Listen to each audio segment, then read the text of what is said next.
You are now tuned into Then Radio.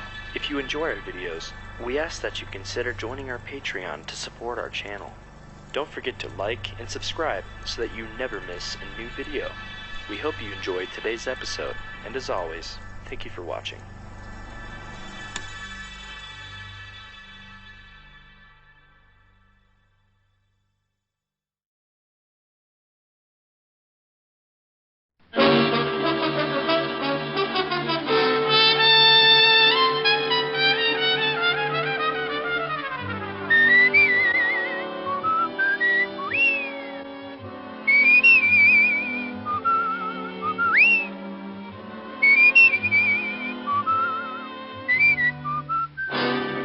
Broadcasting Company presents Dick Powell as Richard Diamond, private detective.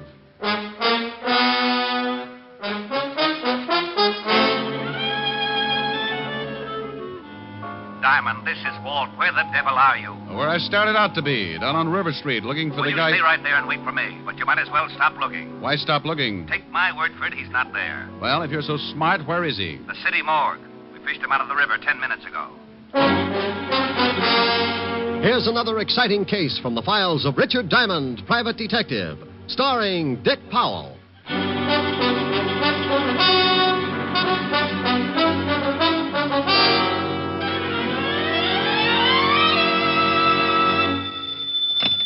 Diamond Detective Agency, first over the bars. That's nice. Oh, hello, Helen, baby. Busy? No, why? I'm lonesome. Can't you come over? Honey, I'd love to, but you can never tell when... Mr. Diamond. Oh, see what I mean? Or customer? Well, let's see. What can I do for you? I want to hire you. Helen, the man wants to hire me. Oh, good. I'll call you back. Bye. Bye. Now, Mr. Wellington, Mr. Diamond. Caspar Wellington. Oh, well, pull up a couch and tell me the details, Mr. Wellington. I need a bodyguard, Mr. Diamond. Why? Oh, it's not for myself. It's for Timothy. Well, why does Timothy need a bodyguard? Someone's trying to kill him. Oh, you've been to the police? Oh, yes, but they feel it's not quite important enough for them. You mean this Timothy's life is in danger and the police won't handle it? Yes. Isn't it ridiculous? I don't know. Has anybody tried to kill Timothy before? Well, no one has exactly tried to kill him, but I very definitely expect an attempt. Well, now, look, this Timothy, is he a friend of yours? Oh, yes. A very good friend. So what makes you think that someone is going to try to kill him? Mr. Diamond, I came here to hire you to protect Timothy. I'm perfectly willing to pay you your fee, but for the moment, the rest of your questions must go unanswered. Well, my fee's $100 a day in expenses, Mr. Wellington. Still perfectly willing to pay it? Here's the cash. Mm-hmm. And there'll be another 100 if you protect Timothy long enough for me to get him on a train tomorrow. Where's he going? Out of town, where he can be safe. What's Timothy's last name? That will also have to go unanswered. Oh, well, now, wait a minute. Supposing I do take the job, where do I meet this Timothy? How will I know him? If you take the job, he'll be in your office in a matter of minutes. Well, something sure doesn't ring up right, but the 200 fish in expenses, I'd play footsies with a cobra. Good. Now, I'm going down to the train station to pick up Timothy's ticket. When he arrives, I expect you to remain with him constantly. Until tomorrow? Oh, I got a small apartment. I hate to bundle. Don't let him out of your sight for a moment. I want him alive and well when he gets on that train in the morning. Does he play parcheesi? Well, I doubt it, but you never can tell. He might like it. Dandy. Have him at Grand Central at 8 o'clock. I'll meet you. Do you know of any way I could possibly learn to hate money? If I did, I would never have come to you. Good day, Mr. Diamond.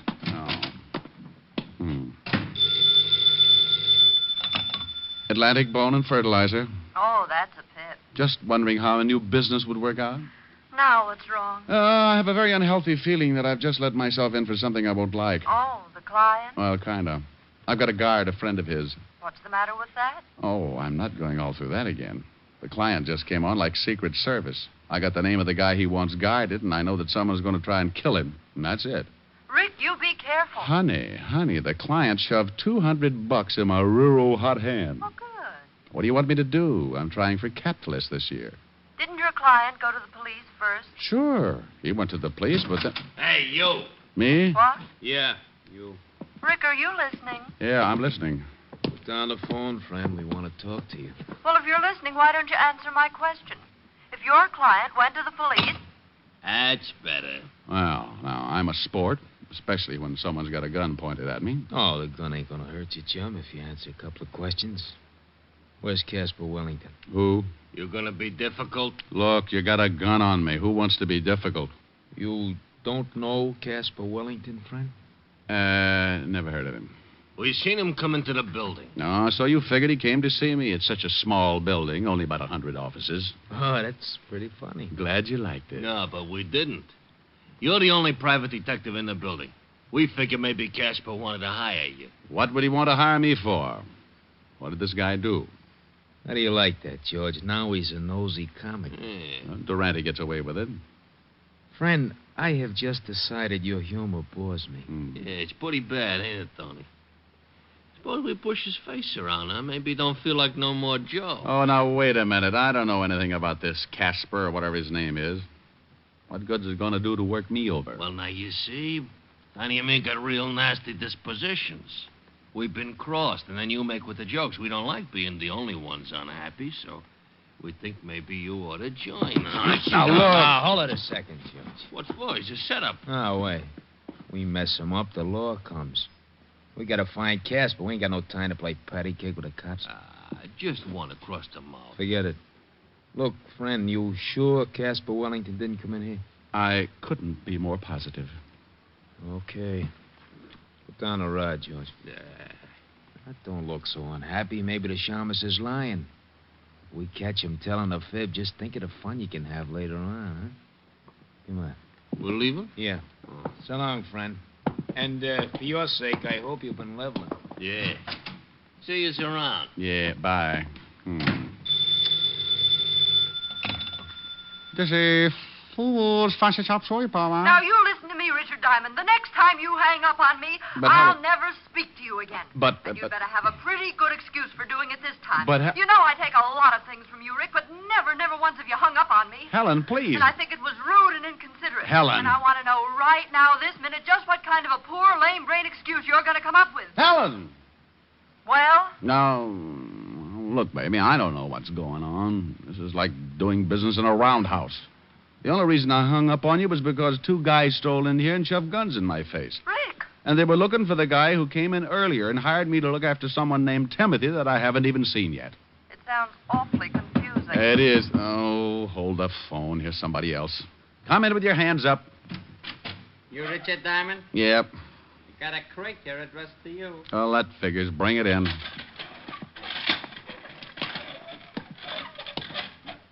Helen, Yes. you sent me maybe a present? No. You want me to? Yeah, but someone's beating you to it. Where do you want it? Good grief. Put it down right there. What's the matter? The present. The biggest crate you ever saw. Crate. What's in it? How do I know? Well, open it. Okay, Mr. Diamond, stand right here. Yeah. There you are. I hope you still be very happy. Helen, Yes. hold the phone. I'm going to open this thing. All right.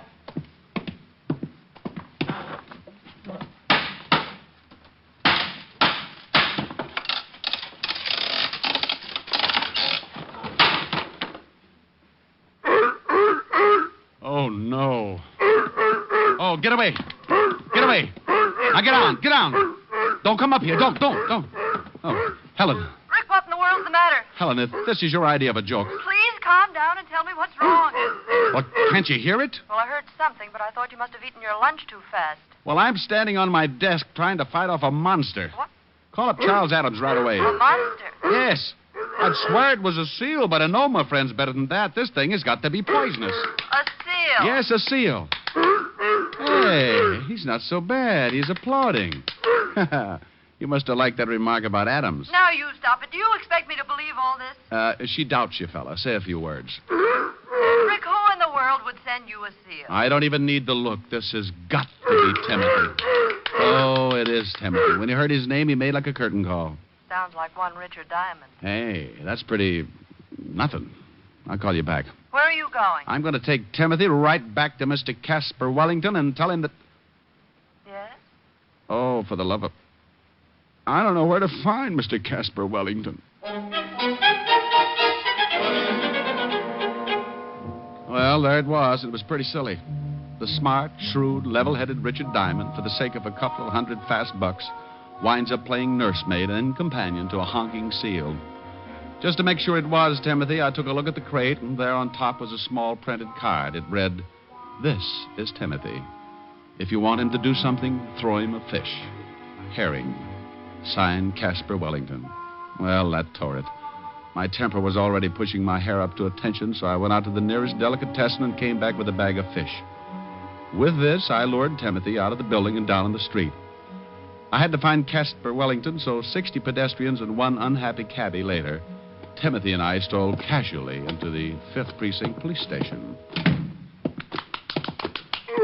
Ah, well, hello, Sergeant Otis. Oh, how are you, Shamus? Huh? What? What'd you just say? I said, hello, Sergeant Otis. No, after that. Yeah, that was it. Something wrong, Sergeant? Otis, say hello to Timothy. Timothy, this is Sergeant Otis. Lieutenant! Go on over and kiss the Sergeant, Timothy. Go on. Oh, no. Get him away from me. Get him away.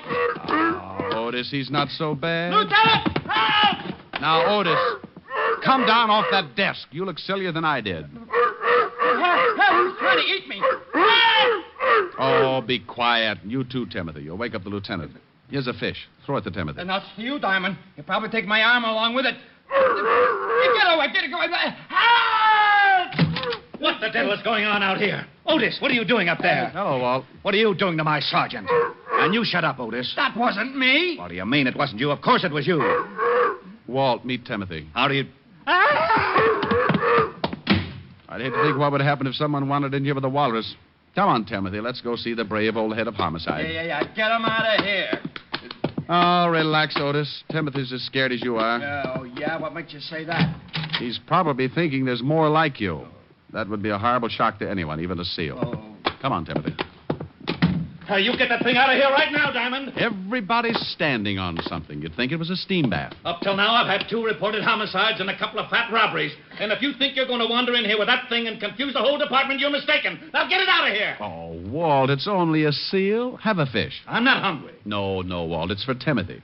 Feed it to him. He'll love you. Yeah? Do you think so? Sure, Walt. Go ahead. Try it. Okay. Here, Timothy. Hey, he's applauding. Sure, he's a nice little fella. Now, climb down and help me. Give me another fish. Oh, won't come down without it, huh? Okay, Walt. Speak. Oh, don't be ridiculous. I want to feed it to Timothy. He likes me. See? Oh, lovely. Why don't you two get engaged? Oh.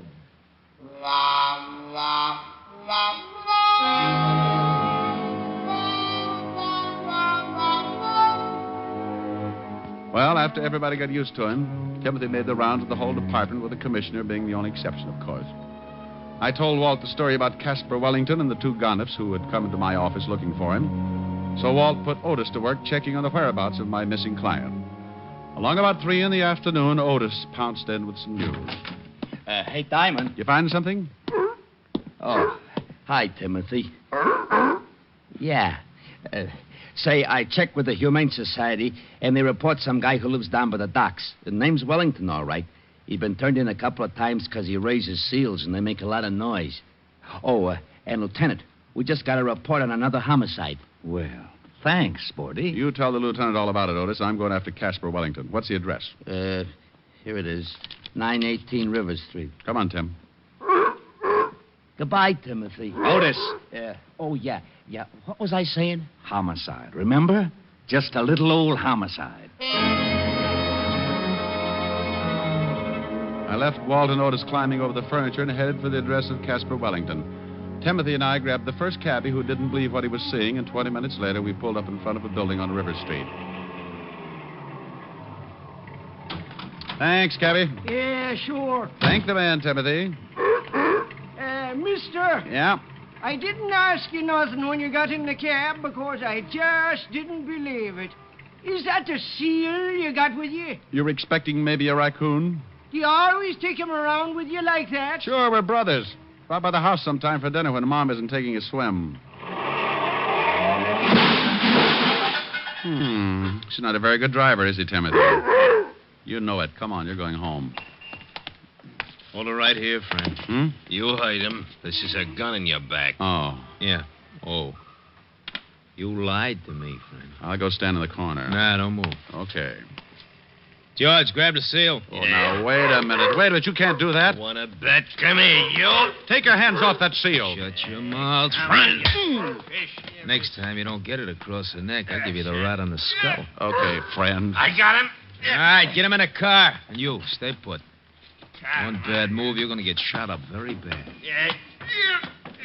Come on, George. You got that thing in the car? Yeah, he's saying let's get out of here. All right, friend. Yeah, You see this I got pointed at you? I see.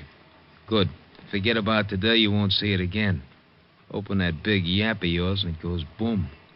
Now turn around, because when we leave, I don't want you looking back for no license number.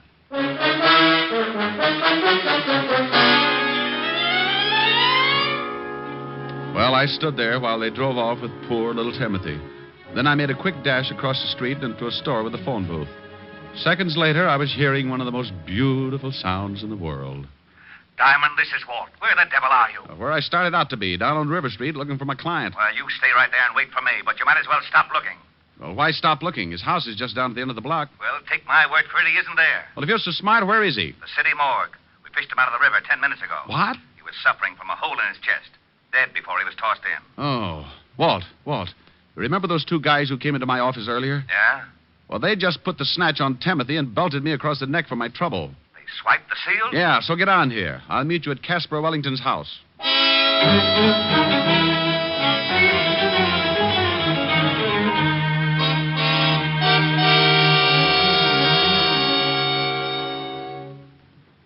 Anybody in the house, Rick?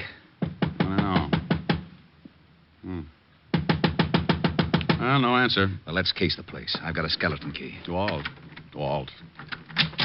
It's open, see? Now, if you'll notice as I walk in, at no time do my feet leave my legs. Very funny. Whew. Yeah, smells like somebody's been cooking up a fish stew. Crummy joint. Ooh, get a load of that kitchen. What a mess. Oh, weren't cooking fish, Walt, just cleaning it. There's still a mess of them left in the sink. Well, Casper raised seals. Where are the rest of them? Walt, Yeah? come here. What is it? Get a look at this backyard. Holy cow. Bunch of dead seals. Who in the world would do anything like that? Maybe your two friends. Hey, what's this? What's what? This bag on the floor, leather bag. What's in it? Nothing. Wait a minute. There's some kind of dust at the bottom. Well, save it. We'll have it analyzed when we get down to the station. We've got to check up on those two guys who kidnapped Timothy. This is the craziest case. I got a hunch. Sure, it's crazy, but if I'm right, it's also pretty smart. Let's go to the station.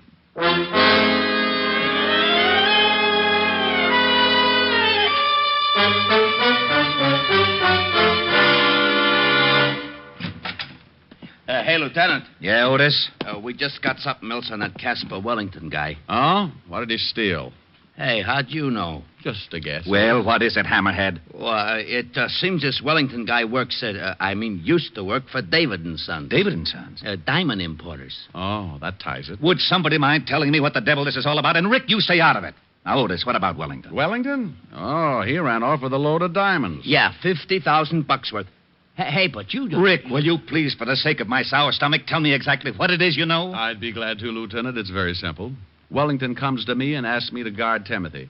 Two guys kidnapped Timothy. That we heard. Then we find a bunch of dead seals in Wellington's backyard and the remains of a pile of clean fish. So? So, the two guys who kidnapped Timothy were obviously after something, and the seal was part of it.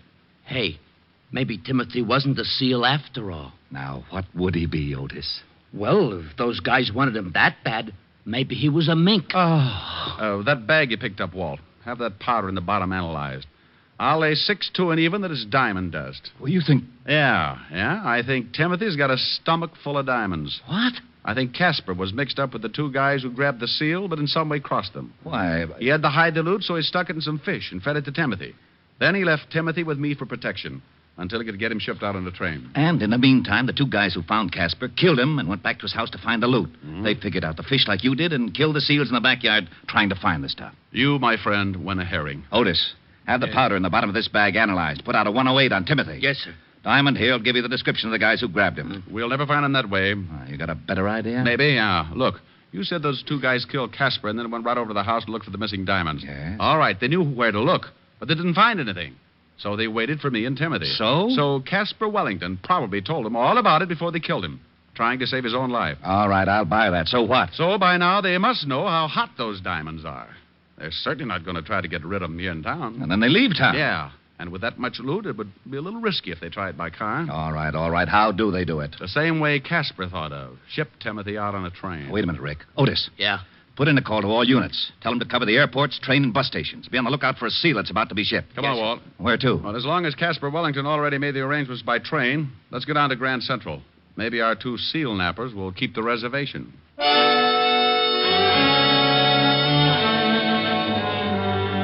Well, Walt and I piled in the squad car again, and 20 minutes later we were standing in the middle of Grand Central Station with a bag of fish and a weather eye out for the missing seal and his 2 abductors.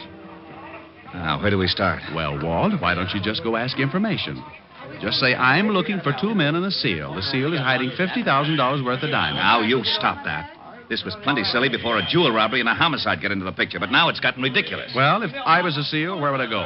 They have to crate him. The shipping department. And so, with their trusty bag of fish, the 2 brave detectives walked nonchalant. Shut up and let's go. Oh, no. Come on, let's go get something to eat. Well, smile, Walt. This kind of case doesn't happen but once every 10,000 years. Think of your report to the commissioner. If you don't stop kidding with me, so help me Hey, out. Walt, Oh, now what? look, those 2 guys. Where? Going down the ramp. Oh, they got a big box. That's it. Let's take them. You said they got guns. They were pointing things that shot bullets. Could be guns. Take it easy. They're going up to that counter. Yeah. Hold it here. No sense in starting a shooting match. Too many people. Well, what'll we do? Maybe the seal's not in the box. And if I pick them up without the loot, we may never find it. I got an idea. Go ahead, genius. Timothy likes fish, doesn't he? Yeah, he likes Well, fish. take this bag. They know me, so you walk down there and move in close to the box.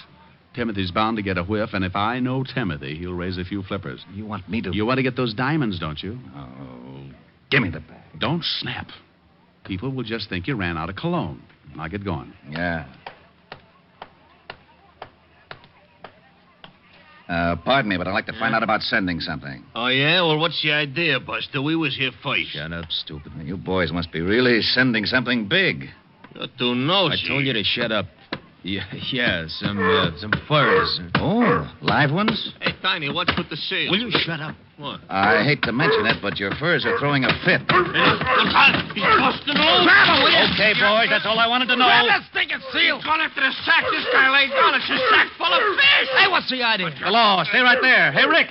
Cops, were you... All right, Bud, drop it. I said drop it. Okay. You ain't taking me. Look out, Rick. This guy's got a gun. Let go. Let go of my hand. Will you get the seal off? He's chewing my hand off. And drop the gun. All right. Get him off. Come on, get him off. Well, how do you like that? Timothy grabbed this gun up by the gun hand and made him drop it. I'll be darned. Crazy seal nearly killed me. You and your bright idea. Ship the seal, you say. Okay, boys. Here's a bracelet for you. Let's go outside. Walt, wait a minute. We got to get the jewels. Oh, yeah. Well, I'll take care of these 2 guys, and I'll take Timothy to a good veterinary. Okay. Walt, Yeah? if it means surgery, keep in touch. Sure. Bye, Timothy.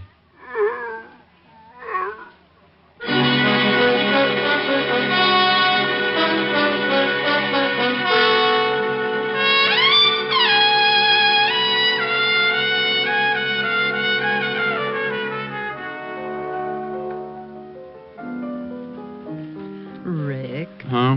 now don't be unhappy. Oh, how can I help it, honey? He's been in surgery for nearly an hour. Oh, but he'll be all right. They got a good vet. Oh, I hope so.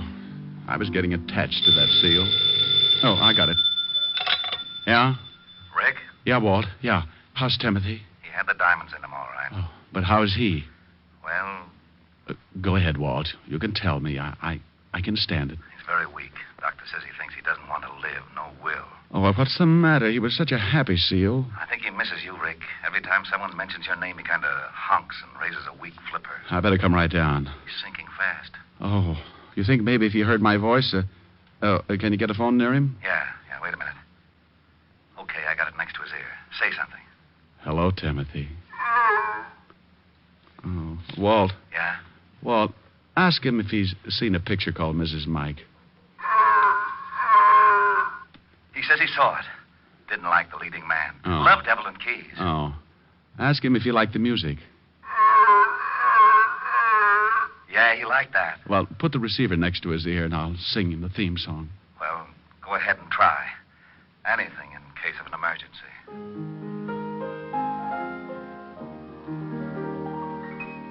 If her name is Kathy, she's mine alone.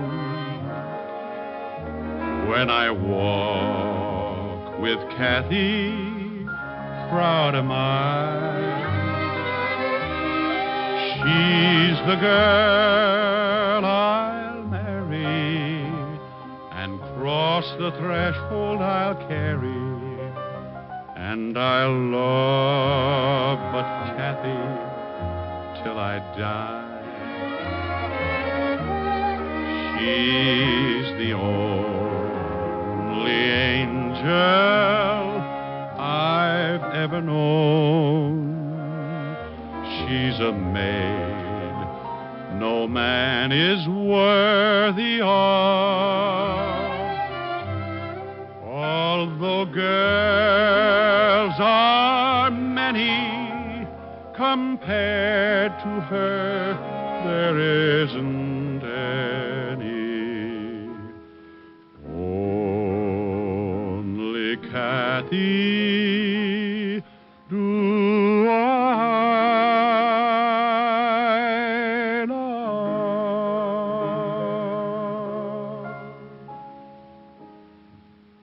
Well, Walt? I did it. He's better? Listen. Good old Timothy, that a boy. I guess the singing did it. What do you mean you guess? When I sang with the Peter Pan Five, we played 2 weeks at the Coral Gables Hotel in Florida. So what? So what? I'll have you know 5 minutes after I opened my mouth, every seal in the Biscayne Keys came in and sat ringside. That sounds like a pretty good act. Well, what'd you give it up for? Well, I got a sore throat one night, and the place was up to its ears in alligators. Rick. Yes, Walt? Bye.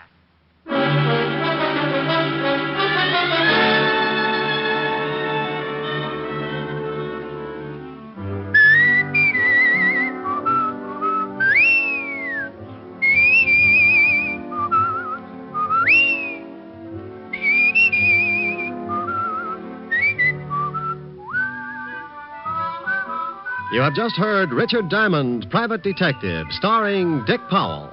Ed Begley played Lieutenant Walt Levinson. Also in the cast were Wilms Herbert, Fay Baker, Junius Matthews, Billy Bletcher, Tony Barrett, and Larry Dodkin. Music was under the direction of Frank Worth. Richard Diamond is written by Blake Edwards and directed by Russell Hughes. Dick Powell currently may be seen in the motion picture version of the best-selling novel, Mrs. Mike. Isn't that right, Dick? Yeah, that's right, Eddie.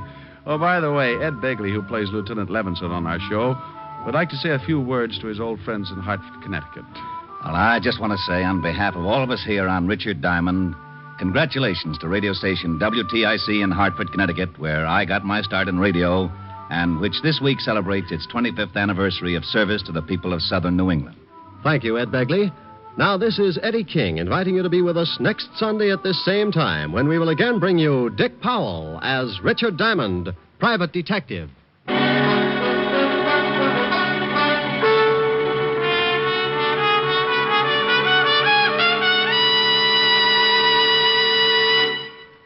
Governing a country is a pretty hard-headed business, and we don't usually think of our government as a dealer in dreams. But in one respect it is, because it's a dealer in savings bonds. Your particular dream for the future can come true through the judicious purchase of United States savings bonds today. As for buying United States savings bonds, the process is simplicity itself. If you're employed by others, use the payroll savings plan where you work. Your employer will set aside a specific sum from each paycheck for the purchase of bonds. If you're self-employed, use the bond-a-month plan where you bank. Either way, you'll be saving with regularity, with certainty, and with profit through the purchase of United States savings bonds. What's on NBC today? You'll hear Charles Boyer and Dorothy McGuire today on Theater Guild on the Air in Autumn Crocus. And there's the Phil Harris Alice Faye Show to add to your Sunday listening pleasure. Be sure to hear Charles Boyer and Dorothy McGuire on Theater Guild on the Air and the Phil Harris Alice Faye Show today on NBC.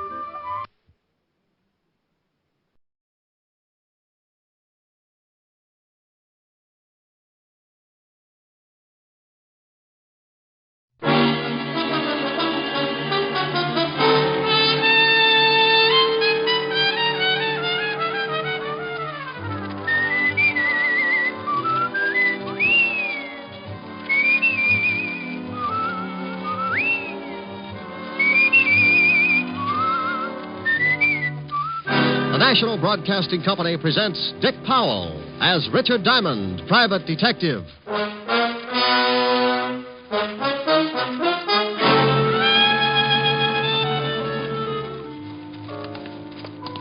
this way, Diamond. If I do, well, I tell my friends. Hey, this is the morgue. Yeah, wise guy. You should feel right at home here, Otis. Oh. Hello, Rick. Hiya, Walt. What goes here? I want you to take a look at someone. You know who this is, Rick?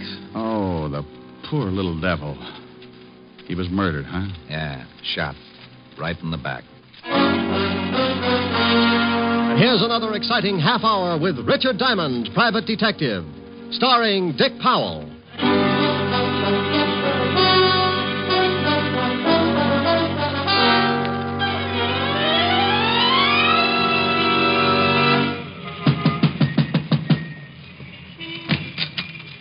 Yeah, you want something? How do you do? Are you the manager of this little haven of rest? A boarding house. I run it. I heard you both times. What do you want, huh? What do you want? Information. Your move. You nuts or something, huh? You nuts? I'm looking for a girl. What's the matter? Read the sign. It says rooms for rent. Rooms. Beat it. You know, if you ever get around to running at 33 1/3, you'll save a lot of breath. Smart guy, real smart guy. Now, I got to work. Wait a minute. Now, wait. Here's $5 if you can tell me about a girl named Elaine Tanner. For $10, I couldn't tell you a thing. Don't know her.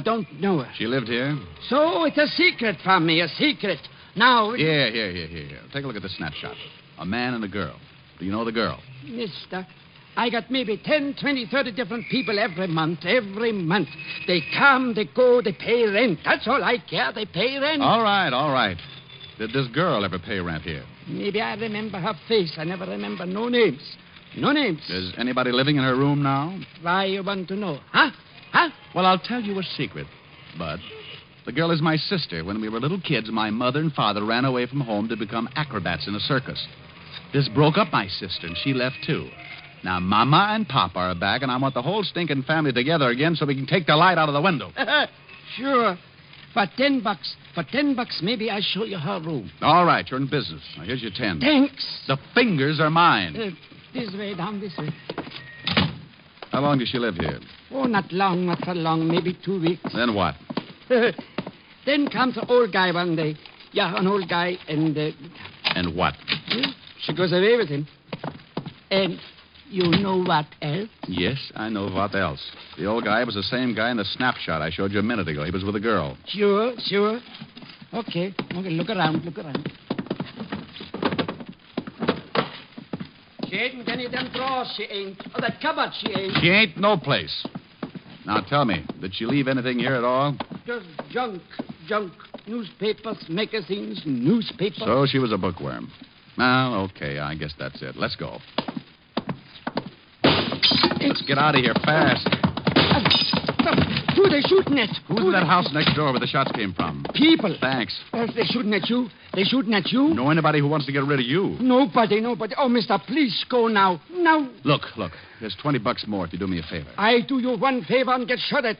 Who knows what'll happen for 20, huh? Who knows? Twice as much fun. Now, look, go through the stuff she left here. I told you there wasn't nothing. Well, go through it anyway. If you find anything that might give me a lead, call me up.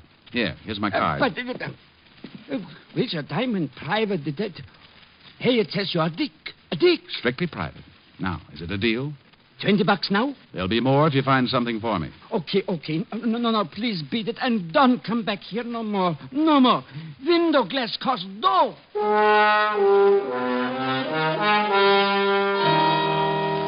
I knew it wouldn't do me any good to look at the house where the shots came from, because whoever played me for a clay pigeon would get out fast.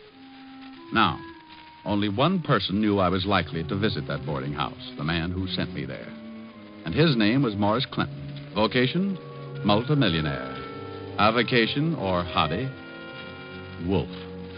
And an old one at that. But why should he take a shot at me? Thinking like that figured out to a heart-to-heart talk with Clinton, so I went to see him. But if he knew anything, he played it straight. Suited you? But that's ridiculous. Well, I agree, Clinton, but look at my side of it. This morning, you sent your chauffeur to my office to bring me here. Then you hired me to find a girl for you, a girl named Elaine Tanner. And she wasn't there. Right. She wasn't there. Just an empty room in a boarding house. That's all the information I could give you about her. I'll even buy that. I've worked on less information before, but here's my point, Mr. Clinton. I was shot at. I'm used to it, but I don't like it. I told you, I know nothing about that. Believe me, Mr. Diamond, I know nothing about it. I do believe you. We'll just say someone doesn't like my poking around that boarding house. Have you got any idea who that might be? No, I haven't. I swear it. Okay. I'll wrap it up right now. As I said, I've been shot at before, but you've been so pleasant, Mr. Clinton. From here, the price goes up. You don't want to go on with the case? Not at these prices. All right, forget it then. I gave you $100 this morning. Keep it. And forget you ever saw me. Oh, you're so sweet. It'll be a pleasure. Diamond, just a moment. Yeah? What has happened is between you and me. Oh, yes, but yes. Oh, I will have to report those shots. What? Sure. The police don't like to have people taking pot shots at each other. It makes for confusion in a big city. Wait, Diamond, wait. Something else, Mr. Clinton? I have my own reasons for not wanting anyone else involved in this. I'm sure you and I can come to an agreement. Oh, well, it's just possible, Maury, that you and I may not see wallet to wallet. What would you say if I offered you $1,000 bonus to keep on the case? Offer or suggestion? I'll make it a deal. Put it on paper. A check. Can I trust you? Okay, Clinton, if you feel that way about it. Post date the check. A week from today. If I don't show up with Elaine Tanner by then, the check is yours again. Uncashed. Very well. Here you are. Thanks. So long, Mr. Clinton. I'll keep in touch. Where are you going now? Back to my office to wait for a phone call from the little guy at 118 Parker Avenue. Oh. Well, hello there.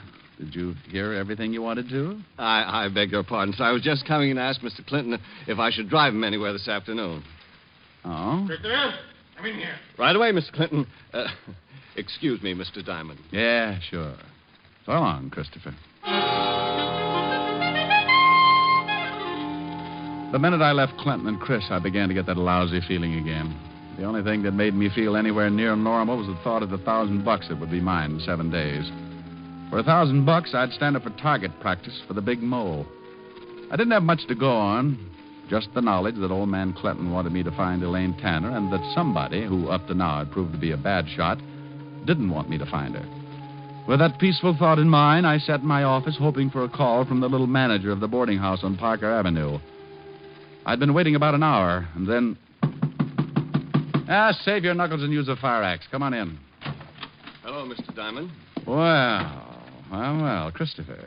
All your driving finished for the day? Mr. Clinton sent me to see you, Mr. Diamond. Oh, this is the second time today. What's he trying to do, make dear friends of us? Not exactly, Mr. Diamond. He wants that check back. What?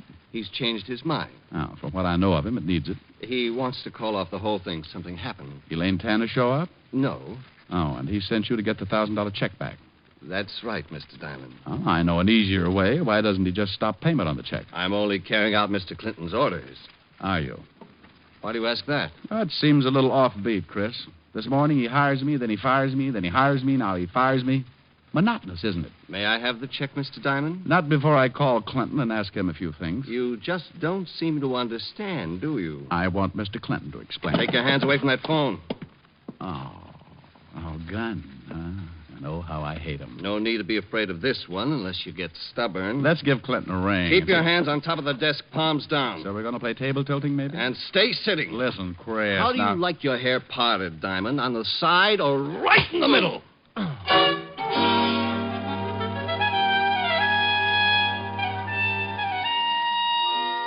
When I opened my big blue eyes, my office was dark, and the neon light on the hotel across the street flashed the news that it was dark outside, too. I'd been out cold for a long time. When the room stopped spinning, I reached out, grabbed a piece of it, pulled myself up, went to the water cooler, splashed myself alive. I started toward the light switch when... This time I was going to be ready. I got behind the door and waited.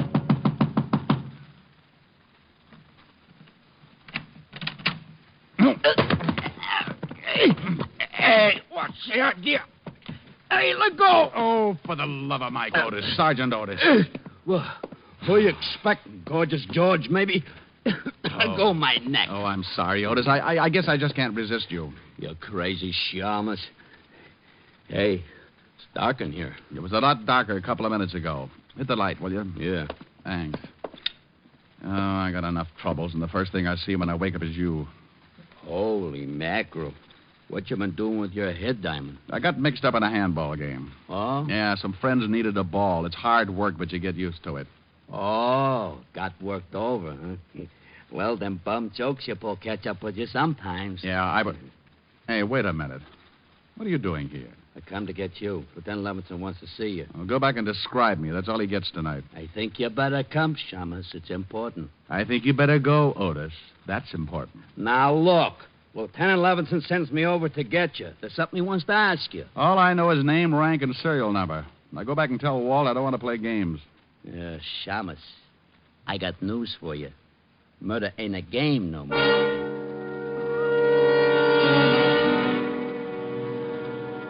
That's all Otis would tell me, but I didn't like the way he kept looking at me all the way to see Levinson.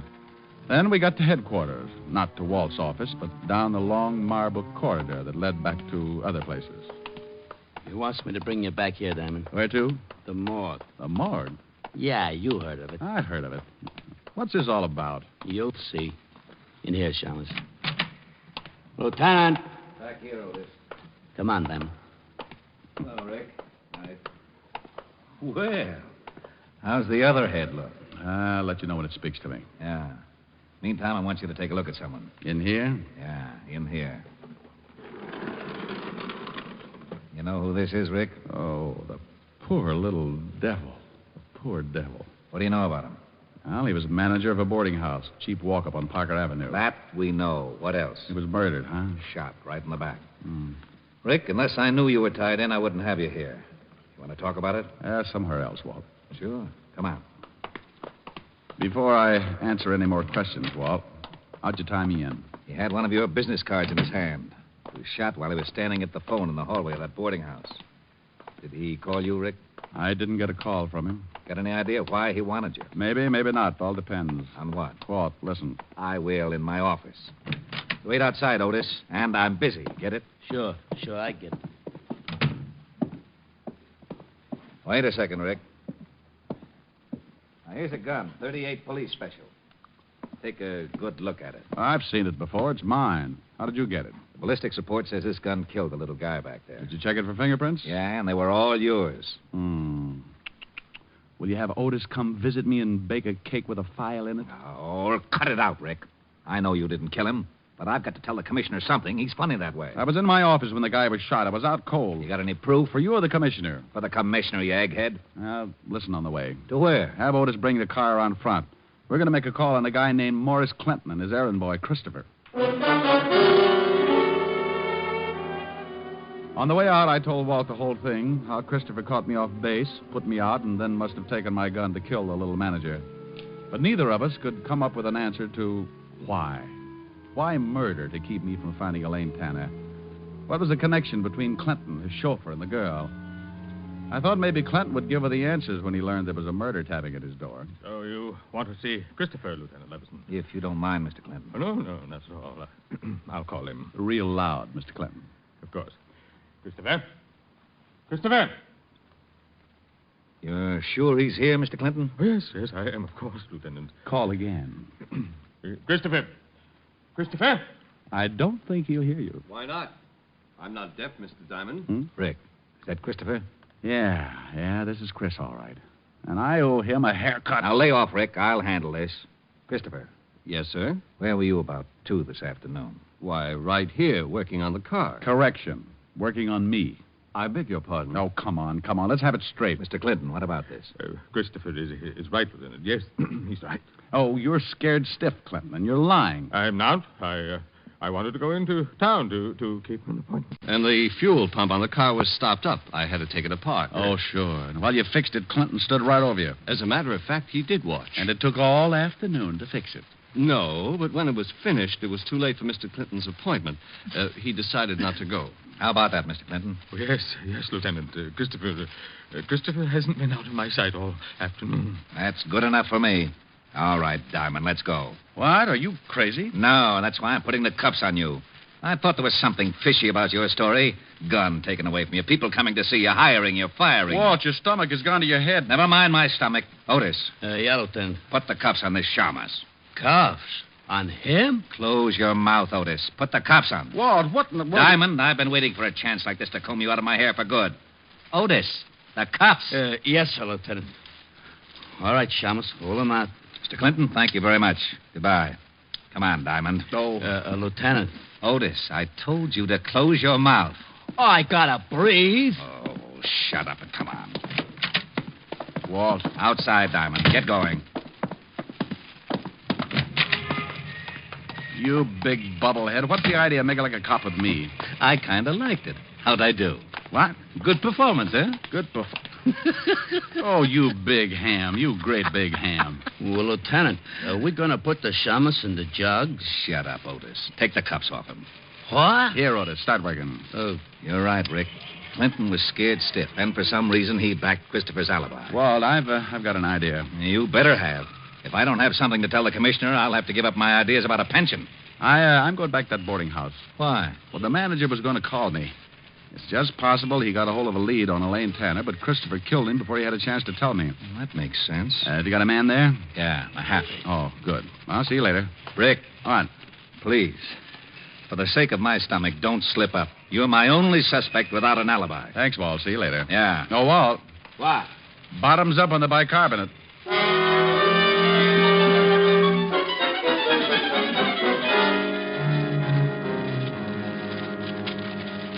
That's all the stuff there was in the basement, Diamond. Oh, thanks, Mahaffey. Everything neatly bundled but this one pile. The little guy must have gone through it. Got any idea what you're looking for? No, give me a hand, will you? Sure. Newspapers, magazines. Oh, Mahaffey. Uh-huh. No one's been in here since the murder? Nobody. I've been on the door. And the manager had nothing on him. Only your card. That's funny, very funny. He wouldn't have tried to call me if he hadn't found something.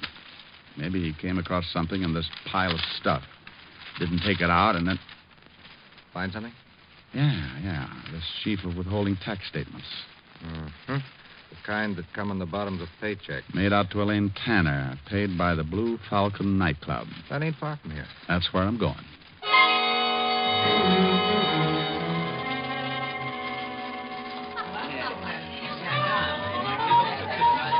Yeah, sure. Now I remember a kid that named Tanner. Yeah, used to work here in the line. Thanks, bartender. Where's she now? Well, Mr. Me, I know from nothing about her, but she was good friends with one of the dolls in the line, gal named Gladys. Where can I find this Gladys? Dressing room, straight back, turn left. And knock on the door, huh? What for? They dress that way for the show anyway. I'll keep both eyes closed. Sure, straight back like I said, then first turn left.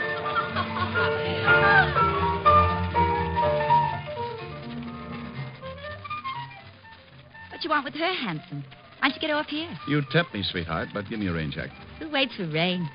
But, why you want to see Elaine? Well, maybe I ought to tell her about some oil wells that came in. Yeah?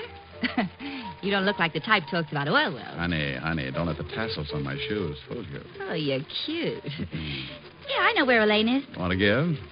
Information? Sure. Oh, you've got a one-track mind. Maybe I can't switch it over yet. Okay, so I'll get a couple of days older meanwhile. Anyhow, I never did like her. So, I don't mind letting you know. No what, Gladys? Well, maybe a month ago she quit this this dump. All right, she quits. Go ahead. Yeah. But before she quit, she's acting funny.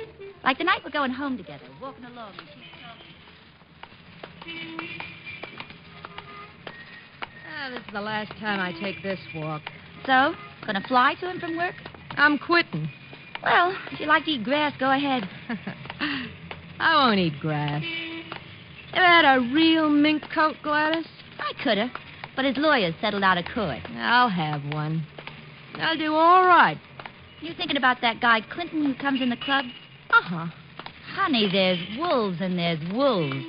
Want to pick one with teeth. He likes me. Sure. Every time he sees you, he's got to push his eyes back in his head. Chris is working for him. His chauffeur. So this is news, so what? Money. Lots of it. Shakedown? Oh, now look, honey, they can give you trouble for that. Not a shakedown. This is safe and sure. Chris figured it. He figured it, and I... And what? Nothing. Just forget it. Come on, let's get some coffee.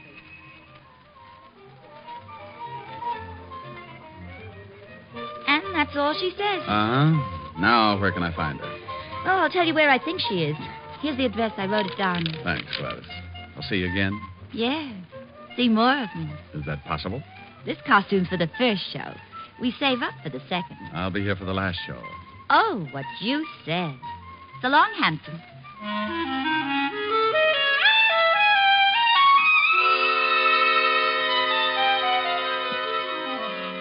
A little while after Gladys gave me the address, I was buzzing at an apartment door. I kept my fingers crossed and then uncrossed them when the door opened. Yes? Hello there, Elaine. Who are you? Oh, the name's Hangtooth. Elmer Hangtooth. Who? Oh, I better come in. Hey, what's the idea? Can't hear a thing you say, honey. My hearing aid just shorted out. Now listen, wise guy. Oh, Elaine. Chris sent me. Chris, Yeah. He said to tell you everything's okay. The heat's off. how about that private eye? Diamond? Richard Diamond? Yeah, that's the one. Honey, you'll never be any closer to him than you are right now. I was afraid he'd quit. Hey, when's Chris coming? Soon, I hope. Oh. I've never seen you before. Have I? Well, you're young and life's full of surprises. Uh-huh. I like surprises. Nice. Chris work you in on the deal? Yeah. I did him a favor. Took care of Diamond. Like doing it, too. Oh, by the way, what goes with you and Clinton? Honey, we had a common interest. Oh. Books, dearie. Books. He had one I wanted. When I finished with him, I could have walked out with the furniture. Yeah, I guess you could, baby. I guess you could. Think so? Why not? What did you say your name was? Well, the name's Appelknocker, Harold Appelknocker. What? That's not what you said before. Oh, so you have been listening. The real name is Diamond, Richard Diamond. I see a kidder, huh? Well, if that makes you laugh, this ought to bring back Mahjong. Here, take a look at my license. Huh? My membership card, the Hopalong Cassidy Club, my Flash Gordon beanie. You dirty shamus, you stinking cop. Easy, baby. Let Easy, go of baby, me. easy. Let go, you dirty. Let go of me. Let her go, Diamond. Chris. Jackpot, Chris and Elaine all at once. Diamond, get your hands off her. Get them off. No, that's better. Now, Elaine, before I fill him full of holes, tell me what he's doing here. He said you sent him, Chris. Sure, he would. Elaine, you ready to get out of here? Yeah. Okay, hand me a cushion from the sofa. Want to take a nap, Chris? I'll laugh at your funeral, Shamus. Hold a cushion over the gun. Nobody hears the shot. Better not, Chris. Elaine, start out. I'll be right behind you. Yeah, all right, Chris. Got the book? Yeah. What book? Shut up. Get going, Elaine. Chris, let's talk this over. Funny, you just finished talking, Diamond. Chris! Elaine, what's the matter? Give me my book. Give it to me. Clinton, Duck, get out of the way. Diamond, you... Chris. Well, I owed him that partner's hair. Chris. It's all right, Elaine. Just creased. I wouldn't think of depriving the hot seat of such a good customer. My book.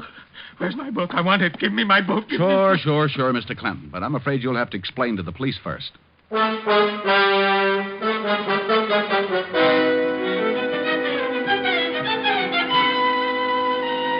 A telephone call to the 5th Precinct brought Walt and Otis to my rescue. Otis used the siren. Loved it.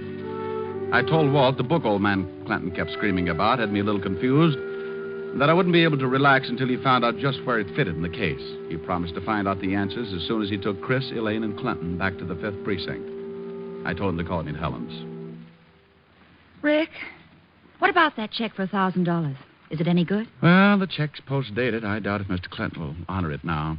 It's too bad. We could have celebrated.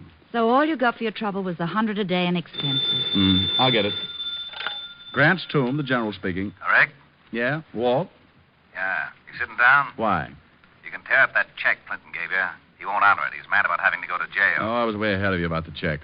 Why did Clinton go to jail? What did he do? You know that book he was yelling about? What about it? Well, it's an original Sir Francis Bacon manuscript. How would you know? I hate to admit it, but Otis told me what it was. You know, Otis is excuse me, Lieutenant. It's bibliophile. Shut up, hammerhead. Okay, so I work for nothing. Rick. Yeah? The book was worth $30,000. It was stolen 18 years ago from the Fine Arts Library in Washington. Old man Clinton bought it from a fence. That's why he couldn't go to the police. Oh, so Chris and Elaine hijacked it, huh? Probably had a sale for it. Yeah, Rick, there's a $1,500 reward for that book. So what? It's yours. Hey, wait a minute, Walt. Helen, put your ear next to the receiver. Oh, all right. Walt, say that again. Say what again? What you just said. Did I say anything? Well, sure you did. Are you sure? Oh, now cut it out, Walt. Say it again about the reward. Oh, that. There's a $1,500 reward for the book. Thanks, Walt. Bye. Bye. Well, baby. Well, we're going to celebrate after all. $1,500. Oh, Rick, that calls for a real celebration. Sure. Well, don't go away, darling. I'll be right back. I won't be long. Oh, Rick, there's a new song on the piano. Why don't you try it? Okay, I set my pajamas and put on my prayers. Well, that's pretty silly, but... My baby kissed me goodnight, and I am glad to relate that by the time I got home, I was feeling great. I climbed up the door and opened the stairs. I said my pajamas and put on my prayers. I turned off the bed, crawled into the light, and all because you kissed me goodnight. Next morning I awoke and scrambled my shoes. I shined up an egg, then I toasted the news. I buttered my tie and took another bite, and all because you kissed me goodnight. By evening I felt normal, so we went out again.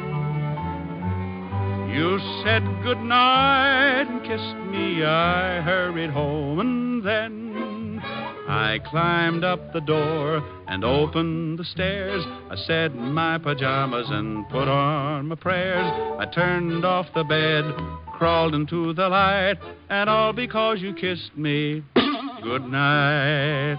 By evening I felt normal, so we went out again.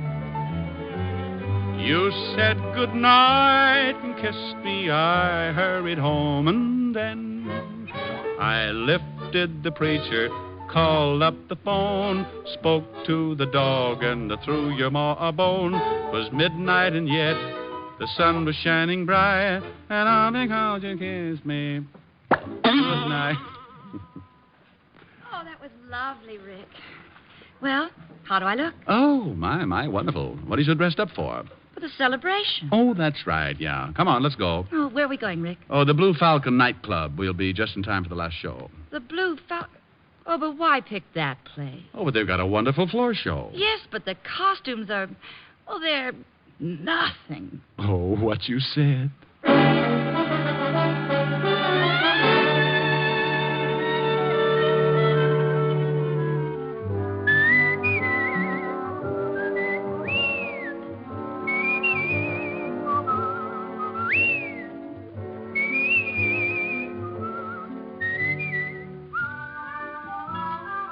You have just heard Richard Diamond, Private Detective, starring Dick Powell. Ed Begley played Lieutenant Walt Levinson. Also in the cast were Wilms Herbert, Francis Robinson, Ted Osborne, Gene Bates, and Paul Dubov. Music was under the direction of Frank Worth. Today's show was written and directed by Russell Hughes. Dick Powell currently may be seen in the motion picture version of the best-selling novel, Mrs. Mike. This is Eddie King inviting you to be with us next Sunday at this same time when we will again bring you Dick Powell as Richard Diamond, Private Detective.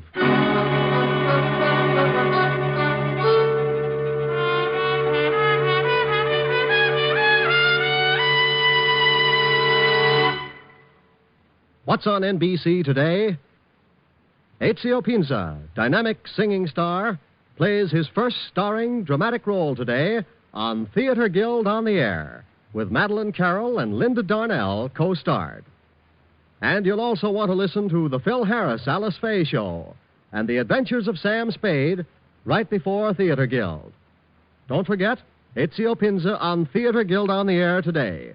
It's all great entertainment today on NBC. Your tune for the stars on NBC.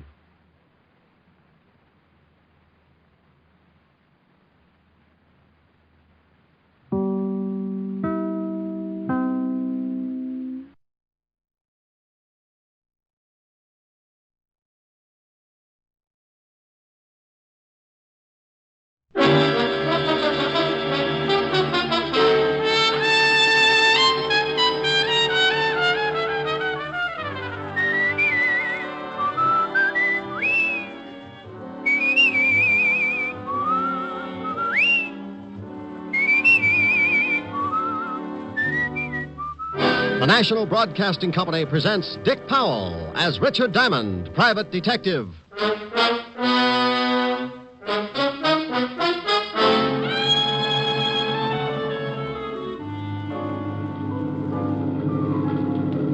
sorry you're coming along, Diamond. Yeah, I'm beginning to be sorry myself. You should be. We're heading for open sea. Looks like it'll be a long ride. You don't know how long, Diamond. We're getting into open water. You're about to go swimming, deep sea style. How far is it to the shore? About 5 miles now. I can make it. With a hole in you? And here's another exciting half hour with Richard Diamond, Private Detective, starring Dick Powell.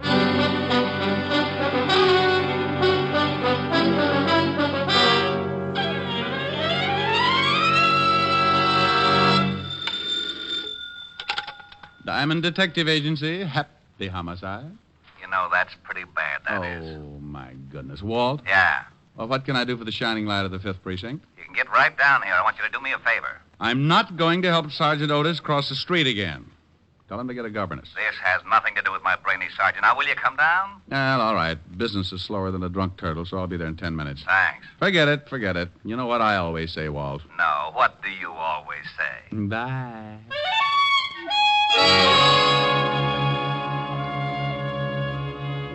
Well, sometimes that's the way things get started. The phone rings, and Lieutenant Walter Levinson, 5th Precinct Homicide, tells me to get down. One word from him, and I do as he pleases. So I buttoned my collar, pushed my tie back up into strangling position, and 10 minutes later walked into the squad room of the 5th Precinct, where, as always, the king of the jungle was on hand to greet me. Well, good morning, Shamus. Sergeant Otis. Oh, my goodness, you look terrible. Oh, what's wrong? Well, it's pretty obvious. You've been sleeping in the wrong position. What are you talking about? Oh, Otis, stop trying to be a sport. Get rid of the bats in your house. They're used to hanging upside down. Oh, for Pete's sake. The lieutenant in? He's expecting you. Go on in. Thank you, Sergeant. Hello, Walt. How are you, Rick? You been needling Otis again? Oh, a little. Now, you got to stop that. When you come in, he begins to sulk. I got to work with him all day. Be happy, Walt. Be happy. Think of the 16 hours you're not with him. All those other people, jumping off bridges, turning on the gas, beating each other with hot paper sacks. Okay. Now, what's with you? Oh, well, this is a pretty ridiculous thing, and I'm in a tough spot. Well, I'm pretty tough, and you look ridiculous, so let's have it. Huh? Oh, well, we got a tip that a guy named Wells had a stash of stolen jewelry. You said had a stash. You mean he hasn't got it anymore? That's right, we have. Well, what the world are you mixed up in it for? It's not your department. It wasn't, but when the robbery boys got over to this guy's house, they found him dead. Oh. Murder. Shot through the head with a small caliber automatic. How about the jewelry? In the water pipes underneath the sink. About $100,000 worth. What do you want me for? Wells' wife says the jewels are hers. We don't believe it. What did you do about it? We put out traces on the jewelry. Went through all the regular channels to find the owner. Nobody identifies it. And if we don't get a claim soon, I've got to give them to her. You mean you got to turn them over when you think they're stolen? We know they're stolen. They got to be. These people don't have the fare for a fast meal at the automat, but we can't prove it. What about the guy who gave you the tip on the jewels? Said his name was Mario Cimino. Disappeared. You got any lead on who knocked off Wells? We're holding his wife, but we haven't really got a thing. No weapon, no motive, no nothing. So you want me to see what I can do? Yeah, whole department's in the spot. Can you imagine what the press is going to say when I turn these jewels over to the wife? Yeah, could be rough. But what in the world can I do that your whole department can't? We've got to solve this thing fast. Or turn the jewels back. Right. Got a murder to solve. We got a jewel theft to solve. Oh, that's nothing. It's really nothing. Should be a cinch. No, not for a cop. He wouldn't be able to put on the right kind of pressure. What do you mean by pressure? Well... Mrs. Wells? Yeah. Go ahead. Cimino's missing. We need him to tell us how he knew the jewels were stolen. If he's a stoolie, guys like that know you'll give them an even shake. Maybe he'll come out when he hears you're looking for him. Okay. Now, what about the wife, this Mrs. Wells? I was holding her till you got here. She's being questioned. You want to see her? One thing, Walt, before I do. Am I going to like this job? Knowing your taste, I say yes. When the boys brought her in, they walked her through the robbery detail. Everybody went right out and bought yo-yos.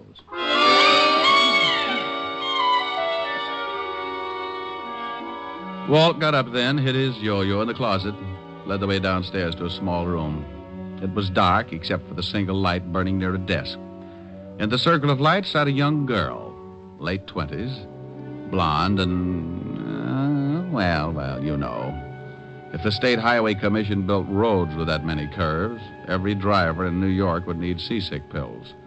She was being questioned by one of the detectives. I've told you at least a dozen times. I got home 10 minutes before you got there, and I called you. Your husband had been dead over an hour. I can't help that. I came home, and I found him, and I called you. Yeah, you called us. But I'm asking you about the jewels. Oh, how many times do I have to tell you? He found them. He found them. Why this routine, Walt? You think she had something to do with it? Only suspect. We're giving it to her like this so you could take a look without her seeing you. Where did your husband get the jewels? He told me he found them. Oh, please, look. I don't know anything about the jewels or how my husband got killed. What'd you do with the gun? I told you that, too. I don't know anything about a gun. I didn't kill him, you understand? Collins. Yeah? Come here. Give her another 5 minutes, then send her up to my office. You got to turn her loose. Okay, Lieutenant. Somebody bringing the rubber hose? All right, Mrs. Wells. Now, when did your husband find these jewels? Oh, please. How many times do I have to tell you? He found them 3 You days heard enough, ago. Rick? Yeah, let's go. Yes. Yes, yes, yes, yes! What do you think? What do you want me to think? The girl doesn't seem too unhappy about the loss of her husband. Well, he'd been away for about 4 years, up until a week ago, in the Army. Occupation forces in Germany. No criminal record on him, huh? No. Well, let's see what I can find out. Oh, here's the information on the girl. Address, phone number. Thanks. Oh, do some more checking on the husband, and I'll give you a call after I see the girl. How are you going to get in to talk to her? Walt, did I ever ask you how you got promoted to head of homicide? No. Well, you want to tell me? Well, it's simple. Seniority, experience, hard work. Well, just lose the hard work, and you've got a fair idea of how I'm going to get in to talk to Mrs. Wells.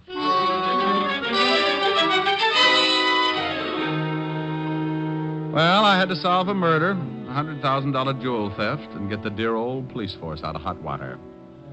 All I knew was that a man named Wells had been shot, and another guy named Mario Cimino had called the law and told them about a hatful of jewels that didn't seem to have been stolen from anybody.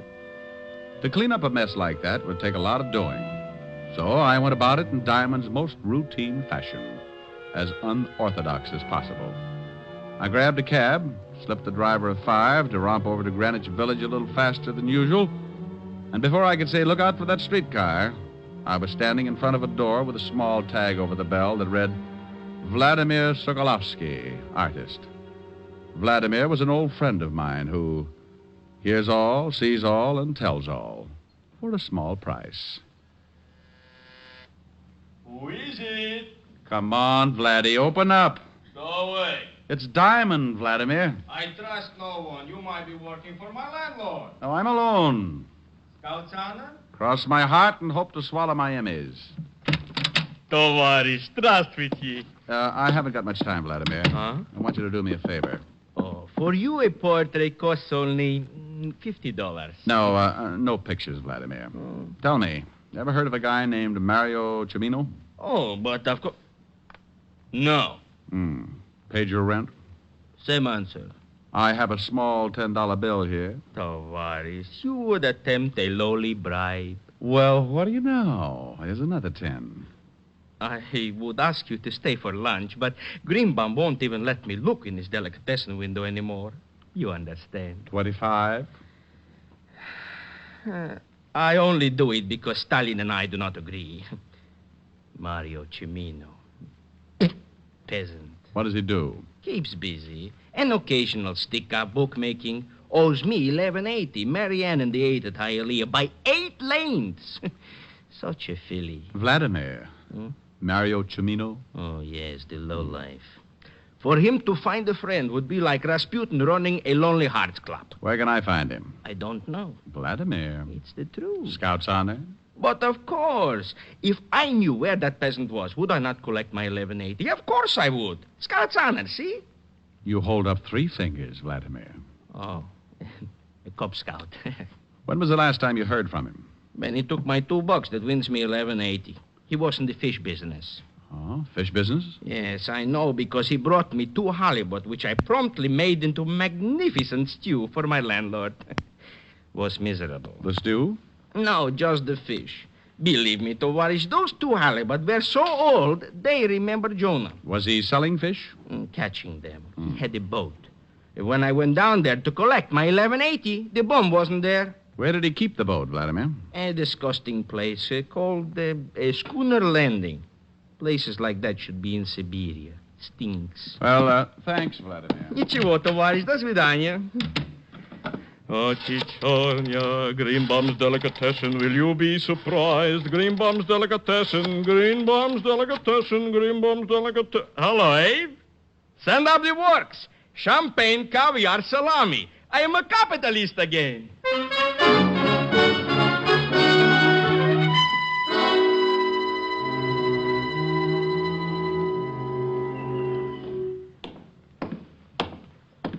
Hello there. Hey, I said hello. Hello. You run this landing? Yep. Know a man named Cimino? Mario Cimino? Yep. Yep. Seen him lately? Nope. When was the last time you saw him? You a cop? Nope. It's too bad. Why do you say that? Owes me a week's rent on my boat. Skipped out? Yep. Understand he was fishing down here, is that right? Yep. How long ago did he rent the boat? 2 weeks ago. How long ago did he skip out? About a week. Anything unusual about the things he did? Well, he sure weren't no fisherman. Why do you say that? Didn't know the first thing about it. When he first rented my boat, he used to go out for 2 or 3 hours and come back with a couple of fish. Didn't have no rigging to speak of, no live bait, just a pole. Didn't that bother you? Nope. Weren't none of my business. Had a license. You mean a regular fishing license or a commercial? Yep. Commercial? Yep. Did he do anything unusual the last day he was down here? Well, I don't know. He went out about 4 o'clock in the afternoon and was back here by 6:30. Only thing unusual about that, it's a funny time to go fishing. What day was that? We could go tomorrow, Tuesday. Thanks, Pop. Hey, sure you ain't a cop? Yep. G-man? Nope. Don't say no more than you have to, do you? Nope. Bye, Sonny.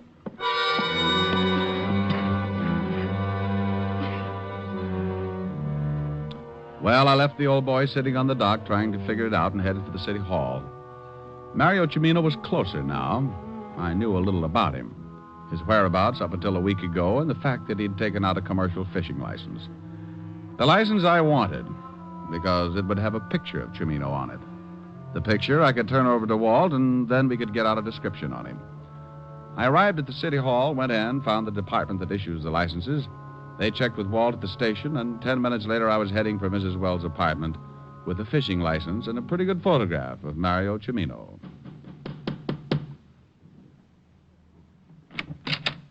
Yes? Yes. Well, hello. What can I do for you?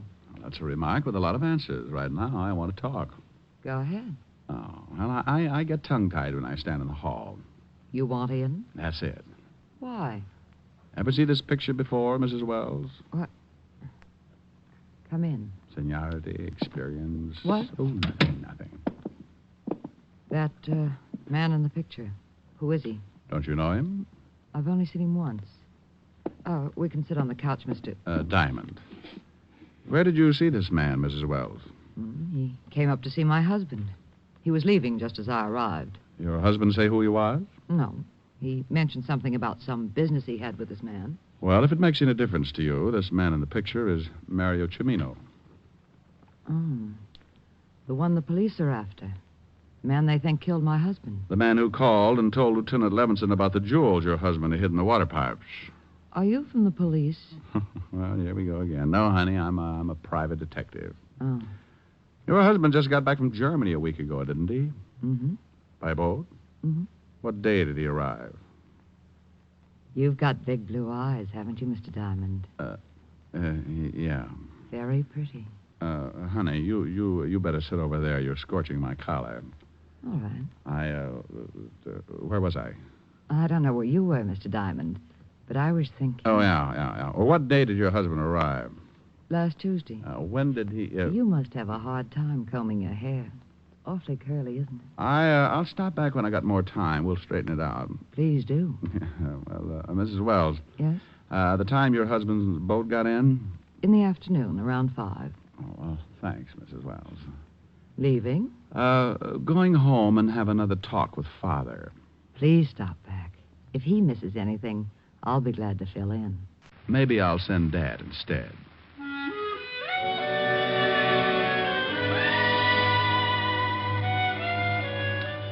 It was a little hard getting out of there because my shoe leather had started to burn and my number 10s were beginning to turn up like skis.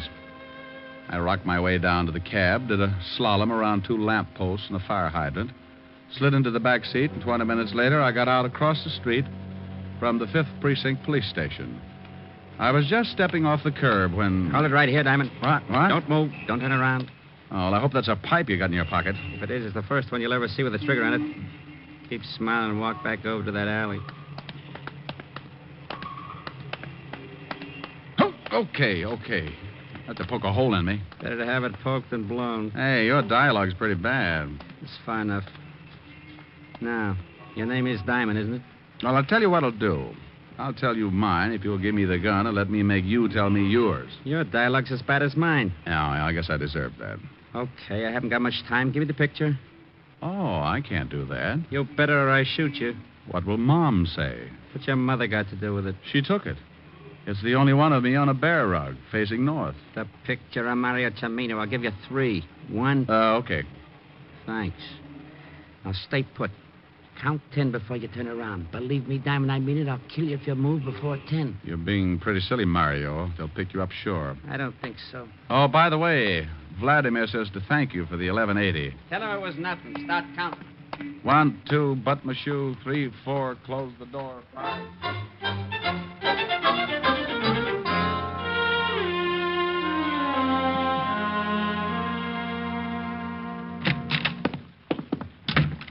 Oh, Rick, you find out something? Well, I sure did. This is the lousiest precinct of the city. Oh, yeah? Oh, yeah. Now, 2 minutes ago, I got stuck up right at your front door. What? Yeah. And I had that picture of Mario Cimino on the fishing license. He swiped that? You just know it. Well, don't yell at me. You haven't solved this mess, have you? No, but I'm pretty close. Well, that isn't close enough. I had to send the jewels over to the wife a few minutes ago. Oh, dandy. Well, I had to. Well, what about the newspapers? They haven't gotten wind of it yet. We still have a little time. Now, what about Cimino? How did he know you had the picture on the license? Well, somebody gave him the tip. Gave him my description, but just relax. It wasn't Cimino who stuck me up. It wasn't? Not unless he paid Vladimir Sokolowski $11.80 in the last hour. Oh, wait a minute. I don't understand. Well, you're not alone. I'm a little mixed up, too. Well, let's both get untangled, shall we? Tell me what you found out. All right. Now, listen. Wells arrived last Tuesday by boat in the afternoon around 5. This we know. Mario Cimino was being a fisherman then. Oh. He'd rented a boat, taken out a fishing license. Okay. The day that Wells arrived, Cimino went out in the afternoon, stayed about 2 hours, came back, and disappeared. And then Wells shows up with a sink full of jewels. Right. Probably had them on the boat. Avoided customs by dropping them overboard, and Cimino picked them up. And Cimino killed him for the loot. Why? Why? $100,000 in jewels? Why not? Wells was killed in his own apartment, wasn't he? Yeah. Well, if Cimino picked the jewels out of the water, why go and kill Wells? Why not just take off? Wells could never go to the police. Oh. Yeah, and another thing. The pickup was pretty carefully planned. Wells couldn't have done it. He was in Germany. Somebody here had to plan it. Knew Wells had the jewels. The wife? Could be. But where did he get the jewels in the first place? Well, a lot of that stuff's still hidden in Germany. You check with military intelligence, and I'll bet it ties up. Well, this guy who stuck you up and lifted the picture, you say you don't think it was Cimino. Maybe there's a third party. Could be, but I doubt it. I got a hunch, Walt. Take me down to the morgue. I want to take a look at Wells. Okay, let's go. You owe me $25. 25? For what? Oh, small bribe. Oh, well, here. What's this? It's as good as money. Tickets. Policeman's benefit. Oh, gee, Walt. You know something? What? You're a real sport.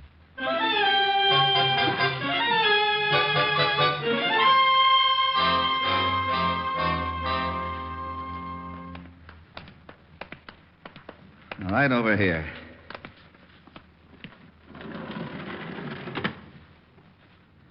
Well? Bullet didn't help his face. No. Why don't you get the Army records on Wells? Why? The wife identified him? Good for her, but she missed one slight detail. Yeah? Yeah. This isn't Wells. What? That's right, Walt. This is Mario Cimino. How do you know? From the picture on the fishing license. This is the same guy. Good grief. And you had to go and give the jewels back to Mrs. Wells. But... If you still want to save those jewels along with your hide, you better grab orders and get over there.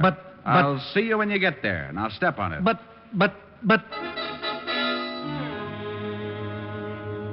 I left Walt in the middle of a butt and took off for Mrs. Wells' apartment in a hurry. On the way over, I went through the facts. Chimino was dead. The body in the morgue wasn't Wells.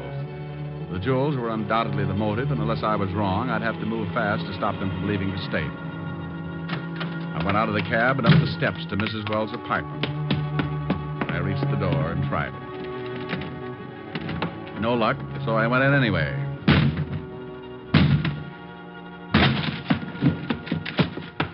The front room was empty. I went through the other rooms. Nothing.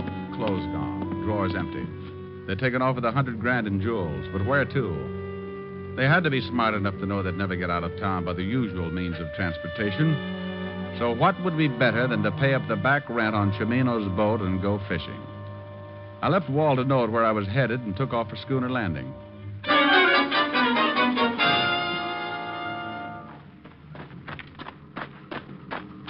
Hello there, Sonny. Pop, which boat was Mario Chimino renting? That one just getting ready to go out right over there. Thanks.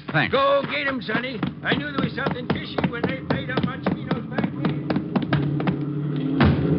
Well, good afternoon. I represent the Sleep Type Mortuary. What is it? We've got a passenger. Good afternoon, Bob. Diamond. Everybody seems so surprised. I'm sorry you're coming along. We're headed for open sea, Diamond. Well, I might as well take off my shirt and get a tan. Take the wheel, Lois. Leave your shirt on, Diamond. You can take it off when you go for a swim. Oh? And don't get any ideas. I don't want to shoot you until we clear the breakwater, but I will if I have to. You're Wells, aren't you? That's right. How did you figure it? Partly guesswork. The fishing license tipped you Chimino was dead, not me, huh? That's right. You didn't know whether I was working with the law or not, but you had to get that picture to give yourself enough time to get out of the country.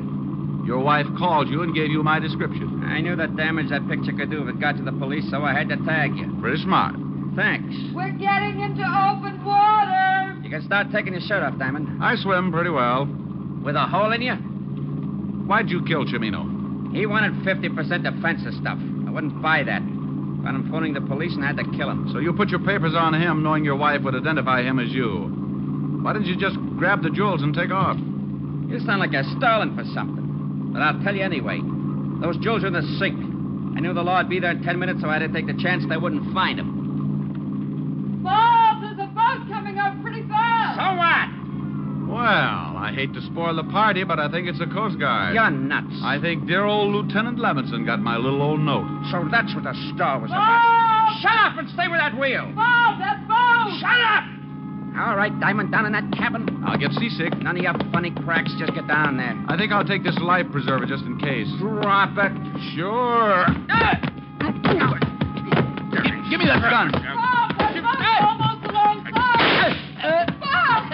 Bob! Bob! Bob! You heard what the man said, baby. Stop the boat.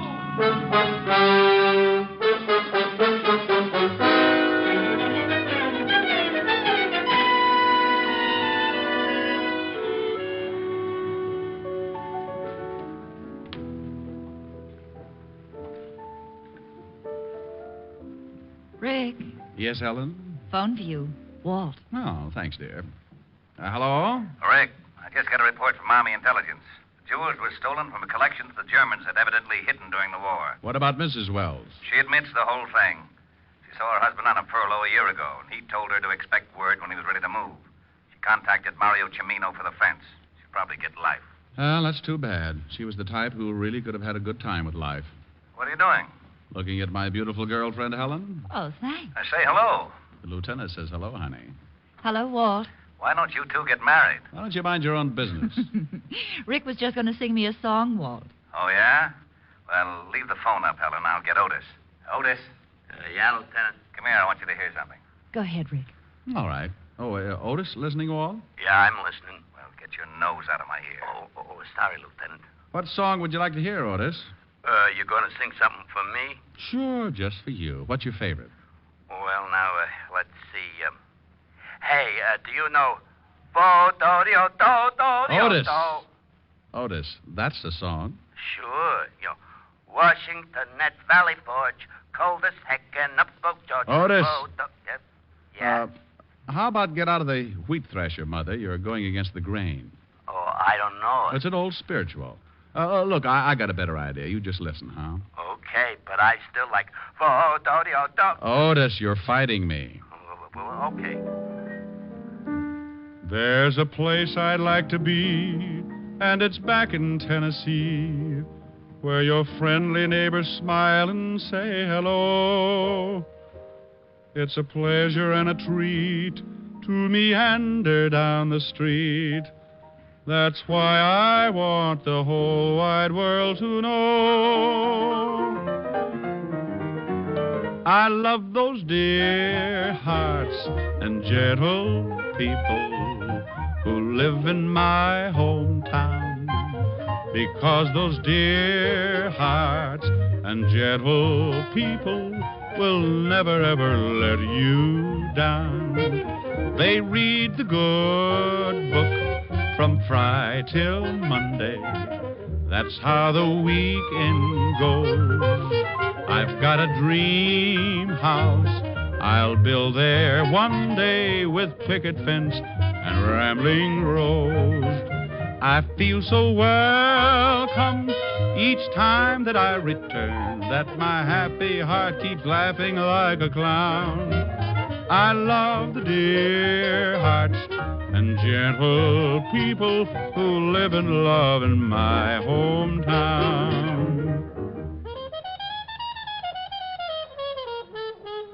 I feel so welcome each time that I return, that my happy heart keeps laughing like a clown. I love the dear hearts and gentle people who live and love in my hometown. Well, did you like that, Otis? Oh, Diamond, you're dreamy. Rick, Otis just swooned. Bye, Walt. Come here, Helen. Aren't they silly? Yes, Rick. Oh, darling, you are dreamy. Oh, Diamond, you devil, you.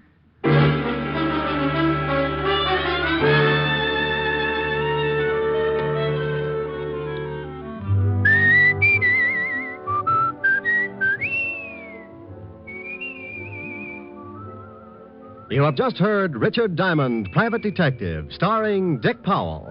Ed Begley played Lieutenant Walt Levinson. Also in the cast were Wilms Herbert, Francis Robinson, Jack Crucian, Yvonne Patey, and Charles Seal. Music was under the direction of Frank Worth. Tonight's show was written by Blake Edwards and directed by Russell Hughes. Dick Powell currently may be seen in the motion picture version of the best-selling novel, Mrs. Mike. Two other shows for Sunday on NBC that you want to hear tonight are the American Album of Familiar Music and Take It or Leave It. Together, they make up 1 hour of the very best in listening pleasure for you. Baritone Thomas L. Thomas brings you the songs you love best during the 30 minutes of restful reminiscence on the American Album. And immediately following this delightful musical show, Eddie Cantor comes romping into your radio with the $64 question on Take It or Leave It. There's a solid 30 minutes of question marks and laughs when it's time for Cantor, Sunday on NBC. Make it a point to hear both the American Album of Familiar Music and Eddie Cantor's Take It or Leave It tonight and every Sunday over most of these same NBC stations. There are 2 more of NBC's great lineup of Sunday shows. This is Eddie King inviting you to be with us next Sunday at this same time, when we will again bring you Dick Powell as Richard Diamond, Private Detective.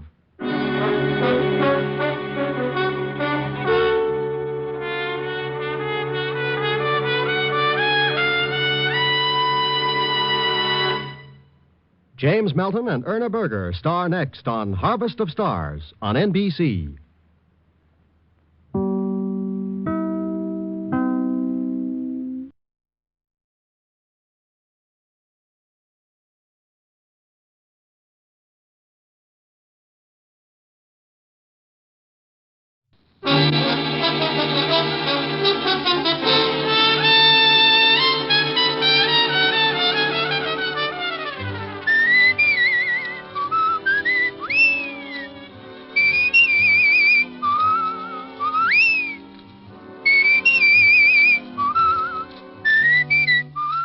The National Broadcasting Company presents Dick Powell as Richard Diamond, Private Detective.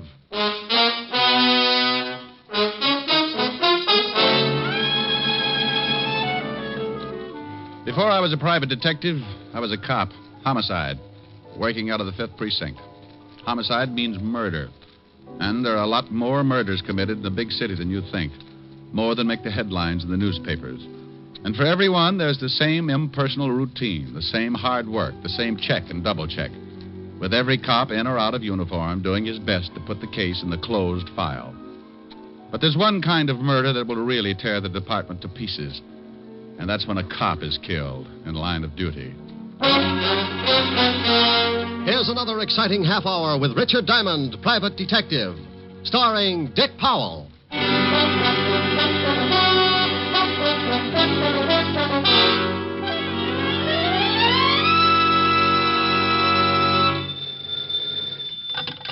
Diamond Detective Agency. If your husband's dead and you pull the trigger, Diamond will help, but the fee is bigger. Hello?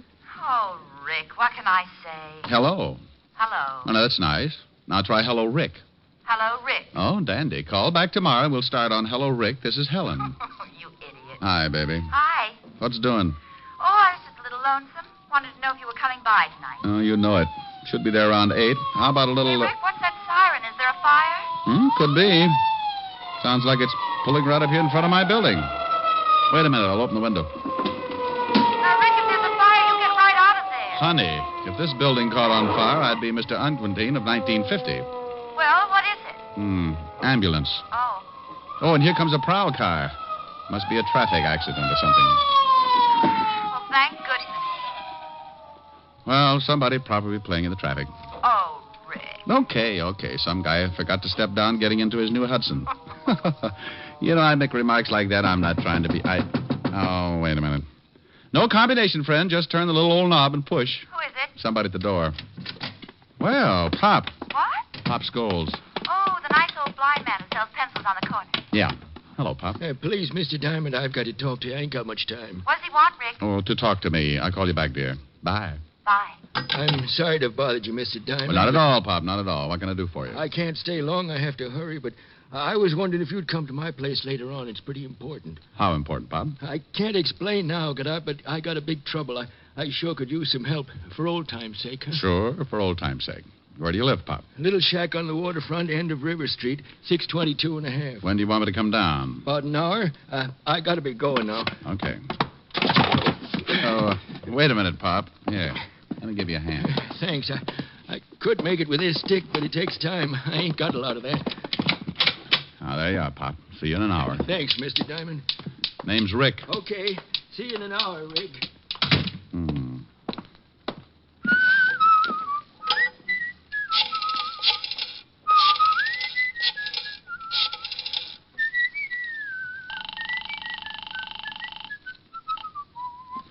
Asher's residence. Oh, hello, Francis. Mr. Diamond. Oh, yes, sir. I'll call Miss Asher right away. Thank you. Rick. What? Oh, Walt. Mind if I sit down? No. What are you doing down here? Hello, Rick. Hold the phone, honey. Came down on a homicide. Homicide? Oh, that squad car right in front of the... Right in front of your building, yes. Shooting. Well, what are you doing up here? I done all I could down there. Rick. Just a minute, baby. Thought you might want to hear about it. Bill Walton. What? Friend of yours, wasn't he? Yeah, darn good one. Hello, Rick. Somebody put 3 slugs in him. Rick, I can hear somebody talking. What's going on? Oh, I'll call you back, baby. What? Helen? Yeah. You know, I worked with Bill on a robbery for 3 years. Got any idea who did it? He left the robbery detail 2 years ago. Been with the narcotics division. Haven't checked with them yet, but he might have been working on something. Might give us a lead. You want to go down to the station with me? Yeah, I'd like to. Okay. I've got some witnesses to the shooting. They'll be down there for statements. Bill's got a wife and 3 kids. Yeah. Well, aren't you going to lock the office? For what? Even the termites gag on the furniture. Let's go. Well, that's the way a quiet day could work itself into a lot of trouble. And like always, if trouble's around, yours truly's bound to get a chunk of it. Walt and I went downstairs, climbed into the prowl car, and 10 minutes later we were walking into the squad room of the 5th Precinct Police Station. The first thing I saw was the zoo's best argument for not taking in boarders. Lieutenant, I got statements from all the witnesses. You want to talk to them? No, he thought he'd read their palms, Sergeant. Oh, Lieutenant, what did you have to bring the shamus along for? Just relax, Otis. And Rick, you lay off here. Well, I wouldn't needle him if he'd just stopped that terrible habit. What habit? Living. Oh. Come on, Rick. Oh, look at that, Walt. 4 heads, and they all need haircuts. Come on, Rick. Come on. This is a swell time to make jokes. Can you think of a better time? Okay. Otis, Yeah, Lieutenant. send in the first one. Then check with narcotics and see what Bill Walton was working on. Right. Boy, I hate things like this. What about his family? Oh, I know all of them. I guess I'll have to go over and tell them. First one, Lieutenant, Arthur Phillips. Go on in. Come in, Mr. Phillips. Oh. Have a chair. Yes, okay. Look, I don't know much about this thing. I was Mr. Diamond, just on... Mr. Phillips. How are you? How do you do? As I was saying, You I don't... saw the killing, Mr. Phillips? Yes, I saw it. It all happened so fast that I don't think I can really be... What were you doing when you saw the killing, Mr. Phillips? Walking. But I Walking didn't see... where, Mr. Phillips? Up the street to my office. Oh, look, I gave your sergeant my statement. You'll find it all What's in your order. business, Mr. Phillips? Insurance. Liberty Insurance Company, 41st and Broadway. You saw Officer Walton killed? I saw a man. His name, I didn't know he was killed. You heard the shots? Well, yes, but it was all so fast. Just what did you see? Well, like I said, I was walking down the street. To work? Yes, Liberty Insurance We've Company. got that. Oh, yes. You were walking? Yes, and I heard this noise. The shots? Yes, but I didn't know it at the time. It was just a loud noise, but it made me jump, and I looked. You just jumped, Mr. Phillips? Yes. Well, then I saw this guy grab his stomach and fall flat on his face, and then I saw the guy with the gun. What did the guy with the gun look like, Mr. Phillips? Well, it all happened so fast. Sergeant Otis showed you our rogues gallery. Did you see anybody who looked like him? No. I didn't see anybody who looked like him. I didn't get a good look at his face. How tall was he? Tall. Like 6 feet? Yes, or close. What was he wearing, Mr. Phillips? Brown suit and hat, brown hat. Stocky? Well built? Yes. Anything else, Mr. Phillips? No, Thank that's you, Mr. all. Phillips. We may want to talk to you again. Don't leave town on a business trip or anything. Oh, I can go? Good day, Mr. Phillips. Thank you again. Oh, anytime. Oh, if you ever need any insurance, Lieutenant. Liberty Insurance Company. Yeah, I'll remember. Yeah, well, so long. Cigarette? Thanks. We still work pretty well together, Rick. Why don't you come back on the force? Lieutenant. There's your answer, Walt. What is it, Hammerhead? Well, I went over and talked to Fisher. He told me Bill Walton was working on a narcotics case, but he had no leads. Stuff's been flooding the city. Bill must have picked up a lead and got shot for it. Well, that's all, Otis. Fisher doesn't know anything else.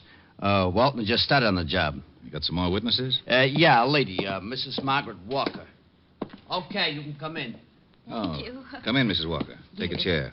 Thank you. Anything else? No. This is Mr. Diamond, Mrs. Walker. How do you do? How do you do, Mrs. Walker? Do you work, Mrs. Walker? All the time. I'm a housewife. You saw the officer killed? Oh, yes, but I didn't know it was an officer. He wasn't in uniform, you know. Would you mind telling us just exactly what you saw? Well, it all happened so fast. I was standing on the corner and just... What corner, Mrs. Walker? Why, the corner where the poor man got shot, of course. 51st and Broadway. Just standing, Mrs. Walker? Young man, the traffic was very heavy. I was waiting for the signal. Sorry. I just want you to understand, I don't usually just stand around on street corners. Go ahead, Mrs. Walker. Well, I was standing there, and I noticed an old man selling pencils. An old man?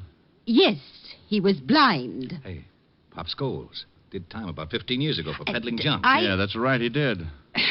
I don't know what all this talk is about, but if you don't want to hear my story, I'm sorry, Mrs. Walker. Of course we want to hear your story. Please go ahead. Look, Well, Walt, I just remembered something. I was supposed to see a client in an hour, and the hour's just about up. What? I'm sorry, Walt, but this is business. Now, you wait a minute. I'll talk to you later. Well, I never... Now, that's only because you don't have any friends named Diamond. All right, Mrs. Walker. Go on with your story. I went out of that station like Noor in the stretch. The minute the little old lady had mentioned a blind beggar, I remembered Pop Scholes in my office, and I grew the biggest hunch of my career. Something had really been bothering Pop, and a cop killing could have been it. I grabbed a cab, and 20 minutes later, I was standing in front of an old weather-beaten shack at the end of River Street.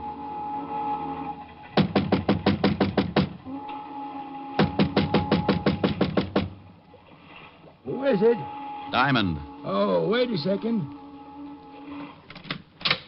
Am I late? Look, Mr. Diamond. Rick. Yeah. Look, Rick, I'm sorry you came all the way down here, but, well, You wanted some help, didn't you? Well, yeah, I did. You did. Well, you could at least ask me in. Oh, sure. I'm sorry, but you see, I don't need no help now. No? Well, you seemed pretty worried about something when you came up to my office an hour ago. I was, but it's all straightened out now. That right? Hey, I didn't know you smoked cigars, Pop. What? One in your ashtray here. Pretty expensive for you, Pop. Oh, well, you see, I kind of splurge now and then. Come on, Pop. Somebody been here and changed your mind about talking to me? No, that's my cigar. What makes you say a thing like that? There was a cop killed right in front of you today, Pop, a good friend of mine. What's that got to do with me? I'm going straight. He was after somebody who's been peddling junk. I don't touch this stuff anymore. I don't go near it. Don't you, Pop? No, I put it down 15 years ago. You did time for it, too. Sure, and lost my eyes in stir. You think I want to go back to that? You think I'm a fool? There's a car pulling up out in front. That should be the law. I didn't do nothing. I swear I didn't. Better tell me quick. Who's throwing his weight around, Pop? I had nothing to do with that cop killing. I'm clean. You can't prove a thing. Come on, open up. It's the police. You're sure you don't want to tell me anything? No, I got nothing to tell. We'll bust it in, Pop. Come on in. It's open. Okay, Pop, you're coming. I might have known it. Why didn't you wait for me, Rick? Oh, believe me, Walt, I had an appointment with Pop. That's right, Lieutenant. He did. Oh, sure. Talk over old times, huh? Otis, take Pop out to the car. Come on, Pop. Sorry I got you in trouble, Rick. Forget it.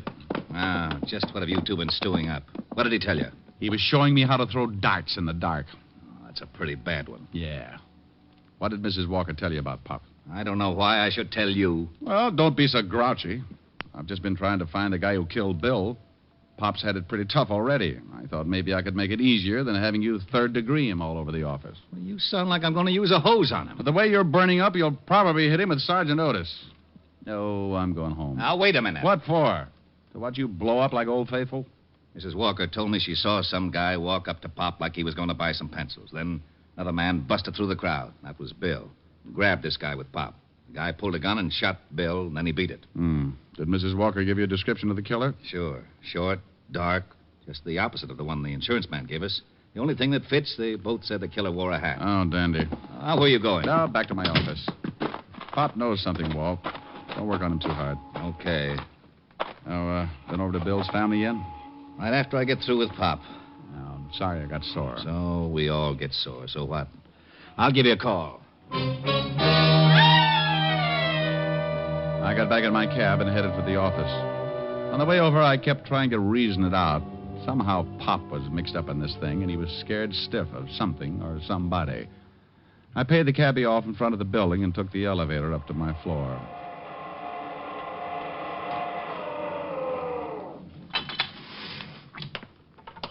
I headed down the hall to my office, still thinking, still trying to put two and two together. That was a mistake I never could add. When I walked in, I was too busy to notice much. All I got was a whiff of cigar smoke.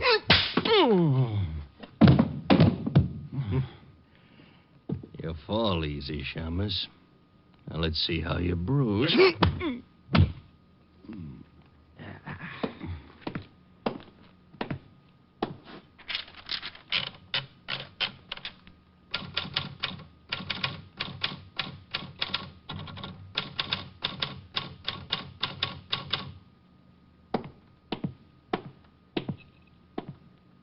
So long, Shamus.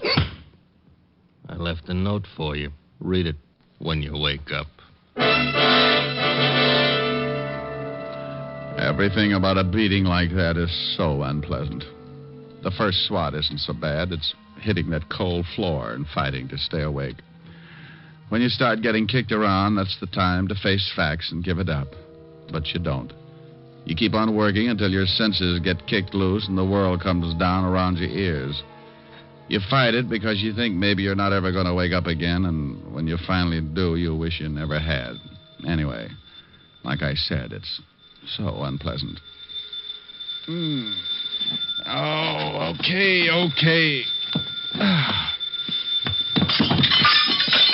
Oh, well, that lamp was pretty silly anyway. All right. Don't jump, but you're talking to a ghost. Rick? At the sound of the groan... What's the matter with you? Oh, that's a pretty good question. I don't know how to answer it without a head. What happened? Somebody worked me over. Oh, and how they worked me over. You want me to send an ambulance? No, just a shovel. What's this? What's what? There's something in the typewriter here. A note. Well, I'll put my eyes in straight. Now, Rick, if you're hurt badly? Oh, I'm not hurt that bad, Walt. Well, what about this note?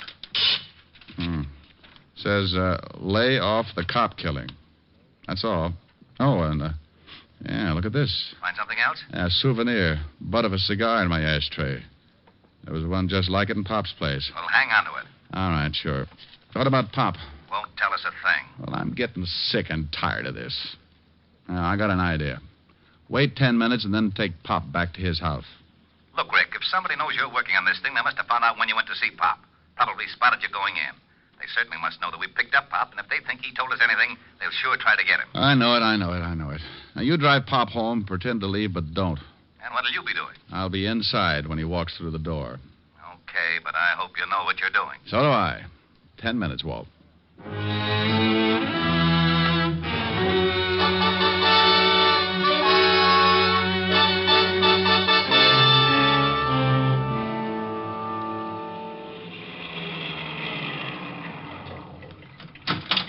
Okay, Pop, here you are. Thanks for driving me home, Lieutenant. That's okay. Good night, Pop. Good night, Lieutenant.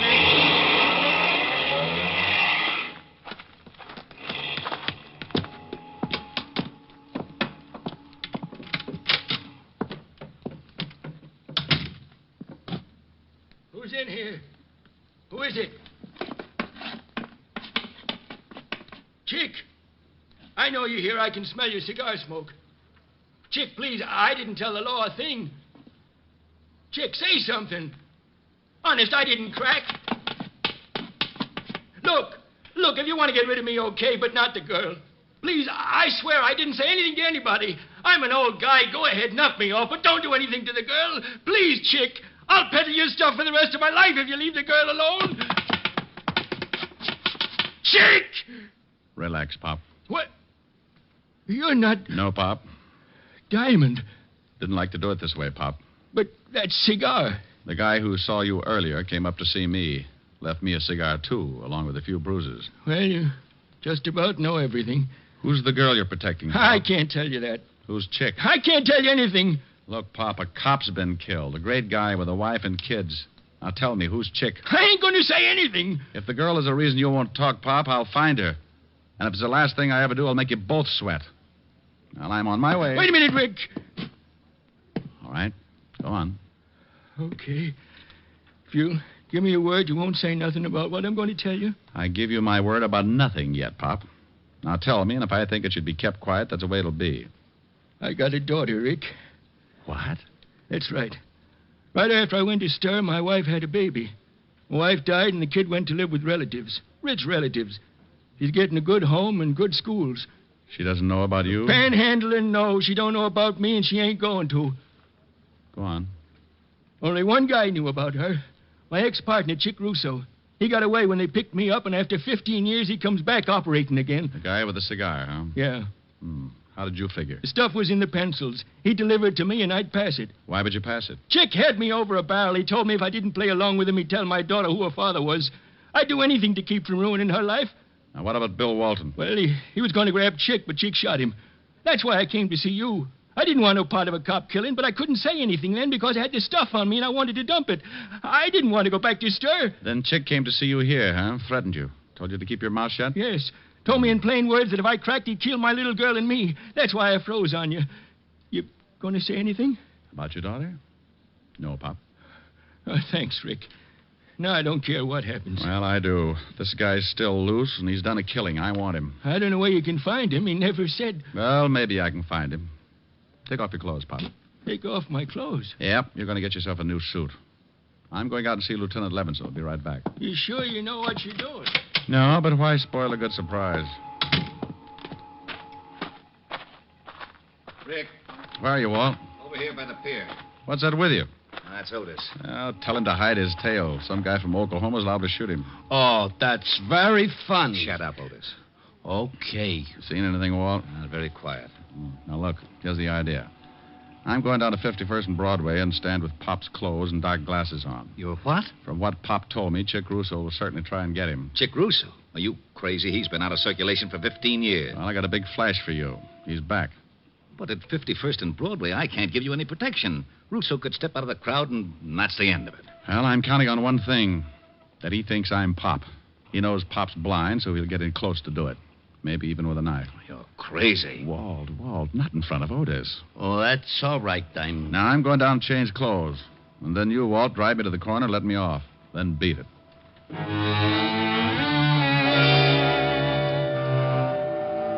I left Walt then and went back to Pop's shack. We did a quick switch, and finally the dapper Richard Diamond stepped out complete with torn trousers, sweatshirt, and sneakers. I carried his cane with a white tip and kept his old hat pulled down over the dark glasses. Well, I'll be darned. Yeah, he looks just like the old man. Yeah, let's go, Walt. Otis, you stay here with Pop just in case our pigeon doesn't go for the bait. Oh, Lieutenant, can't Otis. Okay. Don't look so unhappy, Otis. Who knows? Maybe I'll get shot. Oh, I gotta miss everything. Isn't he a dream?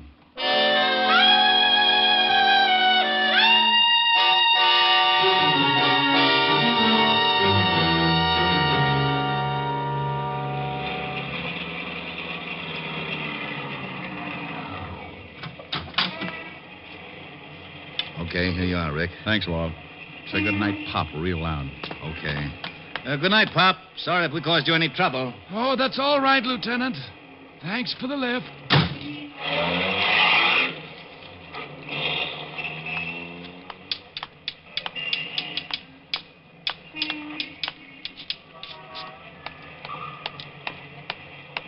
Here you are, my good man. Bless you.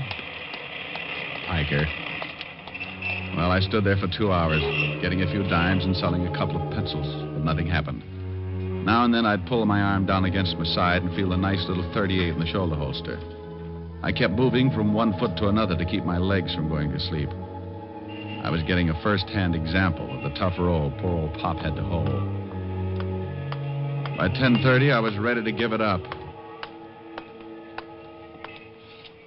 Then I spotted the cigar. Bless you. For what, Pop? Cop's driving you to work now, huh? That's enough. I'll take your arm and you start walking. I'll lead you. Chick, is that you? Shut up. Walk.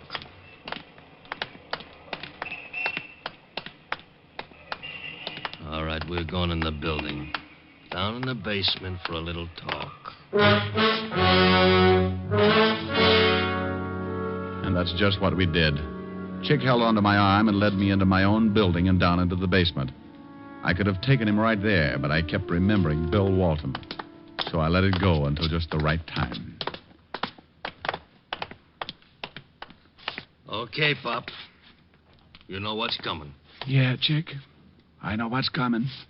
Don't act much scared. I guess it ain't so tough for a blind man. You can't see it coming. You'd be surprised what I can see. What did I tell you? Busted my arm. You hit me with that cane like you could see you hit me. You go for that gun, I'll break your fat skull. You ain't Pop. No, Buster, I'm the fellow you gave the bruises to, just returning the favor. Boy, you dirty... Don't do it! Papa spank. My shoulder. All right. Now let's go back up where we can find a cop. I know you're not gonna take me. Come back here, Russo. Stop, Russo. I've got a gun. Nuts to you, Shamus. Skeptic.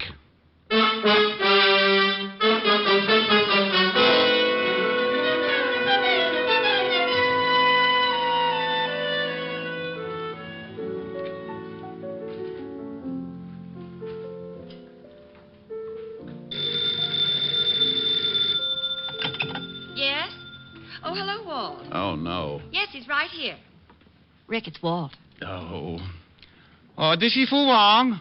Mr. Diamond very dead. Now, you stop that. I just had a long talk with Pop. Oh, is that right? Yeah, he said absolutely nothing.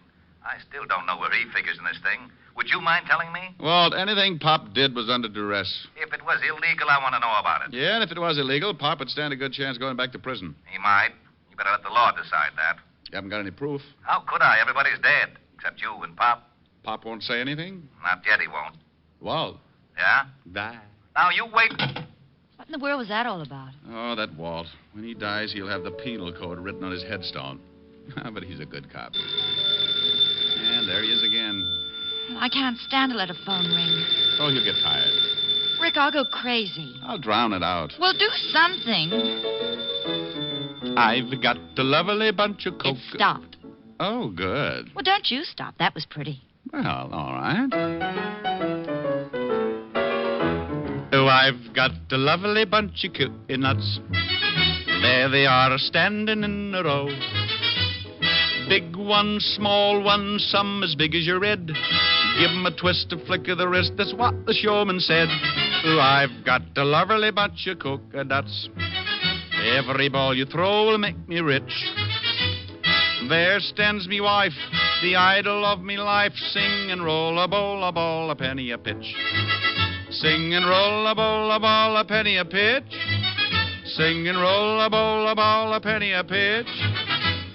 Roll a bowl, a ball, roll a bowl, a ball. Sing and roll a bowl, a ball, a penny a pitch. Aye, there you are, my lad. Step right up here. I got a lovely bunch of coconuts. There they are, all up, stand up in a great big row. I got big ones and small ones, some of them as big as your blasted head. Yeah, you give 'em a twist and a flick of the wrist. Oh, what lovely fun.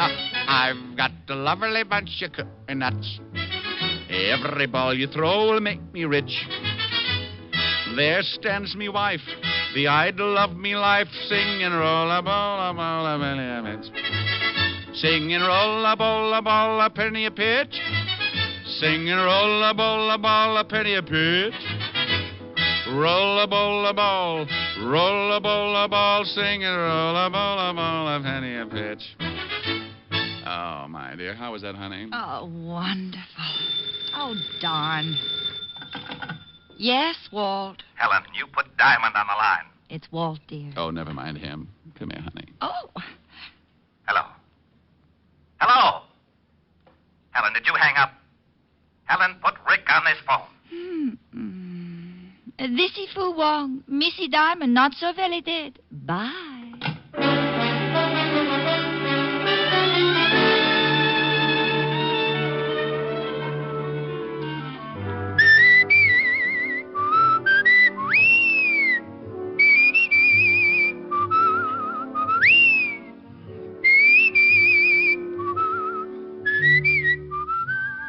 You have just heard Richard Diamond, Private Detective, starring Dick Powell. Ed Begley played Lieutenant Walt Levinson. Also in the cast were Wilms Herbert, Francis Robinson, Larry Dobkin, Ann Morrison, and Charles Seal. Music was under the direction of Frank Worth. Tonight's show was written by Blake Edwards and directed by Russell Hughes. Dick Powell currently may be seen in the motion picture version of the best-selling novel, Mrs. Mike. This is Eddie King inviting you to be with us next Sunday at this same time when we will again bring you Dick Powell as Richard Diamond, Private Detective.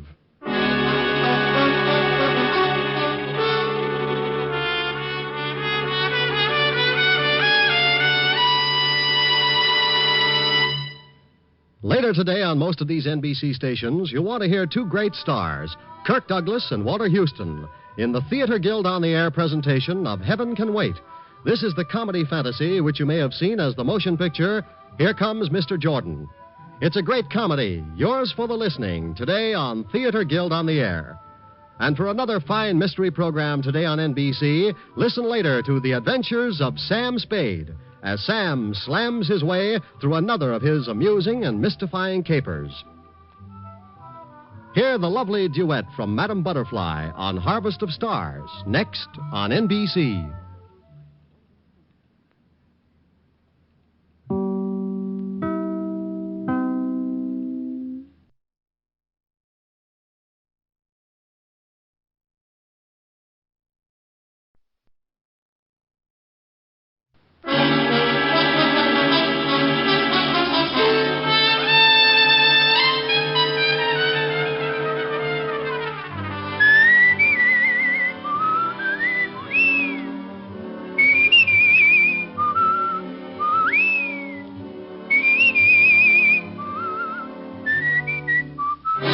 The National Broadcasting Company presents Dick Powell as Richard Diamond, Private Detective.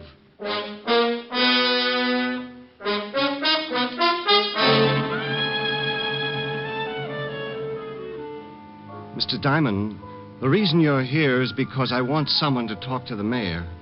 I don't know whether it was explained to you or not, but unless His Honor has done away with himself by noon, a lot of people are going to get hurt. Including yourself. Oh, that doesn't really matter. You see, in making my escape, a guard attempted to stop me. I had to kill him. Here's another exciting half hour with Richard Diamond, Private Detective, starring Dick Powell.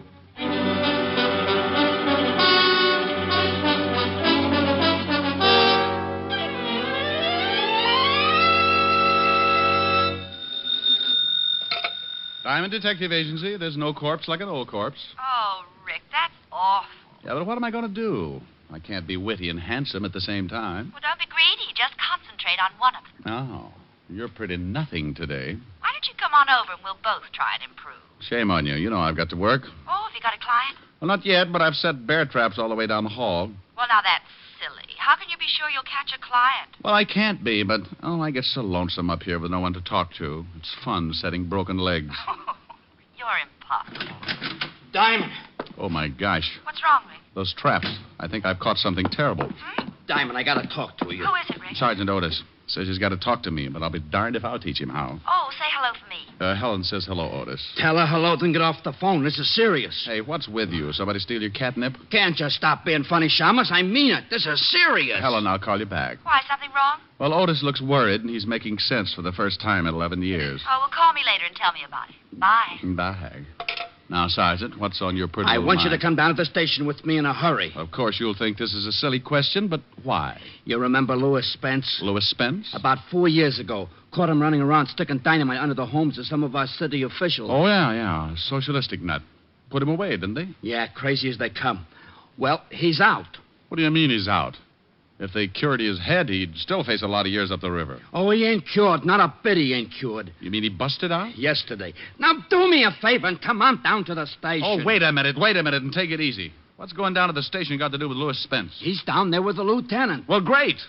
Put them both in fancy jackets and send them home. We can't. He walked in 20 minutes ago and asked to see the lieutenant. I didn't recognize him, so I let him in. Now we can't get him out. Well, why the devil can't you? He won't let us in, and he won't let the lieutenant out. He's sitting there holding a big bomb, and it's ready to go off.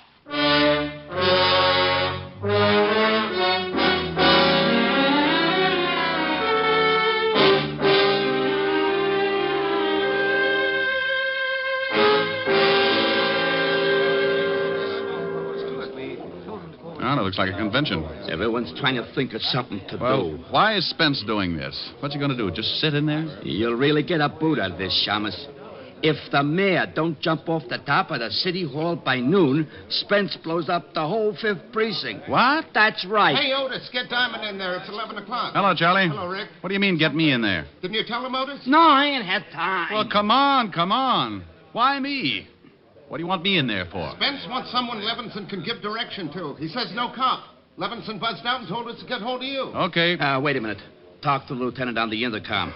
Spence won't know who's walking through the door and maybe blow the whole joint up. Otis, you amaze me. Oh, I ain't so smart. It was Spence's idea. Come on. Here. Go ahead. Walt? Rick? Yeah. Wait a minute. Diamond's outside now. Okay. Tell him to come in. But just him. Anyone else? Okay.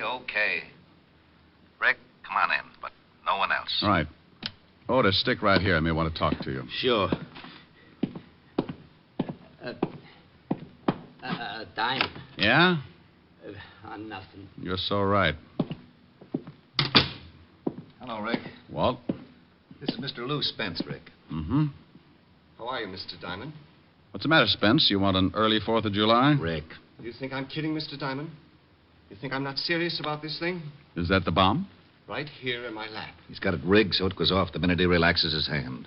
You see, I thought maybe the police would want to take it away from me. If you shoot me, try to knock me out, well, it goes off. Then you won't mind if I take a look, huh? Rick, please. Stay right where you are. And I'll stay over here. Well, just as you say, Mr. Spence. Mr. Diamond, the reason you're here is because I want someone to talk to the mayor.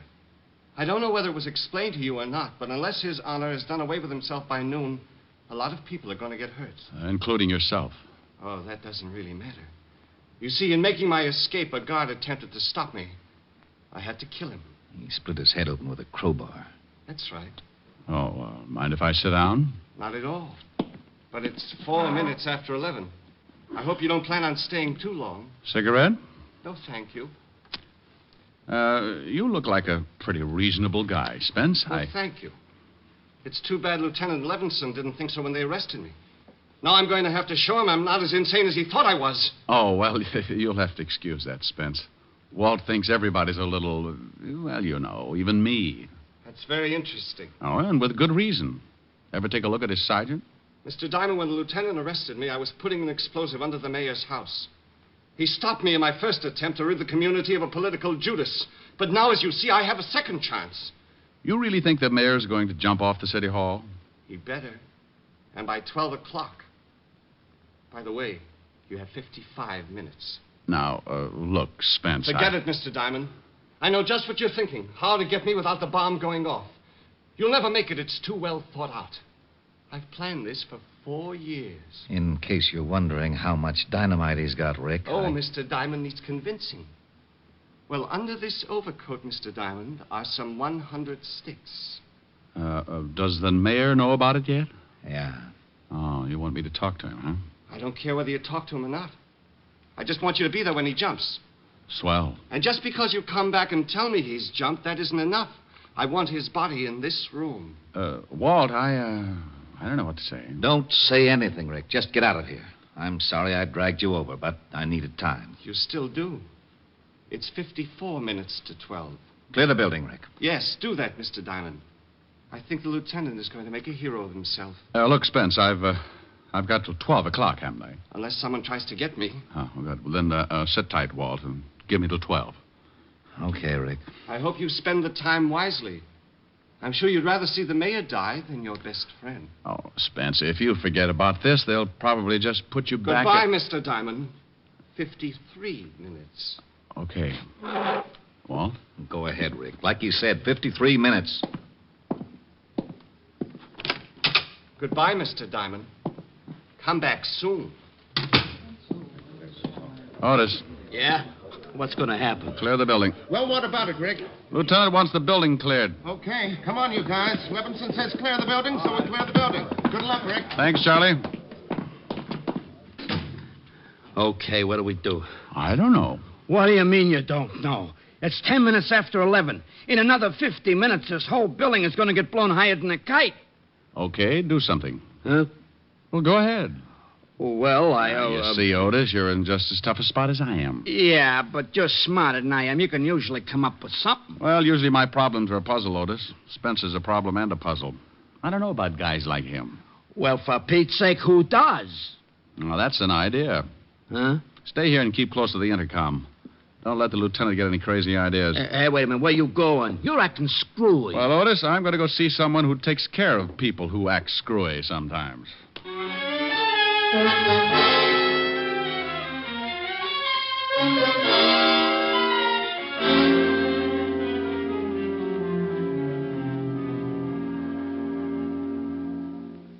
Well, that's the story, George. You're a psychiatrist. What do I do now? Well, we solved your problem with that little blonde dancer in Flatbush. Maybe we can do something about this. Of course, she didn't have 100 sticks of dynamite. Oh, she didn't, huh? What do you think I talked about for 6 weeks on that couch over there? Look, George, this isn't anything like that. This is a real mess. Now, Rick, take it easy. It's only a mess because you're used to working with something that has a pattern. Maybe not at first, but you know there's one there and you set out and find it.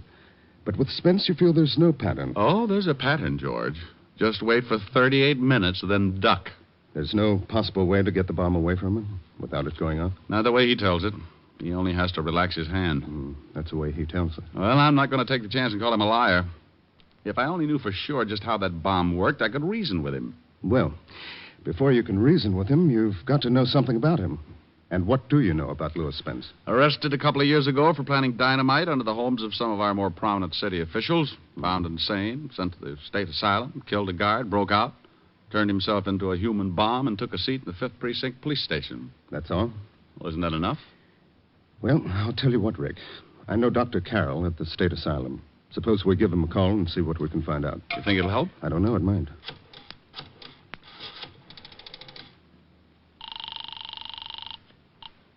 Long distance. Operator, this is an emergency. This is Dr. George Thacker, and I want to speak to Dr. Robert Carroll at the state asylum immediately. What was the name again? Dr. Robert Carroll. One moment, please. It'll be a minute, Rick. What time is it?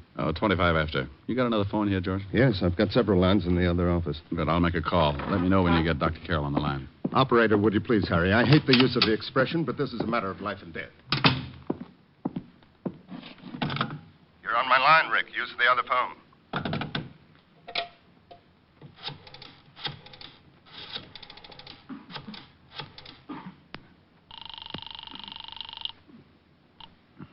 Yeah? Joyce? Yeah. Where the devil are you? It's almost 11:30. You talked to the lieutenant since I left? Yeah, once. He wanted me to get out of the building. No, you just stay put until I get there. I don't want Walt to try anything stupid. Yeah, well, I want to know what you're doing. I'm trying to get an idea, Otis. Just one little idea. Trying to get an idea? I suppose you've been spending the last 20 minutes sitting in Central Park waiting for one to come to you.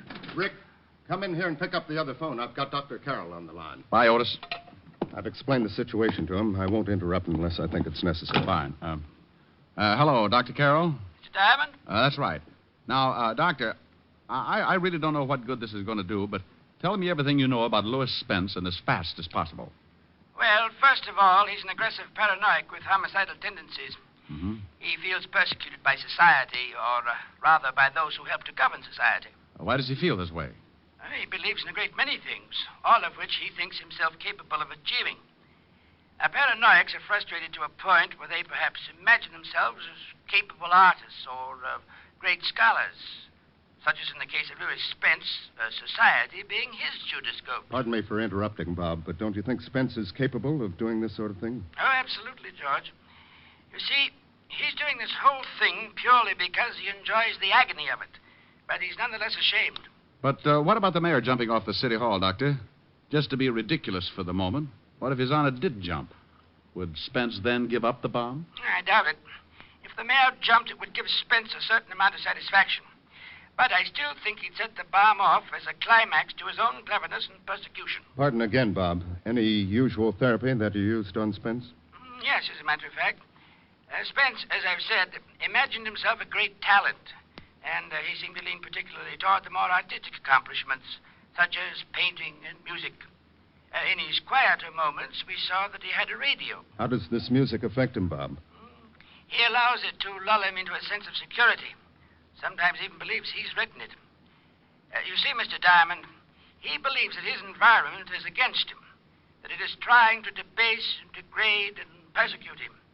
He fights off any acts of moral turpitude by becoming the thing he imagined. Oh, I hate to break it up, boys, but it's 25 minutes to 12. I've got to leave. Thank you, Doctor. I hope I've been some help. Well, you've given me an idea anyway. Goodbye.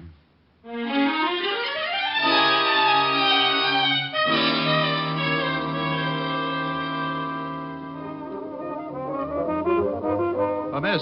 Just a minute, just 1 minute. I'll be right with you. Oh, look, I'm in a hurry. So you're in a hurry. So's everybody else. You'll have to wait until I'm through with this gentleman. Sweetheart. Now look. You look. Oh, a badge. Yeah, no, this is police business. Got to be in a hurry. Is that clock right? Yeah, it's 11:45. 16 minutes to. All right, 16 minutes. You want to split hairs? No, I want a portable phonograph and quick. Okay. Here's one right here on the counter. 3 speeds, interchanging. I'll take it. Okay, I'll go back to the storeroom and get you a new one. Forget it. I'll take this one. Look, mister, we got a policy here. I can't tell you nothing off from the counter, supposing it don't work when you get it home. You'll hear about it? You see? That's just what I mean. Well, does it play now? Certainly, like everything. Listen. Oh, boy, that's Pete Rugelow's new arrangement. He's crazy. Okay. Don't dig it, huh? Give me a record by Debussy or Ravel. Oh, no wonder. Well, let's see. We got the Engulfed Cathedral by Debussy. No, something with a little more excitement. All right. I'll read them off. Debussy or Ravel? Ravel. La Waltz, I guess. We got Bolero. I'll take it. Which one? The Bolero.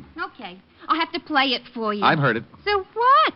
It's another policy of the store. There might be an imperfection. Give me the record. Hey, don't get so grabby. Now, look, dear.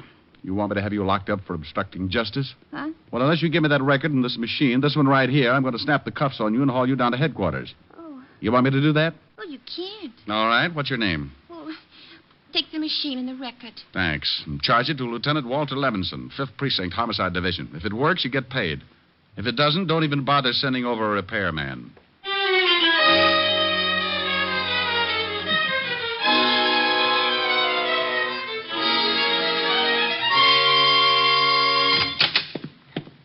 Diamond, oh my gosh, you know what time it is. What, exactly? Exactly 6 minutes, too. What the devil you got there? A photograph. A phonograph? You talked to Walt since I left? No. Now, what's the idea with a phonograph? Hunch, Otis. Maybe we can save this whole mess. Well, for Pete's sake, can I help? Sure you can, Otis. Now, take this machine in the other room and play this record. You know how it works? Well, I can find out. You got less than 5 minutes to find out, so make it good. I don't want to hear anything until you're ready to let it play all the way through. Okay. Diamond. Yeah. Go on. Whatever you're going to do, if I louse it up, I louse up everything, huh? You won't louse it up, Otis. Oh, I'm so stupid. But I'll try. Otis. Yeah? You don't have to wind it. Just plug it in. Oh, yeah. I heard about them kind. All right, then get going. Okay. Yeah? Walt, it's Diamond. What's up? Careful, Lieutenant. Oh, I'm getting sick of this. Walt. Yeah? Relax. I want to come in. How about it, Spence? By all means. Have Mr. Diamond come in. All right, Rick.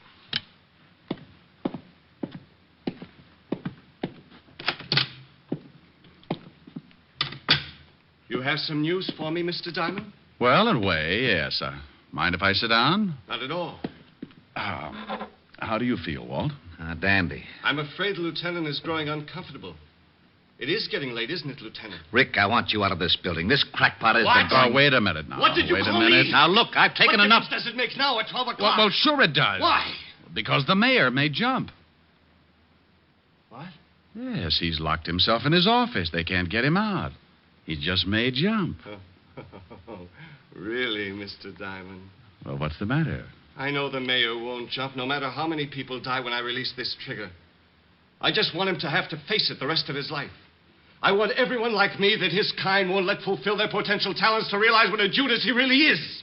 What all men like him really are. Well, you know, that makes sense. Don't try to get on the good side of me, Mr. Diamond. I know what you think about me. I know what you all think. It doesn't make good sense to you or anyone else. How could it?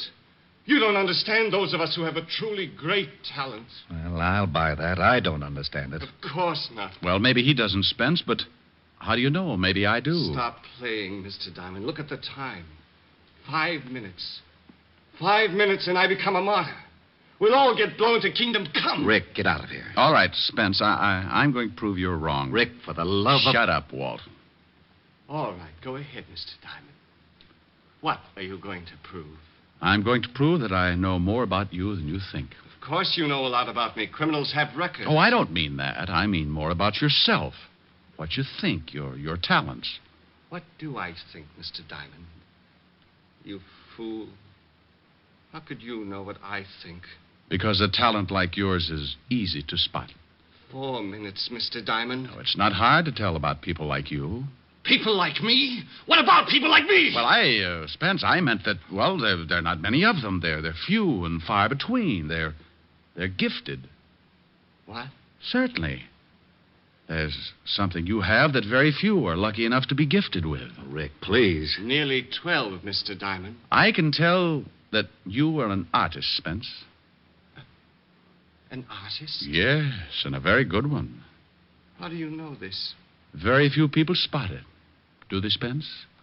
Very few. You surprise me, Mr. Diamond. He surprises me, too. Walt, keep quiet. Yes, Walt, keep quiet. It's 2 minutes to 12, Mr. Diamond. You can leave because maybe you have been honest with me. Perhaps you do recognize something that... What's the matter, Spence? Music. Music? I don't hear anything. Music. Beautiful music. Well, I don't hear a thing, Spence. Do you, Walt? No. Oh, you must hear it. It's beautiful. Don't you hear that wonderful rhythm? Now, you see, Spence, we're not as lucky as you are. No one is.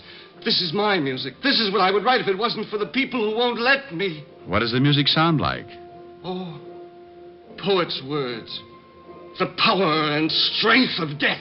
It makes you imagine things, doesn't it? Yes, oh, yes. You hear the music and you become powerful. Like making that bomb. Not just anybody could think of that. It takes genius. You understand. You do understand. Well, of course I do, but I am still amazed. There you sit with the power of life and death in your hands, and no one can do a thing. It must be wonderful. It is. Like the music, it's wonderful. In seconds, we'll all be torn from our earthly bonds, taken away from this dirty, filthy world to a place of clean, wonderful things like that music. Oh, but you're an artist. How could you ever take a thing like that bomb and put it together? A thing like this bomb. Oh, this is a masterpiece. Just looks like a small box to me. Oh, it took me weeks. Just a small box. Oh, no, you see, if my finger relaxes... Yeah, I know about that. But this took genius. It's not just relaxing my finger. It's how I put it together so as to get the required result. It's like the hammer action on a gun, but it's reversed. Well, I'll be darned. You mean when you release your finger, that makes the hammer fall? I can see you appreciate things of genius. I wish you could hear the music, too, Mr. Diamond. You'd really appreciate that. It's so wonderful. Well, tell me more about the bomb. When you release your finger and the hammer falls, what does it hit? Well, that's a simple part. I'm surprised at you. I just wanted to hear you tell me. After all, you invented it. Yes. It strikes a cap. It's that simple. Simplicity can be beautiful. Don't you agree? Absolutely. Listen to that music. It builds and builds. Tell me, Spence, what would happen if something got in the way of the hammer? I mean, between the hammer and the cap. Nothing can. There's nothing big enough in the box that the hammer wouldn't tear right through. Simplicity, Mr. Diamond. I'd sure like to take a look at it. Of course. There's nothing you can do. So by all means, look. Well, you've got glass over the end of the box. That's right. See my finger on the trigger? If I release it, that hammer falls and strikes that cap. Why the glass? So I could look in when I set it and see that everything was all right. Oh, that's very clever. That music is getting so big, I can't think. What time is it? Plenty of time, Spence. Yes. When the music finishes. It's nearly done now. I thought you said you couldn't hear it. It's a phonograph from the other room, Spence. What? Tell me, Spence, what happens if I jam my hand through that glass between the hammer and the cap? What? That music. That music. Grab him, Ork. Grab him. Let me go. Honest, you don't understand. You cheated. You did lie. Let me go. Well, that does it. Otis, take him away. With pleasure. And you, Rick. Yeah? How'd you know that music would work? How'd you know you could stop that hammer? How'd you know you wouldn't... Oh. Did you hurt your hand? Well, of all the... Well, did you? No. Well, all right. You just bet it is. Goodbye.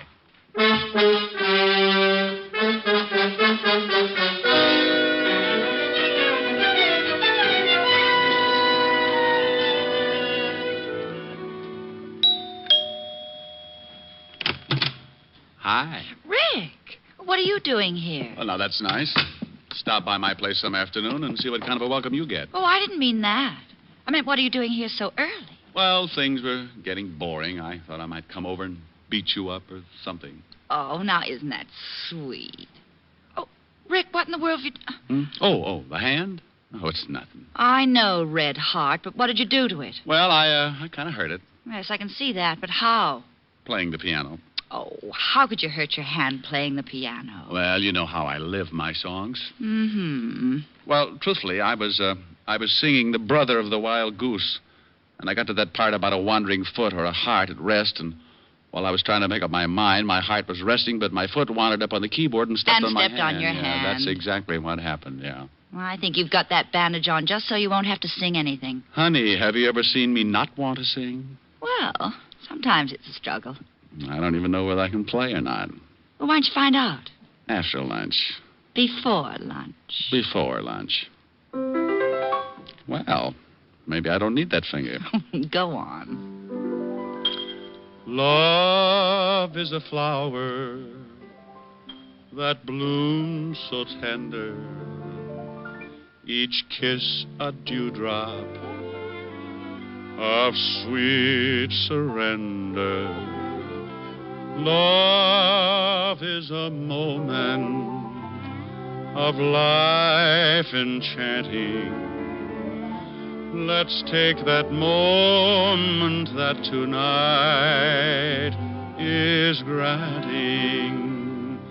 There's no tomorrow when love is new. Now is forever when love is true. So kiss me and hold me tight. There's no tomorrow. There's just tonight. You like that? So pretty. Well, thank you. Oh, that reminds me. We're having spaghetti for lunch. Oh, good.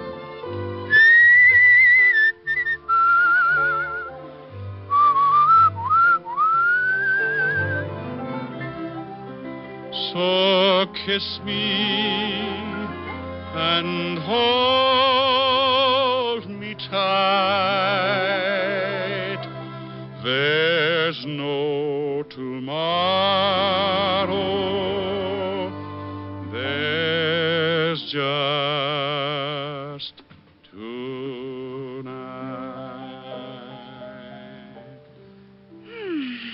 That was nice. Now tell me, how did you hurt your hand? Simple. I was grabbing. Grabbing? Mm-hmm. Like this. Come here. Oh, Rick. Oh, of all times. Hello? Hello? Walt? Yeah, I just thought I'd call and... Oh, you did you? Well, you sure picked a nifty time to do it.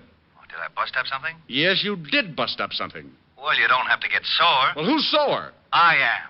That's the last time I'll let you do me any favor. Okay. If that's the way you feel about it, goodbye. Goodbye. Well, what in the world was all that about? Oh, well, honey, you see, it's like this. Walt got in some trouble, and I helped him out of it.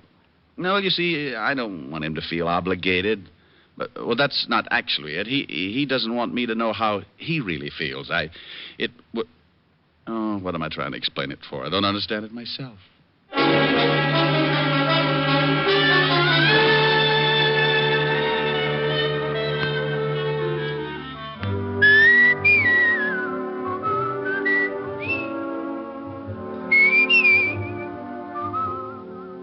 You have just heard Richard Diamond, Private Detective, starring Dick Powell. Ed Begley played Lieutenant Walt Levinson. Also in the cast were Wilms Herbert, Francis Robinson, Stanley Waxman, Cynthia Corley, and Paul DeBob.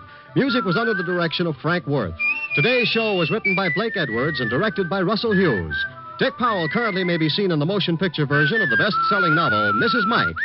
This is Eddie King inviting you to be with us next Sunday at this same time, when we will again bring you Dick Powell as Richard Diamond, Private Detective.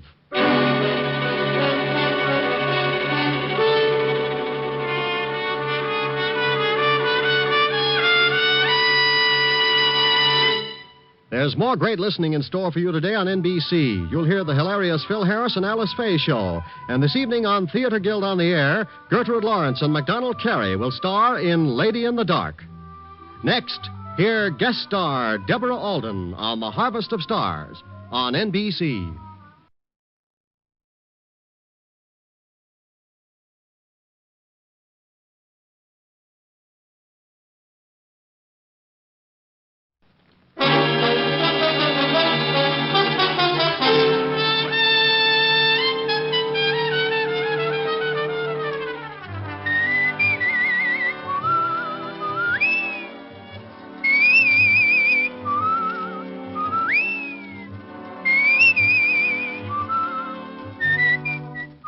National Broadcasting Company presents Dick Powell as Richard Diamond, Private Detective.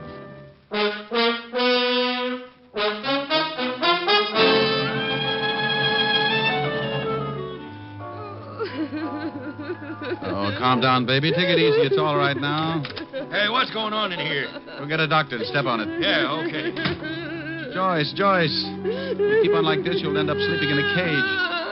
Joyce, will you shut up and listen to me? Okay, honey, sorry. Here's another exciting half hour with Richard Diamond, Private Detective, starring Dick Powell.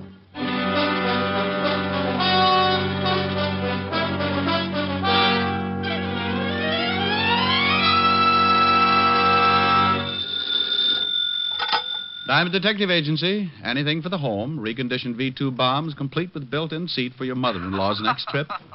Also a large stock of 5-second hand grenades for the kiddies in the block. Rick. Oh, by the way, we have a special today. Oh, you have? Yes, with every 5-ton purchase of dynamite, you get free of charge a nifty nitro tank destroyer kit. Oh, that's nice. Great for parties. Plant one in your driveway and give your relatives that extra lift. Richard Diamond. Yes? Oh, you're terrible. Oh, now you only say that because you're an authority on the subject. It's a wonder you ever get any clients. Oh, honey, maybe I've been trying too hard.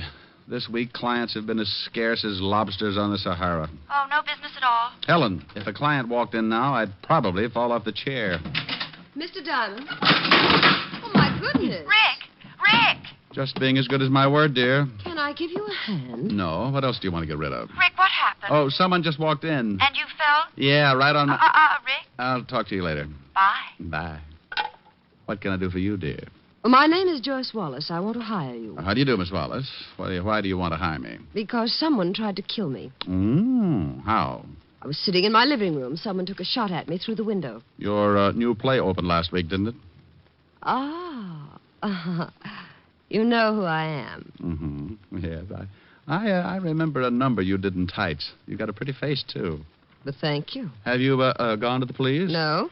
Well, baby, if someone's out gunning for you, the law's your best bet. I think you better go see them. I can't. All right, then tell me about it. Well, as you know, I'm an actress. If this got out, it would be all over the papers by tomorrow. You've had publicity before? Certainly, and some of it's been very bad. But this time I can't afford bad publicity. Oh, well, go on. You see, my husband and I have separated. I'm trying to retain custody of our child. And the courts wouldn't like you getting shot at? Barton, it's my husband, will try just about anything to get the child away from me. You're married to Barton Webb? The playwright. Mm-hmm. Well, maybe he was the one who took the shot at you. I've thought about that, but it's a little hard to believe. Why? Well, we've had a fairly decent relationship up till 6 months ago. Honey, I've known guys who got mad and slit their wives' throats all in a matter of an hour or so. It doesn't take 6 months to build up to shooting. Well, that's why I want to hire you. I want you to find out. Can you think of anyone else who might like you better at the morgue? Well, I have people who don't like me, certainly. Certainly. Why do you agree so quickly? Sweetheart, look. It stands to reason that half the women who know you would dislike you just because, well, let's say your bathing suits have an advantage. Nice. What about the other half? Oh, probably like their husbands in a vault after 6 in the evening. Mm-hmm. Well, if you take the job, we'll probably spend a lot of time together. Dear, I've got claustrophobia. If I get nervous, I'll just run my head into a wall or something. You're hired. You're jumping the gun. I get $100 a day in expenses. I have a check. I'll take it. There you are. I certainly am. Well, let's go. Where to? Your apartment. I want to look for the bullet. Good. We can have a drink. Well, it's a little early, but I could use something cool.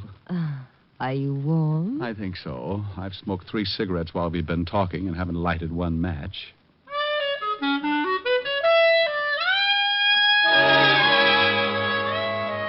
We left the office then with Joyce Wallace in the lead. I followed her down the hall, into the elevator, down to the first floor, where I bought some seasick pills and decided it was better to walk alongside of her.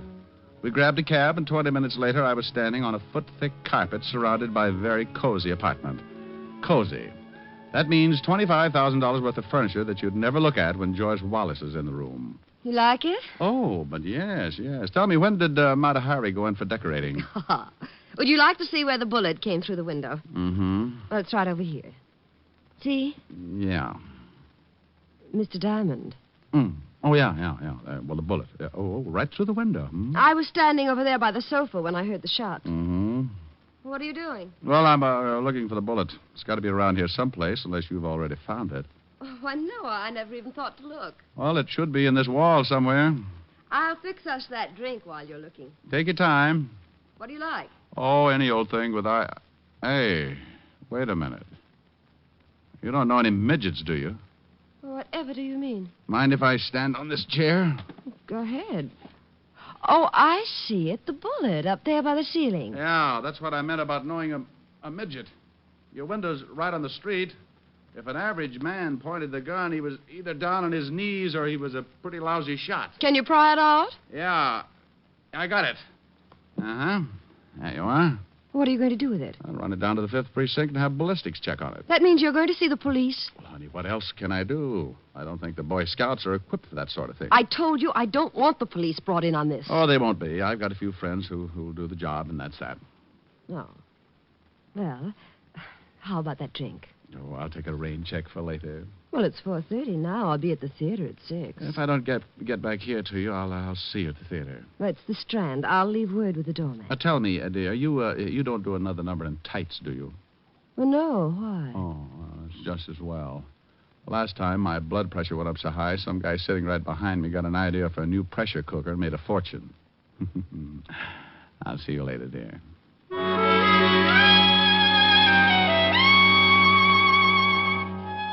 She walked me to the door and said something about all work and no play, and then she stood on her toes and kissed me on the forehead. The kiss was effective, all right. When I finally found my way down the hall, I knew just how the first cow in Texas felt right after being branded. I got out into the fresh air, gulped a couple of lungs full, grabbed a cab, and a few minutes later I was walking into the squad room of the 5th Precinct Police Station. Well, good afternoon, Sergeant. Oh, what do you want, Shamus? What do you want, Shamus? Oh, Otis. Oh, why don't you be happy? Conform. The worst has happened. They'll never send you back to the jungle. Ooh. The lieutenant in? Yeah, go ahead. Thanks, Sporty. Oh, Otis. Yeah, what is it? When are you going to get a haircut? What's the matter with my hair? Looks like a mountain lion's been sleeping in it. Hello, Walt. Why don't you leave him alone, Rick? He's used to it. It'd drive him out of his mind if I walked in someday and didn't say a word. It would? Probably. Why don't you try it? Oh, you're as bad as I am. That's a horrible thing to say to me. And by the way, what are you doing down here, Rick? What's going on? I want a ballistics check on this bullet. Oh, you do, huh? Where'd you get it? What? That bullet. Well, what do you want to know for? Because I think you're trying to hide something. Now, why would I do that, Walt? Because that's the way you operate. Now, where did you get that bullet?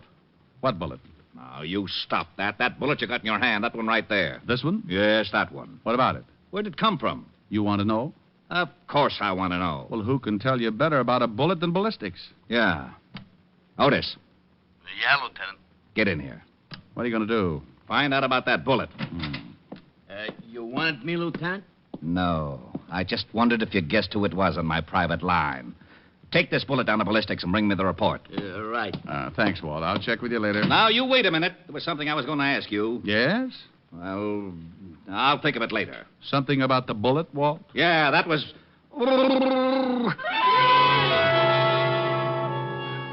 I let Walt chase me as far as the street, then I grabbed another cab and headed for my own apartment. It was about 5 o'clock, so I cooked up a short meal, climbed into a shower, and my other suit. At 6 o'clock, I was at the Strand Theater, talking with the doorman. Say, your name's Diamond? Yeah, that's right, Pop. Well, Miss Wallace said to show you right back, but I don't know whether this is a very good time or not. Well, she said 6 o'clock. It's 6 now, Pop. Yeah, but she's got a visitor. Oh. Well, come on, I'll show you anyway. Her dressing room is right down this way. I'm not going to give her up. Well, my dear, you may just have to anyway. Oh, you see what I mean? Husband? Yep. You just get out of here. Still want to go in? You know I think so. You're just trying to upset me. I want to settle this thing once and for all. Good luck. Thanks, Pop. Well, I don't care. I'm just going to go ahead with my plans. You better answer the door, darling. Give your tonsils a rest. Hello, Joyce. Oh, come in, Mr. Diamond. Oh, he's a new one, isn't he? This is Mr. Diamond, and I have some business I want to talk over with him. Alone. Well, anyway, you look at him. It certainly would be foolish for me to argue the point. I suppose you chin yourself regularly, Mr. Diamond? Chins are a hobby with me, Mr. Webb. I've come in contact with several in the past. A wit. Muscles and wit. This is a new achievement for you, dear. Please get out of here, Bart. Now. Good evening, Mr. Diamond. I will say that you're more of a presentable specimen than the others. You're somewhat of a specimen yourself, Mr. Webb. Another time, Mr. Diamond. Good evening. He just won't leave me alone. Did you tell him about someone trying to take a shot at you? Well, of course not. He'd go right to the papers. It's just what he's looking for. Oh, no. I'll get it. I see you made it all right. Hello, Pop. Who is it? Package for you, Miss Wallace. Oh, thanks, Pop. Will you take it, Mr. Diamond? Sure thing. Thanks. Oh, well, flowers. Flowers? Oh, this is his idea of a joke. upset me so I can hardly go on. Then a few seconds later, his flowers arrive. Barton's flowers? Yes. Sends me yellow roses every Monday. Look out. A snake! Get back. Oh, it's crawling out! All right. All right, it's okay now. He's dead. Honey, calm down. Hey, what's going on here? Call a doctor, Pop. What's the shooting all about? When you get out of here and call a doctor, go on. Okay. Hey, ain't that a snake? No, it's an eccentric spaghetti. Now get that doctor. Joyce, you've got to take it easy. The snake's dead. Now calm down, baby. Snake. You keep on like this, you'll end up sleeping in a cage. Joyce, will you shut up and listen to me? Okay, honey, sorry. Like I said, sorry, but it's better if you sleep it off. I don't usually like to belt women, but this was one of those times when a case of nerves had to be turned off in a hurry. Like a leaky faucet. Pretty soon, the tub runs over and something gets rusted. I caught her as she went down, picked her up, carried her over to the couch, and then I left her that way until the doctor arrived. Oh, no wonder she went off like that. I'd probably end up walking on my hands if somebody sent me a snake. I think maybe I hit her a little hard. Best thing you could have done under the circumstances. She's coming out of it. I'll give her a mild sedative, calm her down. She'll be all right now after the initial shock has worn off. Joyce, how do you feel? Oh, you bully. Had to do it. Think you'll be all right now, Miss Wallace? Who are you? A doctor. He's going to give you something to make you rest. He's not going to hit me, too, is he? Oh, no, just a mild sedative. Calm you down. Make you feel better. Well, thank you, but I don't need anything. I'll be all right. Besides, I've got a show to do. Whatever you say. You're sure it wouldn't be better? Where's the snake? Oh, dear. Pop just took it out. Oh. Well, let me sit up. I'm all right. Right in here, Captain. Lieutenant. Everybody duck. Aha. Aha. I might have known it. You might have, but you've still got your sergeant around to keep you in a stupor. Oh, he's picking on me again, Lieutenant. Look, what in the world is going on here? The law has landed, Joyce. This is good Lieutenant Levinson. Walt, Miss Joyce Wallace. Oh, they must be here about the snake. Yeah, I called him, Miss Wallace. Who's this guy? Oh, this guy's a doctor, Walt. I'm just leaving, Lieutenant, and Miss Wallace seems to be all right now. All right, Doctor. Otis, take him out in the hall. Get his name and address in case we want to talk to him. All right, Lieutenant. Well, goodbye, Miss Wallace. You just try and relax. Yes, thank you, Doctor. All right, Rick. Now, what the devil's going on here? We get a call from the doorman. There's a snake loose in Miss Wallace's dressing room, that someone's been doing some shooting. Oh, snake was loose. I shot it. That's right, Lieutenant. It's as simple as that. Oh, it's as simple as that. How'd the snake get in here? Oh, maybe he was one of her fans. Now, you stop that. You find out about that bullet? Yes, I found out about that bullet. Fired from a Mauser 25. And that's another thing I wanted... Lieutenant, there's really nothing to worry about. A snake got into my dressing room. Mr. Diamond shot it, and that's all. Miss Wallace, how does a snake get backstage and into a dressing room? Well, now, let's see. If I was a snake... All right. I looked at the snake. It wasn't poisonous, so I guess it doesn't make much difference. Wasn't poisonous? No, Red Heart, just a little old gopher snake. Now, what about that bullet you had me analyze? Just part of a case I'm working on. I'll tell you about it later. Nothing to do with Miss Wallace, I suppose? No connection with the snake at all? None whatsoever, Lieutenant. Is this the box the snake came in? Yeah. I'll check with the florist. Yeah, do that, will you? And let me know what you find out. All right, but Diamond, so help me. If somebody gets killed, I'm going to hold you for complicity. I bet you can't say it again. Say what? Complicity. Complicity. You never know. Thank you for not telling him anything, Mr. Diamond. Well, there wasn't much to tell. Maybe you'd better help me out, though. Any idea why someone would send you a non-poisonous snake? Well, certainly I have a deathly fear of them, any kind of snake. How many people know about this? My husband. Anyone else? No one. I've never told anyone. You see, I was bitten by a snake when I was a little girl in Wyoming. I never got over it. Well, someone must have known about it then. My family and a doctor. They're all dead now. All right. I'm going to leave for a while. Think you'll be all right for the show? Oh, certainly. I have a little time before curtain. Oh, by the way, what's your husband's address? 559 East Park. Why? Well, I'm going over to see him. Find out what kind of presents he's in the habit of sending.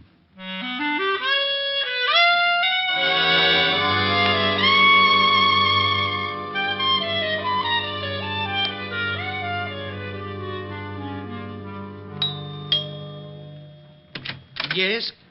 Oh, You should be in mourning, Mr. Webb. I just killed a friend of yours. What? Maybe you better let me in. Well, if you're running around exterminating my friends, maybe I'd just better call the police. Yeah, why don't you do that?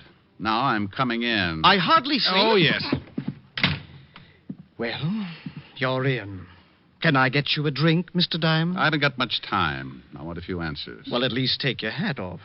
I don't like being intimidated, but if I must be subjected to your roughhouse tactics, I prefer you to be polite. If I get the right answers, I'll be so polite I'll even apologize when I break your leg. I really think I'd better call the police. Did you send your wife a snake?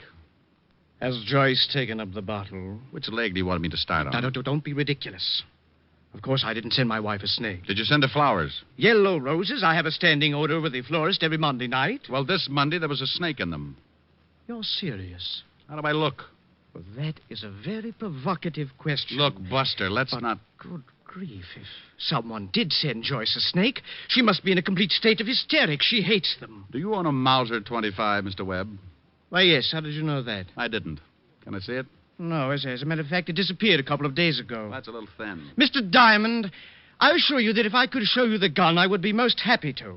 Loaded and pointing right at your overdeveloped chest. You say it disappeared a couple of days ago, hmm?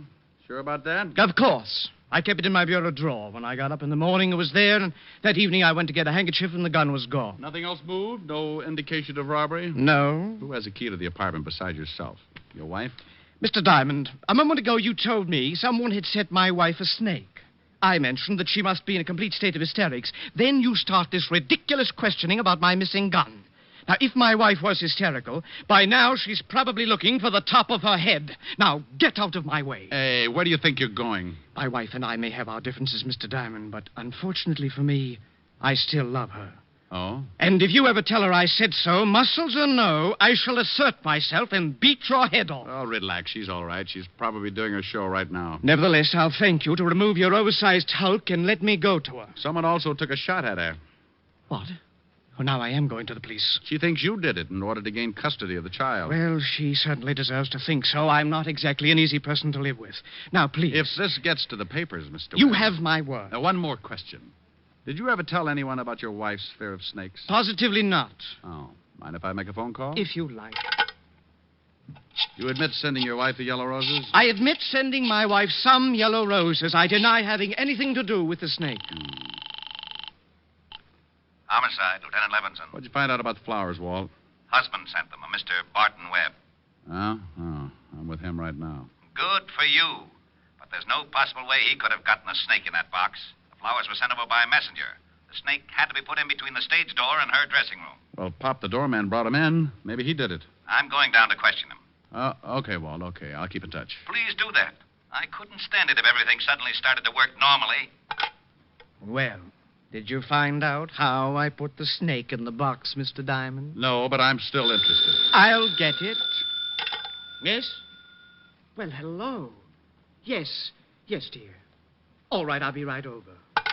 Leaving? Unless you'd care to wrestle. Stay as long as you like, though. Pour yourself a drink. The poison is in the red decanter.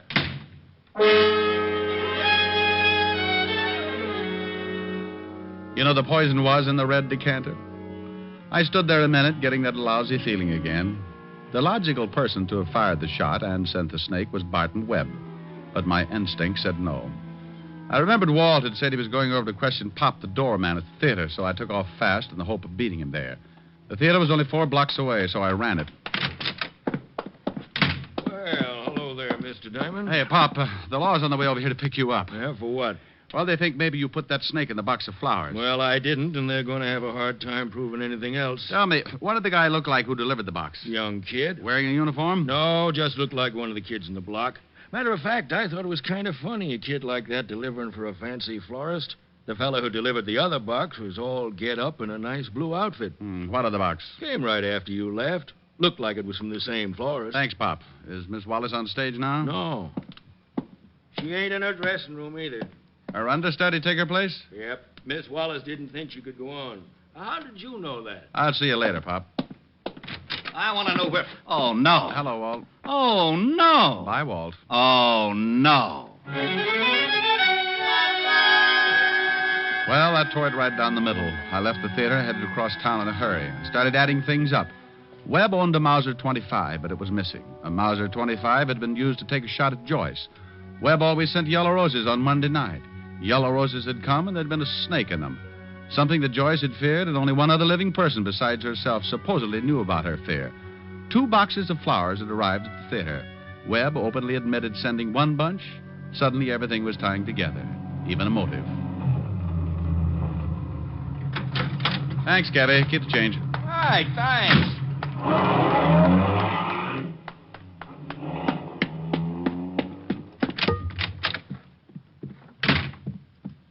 Joyce, now. Joyce, don't be a fool. I told you once, Barton, that I couldn't stand it anymore.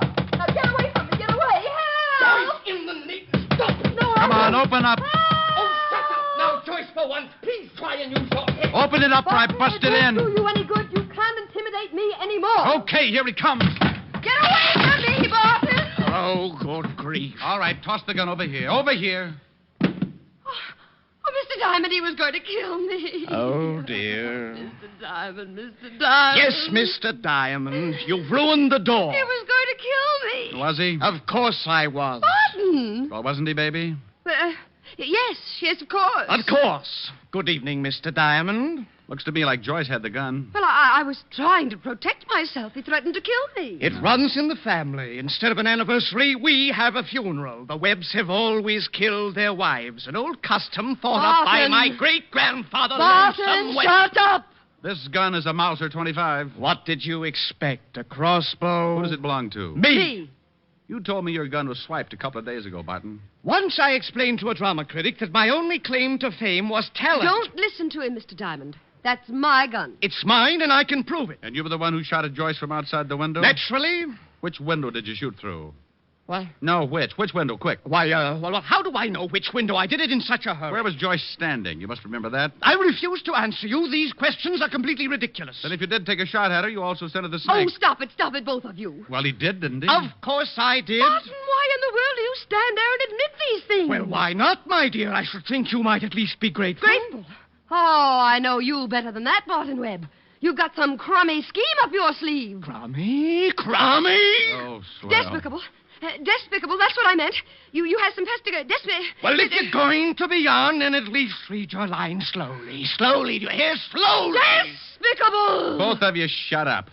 You admit sending the snake, Barton? Yes, I do. He does not. I most certainly do. You're a liar. What? Yes, he's a liar, Mr. Diamond. I'll tell you all about it. Joyce! No, I'll tell you. You came to me because you said someone was trying to kill you. Shot at you through a window. Maybe Barton. Of course, I told you. Oh, shut up. Then a snake arrives in a box of flowers. Looks like Barton sent that, too. I did? You did like the devil. 2 boxes of flowers came to the theater tonight. One of them was yours, Barton. The other one you sent yourself, Joyce. You put a snake in it and had some kid deliver it. I did? Yes, and another thing. Barton left me in his apartment a good 20 minutes ago.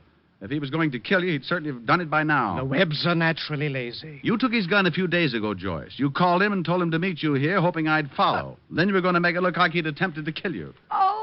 Joyce, darling. I swear, Diamond, that at the first opportunity, I'm going to start working out at a reputable gym, and eventually I shall engage you in physical combat. No, he's right. Mr. Diamond, you're right. Yes, and the motive. You were afraid he was going to take away the one thing you loved, your child. Barton, why didn't you just come right out and tell him? Why did you admit to something that wasn't at all so? My motive will not be discussed. Oh, the little brain was feeling a twinge of conscience. Pretty noble, too. He was willing to take the rap for all the trouble he'd given you in the past. But... Well, it was really nothing. He's still in love with you, Joyce. What? Yeah, and I think you two better sit down and talk it over. Believe me, you deserve each other. Oh. There, darling. There. No, you could get in a lot of trouble for this, but I'll straighten it out with the law. Oh, Mr. Diamond, how can I ever thank you? By George. You know, you're not such a bad fellow after all. Look, let's get something straight right now. I've been made a patsy and my feelings are hurt. I may not get over it until I get a big, fat bonus in the mail. No later than tomorrow. Muscular, witty, and to top it off, a businessman. Mr. Diamond, I think you have a future.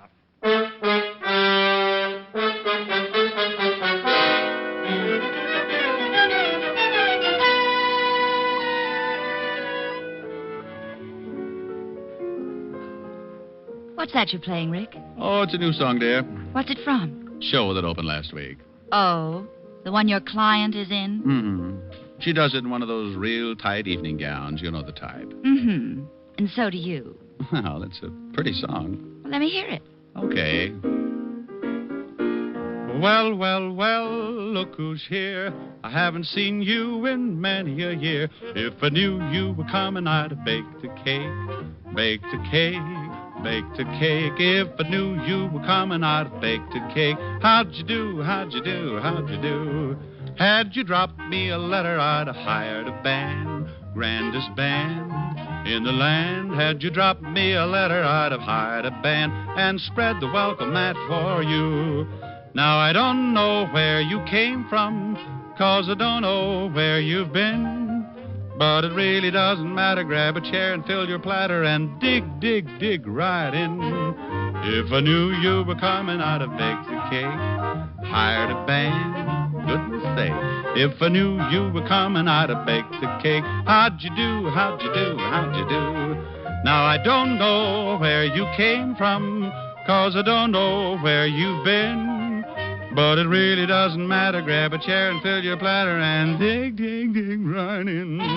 If I knew you'd have come and I'd have baked a cake, hired a band, goodness sake. If I knew you were coming, I'd have baked a cake. How'd you do, how'd you do, how'd you do? Oh, how'd you do, how'd you do, how'd you do? Well, honey, how'd you like that? Well, I don't know why she has to sing that in an evening gown. Well, she doesn't have a very good voice, dear. Rick, I can't sing at all. Sweetheart, you could come on in a tent doing 12 courses of Down in the Canebrake, and the critics would lock Joyce Wallace in the zoo. Do you really think so? Let's go buy a tent. Oh, Rick, don't be silly. I couldn't wear a tent. Well, you could try. If it doesn't work, I know a camping spot in the Catskills. Oh, Rick. Thrifty diamond. Yes, I know. Never waste a good tent.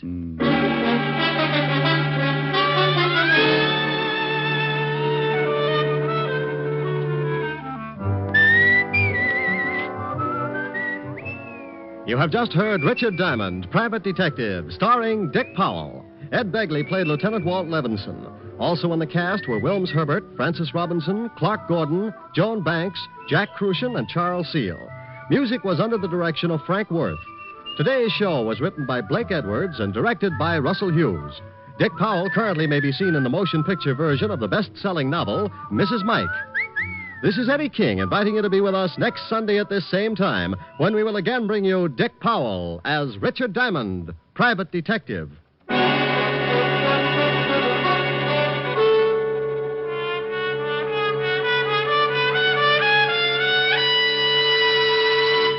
What's on NBC today?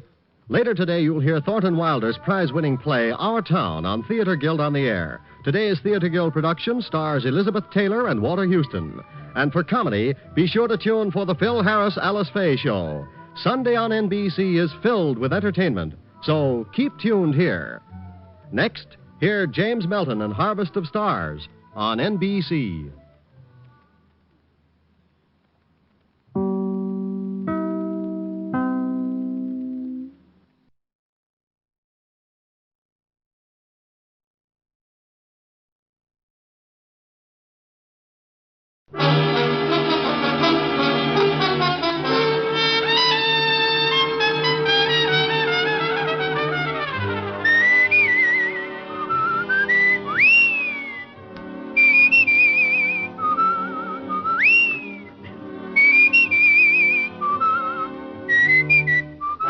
The National Broadcasting Company presents Dick Powell as Richard Diamond, Private Detective.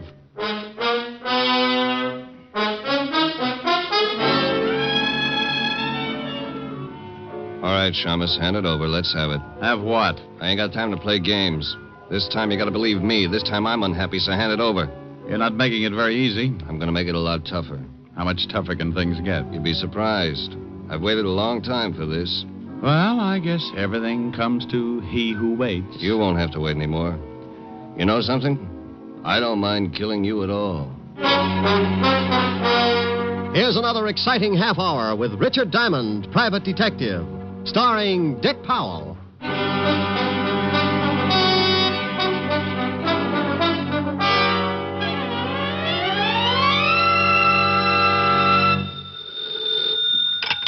Diamond Detective Agency, homicide made easy. With us, it's the corpse that counts. Oh, I just don't think I'll ever get used to it. Hi, Helen. Hi. What are you doing? Oh, right now, nothing. But I've been considering a few push-ups or something just to keep my heart going. I've been sitting behind this desk so long my blood doesn't circulate anymore. It just lies around in puddles. Oh, Rick. Morning, Mr. Diamond. Oh, hold it a second, honey. Morning, Phil. Who's Phil? The postman. Oh. Special delivery for you. Return receipt on it. Here, sign right here. Sure. Okay, there you are, Phil. Okay. See you later, Mr. Diamond. Yeah. Rick? Yeah, yes, dear? Well, what is it? Hmm? Well, what did the postman want? Well, wanted to give me a letter. Oh? Special delivery. From the city hall. Oh, must be important. What does it say? Let's see. It says, Mr. Richard Diamond, address, so on and so forth. Oh, here. Dear sir, you are hereby notified that under the laws of this state, you can be called... Oh, for Pete's sake. Well, what's the matter? Of all the rotten... Oh, stop making noises and tell me what's wrong. You know what this stupid letter is about? I've been trying to find out. I, honey, have got to report to the police commission and get examined. Oh, Rick, have you caught something? Dear, in this state, the commission can call in any private detective and give him a test to find out whether or not he can still qualify to keep on operating. You mean they give you a test like in school? You're darn right. Oh, and it says here I've got to appear today. Well, what if you don't? Well, I lose the bond I had to post when I took out my license. Oh, Rick, you better get right down there. Oh, and here's something else that's real cute. Guess where I have to take the test? Waltz precinct. Has to be. Yeah, aren't they the little devils? Report to Lieutenant Walter Levinson, 5th Precinct, homicide. What time, Rick? Time? 10 minutes ago. Oh, bye, Rick. It was 10 after 11 when I hung up on Helen. It was 12 after when I hit the street. The 5th Precinct was a good 10 blocks away, and I was bounding into the squad room by 11:18. Needless to say, it put a horrible strain on several unused ligaments. 4 or 5 boys in my charming profession were there ahead of me. Well, boys, it looks like the commission's serious this time. When they start dragging in their pets, namely one Richard Diamond, you can bet the heads are going to start rolling. What if the heads do start rolling, Romero? You got a spare? That's very... Hey, Shamus, you're late. Well, Sergeant Otis, do you need a shave, or have you been sleeping with your head on a porcupine? I ain't got no time for your crummy jokes, Diamond.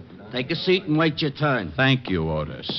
By the by, you're the last on the list. That figured. Yeah, take a seat, Diamond. Last on the list, huh? Looks like you don't swing as much weight as you thought you did. At least now I can understand the reason for this examination. Oh, you can, huh? Sure. Guys like you, Romero, would make it necessary to clean up any organization. Oh, I take it you don't think I'm a credit to the profession, huh, Diamond? Take it any way you like, but stick with the first guess.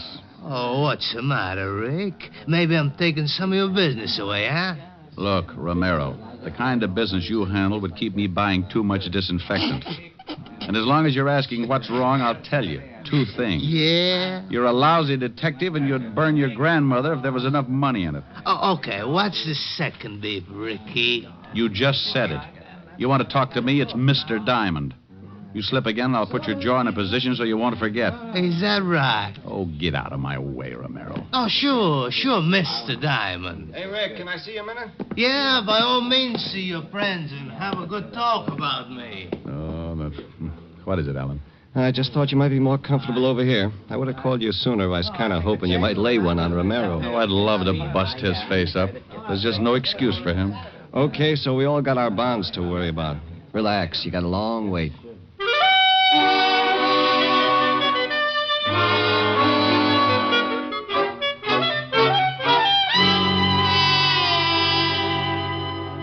Okay, Diamond, it's your turn now. Not really. Go on in. Sorry you had to wait so long. Thank you, Sergeant Otis. You're very kind. If I'd waited any longer, I'd have been numb. And don't ask me where. Well, come in, Rick. Bring your slate pencil. Yeah. Sit down, Mr. Diamond. In a nice, soft chair? Oh, I'm afraid I couldn't do that, Lieutenant. I've gotten so used to that bench outside, sort of grown to fit it, you might say. Oh, now, Rick, I'm sorry, but there was nothing I could do about it. Mr. Diamond, Lieutenant. Huh? Oh, yeah. I hear you've been giving that to a lot of people lately. Otis tells me you and Pat Romero had some kind of discussion along those lines. Why doesn't the government stick Otis out on the beach somewhere and use him for radar? Let him look for flying saucers. Rick, there's no sense in acting like a The child. name is Diamond. Since when? Since 2 hours of solid sitting, Lieutenant. Okay, Mr. Diamond. Unfortunately, the commission set this thing up, Mr. Diamond. I had nothing to do with it, Mr. Diamond. As for your waiting, there's enough hard feelings about your relations with this department. If I put you at the head of the list, Mr. Diamond... shut up. Lieutenant. Lieutenant. Mr. Diamond. Mr. Diamond. That's better. It certainly is. Here's the first half of the examination paper. You'll get the second half later. Write the answers to these questions. How long have I got? Take your time. Still mad? Yeah. Oh. So for the next 30 minutes, I wrote. I wrote, and Walt stewed. It was something I could always count on with Walt, and being my best friend, he never had been able to get used to it. I looked up and caught him a couple of times, looking out of the corner of his eye to make sure I was getting them right. Don't misunderstand, Walt would never give me the answers. He'd just cough or blow his nose or something to show me I wasn't on the right track. Oh. Oh?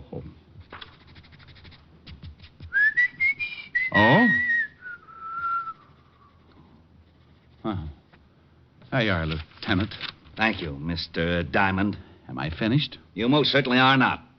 Like the others before you, Mr. Diamond, you will have to solve, to my complete satisfaction, a hypothetical case of homicide.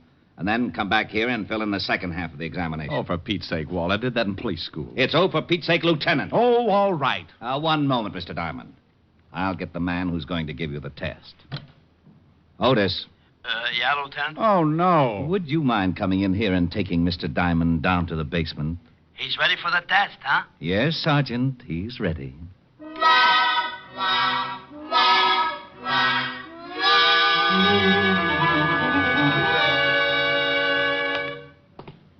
Now, there's a dummy in that room there, Diamond. You sure leave yourself wide open, Otis. Thanks. Now the dummy, or in this case, the victim, has been murdered. You will go in and try to solve the murder to the best of your ability. If you are intelligent and observing, you will locate the necessary clues which have been placed about the room. Go on in. How long have I got, Sergeant? 30 minutes, starting now. Go ahead in. Otis! Otis! Oh, now come on, Shamus. You ain't gonna tell me you solved it already. No, Otis, I ain't. But there's something I think you should know. Yeah, what? There are 2 victims in this room. And I hate to be the one to tell you, but I'm afraid one of them isn't really a dummy. What do you mean? One of them is a body, and it's very dead. Get the lieutenant.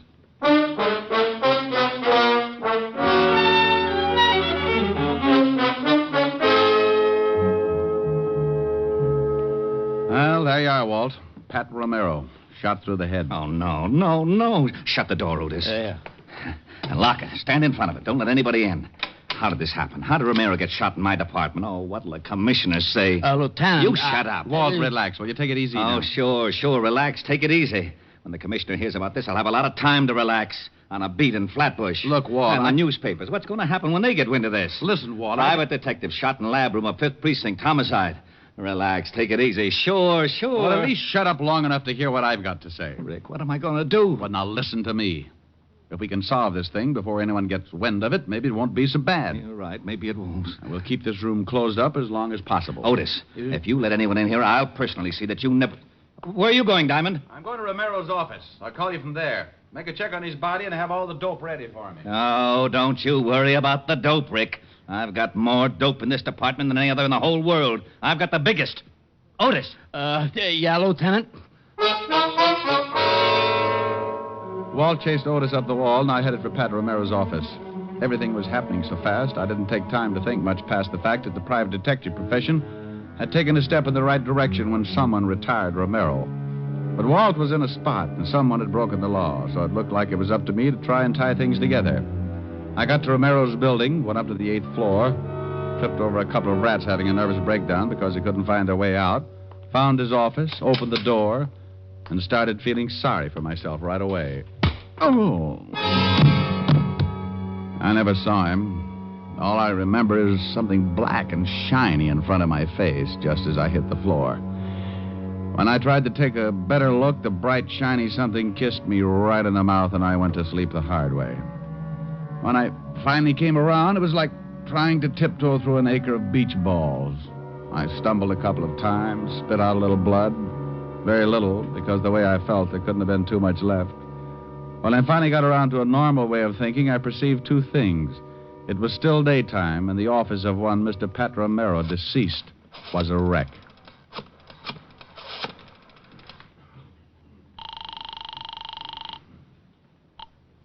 Fifth Precinct homicide. Well?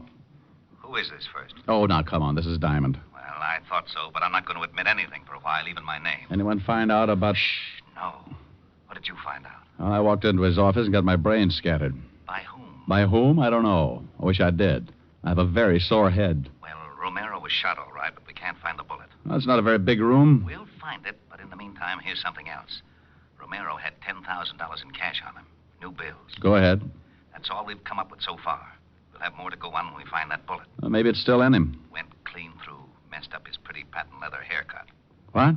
What do you mean, what? I said the bullet... Oh, never mind, Walt. Bless your little pointed head. You just gave me an idea. About what? About the guy who worked me over a little while ago. Okay. Anything else? Yeah. Hurry up and find that missing bullet.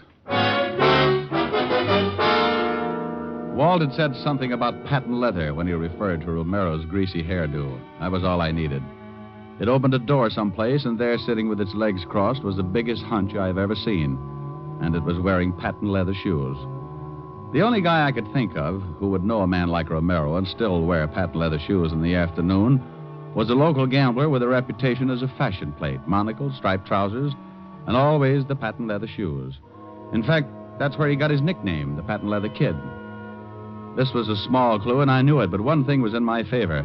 Anyone who would tear up Romero's office and kick me in the face had to be a bad little boy, and the Patent Leather Kid was typecasting. The kid's real name was Amos Fletcher, and he ran a small club over on 14th Street.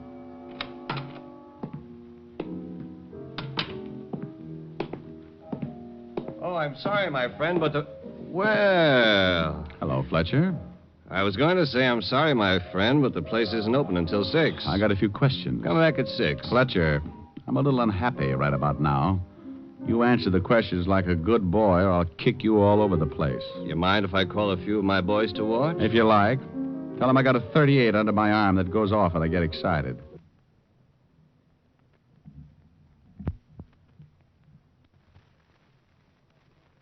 Got a few questions. Come back at 6. Fletcher, I'm a little unhappy right about now.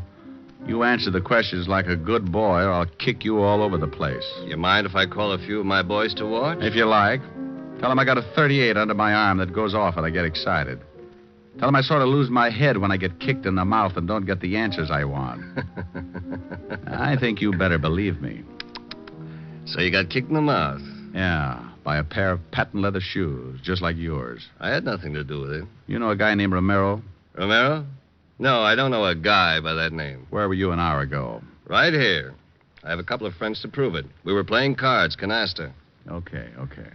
I'm glad you're satisfied, Mr. Diamond. Who said I was satisfied? No? Not a bit. Well, what about this Romero? He got himself shot. Badly? As bad as you can get shot. Well, Shamus, that's a chance you boys take. Maybe Romero would have lived longer in another racket. Think about it, Shamus. I'll think about it, Fletcher. I'll think about it a long time. Good. Let me know what you decide. You'll hear about it.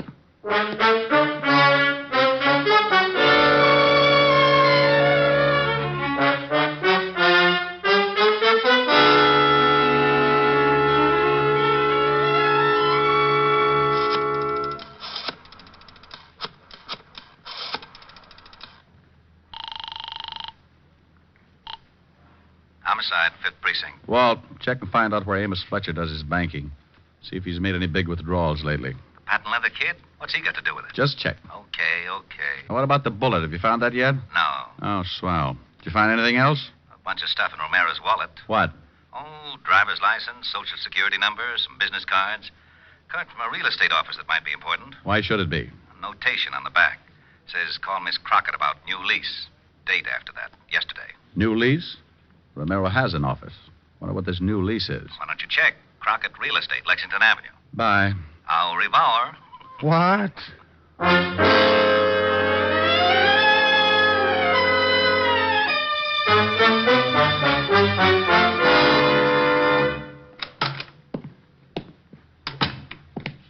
Something I could... Well. Good afternoon. Ain't it though? Dull as can be before you rolled them gorgeous shoulders through that door. Sit down, Sonny. Relax. Have yourself a drink. No thanks. A little early in the day for me. A little early. Well, you'll excuse me, won't you, Sonny? If it gets any later, my stomach's liable to rust.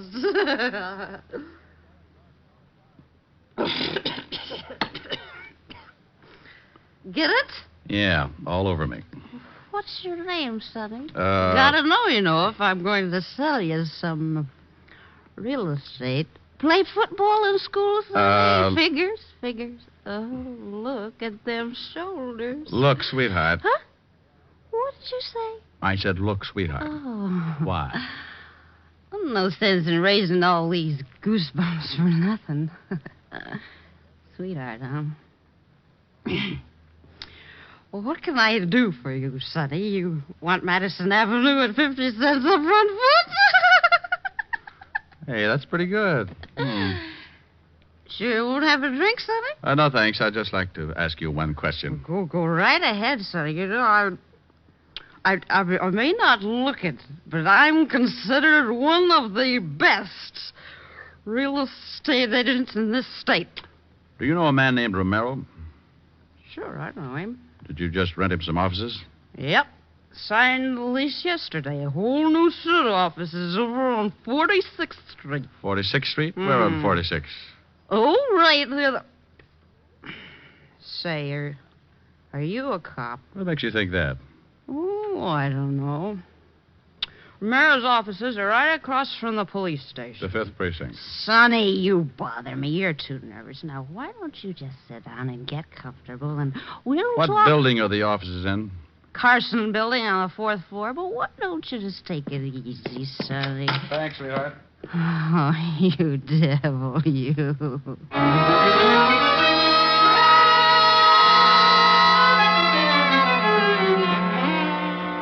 Now, look, Rick, we know Romero was shot in this room while he was either sitting or kneeling. Because the bullet entered his head at a high angle. Yeah. I think he was shot with a rifle, Walt. A rifle? Yeah, from across the street.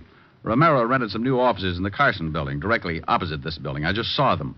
Somebody torn those apart, too. Well, I checked on Amos Fletcher. Does his banking at the National. Made a withdrawal this morning, $10,000 in new bills. Who is it? Otis. Come on in. Has the Shamus solved it yet, Lieutenant? Walt, come here.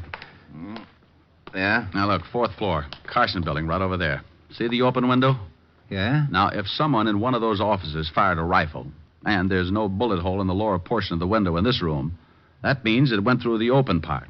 So Romero would have to be standing, let's say about right here. Well, that would make the slug somewhere out in the hall. Right. But it would have to pass through the door. There's no hole in the door. Hey, the door was open when me and the Shamus came down here. That's right, Walt. Let's see if we can find that bullet. What was Romero doing down here? Oh, he was just finishing this part of the test when I went up to get Diamond. Hey, Walt. Huh? I think I got the bullet. Yeah. Under the rug? Yeah, you'll have to pry it out. It's in the floor pretty deep. Okay. Who did we go after? Amos Fletcher? That's right. What's your proof? Not much. It's all a guess. You know what kind of a guy Romero was. Yeah, the worst. Well, let's see. Romero had $10,000 in his pocket. Fletcher took out $10,000 this morning. Sounds like blackmail. Could be. Somebody was tearing Romero's old office apart looking for something when I broke in on him. And got a patent leather shoe in the face for my trouble. That isn't very much to go on. Well, how about this? I asked Fletcher if he knew Romero. He said no. But as I left, he mentioned that Romero probably got killed because, like myself, he was in the wrong racket. How did he know that? Well, still not enough to convict him. Would a confession do it, Grouchy? You know darn good and well a confession is the only thing that would do it. That or find the murder weapon and prove it belongs to Fletcher. No, you're so technical. Okay, I'm going back to the office. Give me about 10 minutes and have Otis call Fletcher. Oh? Have Otis call Fletcher? Oh, not as Sergeant Otis. Just have him call and give Fletcher a friendly tip.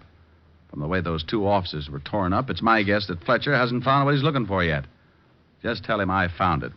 Found what? Well, found anything. You don't have to be specific. Who said I was going to be? Gonna be what, you mallet head? Specific. You don't even know what it means. It means precisely formulated or restricted. Huh? Oh, here, I got the bullet out of the floor, Lieutenant. Bye, Walt.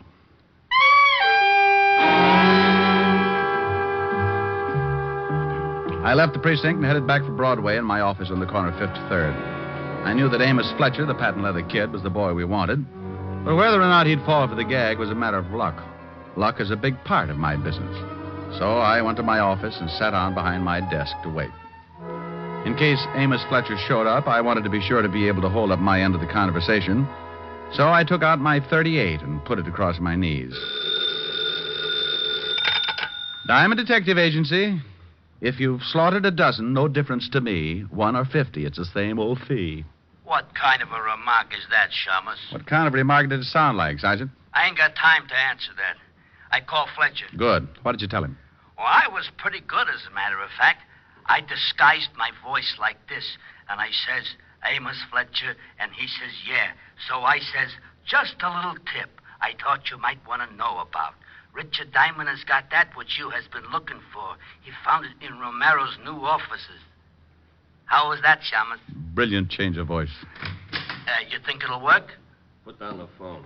You hear me, Shamus? You think it'll work? Hang it up. Hey, Diamond! Oh, that's better. All right, Shamus, let's have it. Have what? I haven't got time to play games. This time, you've got to believe me. This time, I'm unhappy, so hand it over. You're making it pretty tough, Fletcher. I'm going to make it a lot tougher. Oh. Oh, now, isn't that a pretty big gun to be carrying around? It's a little big, sure, but it does everything I want it to. Mm-hmm. A German Schmeischer, isn't it? That's right. Put a stock on it, and you could shoot it like a rifle. I'm going to count 3, and then I'm just going to shoot it. Now, why don't you be smart and give me the stuff? Let it ring. Well, it might be a paying client. It might. Let it ring. You shot Pat Romero from his new offices across the street from the 5th Precinct, didn't you, Fletcher? Is that what you say? Yeah. What was he doing, blackmailing you? You gave him $10,000 sometime today. You know, you're talking yourself right into a long box. Why did you shoot him in a police station? I paid him the $10,000, and he handed me the stuff, and I thought it was a McCoy. I went back to my office and started checking through this stuff. That phone's gonna bother me! There. You checked the stuff back in your office, and you found out it was phony. You got worried, went back to Romero's offices. He wasn't there. He was across the street in the 5th Precinct. You spotted him through the window and shot him. That's right, Shamus. I saw him talking to a cop and figured he might be spilling his guts. I waited until the cop left, and I nailed him. Now, give me the stuff. You'll have to believe me, Fletcher. I haven't got it. Don't give me that. I got a tip. Sure you did. That was Sergeant Otis from Homicide. You're crazy. Am I? He said, just a little tip I thought maybe you might want to know about. Richard Diamond has got that which you has been looking for. What did Romero have on you? Some records. You know something, Diamond? I don't mind killing you at all. Drop it, Fletcher. What? I got Walt. Fletcher. How is he, Walt? Pretty bad. I didn't know you had a gun, Rick. Neither did Fletcher. Diamond, Yeah? phone for a doctor. Hurry. I'll do it, Rick. Hey, who tore this phone out of the wall? Fletcher got tired of hearing it ring.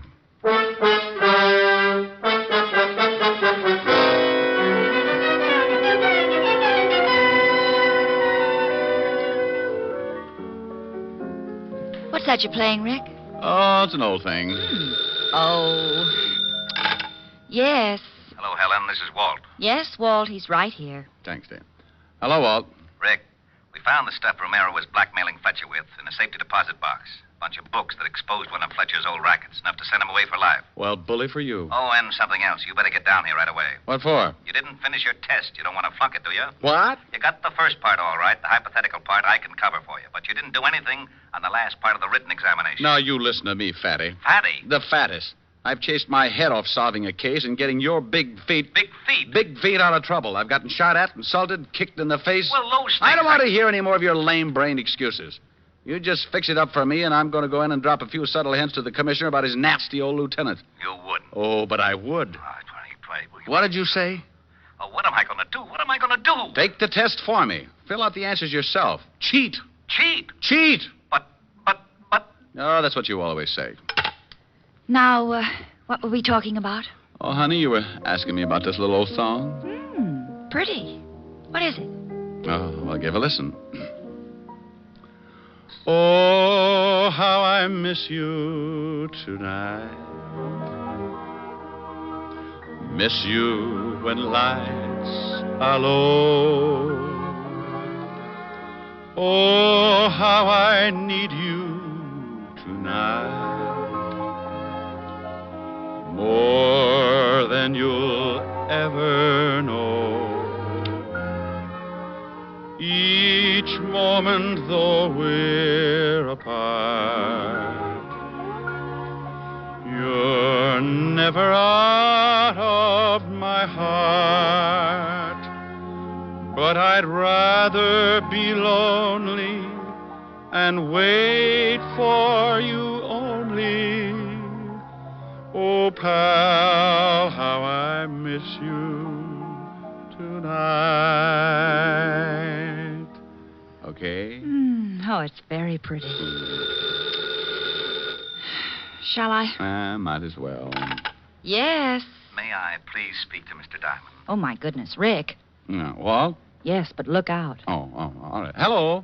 You passed, Mr. Diamond, 99 out of 100. 99 out of 100, Which one did I miss? The last one. I knew you wouldn't care, so I let Otis fill it in for you. No. Yes, the commissioner wants to see you tomorrow morning. Why? What was the question? To what department does the cleanup squad belong? Well, what did Otis write for an answer? The Department of Sanitation. Tomorrow at 11, Rick. Au revoir.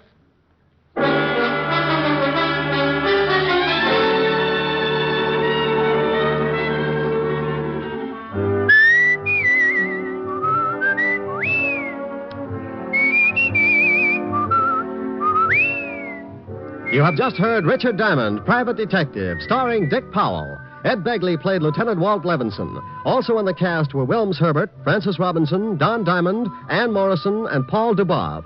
Music was under the direction of Frank Worth. Today's show was written by Blake Edwards and directed by Russell Hughes. Dick Powell currently may be seen in the motion picture version of the best-selling novel, Mrs. Mike. This is Eddie King inviting you to be with us next Sunday at this same time when we will again bring you Dick Powell as Richard Diamond, Private Detective.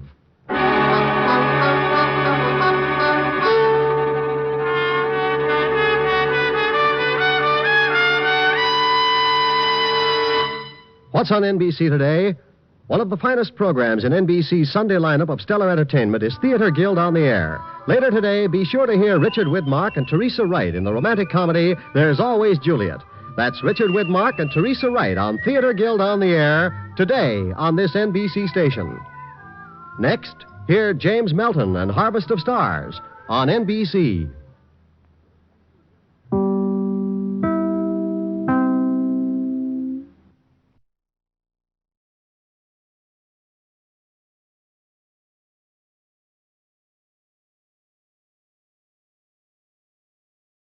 Portions of the following program are transcribed.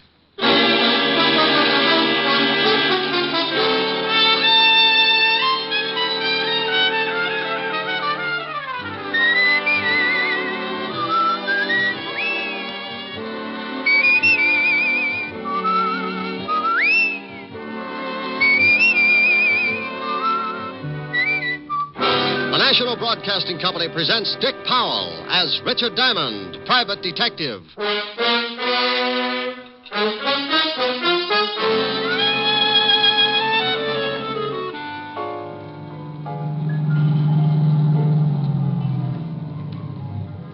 Roberts. Hello, Walt. Hi, Rick. They show? Not yet. Fisher's covering the service entrance. We'll go in. Honk the horn if you spot anything. Right. We'll get out here, Otis. Get the car out of sight. Like old times, Rick. Yeah, but I don't miss them. Somebody always gets shot up. Here's another exciting half hour with Richard Diamond, Private Detective, starring Dick Powell.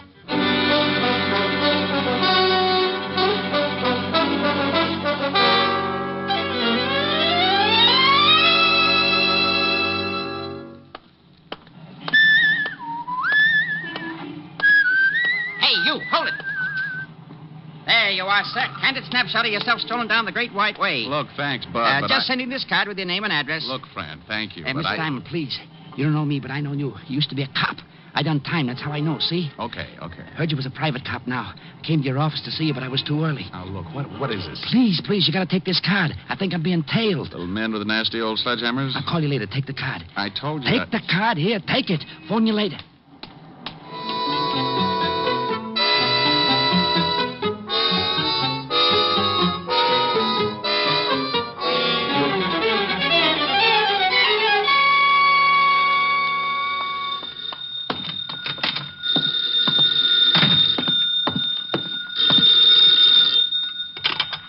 Diamond Detective Agency. Mary had a little lamb. She hit it with a stick. She could have gotten 20 years. Instead, she came to Rick. Oh, are you really that good?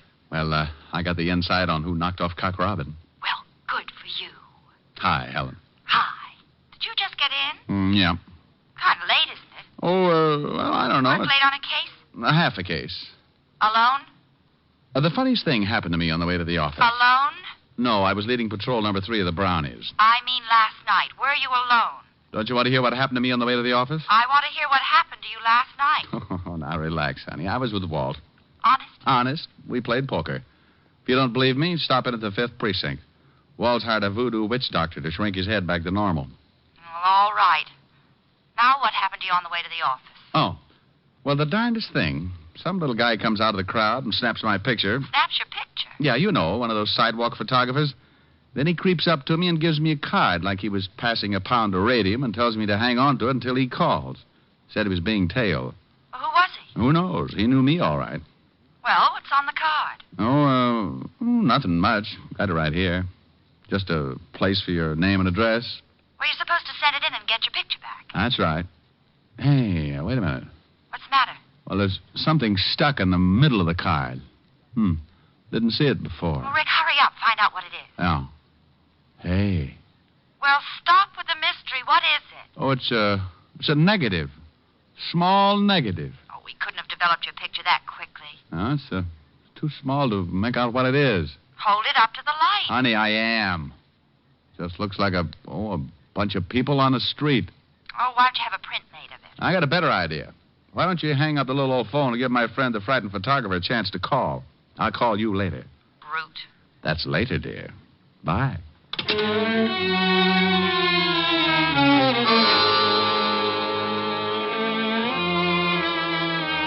Well, that's the way it started. I hung up the phone, turned around in my chair, and held the negative up to the light again. Couldn't see a thing that made it unusual. The more I tried to figure it out, the less sense it made. My better judgment started chuckling, but somewhere down in the middle of my stomach, a little alarm started ringing. I had that lousy feeling again, and no matter how hard I tried to talk myself out of it, I knew something was wrong. That little alarm kept sounding off, and believe me, I felt pretty foolish when I realized it was a phone. Yeah? Mr. Diamond? Oh. Been taking any more pictures? How'd you know it was me? Scientific police methods. Hunch, and I recognize your voice. Find the negative in the card? Yeah. What does it mean? Don't want to talk over the phone. Come to 222 Bleecker Street, apartment H. You want me to bring the negative? No. Hide it. If they stop you don't want to have it on you. If who stops me? They'll kill you, sure, if they find it on you.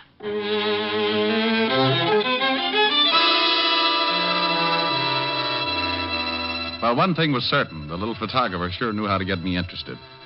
I started out of the office when I remembered he'd said to hide the negative. So, loving a good melodrama, and being the type who sits home Sundays to listen to Sam Spade, I found a piece of adhesive tape, put the negative back in the card, pulled out a desk drawer, and stuck the negative on the bottom of the drawer.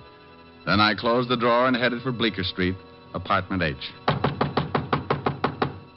I waited a few seconds and then gave it another try. Yeah? I'm looking for the guy who lives here. Oh, you are, huh? Yeah, short little guy, takes pictures. He does, huh? Well, your name's Einstein, isn't it? Nah. Look, I just want to see the little guy who lives here. Louie! Hey, I found some knishes in the icebox. Oh, that's swell. There's somebody out here who wants to see George. Some liverweights, too. Huh? Somebody wants to see George. Oh. Well, maybe it's the guy he called. Hiya. You want to see George, huh? I want to see the guy who called me. If his name's George, swell. Shall I let him in? Yeah. Come in. Thanks, Toto. His name's Tony. You called me Einstein before. Funny. George is in the other room, right over there. Thanks. I seen you before. Goody. Used to be a cop. Yeah? Private eye now. Hey, what the... That's George. See the one you want? Name's Diamond, ain't it? Look, Dreamy. Is he sleeping one off? No, he's dead. Who killed him?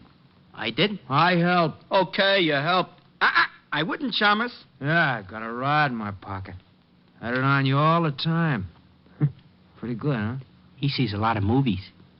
I'll just take your gun, Chalmers. Be careful with the holster. I knitted it myself. Funny. You hungry, Chalmers? Not a bit. You, Tony? Oh, I'm starved. Put him to sleep while we have lunch, huh? Certainly. Hey, now... Louis. Huh? Let's heat them knishes. I like them that way. Yeah. I hope the potato.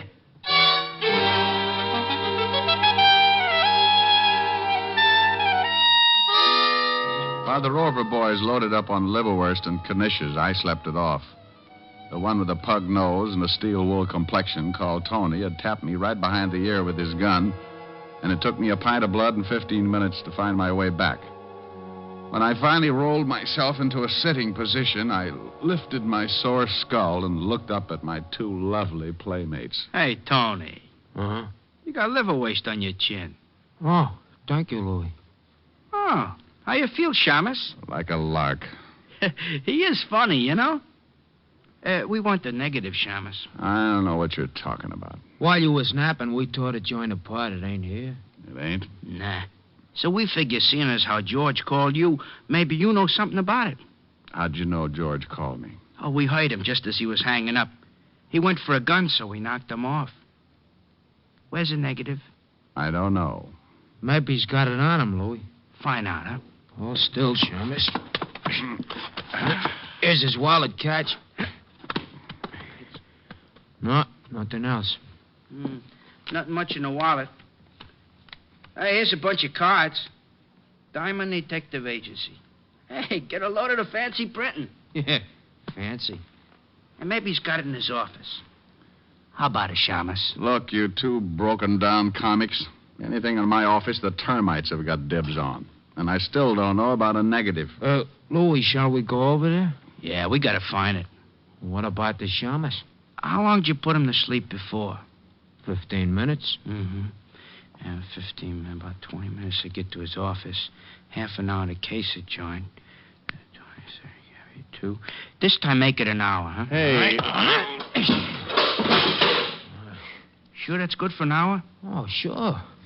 But if you're worried, I'll give him another 10 minutes just to be safe.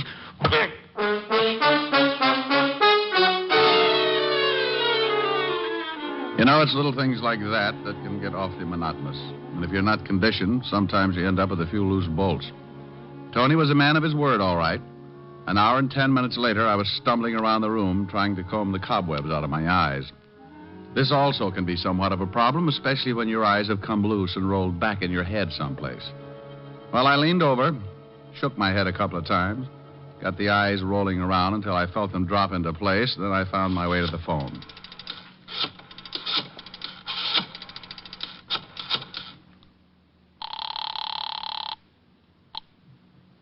Fifth Precinct, Sergeant Otis. Well, don't worry about it. They'll find a cure someday. Oh, no. What do you want, Diamond? Your other head. I'm going bowling.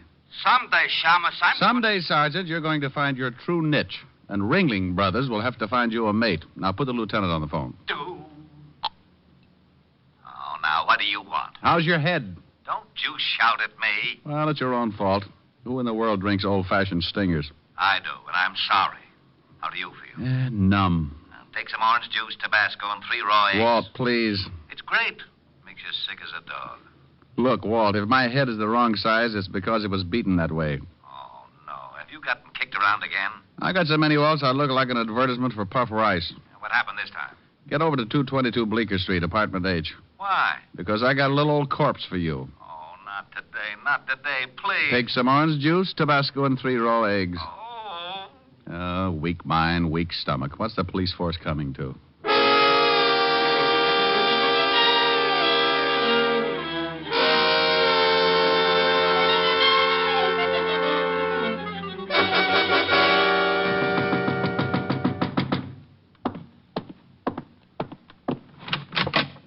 hello, Bright Eyes. Oh, can't you lower your voice a little? Well, go on in, Otis. Oh, sure.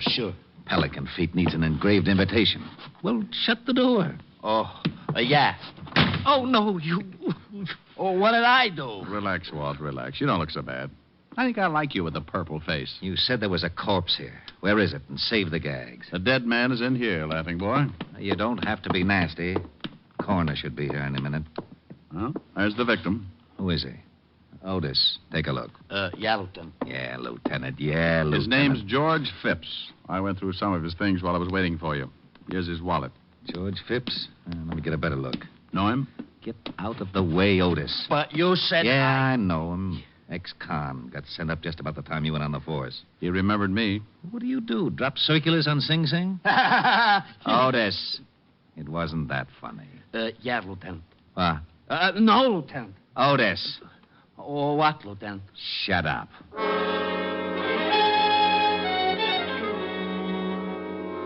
The rest of the boys from homicide finally arrived, along with the coroner, and I briefed Walt on everything that had happened up to that point. George Phipps had been shot in the back, and the boys found the slug on the other side of the room in the wall. So Walt asked for a complete report as soon as possible. Then we climbed into the squad car and went back to Walt's office. Now, what about that negative? You think it's still in your office? I don't know. I'll go over later and check. You think you can identify the two gun-ups who worked you over? Drag out the files. Well, if these two guys knew George Phipps, maybe they did time with him. Could be. One's name was Tony, huh? Well, Tony Payton did time at Sing Sing, and he sounds like your description. This look like your boy? Let's see. Well, you little Dickens, you. You win the butterscotch cake. I'm right? You certainly are. This guy is a sure cure for insomnia. Okay, let's see if we can find out about the other one. Here's the report, Lieutenant. George Phipps was shot with a .38. Hey, Tony Payton put me to sleep with the end of a .38. He did, huh? Would you mind finishing the report, Sergeant? Not at all. Been dead about 2 hours. Phipps started working for the Speedy Photo Laboratory 4 days ago. Has about 4 photographers working for them. You know the kind. Take your picture on the street and give you a card? Yes, I know the kind. What's the address of this photo lab, Otis? Down on 36th Street. Walt, I'm going to my office, see if the negative's still there. Well, you've got to identify the other mug that worked you over. Oh, I don't know his name or anything else. Take an hour. Well, I'm going along. I want to see this negative. Then let's go. You want me to drive? I can make it, Sergeant. Oh. Shame on you, Walt. Well, you know he just wants to turn on the siren.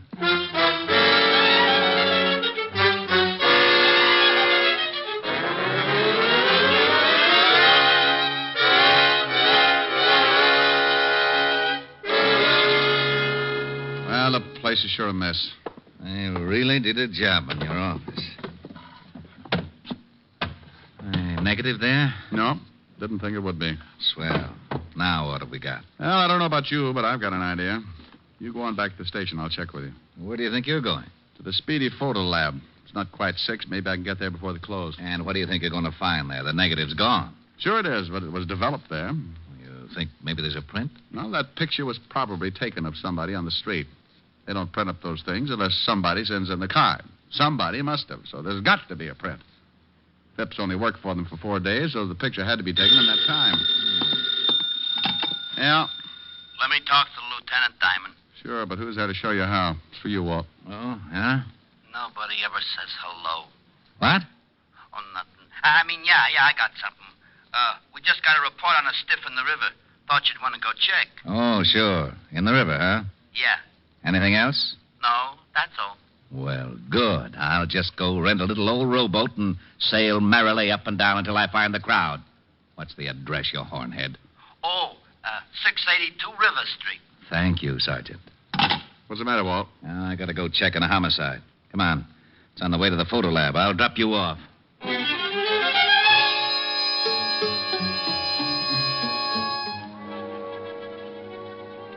We climbed in the squad car and cut across town. In front of a small white building on 36th Street, Walt let me out and headed for the river. I went into the Speedy Photo Lab and flashed the badge just long enough for the guy in charge to think I was a legit officer.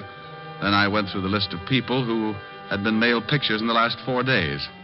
The Speedy Photo Lab must have been heading for a quick collapse because there were only 7 names.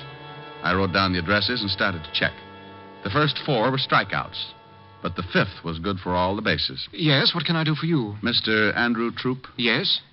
Did you receive a picture from the Speedy Photo Lab? Why, yes. What's this all about? May I see it? Well, I don't know. Here's the badge. A policeman? No, don't get excited. Everything's all right. Well, I can't help but get excited. A real live policeman. How wonderful. Oh, dandy. You see, I'm an amateur criminologist. I'll send you a magnifying glass. Now, may I see the picture? I'll get it right away. A real policeman. I may break out in a rash.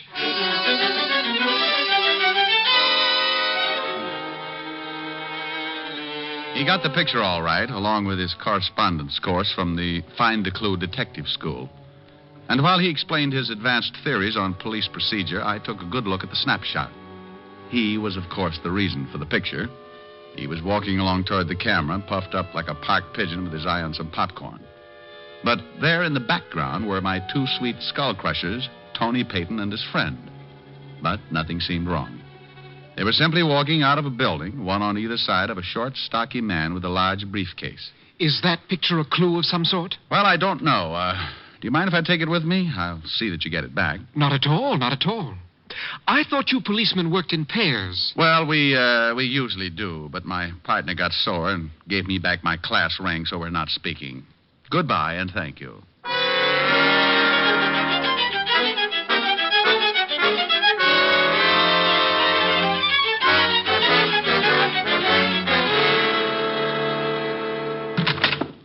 I got it, Walt. I don't care what it is, I'll trade you. Otis for whatever you got. Here's the picture. Oh, this is swell. Well, now what's the matter? 2 homicides in one afternoon. That's what's the matter. Hey, who was the guy in the river? Worked for a brokerage firm. Disappeared 4 days ago with $200,000 in negotiable securities. Let's see that picture. All right. Now, here's the guy who the picture was taken of. Type who works in the pillow factory. Well, there's Tony Payton in the background. Mm-hmm. The gorilla next to him is his partner. I know him. That's Louis Russo. 3 times What do you see? Holy, no wonder. No wonder what? That guy between Tony and Louis. The one in the middle, the one with the briefcase? Yeah, that's the one we just fished out of the river. Oh, then they accidentally got their pictures taken just before they killed the man with the securities. Sure, Payton evidently saw Phipps take the picture, remembered him from Sing Sing, couldn't go after him until they took care of the guy with the securities. Sounds good. Phipps developed the picture and saw what he had, got scared, and came to me for help. That must have been... Oh, what do you want? We located Tony Payton. Where? Over in a broken-down hotel on 25th Street. Come on. Fisher and Robert showed the clerk Payton's picture. And the clerk said he was registered there under another name with another guy. Fisher and Robert staked out? Yeah, across the street. Get the car and step on it. Lieutenant. Yeah, the siren.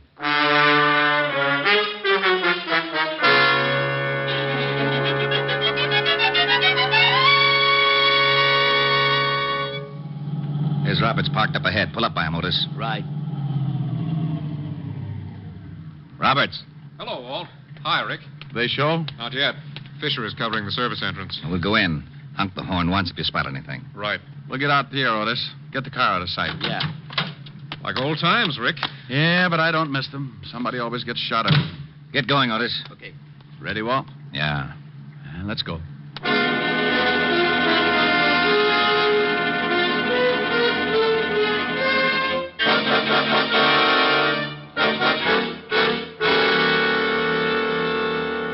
Desk clerk? Well, that's right. There's not going to be any shooting, is there? Not if we can help it. How late are you usually on? Till midnight. Is there a room around here, a closet or something we can wait in? Oh, nothing close to the lobby. Look, if there's going to be any shooting... What about the elevator? Well, what about it? Can we turn the light off and wait in there? Yeah, I guess so. Good idea. That part of the lobby's dark. Wouldn't see us until they were on top of us. Well, they just live on the second floor. What if they use the stairs? They won't get that far. Come on, Walt. What do you want me to do? What you do every night. Sometimes I play the radio. Okay if I play the radio? All right, but keep it low. I sure hope there isn't going to be any shooting.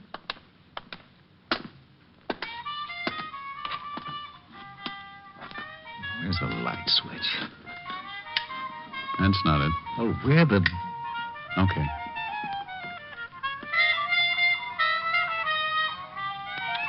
Is there a stool over there? Hey, that's too loud. Hey, lady. Hey. Yeah? Turn it down. What are you doing? getting that stool. That's it.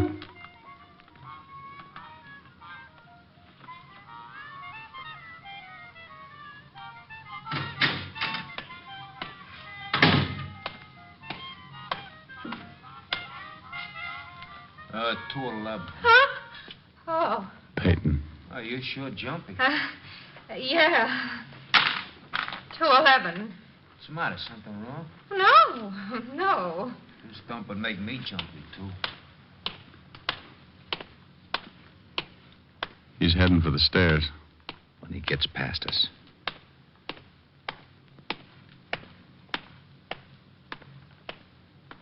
No. Hold it, Tony.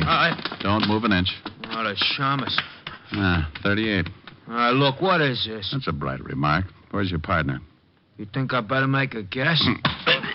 I'll make it a good one. Rick, not in front of taxpayers. I'm not a cop, and this guy gave me my lumps earlier. Now, where's your partner, Tony? Someone coming in. That's Louis. Coppers, Louis Bennett! Watch Tony Walt. I'll go after Louis. Get the wall. He's coming your way, Roberts. He's heading back your way, Rick.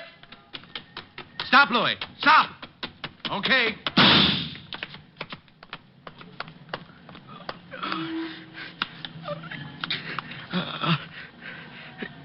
Get me to a hospital, will you? All right. Sorry about the holding, but he slipped past. Get him an ambulance. I'm going back in with Walt. Sure. Nice shooting.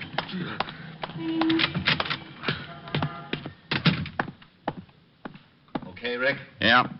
All right, let's go, Tony. Gee, I didn't think there was going to be any shooting. Well, you never know, do you?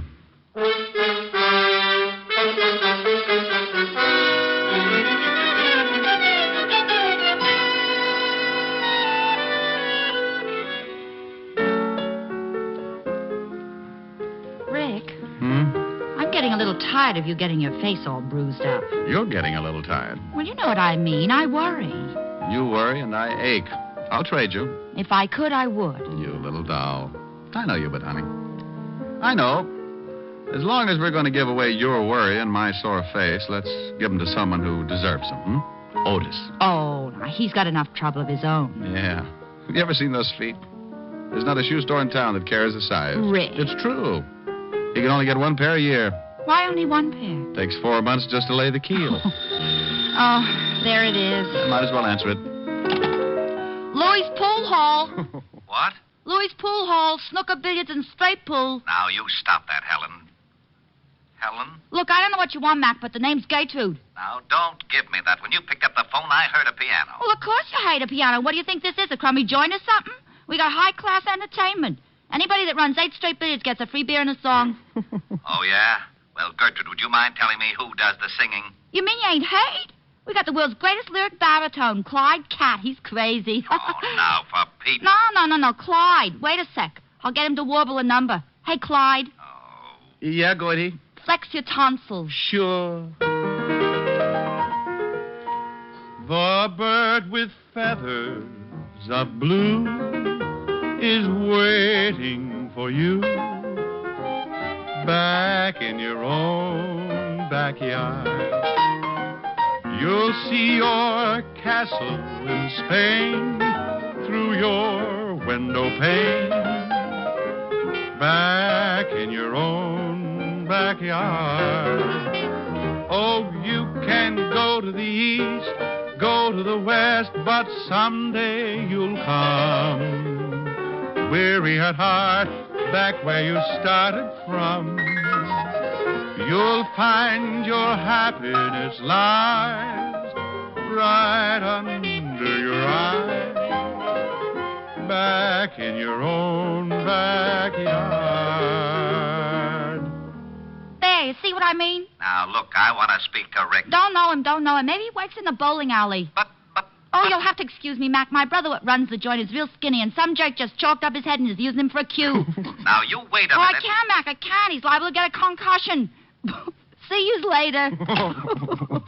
Why didn't you want me to talk to him? Well, do you really want to know? Yeah. Because I wanted you to hear exactly what you're beginning to talk like. I talk like that? Close. Oh, now, come on. I mean it, Rick.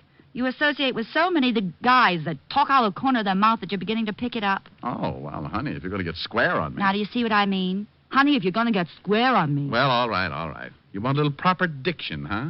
Well, it certainly wouldn't hurt. Darling. Yes. Come closer. Oh, how nice. Oh, not that close, darling. You're fogging my glasses. Sorry. Nothing. Better? Much.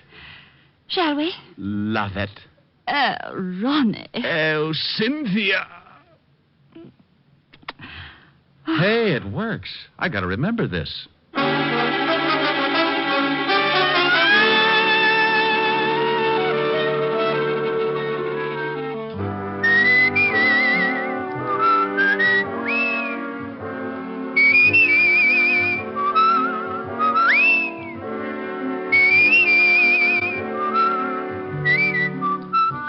You have just heard Richard Diamond, Private Detective, starring Dick Powell. Ed Begley played Lieutenant Walt Levinson. Also in the cast were Wilms Herbert, Francis Robinson, Byron Kane, Gene Bates, Tony Barrett, and Jack Crucian. Music was under the direction of Frank Worth. Today's show was written by Blake Edwards and directed by Russell Hughes. Portions were transcribed. Dick Powell currently may be seen in the motion picture version of the best-selling novel, Mrs. Mike. This is Eddie King inviting you to be with us when we will again bring you Dick Powell as Richard Diamond, Private Detective.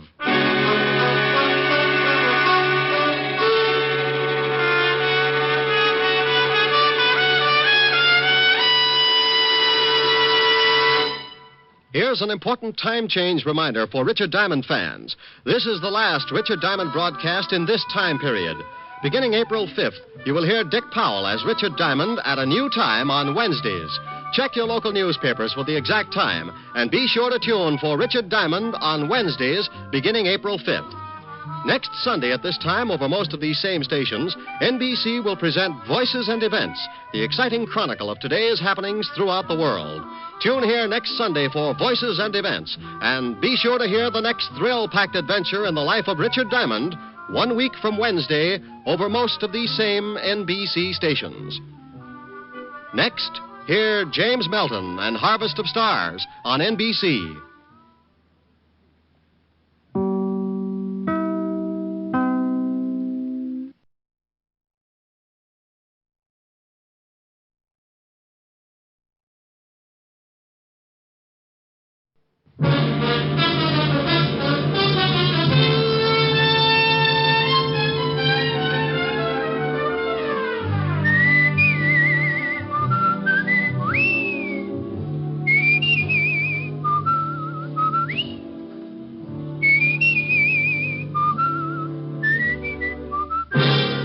Broadcasting Company presents Dick Powell as Richard Diamond, Private Detective.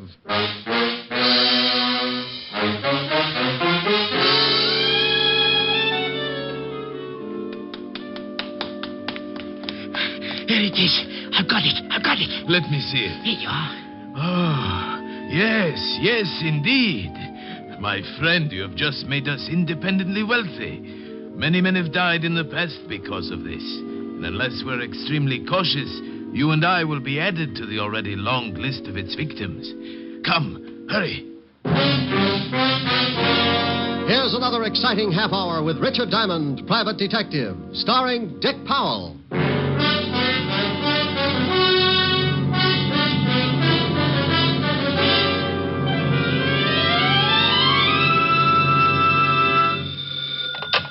Diamond Detective Agency, where the blue of my eyes meets the gold in your wallet.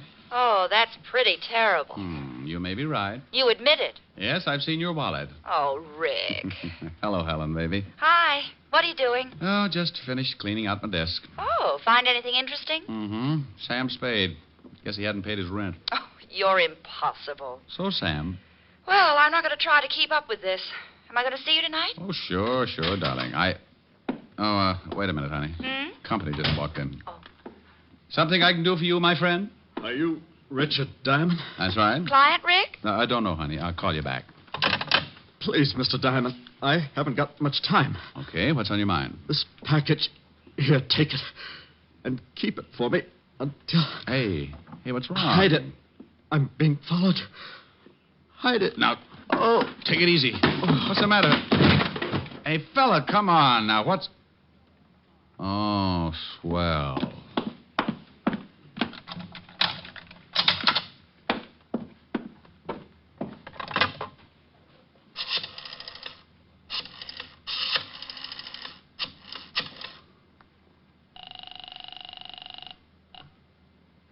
Precinct Police Station, Sergeant Otis. Otis, let me talk to the lieutenant. This Diamond? No, it's Ponder, and I think I've been doped. Now put the lieutenant on the line. Oh. Homicide, Lieutenant Levinson. Walt, Rick. Oh, no, it's only 4 o'clock in the afternoon. Nobody gets killed at 4 o'clock in the afternoon. You better check up on your statistics. There's a guy in my office who makes a liar out of him. What? Yeah, lying right here in front of my desk. He's dead? Well, if he isn't, he's got a lazy heart. Maybe he just fainted. Maybe he's suffering from some kind of a shock. Maybe he's got some terrible disease, and he'll give it to you. Walt, if this guy isn't dead, he's sure going to have a hard time explaining the bullet hole in his back. Don't touch anything. Can't he even scratch my head? Oh, you know what I mean. All I did was lock the door. Now get over here. Knock 3 times and say, Ricky loves Walter, and I'll open up. What did you lock the door for? Well, because this guy came in and gave me a... Gave you a what? Wait a minute, Walt. Come on, what are you mumbling about? Will you shut up? Someone's trying to get in the door. I'll see you when you get here, Walt. I have one of those locks that any skeleton key would fit, and that was exactly what my visitor was using. He opened the door. I moved back against the wall as the door swung in. My visitor was a young, well-dressed man, about 5 feet 8 or 9, red hair, nose full of freckles, and on top of the nose, a pair of black-rimmed glasses. There was a big bulge under his coat that he started reaching for just as I rolled his arm around behind him. You're backing me off! No, not yet. I still got a little way to go. No! Just making you more comfortable. Now, I'll take this big gun. It must weigh you down. You can't do this stuff. Oh, sure I can. See, I just twist a little. No! Just locking the door again. Now sit down in that chair. My arm. I'll be happy you still got it. Now, what are you doing paddy-footing it around here, using a passkey to get into my office? I got the wrong office. Look, Sonny, you see that over there? What is it? It's a guy, and it's very dead. I'll send some flowers. Make it enough for a duet. Someone else gonna die? Someone else is going to get pretty close to it if I don't get the answers I want. Well, I'll see what I can find out. That's to see how fast you can talk. I don't have to talk to you. I don't have to talk to nobody. Want to bet? You're gonna be sorry for that. You're mixed up. Let me straighten you out. Now, wait a minute. Now, then let's have it. What were you doing busting in here? What do you know about the dead guy? I don't know nothing about him. What gave you the idea you could break into my office? I found out the door was locked. I didn't want to wait around in the hall. You got a permit to carry this gun? Well, of course I have. Let's see it. I haven't got it with me. Oh, well, then we'd better start at the beginning. Come on. Ricky loves Walter. Now open this door. I'll have Otis kick it in. Who's that? That's the law, Buster. Now, you stay put while I let the big fat policeman in. Come on, Diamond. Should I, Lieutenant? Oh, not with your head. Well, greetings. Come on in, Walt. I got somebody. Hey, what the... Oh, I had somebody. Some guy jumped through Diamond's window. It's 8 floors up. Yeah, but there's a roof only 1 floor below. Look out for the glass. There he is down there. Hey, you, come back here. He ducked behind that sign. Oh, just get off of my back. Oh, well, he's gone. That's that. What did he do? Busted into the office. Hey, is that dead guy over there? What does that look like, a bear rug? Oh.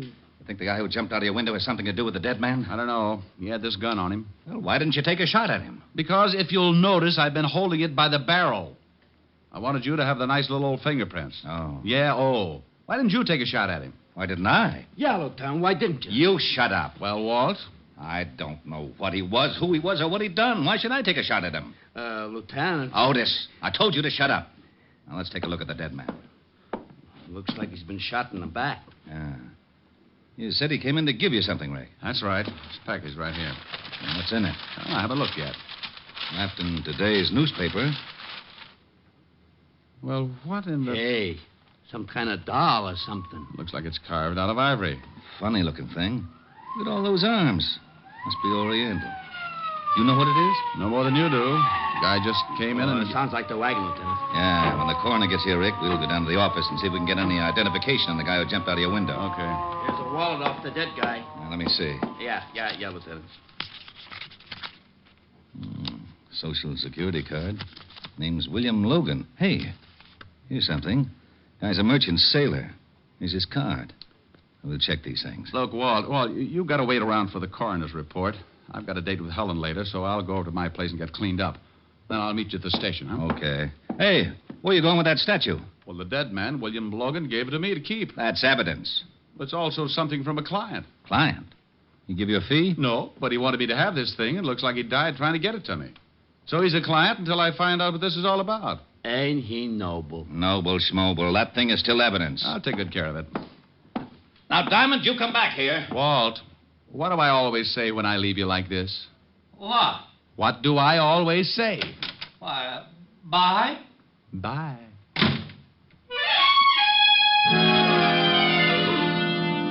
I left Walt and headed for my flat on East 51st. I wasn't about to try and figure the whole thing out because it was still an early case, and sometimes cases like that can stretch out into 2 or 3 murders before things begin to fit together. That's the way you got to figure. One guy dead could lead to another, so you walk on eggs for a while and make sure it's not going to be you. I got to my flat and went in. Smoked a few cigarettes. Looked at the carved ivory figure that William Logan had given me. It looked like a woman sitting cross-legged with all of her 6 arms outstretched. I gave it a good going over, but couldn't find anything unusual. So I put it on the piano and went in and started to shave. Yeah? Yeah, what is it? Okay. When people don't answer, it makes me wonder. I crossed the living room, remembered the ivory figure on the piano. So just to be safe, I lifted the top of the piano and put the statue down inside. Then I moved over to the door. Mr. Diamond? That's right. I'd like to talk with you. I have a business proposition. Is there any money involved? Quite a good deal. Well, you've just made an appointment. Come in, Mr. Titus. Leopold Titus, Esquire. He came in all right, and he had the duck to do it. He must have been a good 7 feet tall, and even with his heavy overcoat, he couldn't have weighed over 140. He reminded me of a king-size case of malnutrition. He took in the whole apartment with one fast look and slid into a chair, rested his elbows, locked his hands, and put them under his pointed chin. It appears you've been shaving. I've interrupted. Oh, no. Split personality. Never touched this side. Mr. Diamond, I haven't much time. Good. Now, you said something about money. I can see that this is a subject which meets with your approval. Well, it sets off an emotional reaction, shall we say. I can't stand goosebumps for more than a couple of minutes, so let's get to it, huh? Yes, indeed. Mr. Diamond, I am prepared to pay $10,000 for Kali. Oh, well, that's dandy, but I'm not a booking agent. What kind of an act does Kali do? 10,000, Mr. Diamond. Look, to me, Kali is the name of a dog. Kali. Oh, okay, so he got mixed up with a French poodle. 10,000, and that's my top price. You know, of course, you're running me right into a nervous breakdown. I get the shakes when someone changes $5. Mr. Diamond, I want Kali. I will have Kali, whether I pay you the 10,000 or not. Look, Mr. Titus, really, I don't know what you're talking about. Well, I certainly hoped you'd be more sensible than this. I know that William Logan came to see you this afternoon. Oh? And I know for a fact that he had Kali with him. Well, did he have it when he left my office? I couldn't see. Mr. Logan was under a sheet. Now, either the police have Kali or you do. I'd like very much to know. Maybe I can help you, if you'll tell me exactly what this Kali is. I made an offer of $10,000, Mr. Diamond. That's a great deal of money, but it does not entitle you to play 20 questions. Okay. Now, if you don't mind, Mr. Titus, I'd like to finish shaving. As I explained, Mr. Diamond, I don't have much time. Well, then, good afternoon, Mr. Titus. No, I'm afraid not. Charles! Yes, Mr. Titus. Well. I thought maybe you'd cut your throat when you jumped out of my window. I hear you got rather ambitious with Charles, Mr. Diamond. He turned such a pretty color when you slap him around. I told you you'd be sorry for that. Yes, and indeed you will, Mr. Diamond, unless you tell me where I can find Kali. You can go to the devil. I'm afraid the trip would be unpleasant and premature. However, I'm sure your passage might be taken care of. Show him your new gun, Charles. Of course. Now you sit down, Diamond. Where is Kali, Mr. Diamond? And you know very well what I'm talking about. The small hand-carved ivory statue. Sorry, Titus. Yes, and so am I. I deplore the sight of blood. Oh, that's all right, Mr. Titus. Just turn your back. Yes, Charles. Excellent suggestion. Do you have a wireless, Diamond? No. But I got a lovely bunch of coconuts. Oh, very funny. All right, where's your wireless? Never mind, Charles. Mr. Diamond has a piano. I can manage to raise or lower the volume as the groans dictate. I could make a lot of noise. My old piano teacher assured me I could do the same. Now, go ahead, Charles. Hey, now, wait a minute. Oh! Where is Kali, Diamond? Oh, nuts. Again, Mr. Titus? Again, Charles. Are you using your fist, Charles? Oh, yes. Well, use the barrel of your gun. We haven't much time. All right. Oh, now, wait a minute. Oh, it's not a very good piano, Mr. Diamond. That's an old kazoo over in the drawer. Kali, Diamond, I want the statue. Well, for $10,000, don't you think I'd give it to you? No. Oh, really, Mr. Diamond, this piano is in a deplorable condition. So's Diamond, Mr. Titus. He looks terrible. Shame, but unavoidable. Keep working on him, Charles, until he decides to confide in us. Where's the statue, Diamond? No? Okay.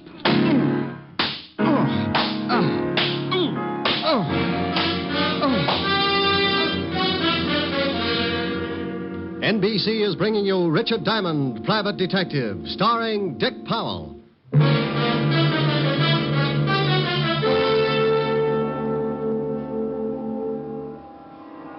Young man. Young man. Who says so?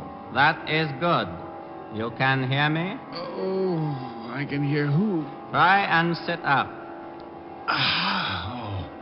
You look quite uncomfortable. Yeah, you can make book on it. There, that's better. Now take your time. I want your answers to be correct. Well, he got me into a sitting position, and when things finally stopped jumping around, I got a good look at him. Titus wasn't around. Neither was Charles, his little butcher. The room was dark except for a single light in the corner.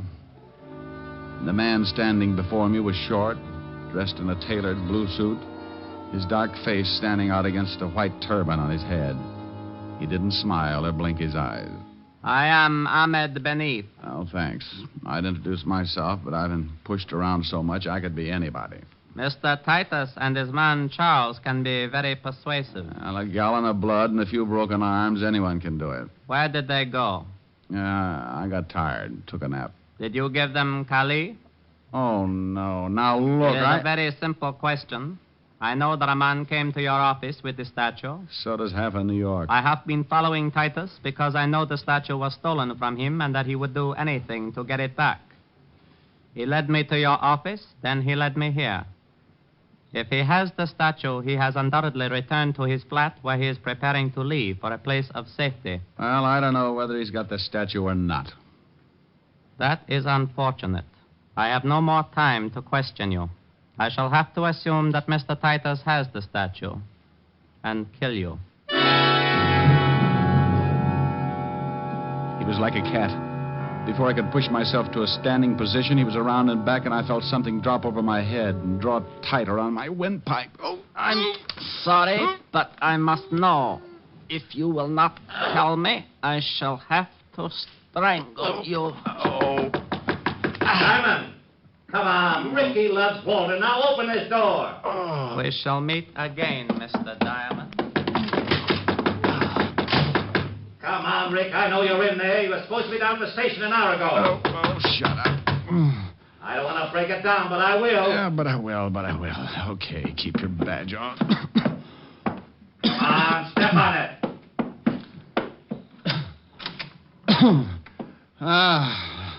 Well, Blue Eyes. Where's Diamond? No. Yeah. What in the world? Believe me, Walt, I don't know. You look awful. Yeah, I feel like I've been playing in a wind tunnel with blocks of cement. What happened? Look, before I go into it, tell me what you found out. We better take care of you first. Yeah, it'll have to wait.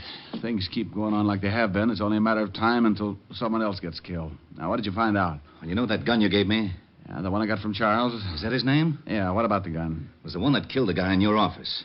That's why you've got to get down to the station and try to identify this guy from the gallery. By the time I do that, he'll be out of the country. How do you know that? Ahmed Benif told me. Who the devil is Ahmed Benif? Guy with a turban tried to strangle me. Now, don't you start that. I'm not starting anything. He beat it out the back.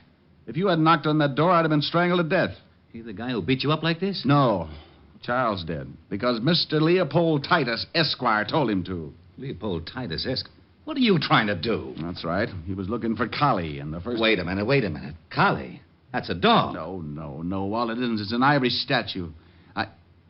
Oh, my gosh. Now what? Wait a minute. He's lost his mind. What are you doing in that piano? I'm looking for the statue. I put it in here. Please, Rick, slow down. Yeah, gone. Well, Titus has got it. He was playing the piano. Please, Rick, please. Walt, what did you find out about the dead man? William Logan? Yeah, what did you find out? He was a merchant seaman. Landed yesterday on the Queen of India out of Calcutta. Thanks, Walt. Where do you think you're going? Check with the steamship company.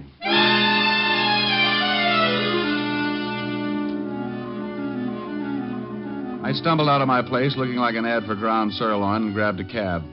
On the way to the India steamship lines, I tried putting two and two together.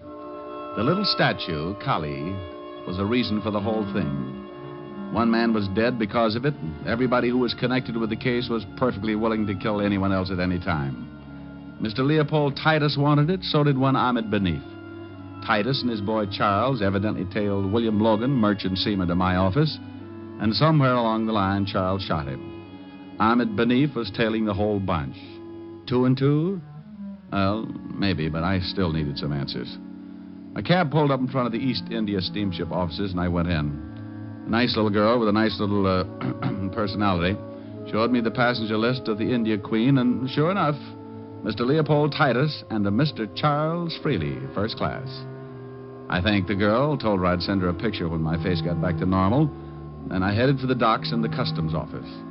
I needed an address on Titus, and I knew that he must have signed a manifest at customs. He had.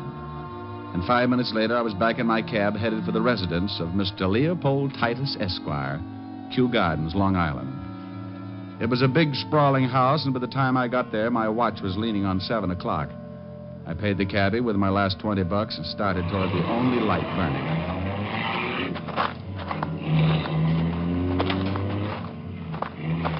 The light was coming from a downstairs room with tall French doors, so I went over the balcony and moved up for a better look. I got the look and went in fast. Titus. Mr. Diamond, I'm afraid you're a bit late. The place was a wreck. Titus was half sitting, half lying against the couch. There was blood all over him. Charles Freely was stretched out on the floor near the towering bookcases. He was looking up, staring, but not seeing a thing. Around his throat was a long, white length of cloth. Greed, Mr. Diamond. The price for greed comes extremely high, as you can well see. Ahmed Benif? Oh, you've met. Yes, Ahmed Benif. Quite as proficient with a gun as well as a strangling cord. I'll call an ambulance. No, Mr. Diamond. I'm having a twinge of conscience, so hear me out. You must find Benif and stop him. Does he have Kali? Yes, he has Mother Kali. Mother Kali? As she is known by her followers. Thugs, Mr. Diamond. Have you ever heard of thugs? No, I haven't. What are they? A cult long since believed extinct in India. An army of assassins banded together under the guidance of Mother Kali. Assassins? Yes, Mr. Diamond. Trained in the art of strangling. Oh, yeah. Oh, yes. I read something about that in a history book. It was a long time ago. Correct. They were suppressed by the British in 1830. You're trying to tell me they've started all over again? Absolutely. What about that little statue? Belongs to the man who has reorganized the thugs. A symbol of his leadership, passed down through generations from one leader to the next. And to a collector worth a fortune. And you're a collector? A businessman. But I know a great many collectors who would pay a sizable fortune to get a hold of that statue. And Ahmed Benif is one of those thugs? Indeed he is. Where did you get the statue? Charles stole it for me from Ahmed Benif. What about William Logan, the merchant seaman? Board ship from Calcutta. Logan discovered its value and stole it from us. Indeed, Ahmed Benif is a thug. The statue is his, passed down by his father and his father before him. I'll call the law. Mr. Diamond, please see that Charles is buried next to me. A mixed-up boy, but a good friend. Sure. Operator, give me... Put down the phone, Mr. Diamond. Put it down. Well, Benif, this isn't very smart, is it? On the contrary, Mr. Diamond, it is very smart. I have the statue. And now you are the only man who could tell the authorities that once again the thugs are rising all over India. How did you know I'd be here? I did not know. As I was leaving, I saw your cab pull up. I listened to everything Mr. Titus had to say. I was surprised. I thought surely he would be dead by now. And now you kill me. Most assuredly. Ahmed couldn't see it because as he came closer to me, his back was to Titus, and Titus was pulling himself painfully across the room, trying to get to the dead body of Charles Freely. I didn't know what he was up to, but I had to give him time to make it. I deplore the use of a gun, but in some cases I'd rather strangle your victim. That is my religion, Mr. Diamond. Unfortunately, in some cases, I must take other steps. Well, you've sure taken some pretty big ones. I assure you it has been most necessary. All because of a little statue? All because of what that little statue represents. I rule the thugs, Mr. Diamond, and Kali is a symbol of my leadership. As you have seen, I would do anything to retain its possession and keep faith with my people. So now, again, my time is short.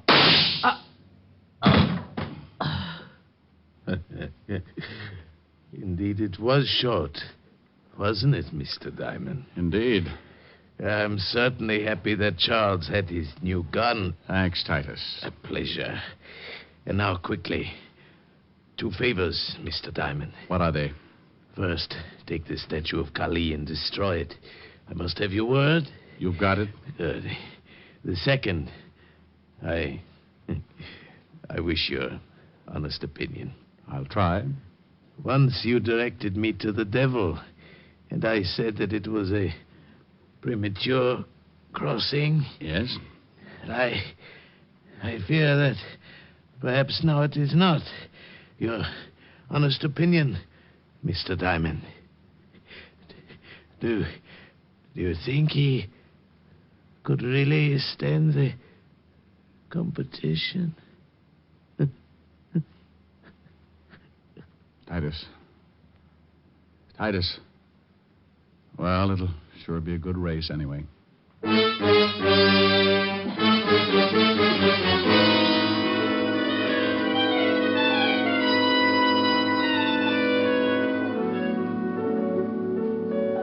How do you feel, Rick? Oh, I don't know. Pretty good, I guess. Want to tell me about it? No, I don't think so, honey. You just get confused with an old argument about right and wrong. Well, I wish you weren't so unhappy. Unhappy?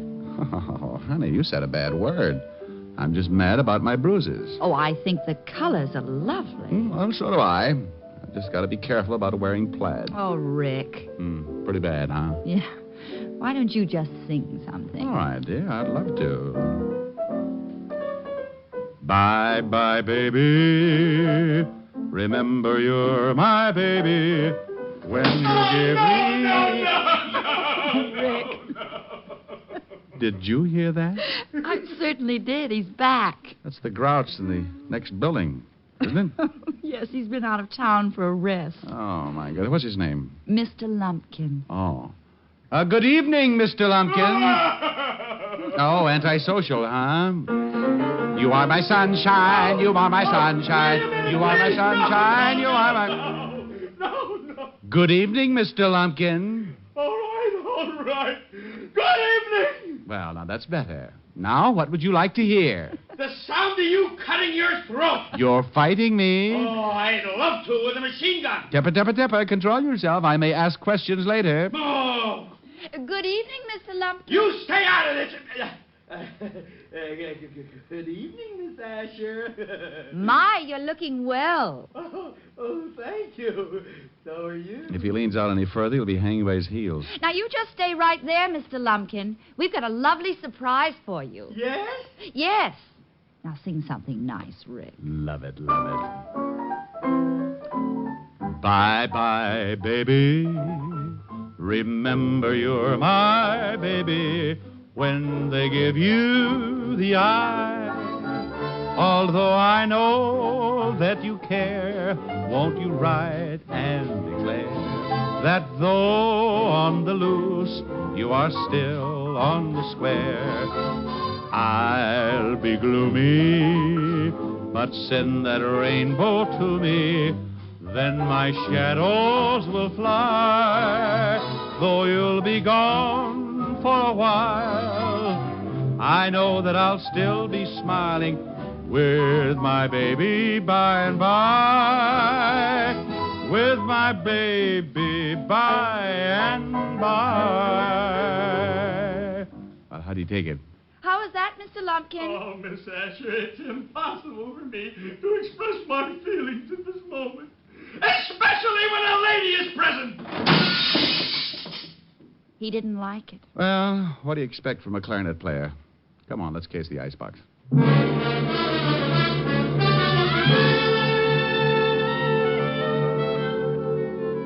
You have just heard Richard Diamond, Private Detective, starring Dick Powell. Gypsy Rose Lee visits Duffy's Tavern tomorrow on NBC.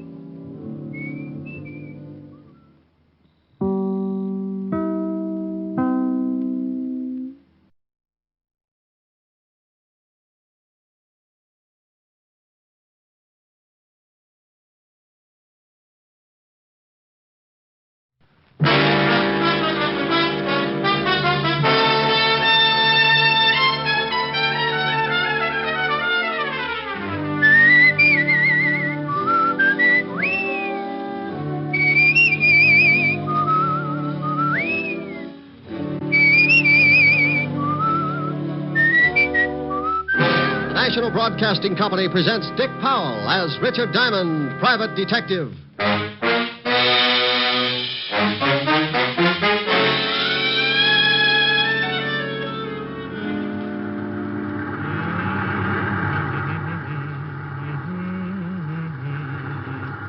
Hey, Ed. Huh? Stop the car a second, will you? What for? I thought I saw something lying back there by the road.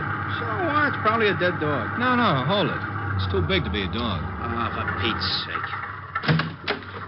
Where is it? It's right over there. Oh, yeah. Come on.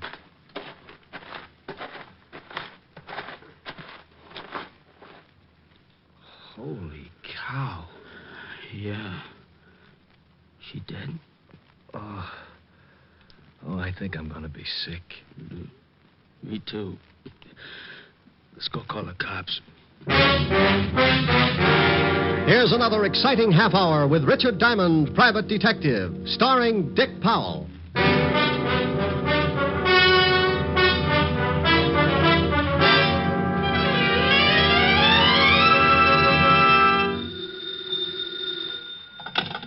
Diamond Detective Agency. If there's a corpse in your cellar and your nerves are a wreck, old Rick to the rescue if you write him a check. Oh, Rick. I don't know what I'm going to do with you. Can I make a suggestion? Please do. Feed me regularly, take me for walks, and be sure that you let me out nights. Some suggestion. You do that for a cat. Hi, Helen. Hi. How are you? No, I don't know. I think I'm a nervous wreck. What from? You remember when you said I ought to take up something to keep me busy in the office? Yes?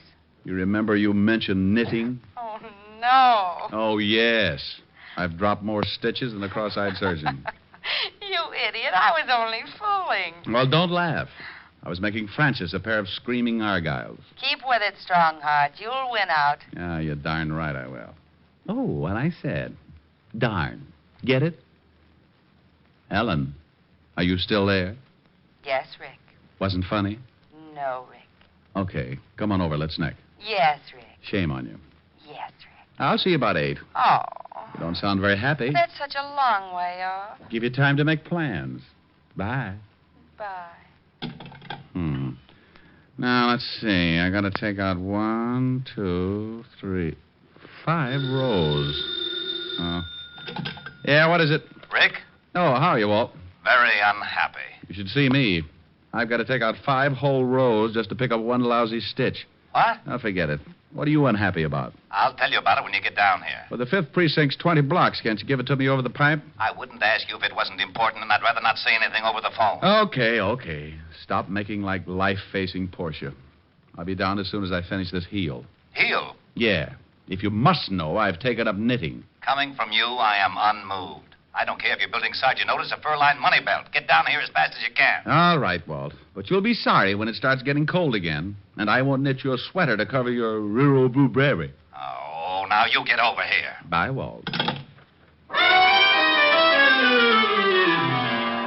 Getting Walt's goat was a sport with me. Whether he'd admit it or not, he got a kick out of it, too. Sometimes I wouldn't stay on the rib as long as I usually do, but that was only because Walt always starts sounding just a little bit worried. Then I know it's time to lay off and get serious. Now, don't misunderstand me. I never lay off entirely. And I never get completely serious. Those are 2 habits that don't help find the solution any quicker. They just fit you with a mess of ulcers, and you still end up too worried and too serious. I closed my office and headed for Walt's precinct. When I walked in, I spotted Sergeant Otis leaning back in his chair with his number 12s resting on the desk. Oh, hello, Sergeant Otis. Well, how's the big private detective today? Just fine, Otis. How's the flash of the 5th precinct? Just fine, Diamond. How's the big private detective today? You said that. I did? Yeah. Is the lieutenant busy? No, but he's happy. Why spoil it? Otis, when are you going to shine your buttons? What buttons? Oh, excuse me. Gravy stains. Oh. Hiya, Walt. Rick, why don't you leave that poor guy alone? After you leave, he comes running in and cries all over my desk. Otis? He wouldn't shed a tear if he was standing in an onion warehouse watching his grandmother set fire to herself. Yeah, well, give him a rest for a while. I got a big problem I want to talk to you about. All right, Walt, what's on your mind? Well, I don't know quite how to give it to you. It isn't strictly kosher for the police force to go around asking for help. Now, wait a minute. I don't want any apology routine. If you want a favor, you came to the right boy. You know that goes without saying. Yeah, I guess I do. But well, this is a pretty big favor, Rick. The commissioner's on my back, and so is everyone else that's got anything to do with this city's government. Oh, sounds rough. What did they do? Find out you were hiding a chimpanzee in a cop's uniform, calling him Sergeant Otis? Oh, now be serious for a second, Rick. All right, if you'll just get to the point. All right. I guess you've been reading about these homicides you've been having for the past 3 weeks. Oh, yeah. Pretty messy. Well, the powers that be say solve them or turn in my badge. Oh, well, now, wait a minute. Don't they know that this is the toughest kind of a killing? The killer's obviously got a lot of screws loose, and a maniac doesn't need a motive to kill. Don't those swivel chair bigwigs know that a crime without a motive is the toughest job in the world to crack? Sure, they know all that, but the public and the press is yelling its head off, so the pressure's on. Yeah, well, what do you want me for? You've got one of the best departments in the state. When you were on the force, it was the best department in the state. Now, you stop that. Then stop twisting my arm. What do you want? I want help. I've got to crack this case by next week, or I'm out of my ear. You're the best detective we had on the force, and you're the best private gumshoe in the city. Well, now, that's real nice. Will you stop that clowning? Okay. What about these killings? Each time they find some dame looking like the last of a hamburger sale... Excuse me a second, Rick. Yeah? Lieutenant? No, this is Oliver Dragon. What do you want, mallet head? We just got a report from a guy out in the River Road. Another one of them butcher's killings. What? Yeah, some dame all hacked up and lying beside the road. Okay, get the car out. I'll meet you downstairs. Oh, did you hear that, Rick? Uh-huh. Well, come on. You want me along? Of course. I can brief you about the whole setup on the way over. I don't know whether it's such a good idea to get mixed up in this or not. Why not? Well, it looks like anybody who gets close to this killer doesn't have much of a future. Well, you can't live forever. Oh, now, aren't you the sweet one? No, that's not what's worrying me. Well, what is then? So when I go out, I want a nice, comfortable place to lie down in. The way this nut goes to work with a knife, I might end up in a meat locker.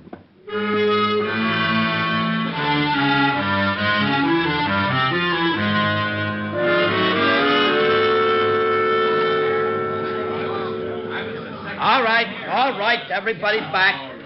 Go on through, Lieutenant. Show him your biceps, Otis. You comic. How did all these people get out here? This is 10 miles from anything. Someone must have heard me call the police. When I left the phone booth, the whole crowd followed me out here. Who are you?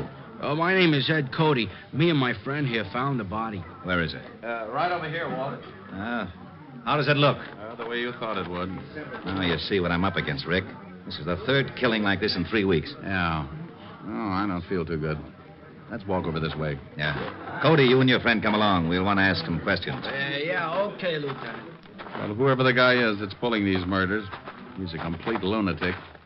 Are they all like that, Walt? You should have seen the last one. Hey, how'd you guys happen to spot the body? Well, I saw it first, and I told Ed here. We were just driving along when Mac spotted something lying beside the road. I stopped the car and we got out.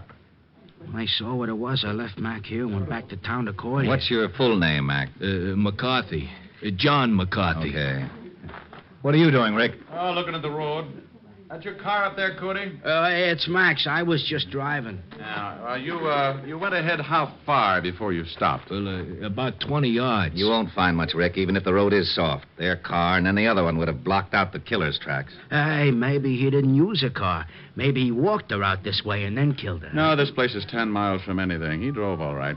This crowd has ruined any footprints for sure. Oh, here come the boys. Come on, Rick. As soon as they start examining things, we can get back to the station. Yeah, I want to go through the whole file in the last 2 killings. You won't find much. A change of reading never hurt anyone.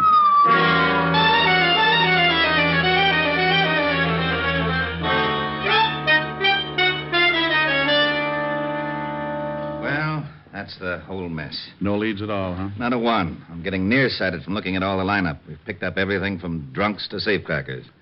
No leads. Same type of crime in every case. This killer's got a crazy streak as wide as Broadway. Wait till the commissioner hears about this one. Walt. Yeah? Give me a pencil. Now, tic-tac-toe is out. I got a headache. Stop waving your gills and give me a pencil. Here. What are you doing with that map? Drawing circles. Now, you stop that. That's the scale of this city, and I don't want it loused up by your doodling. Look at that. So you make a dandy circle.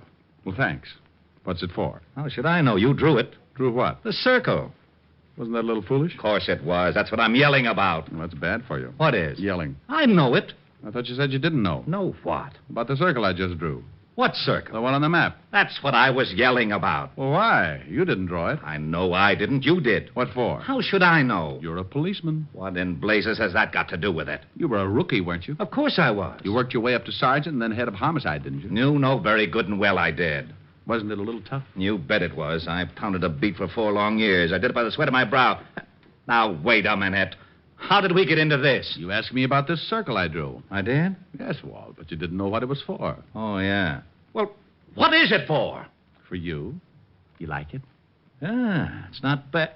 Oh, I knew it. I knew it. You lowlife, you conniving, dirty, underhanded louse. You always do this to me. I think you sit around nights and pull the wings off of flies. Moths. All right, moths. You sit around and dream up little monstrosities to put on the police force and use me as a guinea pig. Right, guinea pig. You call me, Lieutenant? No, get out of here, you idiot. Yeah, Lieutenant. Diamond, for once I'm going to find out what's at the end of this merry-go-round. I want to know about that circle. And I'm going to get it out of you if I have to shove that map down your throat. It was that. Huh? It was that you said, listen, this is the commissioner. Oh, not you, Commissioner. Hey, and then I can't have these killings. Yes, Commissioner. I want you to put on more pressure. Yes, Commissioner. What have you done about the latest one? Well, I just went out and looked at the body. Well, that is my man. Yes, but...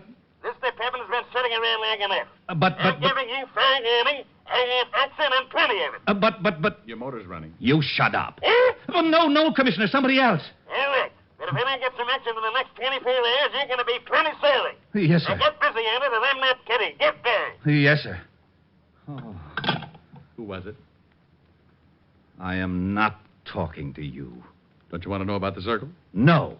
Fine. Well, when I was looking over the reports on the killings, I noticed something. You don't say. Say what? Okay, if you don't want to play. Be a sorehead all your life. Well, I noticed that all of the killings, including the one we looked at this afternoon, were within at least 10 miles of each other. And the first one, this one right here, was exactly in the opposite direction from the last one. Bully for you. No, it's nothing. Well, using the first and last homicide for the edge of the circle, we find that the other killing also falls within the sphere. Okay, so what? Getting interested? Well, the girl this afternoon had been dead for about, 14 hours, wouldn't you say? Yeah, but the coroner can come closer. Well, about, anyway.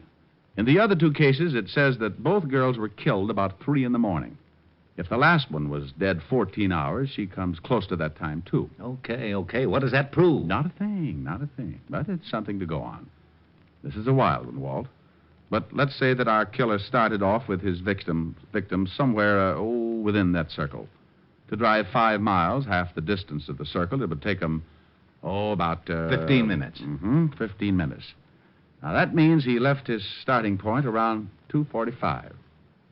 That's a funny hour to be so consistent. You're right. Bars close at 2. 45 minutes to talk a dame into a ride. Might be. Well, I'll be darned. I may be all wet. The killer probably started from somewhere outside the circle.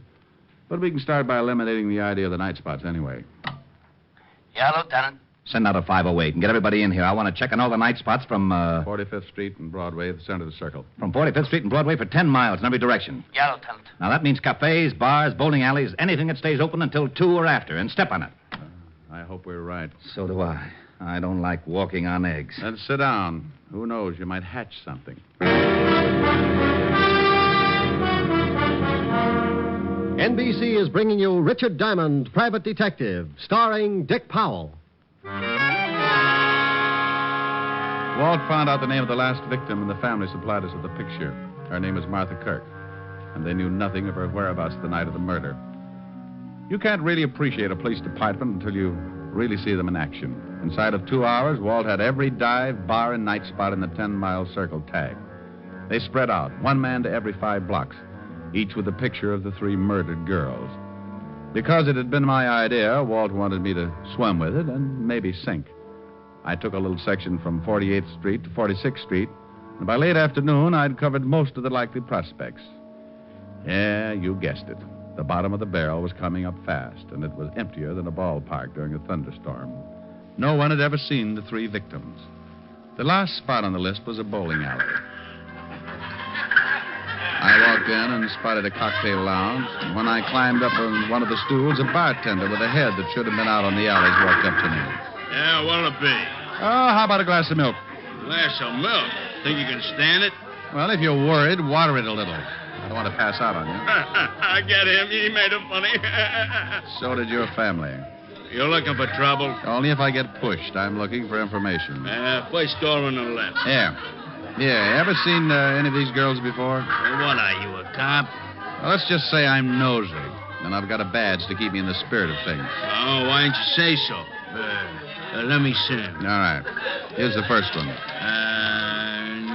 I ain't never seen her. How about this one? And this one? Nah. Hey, wait a minute. Sure, I know. This one comes in here about twice a week. Was in last night. Gets lushed up and cries about how tough a family is on him. Let's see, her name is... Kirk? Yeah, Martha. Martha Kirk. Nice looker. She was. Huh? Did she ever come in here with a man? No, but sometimes she leaves with one. Same guy every time? Nah. Do you remember her leaving with a man last night? Hey, yeah. Come to think of it, she did. What time? About 2:15. We stopped serving at 2. Right on the dot, that we do. Oh, that you do, yeah. Okay. Think you'd know the guy if you saw him again? Sure, he comes in a couple times a week, too. I seen him pick up a couple of strays. I guess you call him a wolf. Yeah, with a hatchet. Huh? Forget it. Where's your phone? Right over there. Hey, here, use a slug. It's on the house, officer. Thanks. I hope nothing's happened to Martha. She was a rotten drunk, but a wonderful kid. Oh, she was, huh?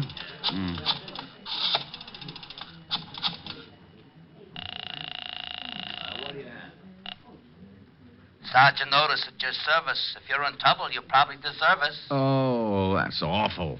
Okay, Diamond, you don't have to get nasty. Shut up and get me the lieutenant. One moment, please. Lieutenant Levinson. You can forget about retiring, Walt. You got something? Yeah, looks like. What did your boys turn up? Nothing yet. What is it, Rick? Don't play games now. Get over to the 47th and 9th. You know the bowling alley in the middle of the block? I'm in the bar. Want me to bring the boys? No. This is one we've got to play quietly. I don't want to scare our ghoul off. I'll be right down. Hey, bartender, what about that milk? Oh, yeah, coming up. Is it going to be a pinch? There is, Buster. There certainly is. Walt romped in about a half an hour later, and he talked with the bartender. He finally looked satisfied. He had to, because it was the only lead that had turned up. We told the bartender to tip us if the guy showed again, and we sat down to wait. Maybe my rabbit's foot started thinking it was back with a quartet, because around 1 o'clock it started kicking. The bartender gave us a nod just as a big guy wandered in and sat down at the bar. He weighed in at about 220, and his clothes were sloppy. He ordered a drink and started eyeing a cute little number sitting at the other end of the bar. Let's take him. Now, hold it, Walt. He's making a pitch. What? The dame at the end of the bar. So he's making a pitch. What do you want him to do? Wait around till he takes her out of here? Maybe you'd like to help him sharpen his axe. Look, you haul him in now, you'll have to beat it out of him. You want him to pick the dame up? Is that against the law? Arrest me. Oh, stop your clowning. You'd rather catch him with the goods, wouldn't you? Yeah, but... Now, don't start that again. You butted the commissioner to death. Just relax. Maybe you can pick up a few pointers. Our big boy moved all right up to the seat next to the cute little girl. She was under full sail and didn't seem to mind at all. He landed at 1:15. At 1:30, he'd established a firm beachhead. And by 2 o'clock, there was a flag raising. Okay, he scored. The joint's closing. And they're leaving. I'm going to tail him. How? He's probably got a car. He'd spot you sure if he takes her out to some lonely place. How do I know? You put in a call, throw a dragnet around this area for 10 miles. I'm not going to let you. If he gets away with that girl, he may kill her. Look, Walt, I promise you, he won't get into that car unless I can stick with him. Come on, we'll both stick close to him until I can think of something. We followed the man and girl outside and walked a few yards behind, making like we had a little load on. They headed for a big parking lot, and that's when I got the idea. The parking attendant was just walking up to him when I stumbled forward. Hey, boy. Rick, what are you doing? Stay with me, Walt. Yeah, mister? Sonny, I'd like to have an automobile, please. Hey, just a minute. I was here first. Sure, honey. Don't let him get away with it. Yeah. Oh, look, old man. My friend here's late getting home, and he's got a wife that's 10 feet tall. You mind if I get my car first? No, go ahead. Someday. No, relax, honey, relax. We're going to take a little drive, huh? Yeah. Okay, mister, let's see your ticket. Well, I got here someplace right in my pocket. Come on, we'll walk up. I know where the car is. Okay, but you got to have a ticket. Rick, what's going on? Keep walking. Hey, I thought you was loaded. Keep going with the police. You what? That's right. Well, what's wrong? Which one is that guy's car? You mean the guy back there with the dame? Yeah. Well, he gave me his ticket. Oh, it's right over there, the coupe. Rick. Come on. I'm going to climb in that trunk, and you're going to get in your car and tail us. But stay far enough behind so that he doesn't spot you. Okay, but I think you're crazy. Is the trunk open? Yeah. I'll get going. Well, they'll see me coming back. Well, then tell him you forgot something in the bowling alley.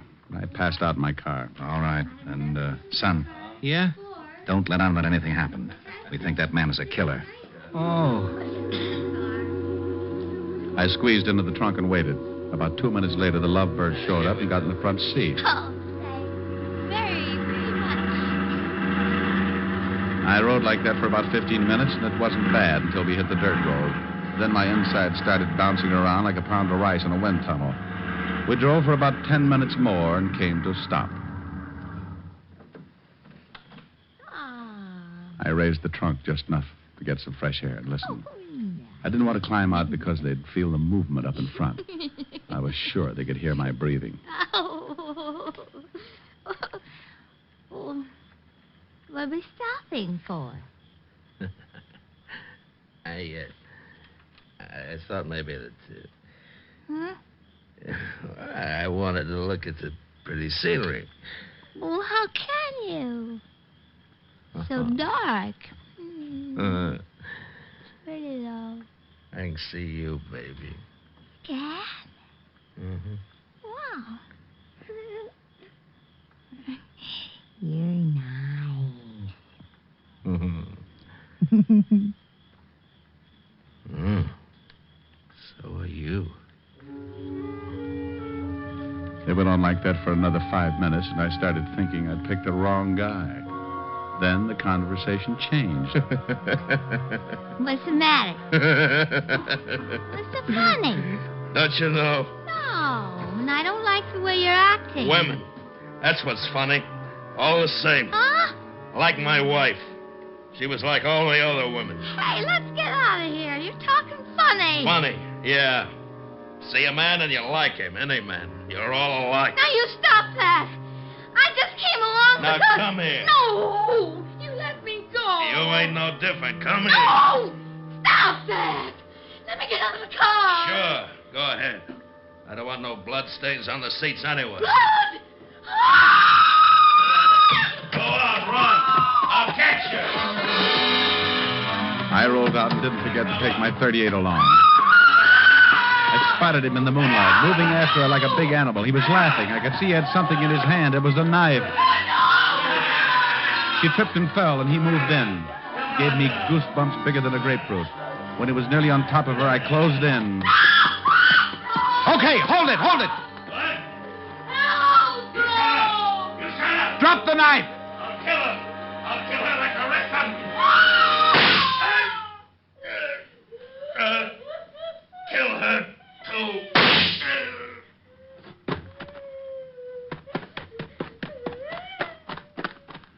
You all right? Oh, I'm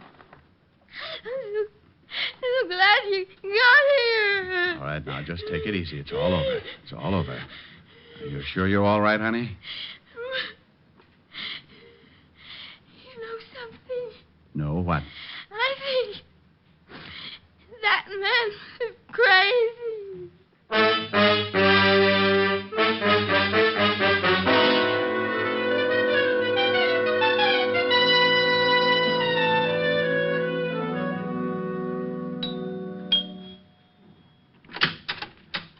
Oh, good evening, Mr. Diamond. Good evening, Francis. Is Miss Asher in? Yes, sir. She's in the study, knitting. Knitting? Knitting? Thank you, Francis. Knit 1, purl 2. Knit 1, purl 2. Knit 1, purl 2. Drop 3. That's the way I do it. Rick. Hello, baby. Oh, look what I've gotten into. I'm a nervous wreck. Well, that'll teach you. What are you building? It was going to be a surprise for you. Oh, a whole suit. Silly. Rick, I'll get it. Hello? Helen, is Rick there? Oh, just a minute. It's Walt, Rick. Oh, well, give me that phone. Where are you? Why didn't you follow me like I told you to? Well, something happened. Well, what happened, you big ox? I could have been killed out there. I'm sorry, but... Why didn't you follow me? I got caught on the Triborough Bridge, and I didn't have a quarter. Why didn't you use your police badge? Holy smoke. Now you tell me. Ricky, No, yeah. I need relaxing. You need relaxing. Oh, swell. Ricky, come here. I know just the thing. No, come over here. There's an old spinning wheel in the parlor, spinning dreams of the long, long ago. Ricky. What's the matter, dear? Oh. Well, how about this one? Wilhelmina. Let me start that again, will you? I didn't get started very well. Wilhelmina, she's the cutest little girl in Copenhagen. Wilhelmina, she has all the fellas crazy in the noggin. In Copenhagen, all the roses on her cheeks, and the music when she speaks, and how sweet her kisses taste. Sugar caney's like my mama's Danish pastry. Wilhelmina, maybe soon we'll elope in Copenhagen. Wilhelmina, we'll share everything, including my toboggan. In Copenhagen, all the other girls say no, but Wilhelmina, she says nine. All the boys call Wilhelmina Willie, but I call Wilhelmina mine. Well, now. How did you like that, huh? Well, it was wonderful, but where did the orchestra come from? Oh, the orchestra? Did you like it? Mm-hmm. No, don't knock it. Rick, Hmm? I told you I needed relaxing. Oh, well, how's this? Rag mop. Rag mop. Rick! Rag mop. Oh, no, Rick! Rag mop. I started that one right. I got to like that one, too. You can sing later. Oh, all right. Now, what is it, little baby? Come here.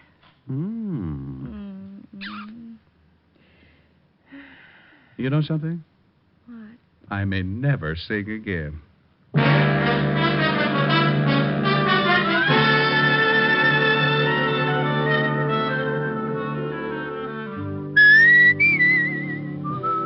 You have just heard Richard Diamond, Private Detective, starring Dick Powell. Lieutenant Levinson was played by Ed Begley, who soon will be seen in the MGM production Stars in My Crown. Also in the cast were Virginia Delvey, Wilms Herbert, Lorene Tuttle, Bill Conrad, Peter Leeds, and Jack Crucian. Music was under the direction of Frank Worth.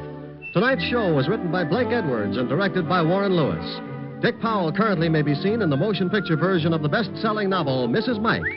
Look for the private life story of Dick Powell, Pie Face and the Private Eye, in the May issue of Movie Stars Parade on your newsstands now. This is Eddie King inviting you to be with us next Wednesday at this same time, when we will again bring you Dick Powell as Richard Diamond, Private Detective. Dimension X, from the annals of science fiction, a new radio series about men and science and a future destiny. Saturday on NBC, here, Dimension X.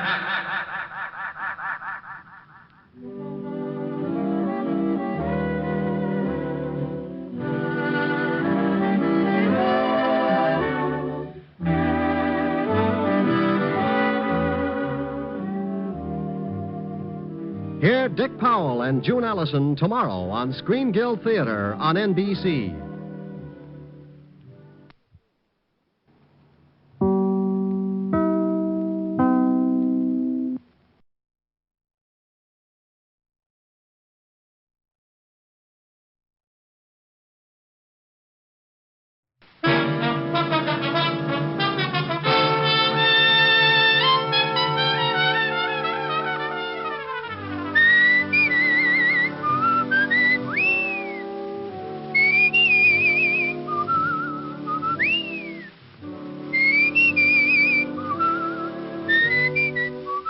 The National Broadcasting Company presents Dick Powell as Richard Diamond, Private Detective.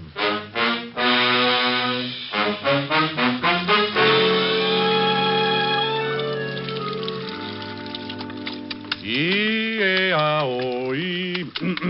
E-A-O-E-A.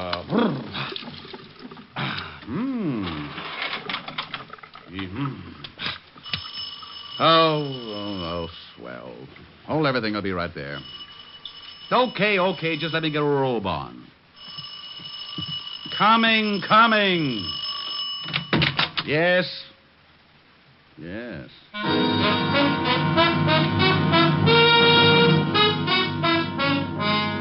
Yes, there's nothing like stepping out of a nice warm shower into a nice hot murder.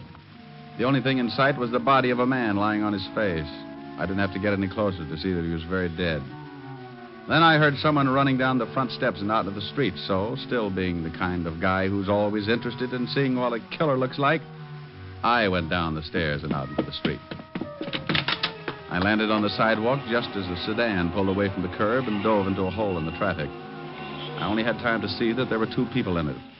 Didn't even get a chance at the license. Well, a white terry cloth robe can be a little conspicuous at 11 o'clock in the morning on East 51st Street, right off Madison. So I shuffled back up the stairs, put in a call for Lieutenant Walter Levinson, 5th Precinct, Homicide. But it seems as if I was a little late. A neighbor on the way down the hall had stumbled on the dead one in front of my doorway. Now, generally, a body in front of my door would be left alone to sober up.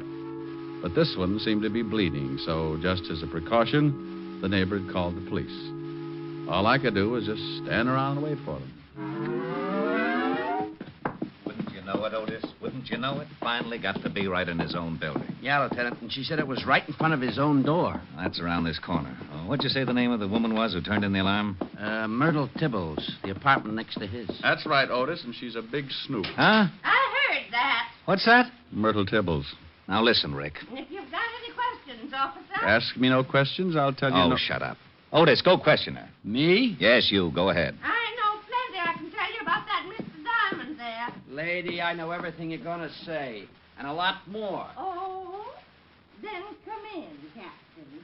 Hey, did you hear that, Lieutenant? Get in there, Sergeant, and question the big lady. Yes, sir. Snoop, eh? Well, Rick? Well, Rick, what kind of a bit is that? I suppose you're going to tell me you had nothing to do with this killing. Walt, I was in taking a shower when this gentleman decided to get himself shot in front of my door. I was singing, too. Would you like to hear what I was... No, Hey, wait a minute. If you were in taking a shower, how did you know he was getting himself shot? He rang the doorbell first. Oh, sure. He wanted to let you know there was going to be a murder. Listen, Blubbermouth, I was taking a shower. I stopped taking a shower. The doorbell rang. I went to the door. I opened the door. Dead man. I ran down into the street after the killers. What about the shots? I didn't hear any. Must have used a silencer. Well, you say you ran after the killers. Was there more than one? 2. I don't know who pulled the railroad trigger, but I chased 2 people down into the street. Did you recognize them? No, they didn't leave any calling cards. Descriptions? Man and woman. Now, that's helpful. License number? Too fast. Got lost in traffic. In other words, all you noticed about them was a little less than nothing. I'm surprised you didn't forget and leave your head hanging in the shower. Yeah. Oh, now, by George, Lieutenant, that was a real dandy, that was. Oh, cut it out, Rick. Come on, let's take a look at the corpse. Well, have you forgotten? You just sent it in to question Myrtle Tibbles. Not Otis, I mean this one. You better be specific. I've known a lot of coroners to get pretty confused when Otis was covering a homicide. Some kind of a messenger. Yeah. Band on his cap says Speed Messenger Service. Here's his receipt book. Only one entry. Richard Diamond, Apartment E, 53 East 51st Street. Nothing else. Would you want any more? I'm honored. Now, what the devil could he have been delivering? The reason he got shot, probably. Huh? Yeah, Myrtle. Lieutenant. Yes, Sergeant. Go ahead and ask him, Otis. Oh, no. Yeah, young love. Myrtle, Miss Tibbles wants to know if it's all right if I stay for lunch. Why, I think that would be real nice, Sergeant. How long do you think it will take? How long, Myrtle? Not long. Well, that's fine. But before you sit down and start feeding that fat face of yours, what would you suggest we do about this body in the hall? Well, I'll tell you, Lieutenant. Otis! Yeah, Lieutenant. Get out here. Coming, Lieutenant. Thanks anyway, Myrtle. Well, where to, Lieutenant? Oh. How about the Speed Messenger Service? Right. Just as soon as the coroner and the boys get here and take over. You want to come along, Rick? Well, sure. The dead man was trying to deliver something to me. I'd like to know what was important enough to get him shot. Sure, let's get going. Diamond, don't you think you ought to change that robe? Walt. Yeah, I know, but what are you going to do? Oh, gee, I only made a suggestion. You don't have to get sore. Oh, we're not, Sergeant. He can wear the robe for all I care. I only... Well, thank you, Sergeant. I don't give a darn if he looks silly. Otis. Just because I make a suggestion. Sergeant. Yeah? Will you do me a favor? Well, sure, Lieutenant. Shut up! So while Walt tore Otis to pieces, I did a quick change. And when the coroner arrived, we climbed aboard the squad car and headed for the main office of Speed Messenger Service. While Walt was getting the address from headquarters in the car radio, Otis sneaked on the siren. So in less than 10 minutes, we pulled up in front of a building at 31st and West End Avenue and barged in. You on duty here, miss? Yeah. Trouble? What makes you think there's trouble? When a cop car pulls up in front and you two jump in here like a couple of bill collectors, it figures. Trouble, see? A woman's intuition. Wonderful, simply wonderful. Tell me, dear, did your service send a messenger over to 53 East 51st Street, Apartment E? About an hour ago. Why? What was he supposed to deliver? I don't know. I don't remember that good, see? Oh, well, try. I don't get this. What's wrong anyway? Well, dearie, your messenger ain't anymore. Yeah, shot to death. What? Now try to remember what it was that... Mr. Cartwright! Hey, sister. Well, let her get Cartwright, Walt. Maybe he can tell us something. Yes? Now, what in the world... Mr. Cartwright, Johnny, he's dead. Dead? Those are police officers, see? They said he was shot to death. No, just be calm. Let me get this straight. But I told you, see, it's Johnny. All right. Now go in the back. Get a drink of water or something. Yes, sir, but I just can't believe it. I am Mr. Cartwright, gentlemen. Well, that's nice. Are you in charge here? I am the manager. Now, what is this about one of our messengers being dead? That's right. You any idea what he was delivering to 53 East 51st this morning? Well, why, no, but it should be in our record book. You'll have to forgive Miss Ogilvy. She gets very emotional. Does she? Well, let's see the record book. Oh, it's right here. Here you are. Now, let's see. There. It was the first delivery this morning, as you can see. 53... We'd like to know just what he was delivering. Oh, well, I really couldn't say. I don't even remember what the item looked like. Well, who sent it? Yes, that I can help you with. Here it is. Last name Clark, first name Paddy. In other words, a man named Paddy Clark. No. Yes, odd first name, isn't it? Mean anything to you, Rick? No, something. It's a little vague. Name seems familiar, that's all. How about you? I don't get a thing from it. Any return address? No, just his name with instructions to deliver it to a Mr. Diamond at this address. Well, don't you remember whether it was a package or a crate of bananas? Dear, we get so many things in here to be sent out. Lieutenant. Yes, Otis, what do you want? 201 over on East 48. Thought you might like to know. You better take off, Walt. 201's your department. Fine. 2 homicides in one morning. I'll finish checking here and go over to my office. You can get in touch with me there. Okay. Come on, Otis, let's go. Lieutenant. Yeah, you can use the siren. My, you officers certainly are busy, aren't you? Yes, we officers sure are. Now, how'd you like to trot out that girl again? Maybe she's calmed down a bit. Oh, certainly. Feel any better, Miss Ogilvy? Oh, yes, sir, much better. This gentleman would like to ask you a few more questions. Oh, the good-looking one? Oh, sure. If you're through with me, officer, I have some... You go right ahead. Go on. We'll get along all right alone. Won't be beautiful. Honest, dearie, I can't help you a bit. I don't know nothing. Oh, sure you do. Weren't you here when this Paddy Clark came in? Honest, I don't remember, but... Gee, you got the most... But you do remember what the messenger was supposed to deliver, don't you? Hmm? Well, what was in it, I don't. It was just a thick envelope, white, but... Listen, honey, I'd like to... Anything unusual about the envelope? I wish I could remember for you, but I really can't. We deliver so many things every day, but let's talk about something else. Gee,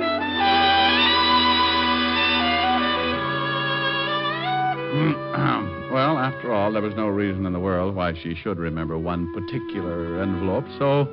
Making like a good cop for Walt's sake, I scribbled down her name and address. Then headed for my office at the corner of 51st and Broadway. I stopped in the lobby for my morning supply of cigarettes and was about to step in the elevator when a big fat hunch, that's right, hunch, grabbed me by the arm and turned me back into the direction of the tobacco shop. That's the place I've been stopping at every morning for the last 6 years. And it was run by a little guy with a twitch in his right eye. A little twitch and a last name Clark. And a first name, Paddy. Back for something else, Mr. Diamond? Yeah, Max. Where's Paddy? Oh, he called up the other day and says he was going out of town for a couple of days or so. Oh, is that it? I missed him the last couple of mornings. Well, you know, he got 3 stands to look after. Yeah, that's right. Say, tell me, where's Paddy live? You want to see him? Mm-hmm. Got a little business deal I want to talk over with him. Oh, sure. You know Paddy. Anything to make a buck. Here's his address. Read it? Oh, fine, yeah. He got a phone? Yeah. It's Skylar 49970. There. Thanks, Max. One of these days I may even buy a cigar from you. Funny how things like that can happen sometimes. The name of Paddy Clark had seemed familiar, but I couldn't place it. Only because I'd been doing business with him every day for 6 years and didn't think to look that close. I grabbed the elevator, went upstairs to my office, and put in a call to Mr. Clark. Yeah? Paddy? Who wants him?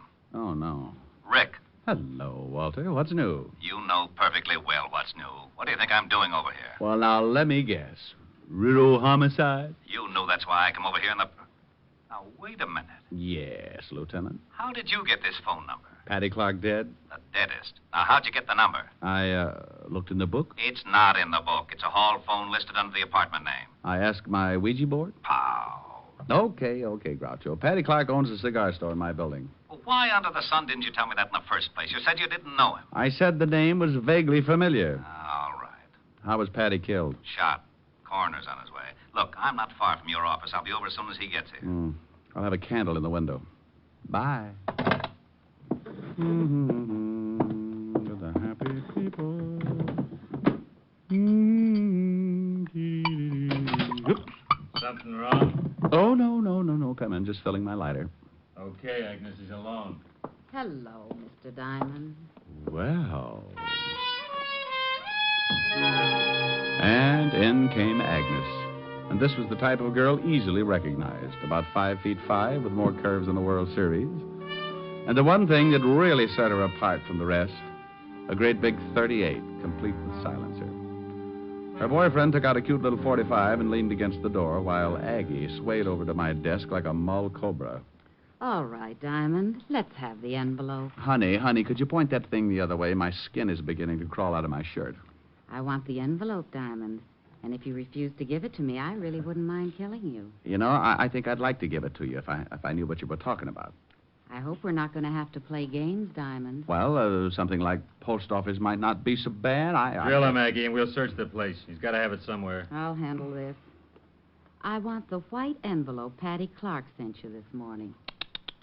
And I thought you, too, got it after you killed the messenger boy. Now, I don't know what you're talking about. Seems to me I chased you into the street. Saw you climb into a car and take off. The guy in the white robe. So if you two knocked off the messenger boy, you must know I don't have the envelope. Too bad, but I didn't even get to the door until after you'd shot him.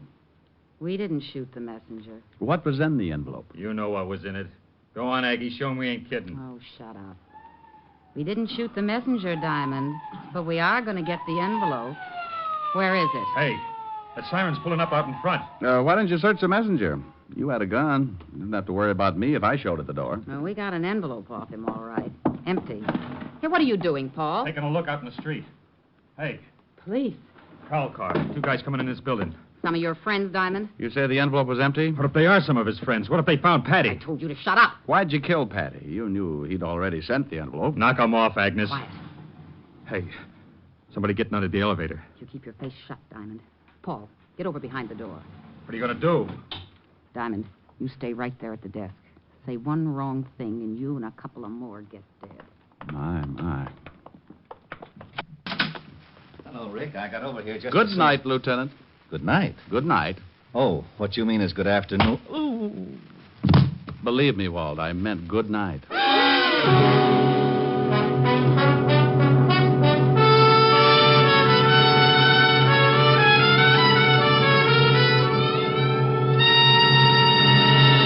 NBC is bringing you Richard Diamond, Private Detective, starring Dick Powell.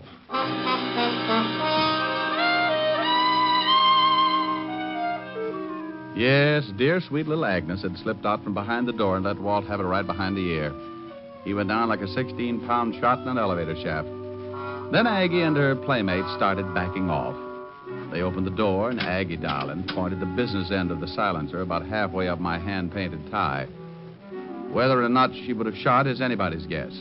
But along about that time, a very dear old friend stepped up behind her. Drop it, lady. The other cop. You can drop yours too, Sonny. Oh, Otis, bless your little pointed head. You fool. Why didn't you look first? Well, I forgot. Forgot? Okay, over against the wall.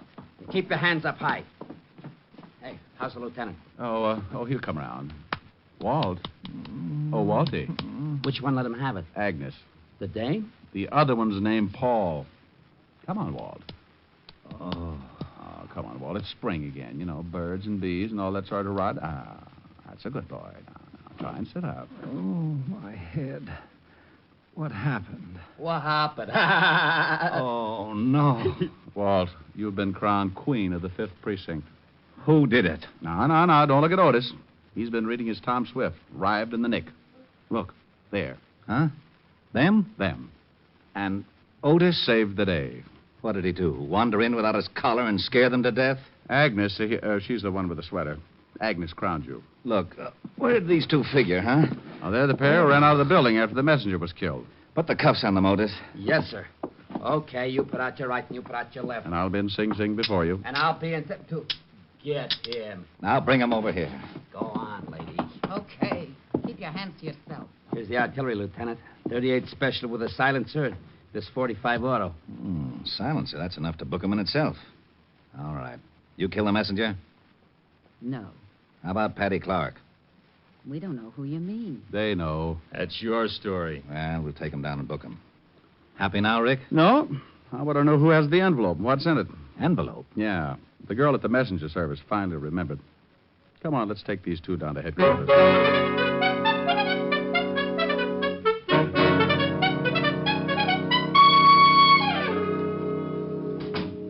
Well, they're still not talking. Did you find anything in the files? Both have records. Guy's Paul Barrows. Agnes is his wife. One conviction apiece, May 1938, suspicion of passing counterfeit money. Convicted, did time, parole. Oh, you got a fresh address on them? They've been living in Flatbush. Otis went over with some of the boys to check. Good. And here's some fancy news. Just yesterday, the FBI started watching all of Paddy's cigar stores as possible fences for phony money. Yeah? Well, then it ties. Come on, I want to take a look at Paddy Clark's room.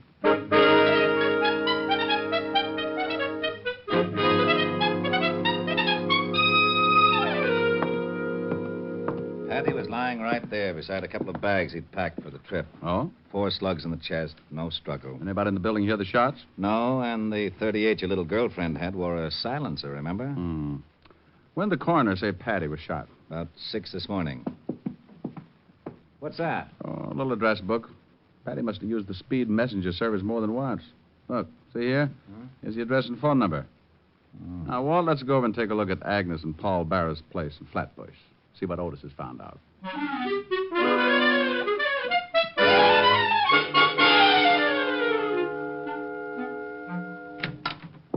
Oh, hi, Lieutenant. Hello, Detective. Well, thanks, Otis. You drop your watch? Turn up anything? No, nothing much. What do you mean by nothing much? Well, nothing. That's what I was afraid of. Hey, is there an address book around here anywhere? Over by the phone. Why? Just getting my jollies, Otis. Love to look at new numbers. Now, see if Speed Messenger Service is listed. Yeah? Yeah, right here on the back page. Walt. Yeah? Paddy was killed at 6 this morning, huh? Right. 6 this morning. You know, I wonder when he gave the messenger service that envelope. You know, the one addressed to me? Well, the place wouldn't have been open at 6 this morning, so it must have been sometime yesterday. That's right. And back in his room, his bags were all packed. Well, I think he wanted to make sure he'd be out of town before I got that envelope. I'm way ahead. Hello, Henderson? Levinson. Find any plane or train reservations for Paddy Clark? Well, if you didn't, I'll show you where I keep that bottle of lighter fluid in my office. Does that include me, too, Diamond? There's only one bottle, Otis. Rick, Paddy had tickets for a plane to California and then a boat to the Philippines. Well, I'll lay you even money that Agnes and that Paul character didn't knock off the messenger or Paddy Clark. What? All they wanted was that envelope. Envelope? That's why they came after me, and Paddy didn't have it. No? Then who has? Otis, stop sneaking up. Now, Rick, what about the counterfeiting angle? Otis, go over and check on the speed messenger service. See if anybody could have pilfered that envelope and put another in its place or something. And be sure to call me. Why don't we do that? On account of we're going back to the precinct and talk to Agnes Barrows.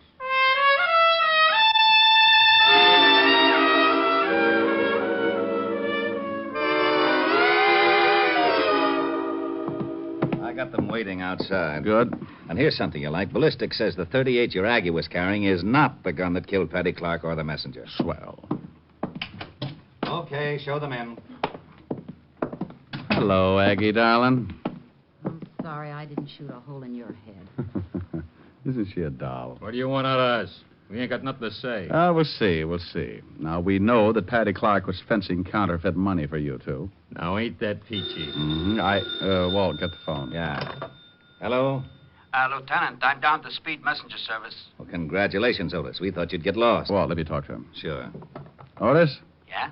Mr. Cartwright there where I can talk to him? He's right here. He isn't? Yeah. No. He's right here. Well, if Cartwright isn't there, put the girl on. Cartwright is here. He's standing right next to me. She isn't? She? No, he. Cartwright's a he. Can't you get anything straight? They've skipped? Huh? Whole place cleaned out? No, there's plenty of people. Oh, now, wait a minute. Hold the phone a second. They've skipped, Walt. I'll pull out a general. Skipped? Why, those dirty... Oh, shut up. Didn't you hear what he said? They skipped. How do you know? You're going to take his word? Henderson, put out a general on Cartwright and his girlfriend. That dirty, no-good, double-crossing Cartwright. Look, kiddies, that guy's framed you two from the very first. Why don't you talk? The state will make it easier for you. Agnes? I don't know. Sure, tell him. We've been getting the runaround ever since he got us in this deal. Hello? Okay. Hey. Okay. Hold it, Otis. But, I said hold it. Go on, Agnes. Well, I don't know whether Cartwright killed him or not, but Paul and me sure didn't. What about that envelope that Paddy Clark sent to me? What was in it? Counterfeit dough. Some of the stuff we made with Cartwright. Why send it to me? Oh, because Paddy got sore at Cartwright and wanted to blow the racket wide open. He was crazy to send it through the speed messenger service. Sure he was. Yeah, I think I get it now. When Cartwright found it out, he killed the messenger and had you two there just to make it look like you'd done it. Sure, the lousies. Otis. Hey, listen, how long can a guy hold Otis. You want to be a hero? Huh? How close is Cartwright standing to you at this minute? He's about a foot away. Well, just reach out and slap the cuffs on him. Really? Yeah, and something else, Otis. What? You may use the siren all the way home.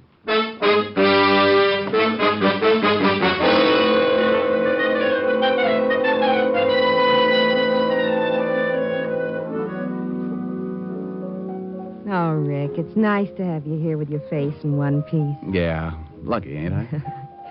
That's pretty. Why don't you sing it? Well, I... Oh, no. Let me get it. It's got to be Walt.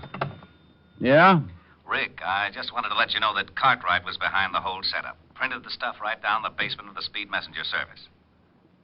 Rick? Harold Abernacher speaking. Owner of the largest hog ranch outside of Little Rock. You don't say. Sure, Dad. What's the matter? You need an ear horn or something?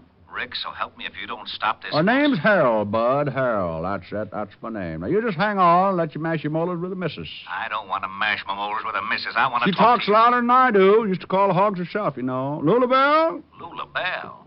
Howdy. Having trouble with your hearing, huh? Now, Helen, listen. Calling me Harold? No, friend. My name's Lulu Bell. Maybe you got the same trouble like my Uncle Zeke. Used to stick a plug of tobacco in his ear overnight and always forgot it. Oh, my gosh. Yeah, we thought he was plumb deaf till I started calling the hogs and it shook the tobacco loose. Now, you just relax and I'll unplug you. Oh, this is ridiculous. Worked for Uncle Zeke. Hold on to your teeth. Find any loose tobacco? He hung up. Give me the phone. Good old Walt. I'll drive him out of his mind. 5th Precinct, Lieutenant Levinson. Walt? Oh, no. Now, you listen to me. Don't get loud with me, Grouchy. I just called up to find out what happened on the case. Huh? Now, look, I just told If you don't want to tell me, okay, be a sorehead. I'm not going through that apple knocker routine again. What are you talking about? Lula Bell called Otis all the way in from a stakeout in Flatbush. Look, I don't know what you're talking about. If you don't want to keep me in on the nose, just forget it. Gosh. What's the matter now? Maybe I did have the wrong number.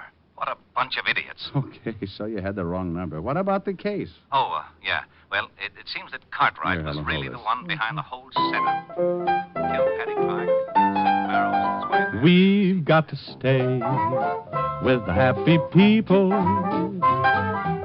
Have your fun, live in the land of joy. Stay with the happy people. Face the sun, life is a Christmas toy. Down through the endless ages, tears have been contagious. And take it from me that misery is looking around for company. So stay with the happy people. Don't wrinkle your brow, it's strictly out of style. Just stay with the people who love to wear a smile. Helen, is Walt still talking? Wait a minute, Oscar. Really had blood in his hands. He's been cleaning up on that counterfeit racket for years. Well, might as well sing another chorus. We've got to stay with the happy people. Have your fun, live in the land of joy. Stay with the happy people. Face the sun, life is a Christmas toy. Down through the endless ages, tears have been contagious. And take it from me that misery is looking around for company. So stay with the happy people. Don't wrinkle your brow, it's strictly out of style. Just stay with people who love to wear a smile. Arrived at, Otis says there must have been more than 100,000 in phony bills. We got the plates and everything. You don't say. Yeah, that just about ties it up. Well, Walt, I'm sure glad to have heard all that. Oh, wait a minute. Someone wants to say hello to you. Oh, yeah? Pig, pig, pig. Walt? Oh, no. Oh, no.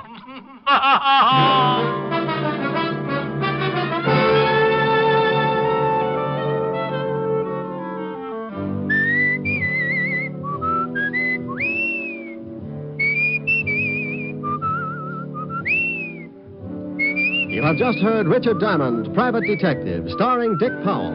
Lieutenant Levinson was played by Ed Begley. Also in the cast were Virginia Del Valle, Wilms Herbert, Lucille Meredith, Michael Ann Barrett, Carlton Young, and Frank Gerstle. Music was under the direction of Frank Worth.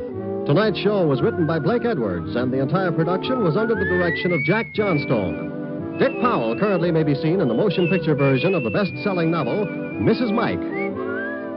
There's more thrill-packed listening for you throughout the week when NBC presents other great adventure mystery dramas. Night Beat and Dangerous Assignment are two action-filled shows you'll want to make a steady date with every Monday night over most of these NBC stations.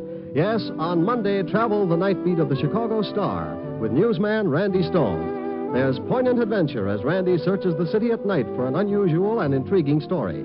Also on Monday, join Brian Donlevy in Dangerous Assignment. As Steve Mitchell, soldier of fortune, Donlevy journeys to the corners of the earth in search of adventure, fortune, and fair play. Yes, now on Monday, hear two great adventure mystery programs, Night Beat and Dangerous Assignment, on NBC. This is Eddie King inviting you to be with us next Wednesday at this same time, when we will again bring you Dick Powell as Richard Diamond, Private Detective.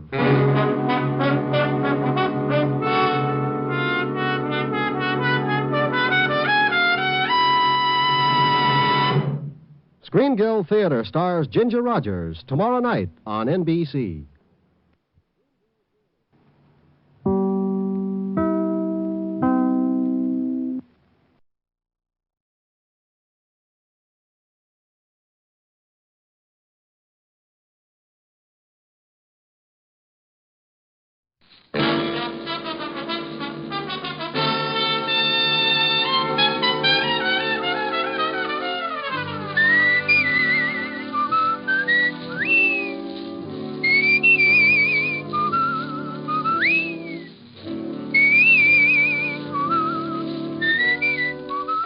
National Broadcasting Company presents Dick Powell as Richard Diamond, Private Detective.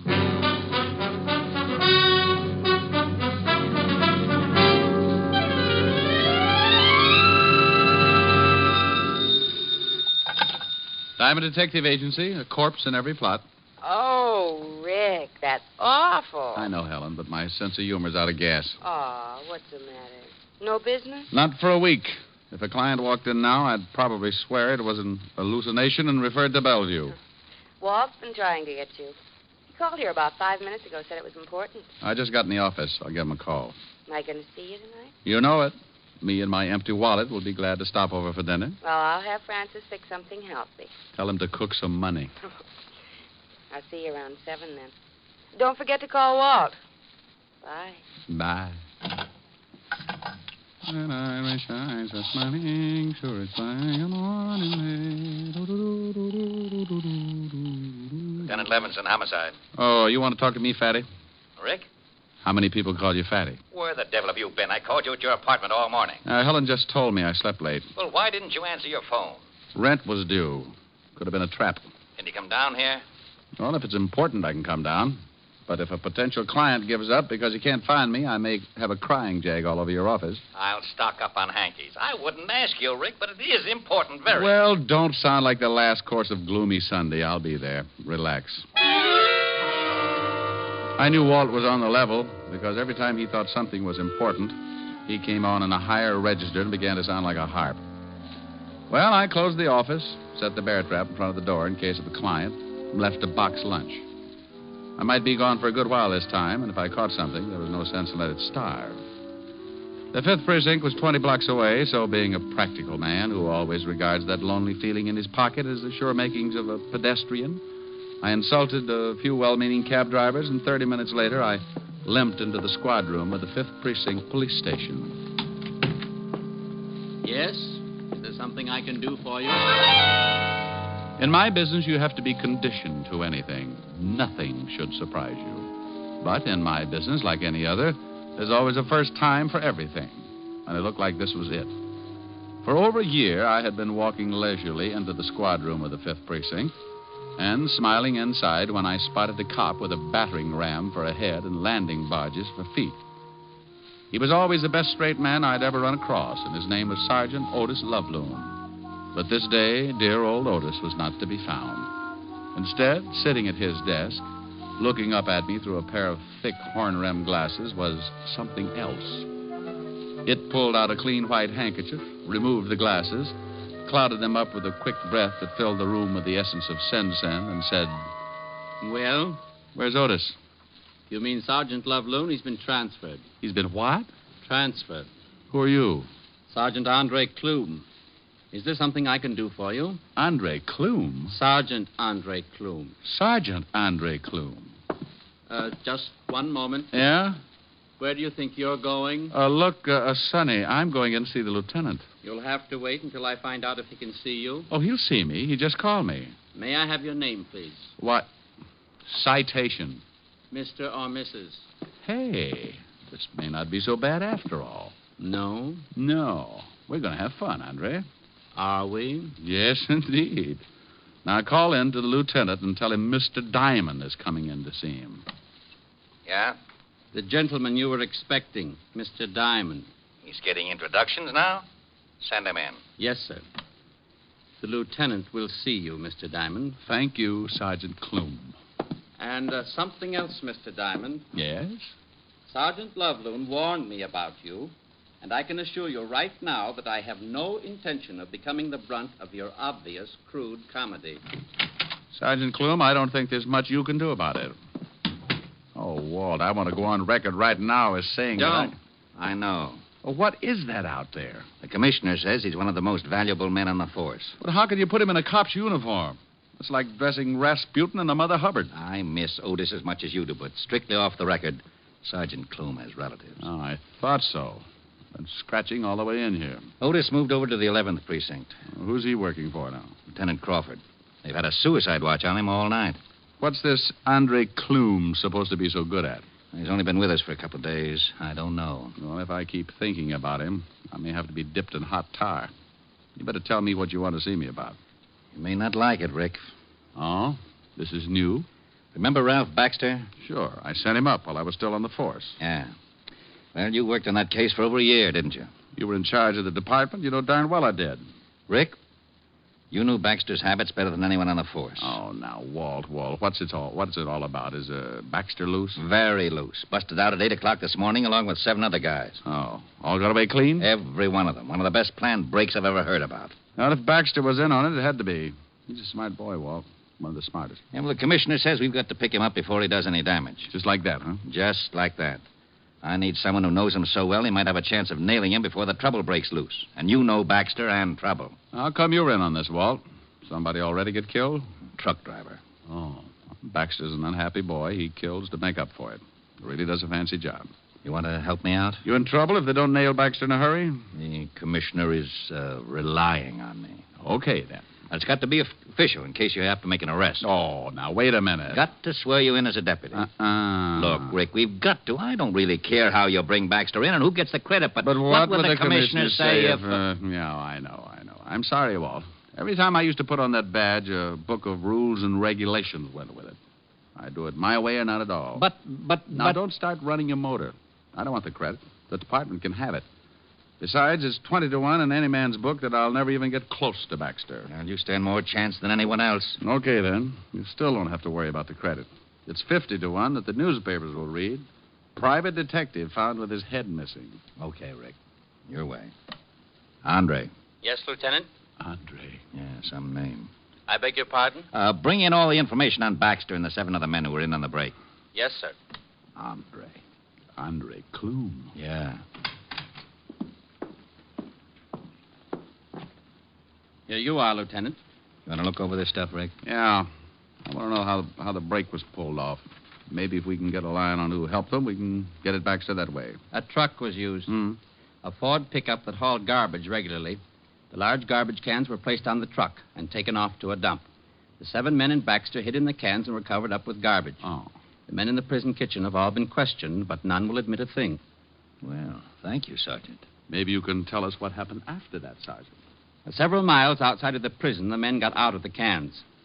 One man climbed up into the cab of the truck and ordered the driver to stop. He shot the driver, and the men climbed off the truck, rolled it over a 44-foot hill. 44 feet? 44 feet 9 inches at the first point of impact where the truck went over. The hill, of course, varies at other spots. Of course. 2 cars were waiting for the 8 men. Tire tracks were found and casts made. A report on these casts should be in at any minute. Synchronize your watches, then, Rick. Tell me, Sergeant Clume, have you any idea who might have been driving the 2 cars? No. Turn in your MiGs and your ray gun. You're through. Very amusing. Now, please, Rick, for the sake of my psychiatrist, don't start on Clume like you did on Otis. Might be a woman. Clume? Driving one of the cars. Oh. Baxter was a known woman hater. You don't say. I suppose the other 7 guys got together with him and formed a club. 4 of the 7 men were known to have had women friends at one time or another. But only one woman remained loyal after the men were sent to prison. How do you know that? I remember things. He remembers things. Oh. She visited the prison many times to see Tony Ligeti, one of the escapees. Maybe you can remember the dates? The first time was right after Tony was sent up, November. All right, Sergeant. What's the girl's name and where does she live? Jean Lawrence, 1782 East 12th Street, apartment C. No, B. Butterfingers. I'll take this list of histories on the 7 guys. You going to check on the girl? Yes, and thank you, Sergeant Andre Clume. You've been a brick. I left Clume polishing his glasses, Walt looking sick. Jean Lawrence did live at 1782 East 12th, apartment B. So I looked up the landlady, a nice old reproduction of Whistler's mother with a hangover, Mrs. Shook by name.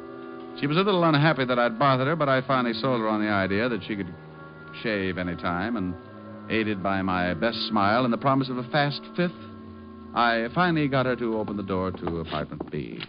There you are, lover, but I can tell you right now, Jeannie ain't in. Well, what's in this room? Bedroom. She didn't come home all day yesterday or last night. She didn't, huh? You know, I shouldn't be showing you around like this, except that you look like a real nice fella. And you're thirsty. Oh, go on. You see anyone else hanging around, say, in the last week? Yeah.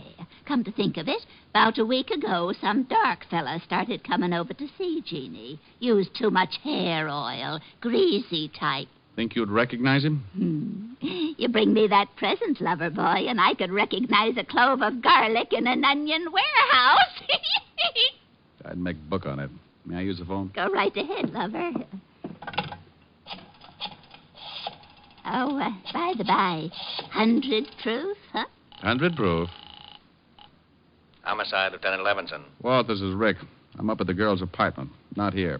But the landlady says she can identify some guy who's been hanging around here for the last week. So look up... Hold it a minute, Rick. Something coming over the hot shot. Okay. Oh, bottle and bond, is that right, dear? Oh, lovely, lovely. Lovely. Rick? Yeah? Get that landlady in here, then meet me out at the end of River Street, Pier 14. Something up? Sus came up. Someone didn't want it to. But she hit bottom, the bricks in the sack must have torn it open. What? A dock worker spotted her floating near one of the pier pilings. Jean Lawrence? Yeah. I'll see you over there. Something happened to little Jeannie. I could hear... Found her floating in the river. Oh. Well, if we're going down to the station, can we stop off and get that present? Yeah. Bottled in bond, you promised. I grabbed a cab and took Mother McCrae over to the 5th Precinct, making one stop on the way for the promised present. I turned her over to the desk sergeant and took off for Pier 14 at the end of River Street.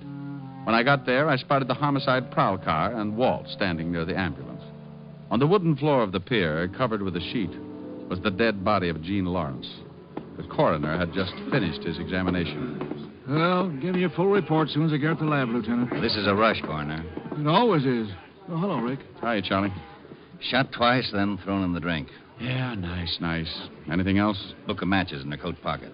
Probably don't mean a thing. Lieutenant, we just got a report from the precinct. Hello, Diamond. Oh, good afternoon, Clume. You're looking fine. Oh, you'll be kissing each other on the cheek in a minute. What about that report, Sergeant? The landlady Diamond brought in 22 minutes ago has just identified a picture in the morgue as a man who had been visiting Jean Lawrence for the past week. Anyone we know? William Nash, alias William Barnes, alias Bootleg Barnes. Yeah. 5'11", black hair, brown eyes, slight scar. Oh, hold it. What about his record? 9 arrests, 2 convictions, robbery and assault. In the cafe business now at... Red Dot Inn? Yes, sir. Matches you found on the girl, Walt? Yeah, Red Dot Inn. Let's take a run over there.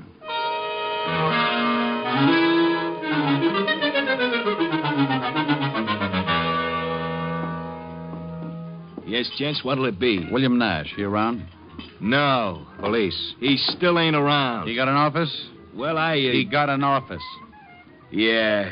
Where is it? Top of those stairs. Down the hall, last door. Go around to the back of the bar, Clume. Yes, sir. Hey, now, wait a minute. You ain't supposed to come back here. See that he doesn't have any way to let Mr. Nash know we're coming up. Just go ahead and tend your bar. You guys want to get me in trouble? Not unless Nash is really in his office. Then you don't have to worry about trouble. You're in it. Let's go, Rick. Down the hall, he said. Last door. We both go? Yep. Fire escape down there. This way, Sergeant Clume covers him. Can Clume shoot? I forgot to ask him. You get on there by the fire escape in case he gets past me. Who is it? Fire department. What? Yeah, we received a report that your cafe isn't properly equipped in case of fire. Are you nuts? I just had no extinguishers. William Nash? Yeah. Now what the Let's devil... go. Huh? You heard him. Hey, what is this? Police, let's go. He's clean. All right, copy. You want to haul me in. What's the charge? Murder. Murder? Now, listen, Start you walking. Who's murdered? Gene Lawrence. Down the steps. I don't know any Gene Lawrence. Sure. Everything all right, Lieutenant? Go upstairs and watch this guy's office. Yes, sir. You need a warrant for this, you know. I'll get one. I tell you, I don't know any Gene Lawrence. My friend, I know a little old lady who thinks you wear too much hair oil. She's going to make a very big liar out of you.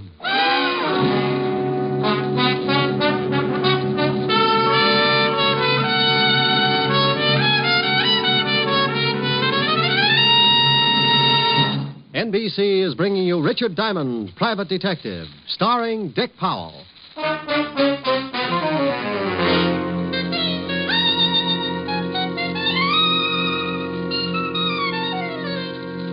All right, Sergeant, get the lineup going. Yes, sir.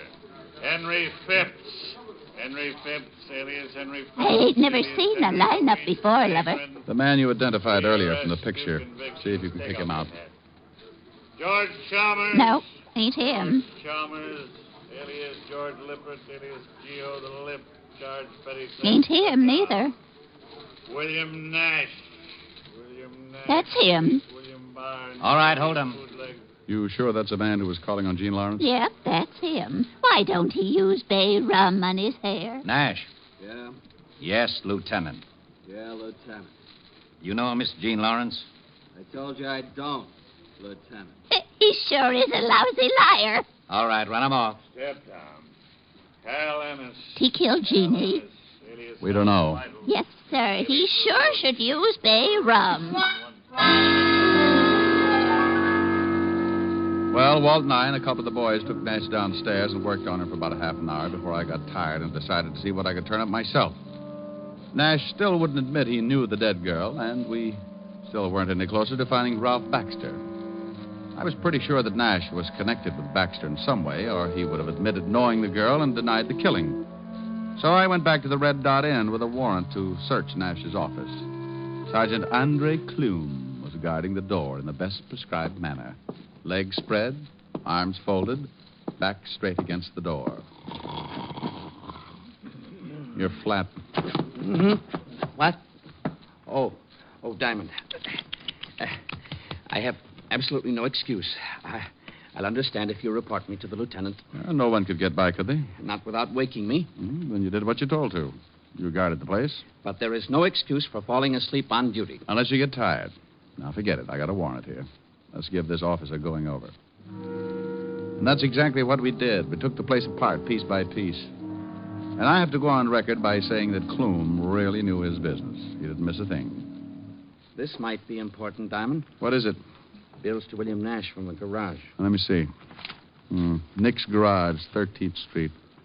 1,000-mile service on both cars, $14.90. Parking space rental on both cars, $25. 2 cars. May not mean a thing. I'll check it anyway. 2 cars were used in the escape, Diamond. Now, don't get excited. You stay here. I'll call you from the garage. I left Clume and went over to Nick's garage, looked up the owner, and he showed me the 2 cars, both sedans. 48 Chrysler and a new Hudson. Nick told me that both cars had been taken out the night before and returned early that morning. He said that Nash had driven one and the girl the other. So I put in a call to the Red Dot Inn and Sergeant Clume. Yes, the lab has 2 good casts of the tire prints. Well, put in a call to the lieutenant and tell him to get right down here with him. I hope you'll forgive me being a little premature, but... You already told him to come down. Yes. Tell me, Sergeant, you don't know anything about the 5th at Hialeah, do you? 1 by step up in 1 and... Goodbye, Sergeant.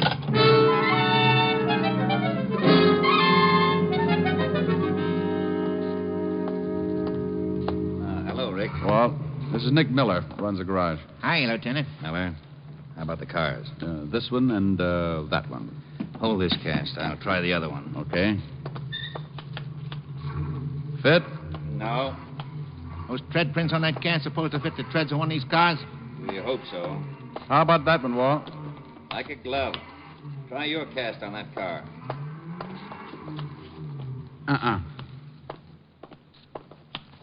Fits this one, Walt.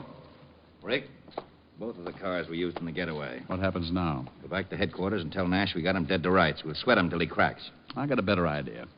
Turn him loose. What? Nash knows that it's only a matter of time until we turn up his evidence anyway. And he knows something else. He knows Ralph Baxter. He knows if he spills anything, Baxter will kill him sure. But we'll promise him protection. Against Baxter?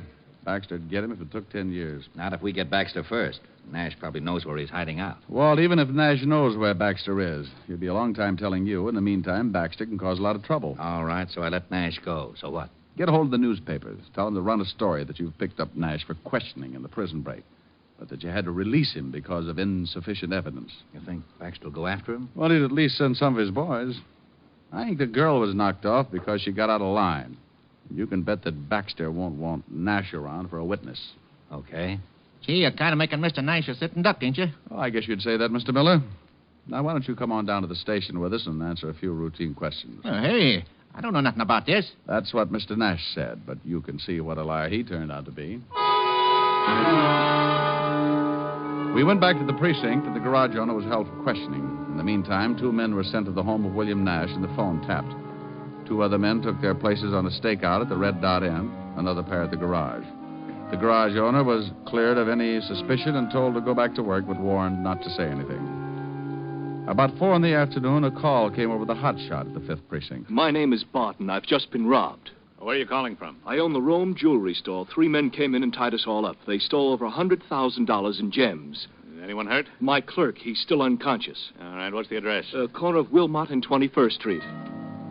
It looked like just a routine robbery at the time, so the robbery detail took over. Walt released Nash and called the papers. Around 4:30, Walt got a call from robbery. Levinson. Jennings, Walt.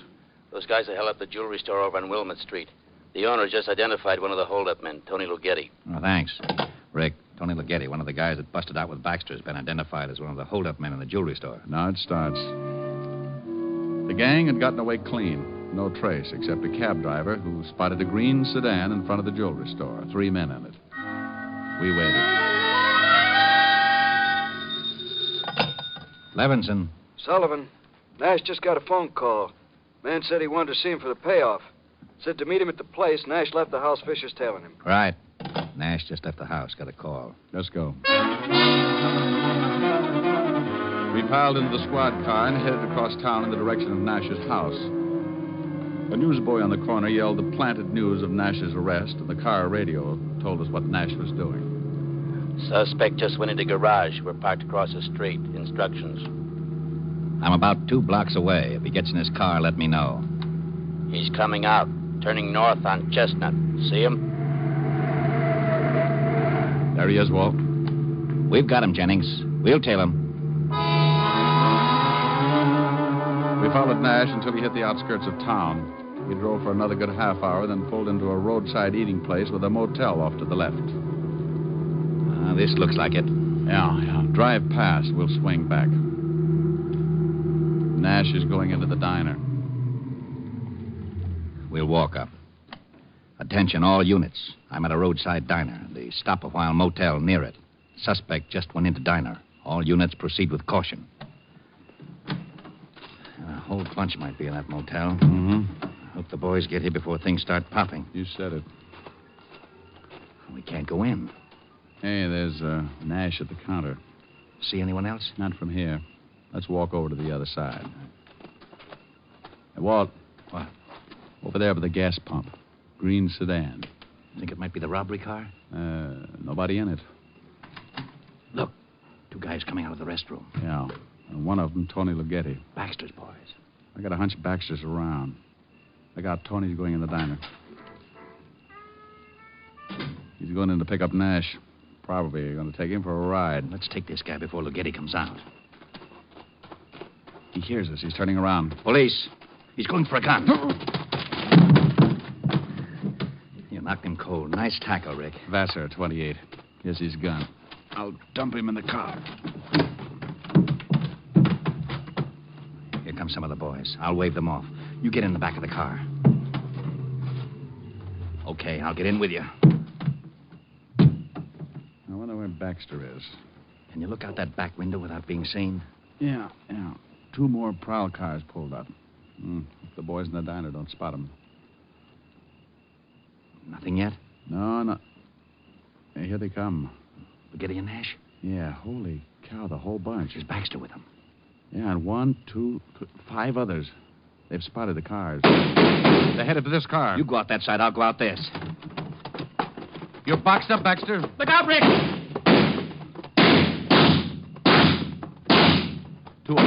Two of them down. Baxter's heading around back. Rick, don't go after Malone, you crazy! Now he tells me. Stop, Baxter! You get him, Rick? Yeah, but just barely. That was my last shot.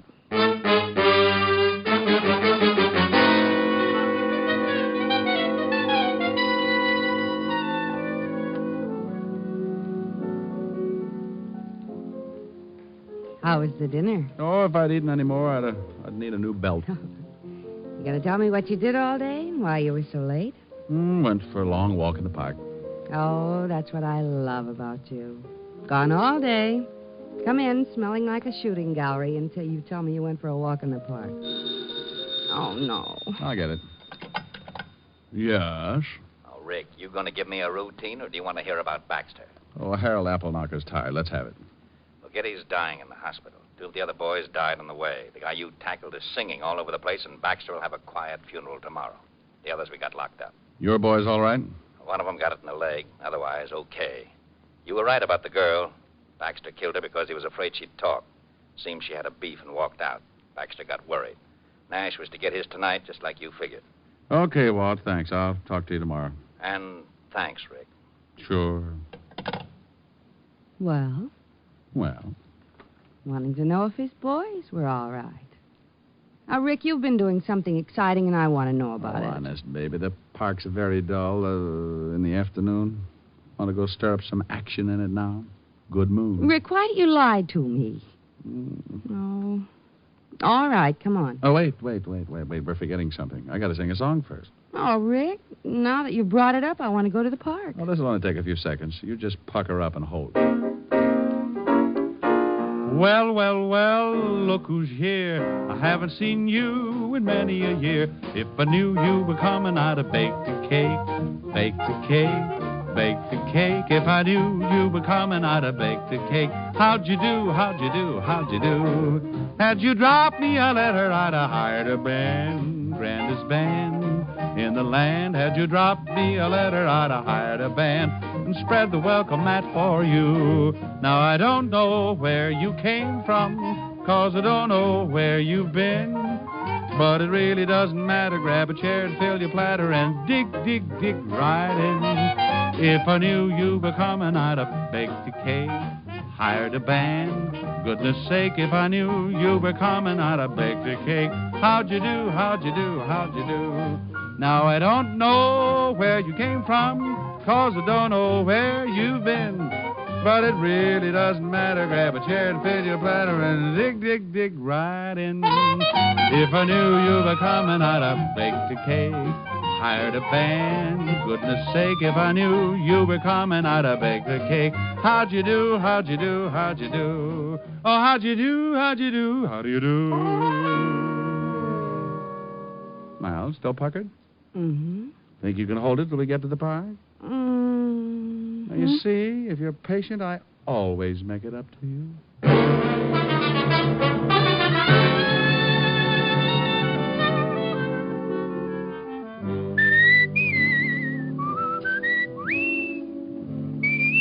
You have just heard Richard Diamond, Private Detective, starring Dick Powell.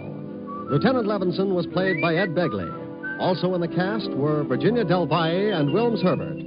Music was under the direction of Frank Worth. Tonight's show was written by Blake Edwards, and the entire production was under the direction of Jack Johnstone. Dick Powell currently may be seen in the motion picture version of the best-selling novel, Mrs. Mike. Richard Diamond's Private Detective will next be heard 2 weeks from tonight. Check your local newspaper for the time of broadcast. Listen next week at this hour for Dangerous Assignment, starring Brian Donlevy as Steve Mitchell, Soldier of Fortune. Remember, at this time next week, it's Dangerous Assignment on NBC. This is Eddie King, inviting you to be with us 2 weeks from tonight when we will again bring you Dick Powell as Richard Diamond, Private Detective.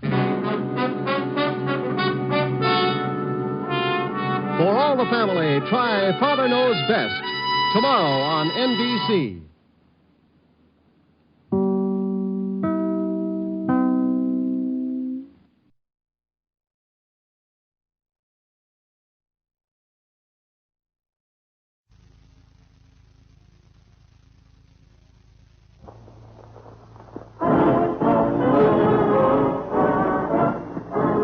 Listen, while the makers of Rexall drug products and 10,000 independent Rexall family druggists bring you Dick Powell as Richard Diamond, Private Detective.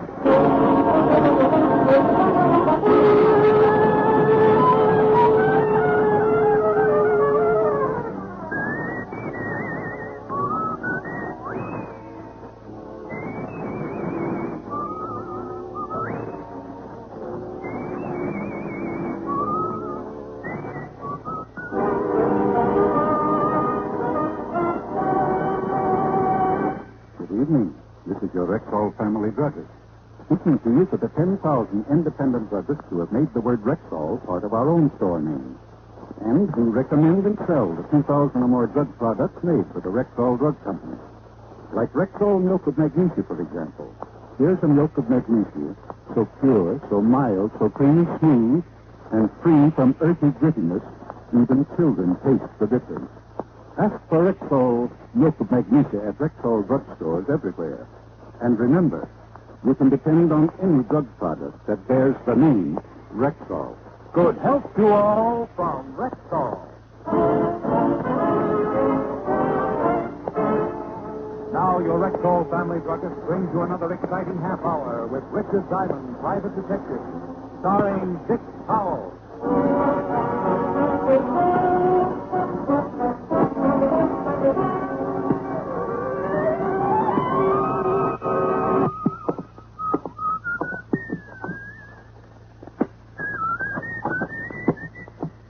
Well, hello. Mr. Diamond? Well, depends on who you are and how you got in my office. I got tired of waiting in the hall, so I presented this scrum room with a $5 bill. So it cost you $5. $5 bill. So? My name's Roger Blake, Vice President of Intercontinental Indemnity in Bond. My company holds an insurance policy with... I don't know what you want, but doesn't a big company like yours have some pretty good insurance detectives? Yes, but none of them have been able to do any good. Oh, what's the problem? The jewels were stolen. That's a pretty good problem. The jewels were stolen from Mrs. Carter's safe some 3 months ago. Until yesterday, neither our men nor the police had a clue as to the thief. Thief? Only one? Only one that we know of. Last night, we got a tip that a certain man was responsible for the theft. That he knows where the jewels are hidden. Police been told? No, and for a very good reason. This man is being held in Havana, awaiting extradition this weekend. When he gets back, he's bound to serve at least 10 years, and We are due to pay off Mrs. Carter's policy by Monday noon of next week. And you want to know where he stashed the jewels before they put him away? Exactly. Well, now, let's see. This is Thursday. You haven't much time. Yes, we must hurry. It's reasonable to believe the jewels are someplace in Cuba. When they extradite him, he will leave and the jewels will remain behind. Oh, what's his name? William Carnes. Wanted in the state, 2 counts of forgery. Yes, that's the man. Now, what makes you think he knows where the jewels are? As I said, Mr. Diamond, a tip. My own source of information, and usually quite reliable. What do you want me to do? Do your utmost to find out where the jewels are before Carnes is extradited. When are they sending an officer down to pick him up? Today or tomorrow. You must beat them there. Well, then I'll have to get a search permit and ticket. You can take care of the permit this afternoon. As for the ticket, I have one here on the 6 o'clock plane. Well, now, here, don't rush things. Maybe I don't like the job. I'll give you a $500 retainer now, and another $500 when you deliver the jewels. Oh, well, I'm always asking stupid questions. Several things to remember. My company wants credit for recovering the jewels. Of course. The police are not to be told, as they may cause delay. We haven't the time. Well, if this Mrs. Carter knows the jewels have been recovered, won't she be glad to give you an extension? No, indeed. She'd rather have the $800,000. Makes sense. Here's your return ticket. No, something else. If Carnes is taken away before you accomplish your mission, wire me at the Plaza in Miami Beach. If you have the jewels, fly to Miami, where I shall meet you. If you don't succeed, may return to New York, and the incident will be forgotten. If I get the jewels, I'm to meet you in Miami? I'm leaving on a vacation, and I would like to return with the jewels myself. As I said... Your company wants the credit. Exactly. He paid me in 5 crispy $100 bills and left the office, so I left also. When a man like Roger Blake walks in, offers me the total sum of 1,000 iron men to locate $800,000 in missing jewels, things start confusing me. I have a habit of putting myself in a prospective client's place and then asking the simple question, why? I decided if I were Mr. Roger Blake, I might gladly pay $1,000 for a chance at an $800,000 jackpot. I headed for the 5th Precinct Police Station to do some checking. Oh, hello, Rick. Hello, Murph. Where's Otis? In with the lieutenant. I'm taking over for the next couple of days. Taking over? What's the matter with Otis? Oh, he's leaving town tomorrow morning. Extradition job. Extradition job? Otis? Otis. Wouldn't by any chance be Cuba? Certainly would. How'd you know? Well, he can't be going down there to bring back a criminal. Gotta be about a gorilla or something. Somebody he can talk to. He in with the lieutenant? Yeah, go ahead.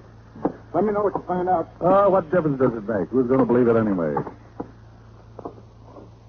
You don't have to speak the language, Hornhead. Somebody will be there to meet you. Oh, hello, Rick. Good afternoon, Lieutenant. How are you, Sergeant Loveloon? Como esta Puino, Michael? Oh, an accent from Old Castile. By way of explanation. Otis is going to Cuba. How did you find out? Murph told me. I'll have his badge. Outside of this office is to be considered nothing but an rumor. But I am going. Yes, you am. Walt. Don't look at me, Rick. It's the commissioner. I've sent the police psychiatrist up there to see him unofficially, of course. The old man told you to send Otis? Right over that intercom. Well, he must have given you a reason. That's like blowing up Boulder Dam to take a shower.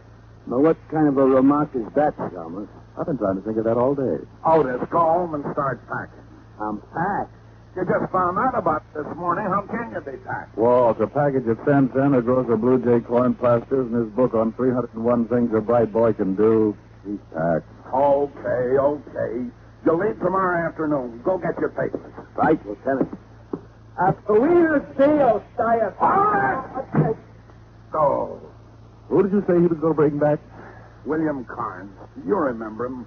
We got a tip he was hiding out in Cuba, and we had the authorities down there pick him up. They holding him in the jail in Havana? Yeah. Do me a favor, will you? Well, if I can. Check on a guy named Roger Blake, supposed to be a vice president of a firm called Intercontinental in Bombay. Anything special? Oh, background, anything you can find out. I need it today. I'm sort of taking a little vacation myself, starting this evening. Yeah? Why don't you go along with Otis? Cuba's nice this time of year. You can help him keep his brains in one lump. Cuba sounds great, but you know me, Walt. Where would I get enough money to take a trip like that?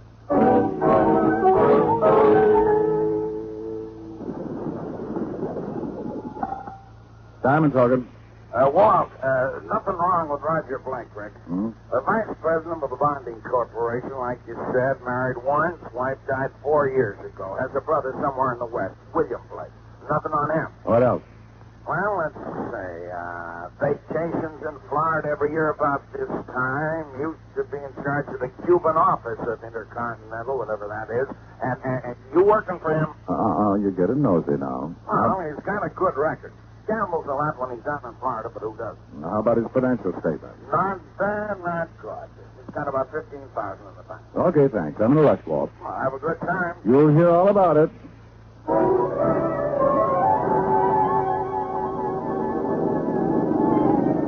I grabbed my plane okay, and 6 hours later we dropped down for a landing at the Havana airport. I checked in at customs, and being able to habla enough Espanol, I got a tip-hungry cabbie to take me to one of the better hotels, $3 a night.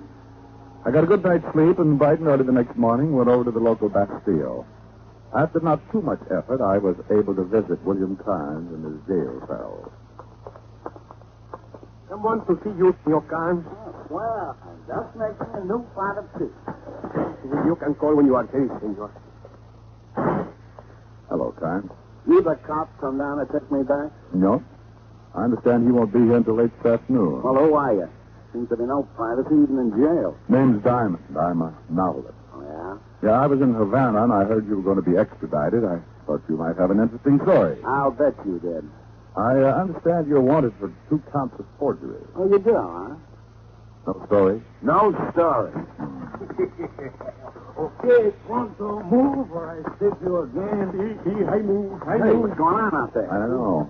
This is Senor Carnes' cell. Bueno, amigo. Bueno. This is his cell. What do you want? What's the idea of the knife? I want you out of this lousy jail, senor. The idea of the knife is to slit this pig's throat if you do not open your cell. You will open it now? See, I open it. He held the knife at the jailer's throat while the door was open. He was dressed in what used to be a white Panama suit. He stood about 5 feet 4, weighing in around 200. On his feet, he wore sandals that looked like he'd stayed up nights drilling holes in them. On top of his head, covering his shaggy black hair, was a straw hat, and stuck in his fat lip was a long black cheroot. Between the smell of garlic and cigar smoke, I began to feel what it might be like to come face to face with a billiards dragon. Senor Carnes, vámonos. Who sent you? Hey, friend. You go now, pronto. So look, fella, You go too, senor. If I had time, I would let everybody out. I don't get your angle, but I'm not squawking, okay? Thanks. Then, now, you get in the cell, jailer. Senor Diamond, you want to. That's exactly what I did. I don't dicker with a dirt. I had a .38 under my arm that could have caused a lot of trouble, but I wanted to try and tail Carnes. Knowing that the law was on the way to picking up, Carnes might just head for the jewels and try to get out of the country. I went out of that building like a homesick jackrabbit, and I lamped Carnes ducking into a building about halfway down the street. The sign over the door read Eduardo's Havana Brooklyn Cafe. Made me feel right at home, so I slowed down to a sprint and went in.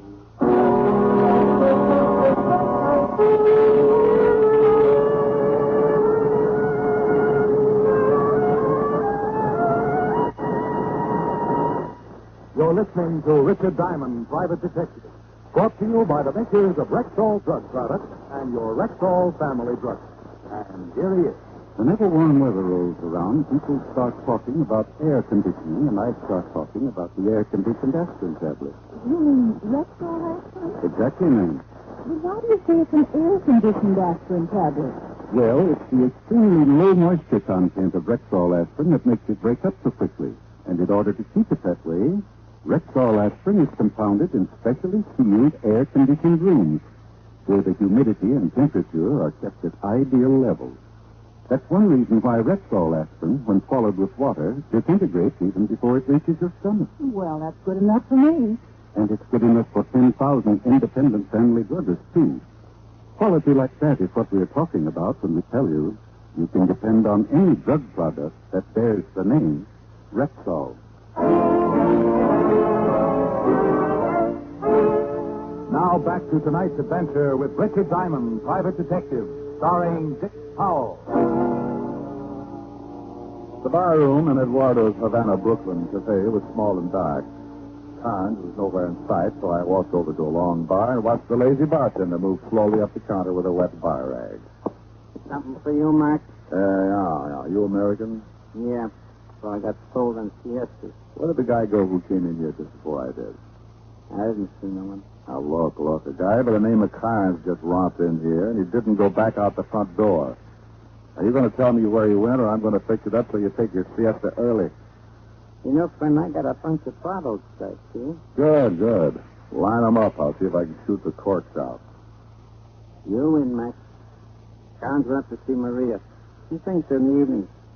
Door at the top of the stairs. I took off up the stairs like the V1 and didn't remember to knock at Maria's door. I went in, and there, standing in the middle of the room, was the best reason I could think of for upholding the good neighbor policy. Her south of the border, plus her north of the border. Wow, no gorgeous geography. Yes? Yes. Where's Carnes? Don't you think it would have been more polite to knock? Now, baby, I'm in a hurry. Sometimes I get so wound up I forget my manners. Now, where's Carnes? I don't know who you are talking about. Where did he go? Who, senor? Honey, now listen. I just had trouble with a bartender. He said Carnes came up here to see you. Okay, now I got you. I still need Carnes. So shall I start convincing you too?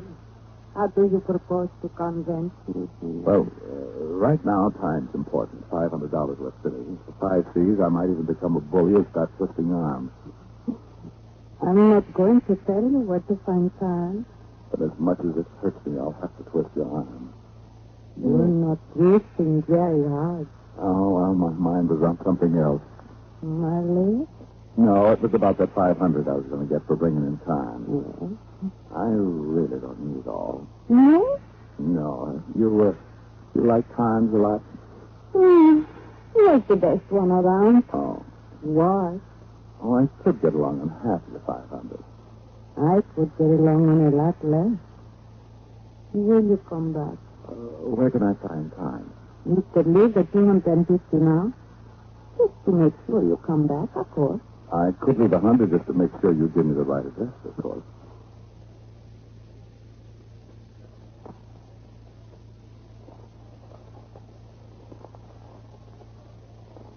Número 3, Avenida Porteria. Thanks. Forget 200. I trust you. When you come back, you can bring everything. I may be bald. I think my hair just caught on fire.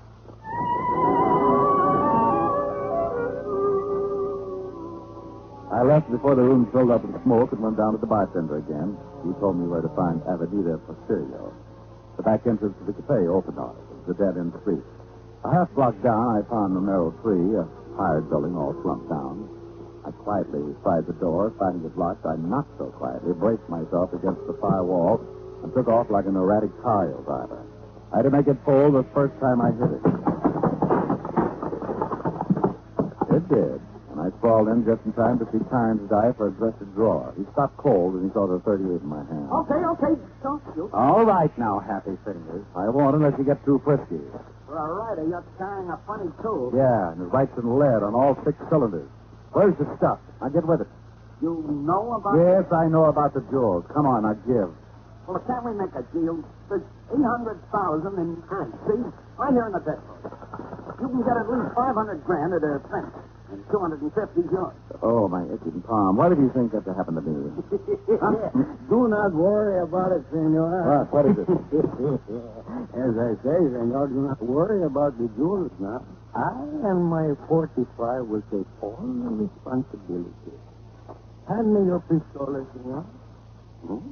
Now, are you doing it? I don't get it. First you bust me on the stern, then you come in here. Ah, you got it now?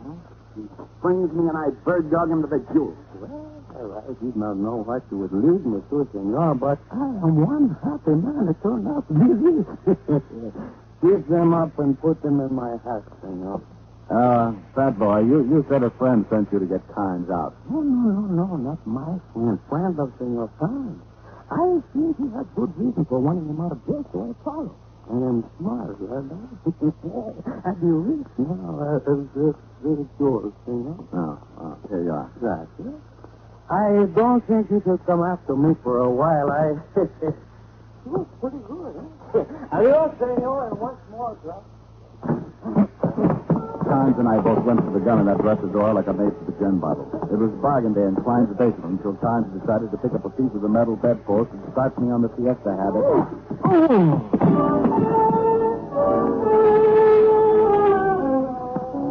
When I finally came around, well, I'd done it. Well done. I'd lost the $800,000 in jewels, William Carnes, and enough blood from my scalp wound to make a vampire to a shotty.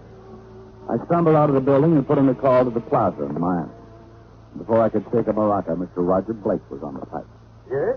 Mr. Blake, this is Diamond. Yes, Diamond. I was in touch with the party you sent me to see, and he took me to the item you wanted me to get hold of. Well? A big bundle of garlic, speaking broken English and carrying a pistola is now in possession of the item. You mean you had and you let someone take them away from you? Yes. But there's something bothering me.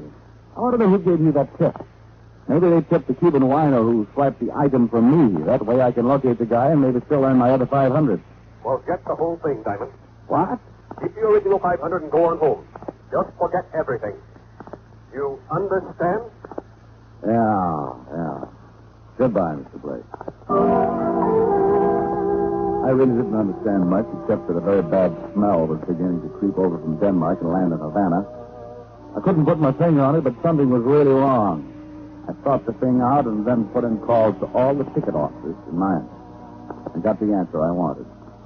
United Airlines in Miami said a Mr. Roger Blake had booked passage and was due in Havana at 5 that evening. I was waiting at the airport when Mr. Roger Blake, as big as life, stepped down from the big transport, and I trailed him out of the cab stand. He climbed in a hack and took off with my cab right behind.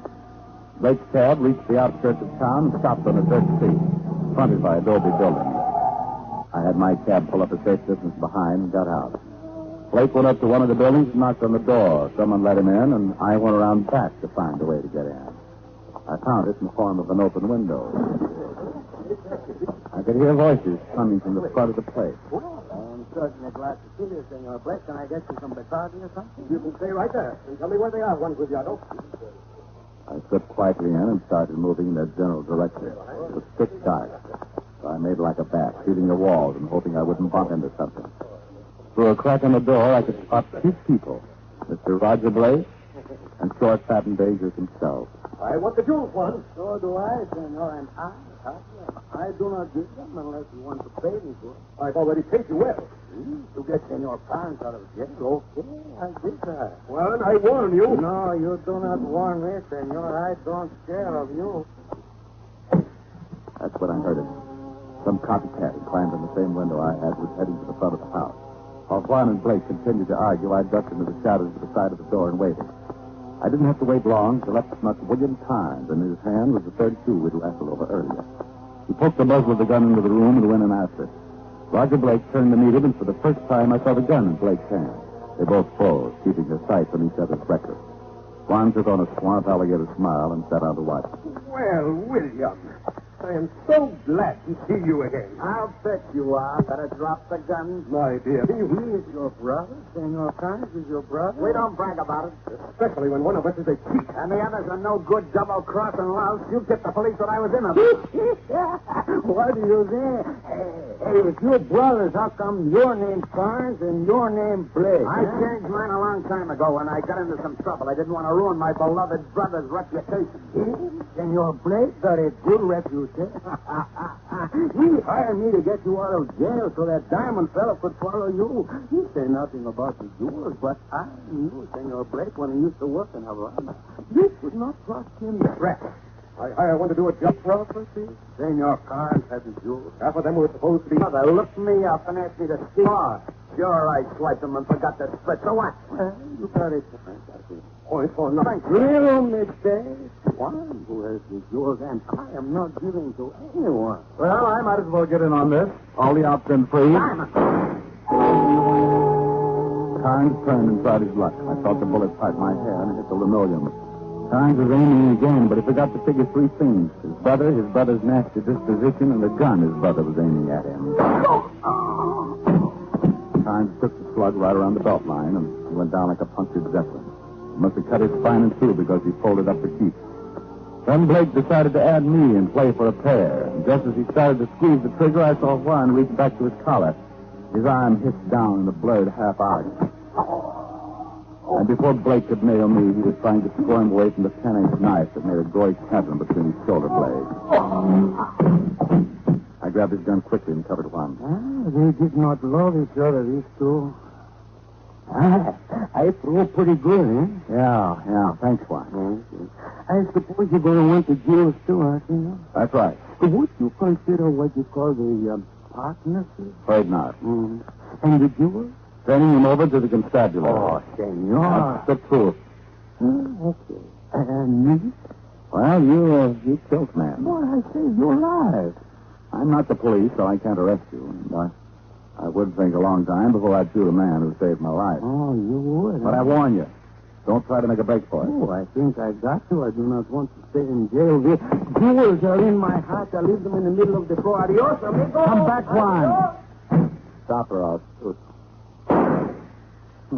Miss. Well, Maria will understand.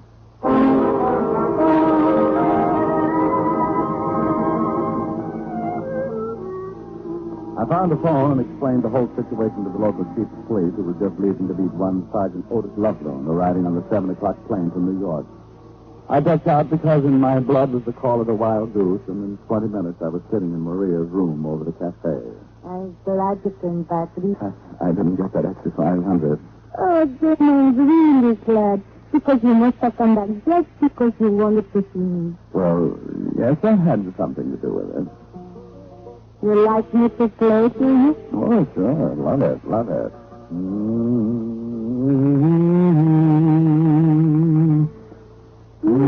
Oh, love it.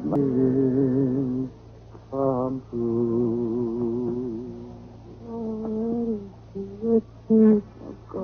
Oh, well, it's, you know, it's...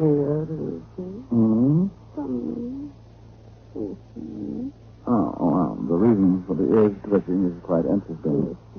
It seems that when I was very young, There's not too much light in here. You see, I have a terrible fear of light. Masdophobia, they call it. Well, I... Oh, no. Come on, Simon, you better up. Oh, no. Otis. Who is it? I know you're in there. Let's track you down. Goodbye, dear. Call him, will you? His name's Loveloon. You better up, Simon. Will I see you again? Not if you don't stall him. Goodbye. Goodbye.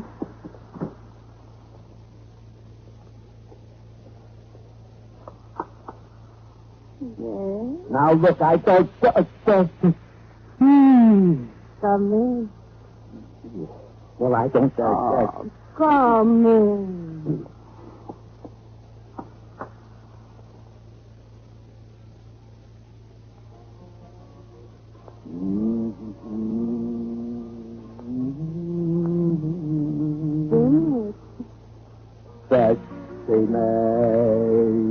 Sexy macho.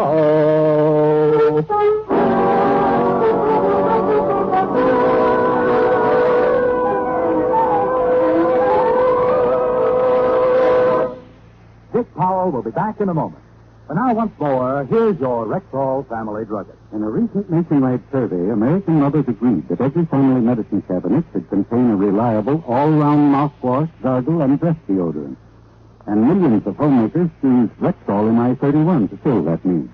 Full-strength MI31 kills contacted germs in a few seconds, yet will not harm delicate membranes of the mouth and throat.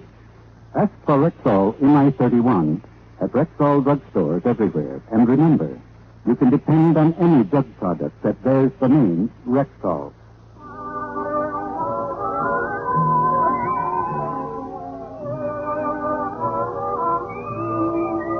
Ladies and gentlemen, this is Dick Powell.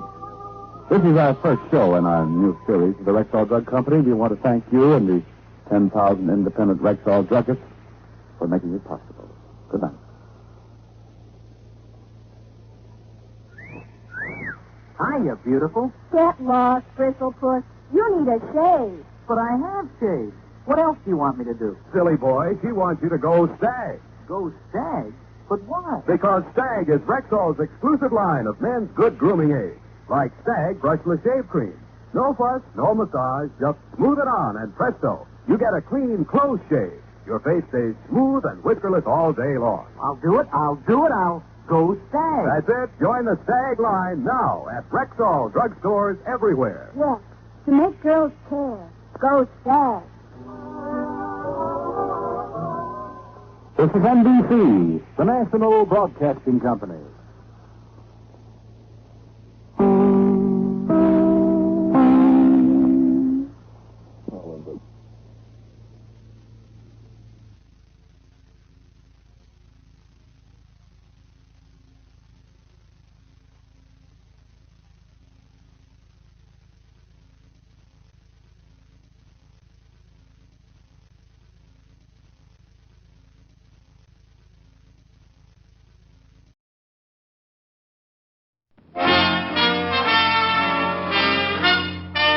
Listen while the makers of Rexall drug products and 10,000 independent Rexall family druggists bring you Dick Powell as Richard Diamond, private detective.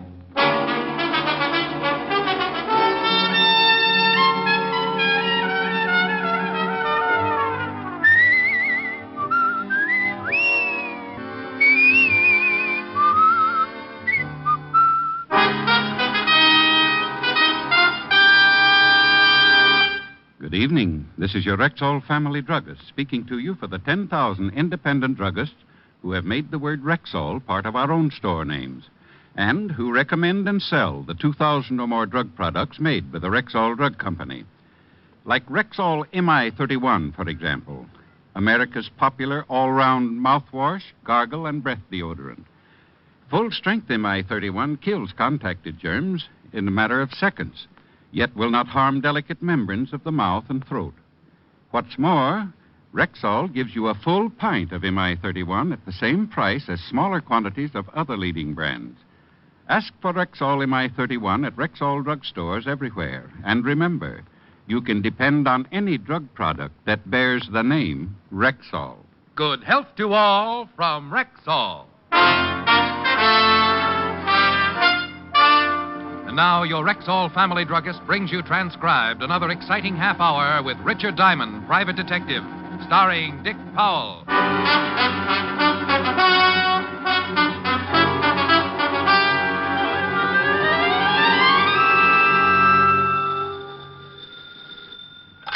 Diamond Detective Agency. If you have a little corpse in your home, swap it in for something useful. Mr. Diamond? Yes? I'd like to hire you, Mr. Diamond. Well, bless your little heart. $100 a day in expenses. My name is Raymond R. Waldron, attorney at law. Would you mind coming right over to my office? Will you have a retainer ready? By the time you get here. Where is here? 758 East 45th Street. Just sign the check and I'll stamp in the amount with my track shoes. Then I can expect you. You can even clock me. Who knows? You may witness the first 4-minute mile. I quickly bounded over to the sink, pulled out a bundle of soaking laundry, grabbed a straight razor that looked like it had been used to hack out shrapnel, applied the Brillo to my overnight beard, and 20 bloody strokes later, I observed myself in the mirror. Wounded, sire, but not dead. By 11 o'clock, I was standing in the reception office of Raymond R. Waldron, attorney at law. I looked for the secretary, but none was to be seen. Then the door of Mr. Waldron's inner office opened, and a man about 6 feet tall, sporting a heavy black beard and thick horn-rimmed glasses, stood facing me. I suppose you're Mr. Waldron? Yes. Take this chair, if you will. Thank you. Now, what's your trouble? Oh, not mine. My client's. You see, I'm supposed to give you $100 as a retainer until you speak with my client this evening. Before you wave the bills around, tell me something about your client. My ethics get so double-jointed when someone shows me money. My client is a she. Well, you certainly present the beginning of an interesting argument. Her name is Miss Mary Bellman. Miss? 28, blonde, showgirl. Very attractive. So she killed 30 members of the volunteer fire department. I like tough cases. She's in fear of her life, Mr. Diamond, and since I'm her attorney, she called me and asked me to hire a good detective. You said Miss Bellman was in fear of her life. Somebody trying to kill her? I think it best to let Miss Bellman tell you. She has all the facts. Here's her address, and here's your retainer. She expects you at 8. It was close to 12 when I got back to the office and spotted my landlord nailing up my door. His eyes dropped blushingly down to his waist when he saw the 2 months' back rent in my hand, and he hurriedly explained his carpenter work on my door as a delayed April 1st joke. I paid him off as the last board fell and then left the building and went to my flat on 53rd Street to take it easy until that evening. By 7:30, I was dressed in my best suit, the gray one that stands out from the rest because the rest are one brown gabardine that even a starving moth would gag on. Suddenly, I remembered my dinner date with Helen, so I put in a fast call and told her butler, Francis, that I'd be a little late. Then, promptly at 8 o'clock, I walked up to the door of Miss Mary Bellman, prospective client.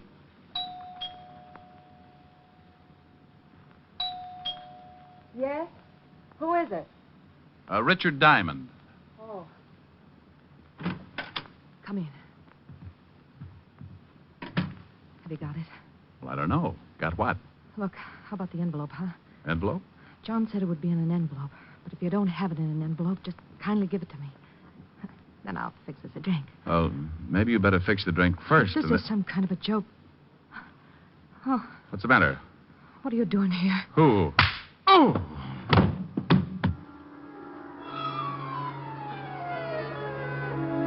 Everything happened so fast, I didn't even have time to guess what it was all about. Someone belted me with the Chrysler building, and I went down like a loose ski in a snowslide. As I hit the floor, I felt a pair of hands pull open my coat and relieve me of my .38. The floor fell away, and I dropped into a deep black pit that smelled something like a dirty carpet. When I finally came around, it was like squeezing myself out of a starched diving suit.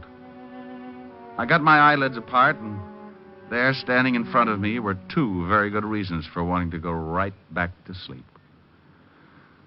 Oh, he's coming around, boss. Good.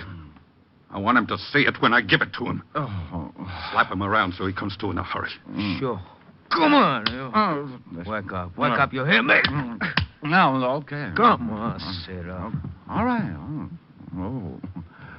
Oh, my head. It's going to be your stomach in a minute. Full of slugs, you dirty, no-good gumshoe. Oh, well. Oh, Louis Hall, huh? You slugged me, Louis? Why'd you kill her? Huh, Shamus? Why? Why? What? Mary. Look at her, Shamus. Oh, where? Holy smoke. Yeah. My pretty Mary. Tell me why you shot her, huh? You think I shot her? You're going to die anyway, Diamond. In a minute, I'm going to kill you. But I got to know why you done it to Mary. What makes you think it was me? Is your gun in it? You got an empty shoulder holster. Well, that's your gun, ain't it? Yeah. Sure.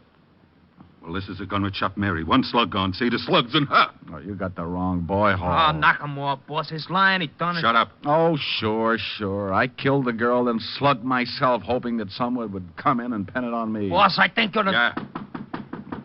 Anybody in there? What's that? The U.S. Marines. Keep it quiet.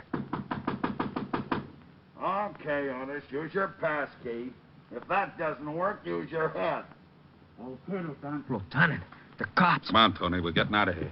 Great, but what about the Shamus? I don't want to knock you off if you didn't do it, Diamond. But I'm going to find out. Then maybe we talk more. Well, let's go.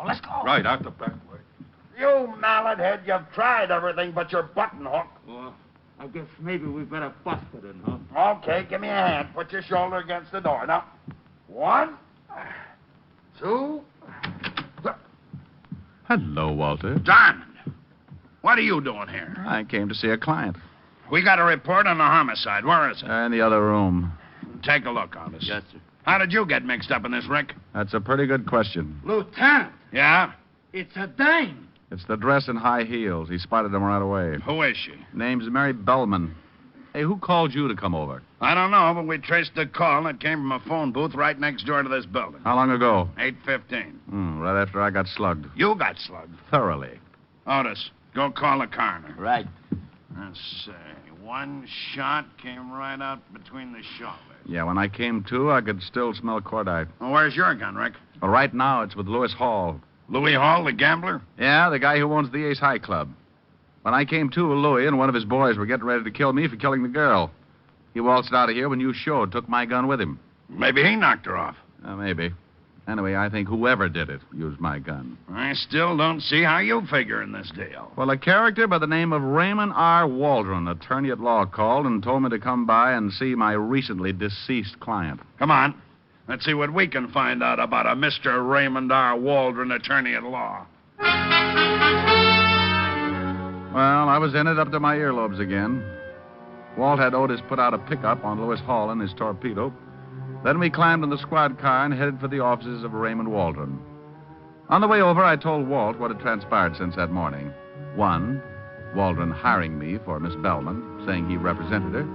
2, seeing Mary Bellman in the strange way she had greeted me, as if she expected me to have an envelope for her. We got to the building, found the night watchman, went in, and in 2 minutes we were standing in front of the door marked 402. Isn't there usually a name on the door of an attorney's office? Usually. Maybe that's why I saw it there this afternoon. Oh, let us in, will you, Pop? Sure, boy, but there ain't nothing to see. We know Mr. Waldron's not in, but we want to look around. Sure, boy. Look as much as you like. Reception room? Boy. Where's the furniture? Pretty dull looking, huh, boy? What about the inner office?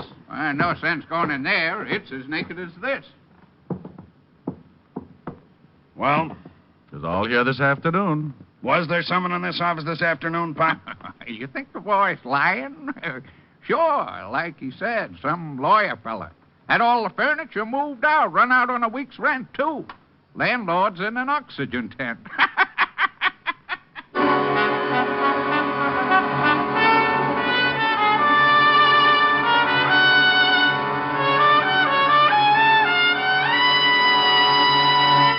You're listening to Richard Diamond, Private Detective, brought to you by the makers of Rexall Drug Products and your Rexall family druggist. Right now, here's a lady with a problem for him. Every summer, it's the same thing. My children either eat their meals so fast or fill themselves with all kinds of cold drinks and hurry-up snacks. And then we have our usual siege of what I call summer stomachs. Well, ma'am, a lot of mothers have that same trouble. And a whole lot of them have solved it with Rexall milk of magnesia. Why, how's that? Well, it's a quick and effective way to neutralize excess acidity and a remarkably gentle laxative.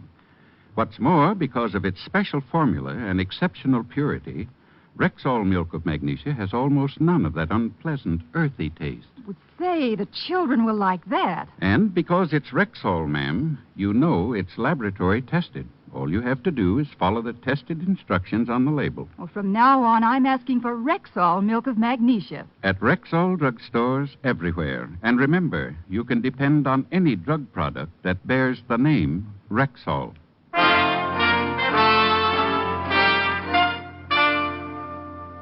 And now, back to tonight's adventure with Richard Diamond, Private Detective, starring Dick Powell. Well, Mr. Raymond R. Waldron had skipped, furniture and all. We thanked Pop, went downstairs, climbed into the squad car, and Walt checked in with the precinct. He put a tracer out on Waldron and learned that Lewis Hall and his henchmen were yet to be found.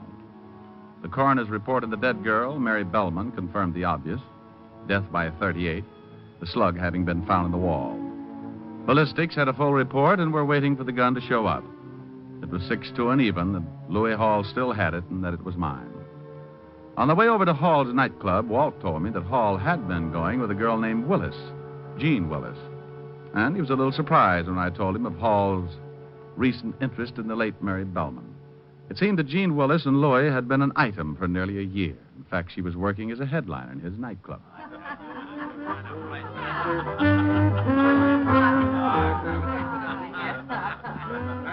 What a dive. Yeah. Better not leave the doors open too long. The smoke will run out and the walls will fall down. I'm going to see what I can find out about Louis Hall, Rick. You want to try looking up Jean Willis? Meet you back at the bar. Rick, I'm on duty. Well, who said you got a drink? You've got on shoes, but you're not walking. Oh. A table, sir? No, thanks. Now, where can I find Jean Willis? Your friend? I might be. I'm afraid Miss Willis... Oh, my goodness. I dropped $10. So you did. Looks a little messy. I hate to see you dirty your hands, sir, so I just keep it and you can go wash up. Huh? Washroom's right next to Miss Willis' dressing room. Right down that hall. I'll see that you're decorated by the Department of Sanitation.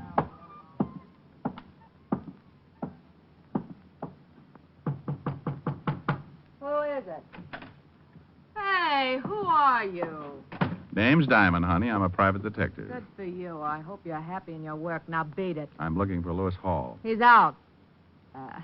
Down the street somewhere. Having your initials tattooed on the soles of his feet, no doubt. Look, wiseacre, blow or I'll yell and have a couple of boys show you the fastest way out of here. Honey, before you do, I think there's something you ought to know.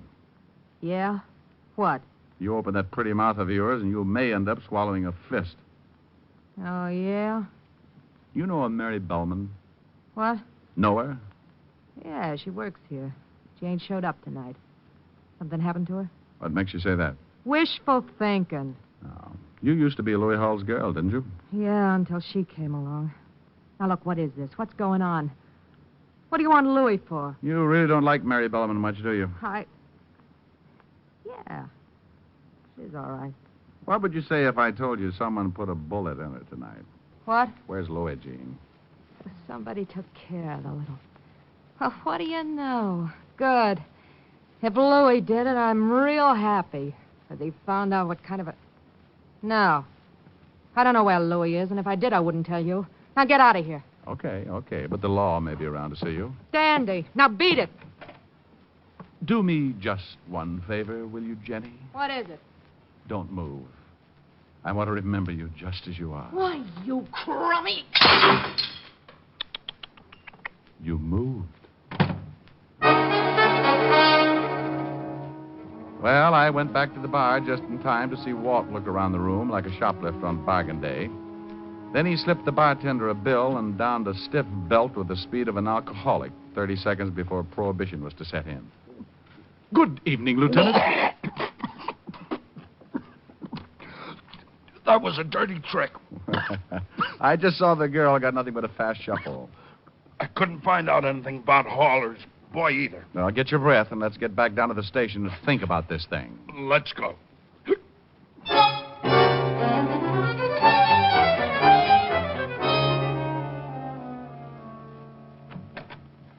Hiya, Lieutenant. Hello, pink eyes. Huh? Oh. Anything on the dead girl? Here's the report. Thanks. How are you, Shamus? Fine, Otis, fine. Still under contract to the Museum of Natural History? That ain't very funny. Wait till they pick up your option and try to collect your head. Shut up, you two. Listen to this, Rick. This lab report says Mary Bellman was the one-time girlfriend of John Webb. Oh, the John Webb I sent up on an embezzlement rap 8 years ago? The same. He got out a month ago. Say, wasn't he suspected of being in on that Aetna payroll holdup? Yeah, but we never could prove that one on him. The dough was never recovered either. No, but the roll of bills and the dead girl's pocketbook checked with the numbers on the bills from that holdup. Walt, I'm getting an idea. When I sent Webb up, he was pretty unhappy. Made a lot of threats to me. You got the serial numbers from that holdup? There's the whole list. Well, check them with this money. Your own dough? Okay, but I don't get it. Otis, did you find out anything on Raymond R. Waldron? The guy that was supposed to be the attorney? Yep. He ain't no attorney. He ain't even with the state bar, and I can't even find a Raymond R. Waldron in the phone book. Rick, where'd you get these bills? Well, they check. You bet they do. Where'd you get them? Raymond R. Waldron. Gave them to me when he hired me. Otis, go get a picture of John Webb. Right. You think Waldron and Webb are one and the same? Waldron had a beard and wore glasses. It's been 8 years since I've seen Webb. Hey, it fits. If Webb is Waldron, he's got a motive. For one thing, he'd love to frame you. Yeah, but we're going to have a hard time proving Waldron is Webb without fingerprints. Not only that, we're going to have a hard time just finding him. Here you are, Diamond. Thanks, Otis. Give me a heavy lead pencil, Walt. Right here. Get him, some artist. Oh, shut up, Otis, shut up. Now, let's see. There's a beard. Put some glasses on him. There you are. Well? Raymond R. Waldron. Or John Webb with glasses and a beard. I'll put out a jump. Oh, wait a minute, Walt. I got an idea. Let's pull a real old stunt, huh? A real old stunt would be a cinch for us. Let the papers print a story that Mary Bellman is not dead. Webb must have made sure. Look, I didn't say that I was positive that Webb did the job. Louis Hall was standing with my gun in his hand. Gene Willis hated Mary Bellman for stealing her boy Louis, and we're loaded with suspects. Well, she did only have one bullet in her, and there is a possibility that she could have knocked herself off. Oh, stop sitting on your badge and call the papers. Say that Mary Bellman is in Bellevue in a serious condition. That due to an anonymous phone call, the police found her and rushed her to the hospital. I know, and she's expected to recover consciousness at any moment. Right. Otis, how would you look in a blonde wig? Huh? Come on, I'm going to put you to bed. Lieutenant!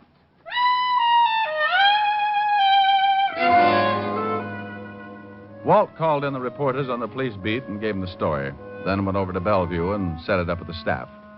All the rooms in one section of the second floor were emptied, and we took over 207. The boys came over from the station with the blonde wig, and Walt and I slapped it on Otis and tucked him away to go Betty by. A screen was put up in the back of the room, and Walt and I sat down behind it to wait. I've got 6 of our boys dressed as interns on this floor and a policewoman on the switchboard. McCarthy is making like the night physician. If anyone tries to see Mary... Bless her little heart. He's to show 'em up. Tell 'em they can't stay long. The minute anyone shows, they'll call us on... Oh, that might be it. Yeah? A girl, Lieutenant. Nice looking. Wearing a big mink and carrying a handbag. Right. Girl. Jean Willis. Might be. Be here in a second. Keep well behind this screen. You can only stay a minute. I'll be outside. Thank you, Doctor.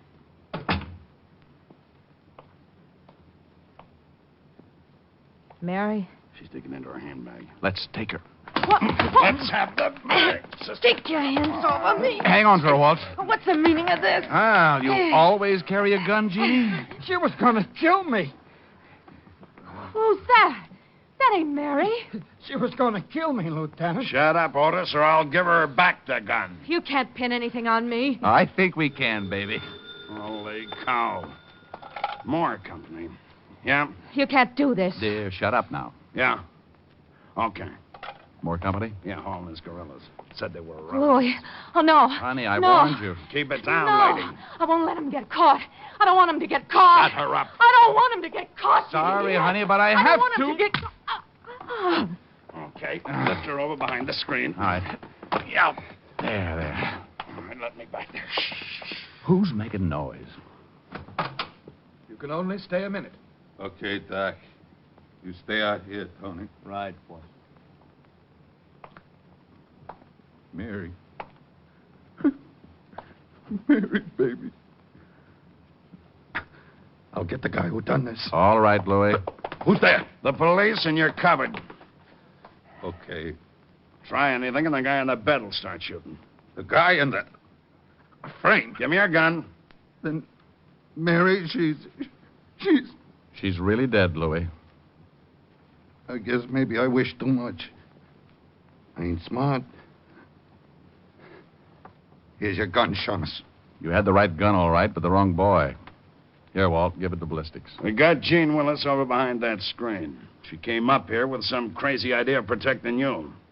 Jeannie, she think I done it. Yeah, the crazy kid. She ain't got no... It's getting crowded. Yeah? What's going on? Trying to run down a killer, Louis. Okay. A guy just came in. Wearing a beard? No, he asked what room Mary Bellman was in and then left some flowers, walked out. Oh, we better get that girl out of here. Get her out in the hall. All right. Come on, honey. Oh, Louis. Louis, I didn't mean to... I'll give you a hand, Lieutenant. Hey, Lieutenant, the fire escape. Somebody out there. Oh, Louis, I only wanted to help you. Quiet. Don't move anybody. Maybe without the light, he won't see us.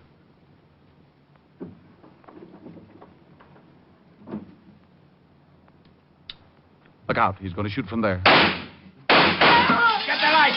Who got him? I didn't even have time to get my gun out. I didn't. I was too scared. Well, I thought he'd at least get in the room. Lieutenant, you okay? Yeah, keep everybody out of here. Where'd you get the other gun, Louis? I only give you yours. Remember, Shamus? Let's have that one, Louis. I done what I said I was going to do. I don't know who the guy is, but I guess he's the one that killed Mary. Can you see the guy, Rick? Is it Webb? Yeah. Alias Raymond R. Walton, attorney at law and very dead.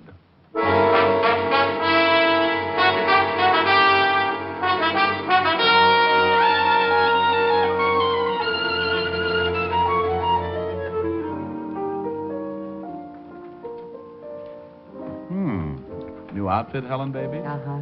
You like it? Make a silkworm lose his mind. I fixed some sandwiches. Thought you could eat them in here in the study. Oh, beats the kitchen. How can I see what I'm eating? A moth would crack up if he had to land by one lousy candle. Thought it was kind of romantic. Soft lights, music. Oh, honey, honey, honey. My rural stomach has been neglected all day. Food should make it happy. I hope so. Hard day. Yes. What's this? Oh, very toothy. Peanut butter and caviar. You make 'em? Of course. Oh. Yes? Walt, Helen, Rick there. Feeding his face. Wait a minute, Walt. No. Here's the way it breaks down. Waldron, or Webb, decided to kill 3 birds with 1 stone. Oh, the big pig. He wanted you for sending him up. He wanted Mary Bellman because she was blackmailing him. Seems she threatened to tell the police that he was the one who got that payroll. Oh, that's why she asked for an envelope. She thought I was bringing the payoff. Yeah, Well, Louis Hall was the 3rd bird. for stealing Webb's girl while he was doing time. That's it. You've been a living doll. What do you eat? I think this one's cheese and liverwurst. How are you going to sing? I hadn't thought about it. Me. You'll never make it. Don't bet on it. I will bet on it a double sawbuck. I know you haven't got it, but you're on. Hoop-de-doo, hoop-de-doo. I hear a polka and my troubles are through. Hoop-de-doo, hoop-de-dee. This kind of music is like heaven to me. Hoop-de-doo, hoop-de-doo. It's got me higher than a kite. Hand me down my soup and fish. I am gonna get my wish. Hoop-de-doo in it tonight. When there's a trombone playing, I get a thrill. I always will. When there's a concertina, I always smile, 'cause that's my style. When there's a fiddle in the middle and it really is a riddle, plays the tune so sweet that I could die. Lead me to the floor and hear me yell for more, 'cause I'm a hoop-de-dooing kind of guy. Hoop-de-doo, hoop-de-doo. I hear a polka and my troubles are through. Hoop-de-doo, hoop-de-dee. This kind of music is like heaven to me. Hoop-de-doo, hoop-de-doo. It's got me higher than a kite. Hand me down my soup and fish. I am gonna get my wish. Hoop-de-doo in it tonight. Honey, give her that phone. All right, Fatty, what do you got to say now? Didn't think I could sing with a mouthful of liverwurst. It was worth the 20. I bet you feel awful. No, but I'm sure glad I wasn't eating spaghetti. Why? Well, I strained so much on that last note, I would have knitted a T-shirt for my tonsils.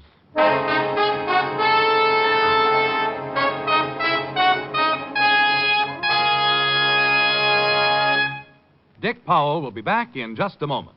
And now, once more, here's your Rexall family druggist. It's the time of year for a friendly warning about sunburn. Remember that overexposure may cause serious and painful burns. But in case you do get a sunburn, I want you to know about Rexall Gypsy Cream. You'll actually be amazed at the immediate cooling, soothing relief you get with Rexall Gypsy Cream.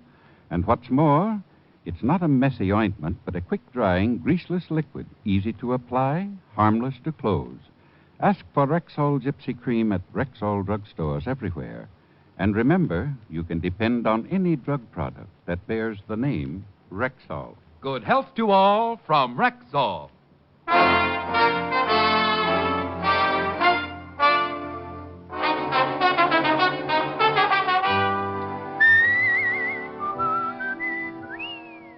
Ladies and gentlemen, last year, a great part of America's security went up in smoke. When traveling this summer, you can guard against forest fires by following these few simple rules. Crush out all cigarette, cigar, and pipe ashes. Break matches in two before throwing them away. Drown all campfires twice before leaving them. And always find out the law before using fire in wooded areas.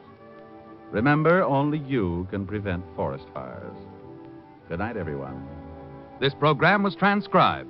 This is Bill Foreman inviting you to be with us next Wednesday at this same time when we will again bring you Dick Powell as Richard Diamond, private detective.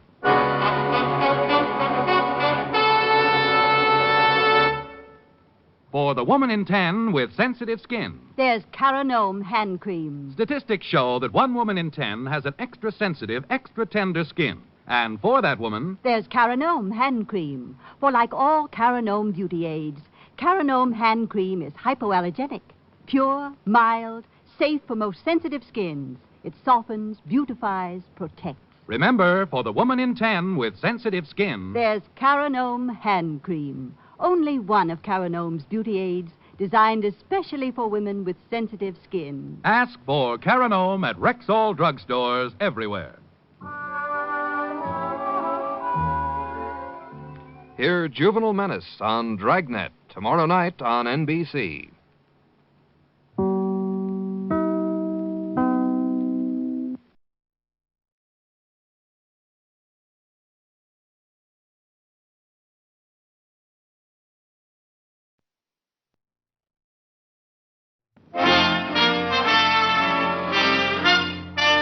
Listen while the makers of Rexall drug products and 10,000 independent Rexall family druggists bring you Dick Powell as Richard Diamond, private detective.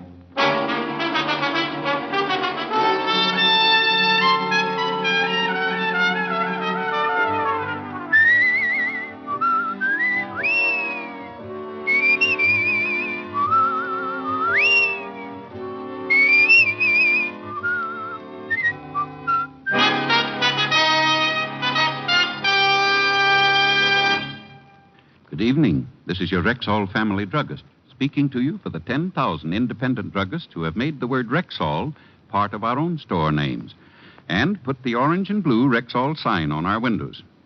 We've done that because we recommend and sell the 2,000 or more drug products made by the Rexall Drug Company. A good example of their quality is Bismarex, Rexall's popular antacid. Bismarex often relieves acid stomach within 1 minute. And because its scientifically balanced ingredients vary in the time it takes them to dissolve in the stomach, the relief they give is not only quick, but continuous and prolonged. Quality like that of Bismarex is what we family druggists are talking about when we tell you you can depend on any drug product that bears the name Rexall. Good health to all from Rexall. Now, your Rexall family druggist brings you another exciting half hour with Richard Diamond, private detective, starring Dick Powell.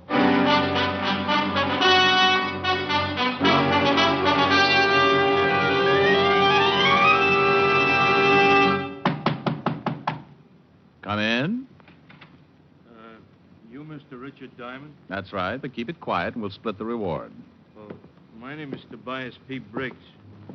He ducked as he edged through the door. If he hadn't, he'd have taken the whole wall with him. Nearly 7 feet, going up with a pair of shoulders that made King Kong look like a before picture for dynamic tension. But being a guy who lives dangerously, I shook his hand, made a mental note to pick up my scattered knuckles, and offered him a chair.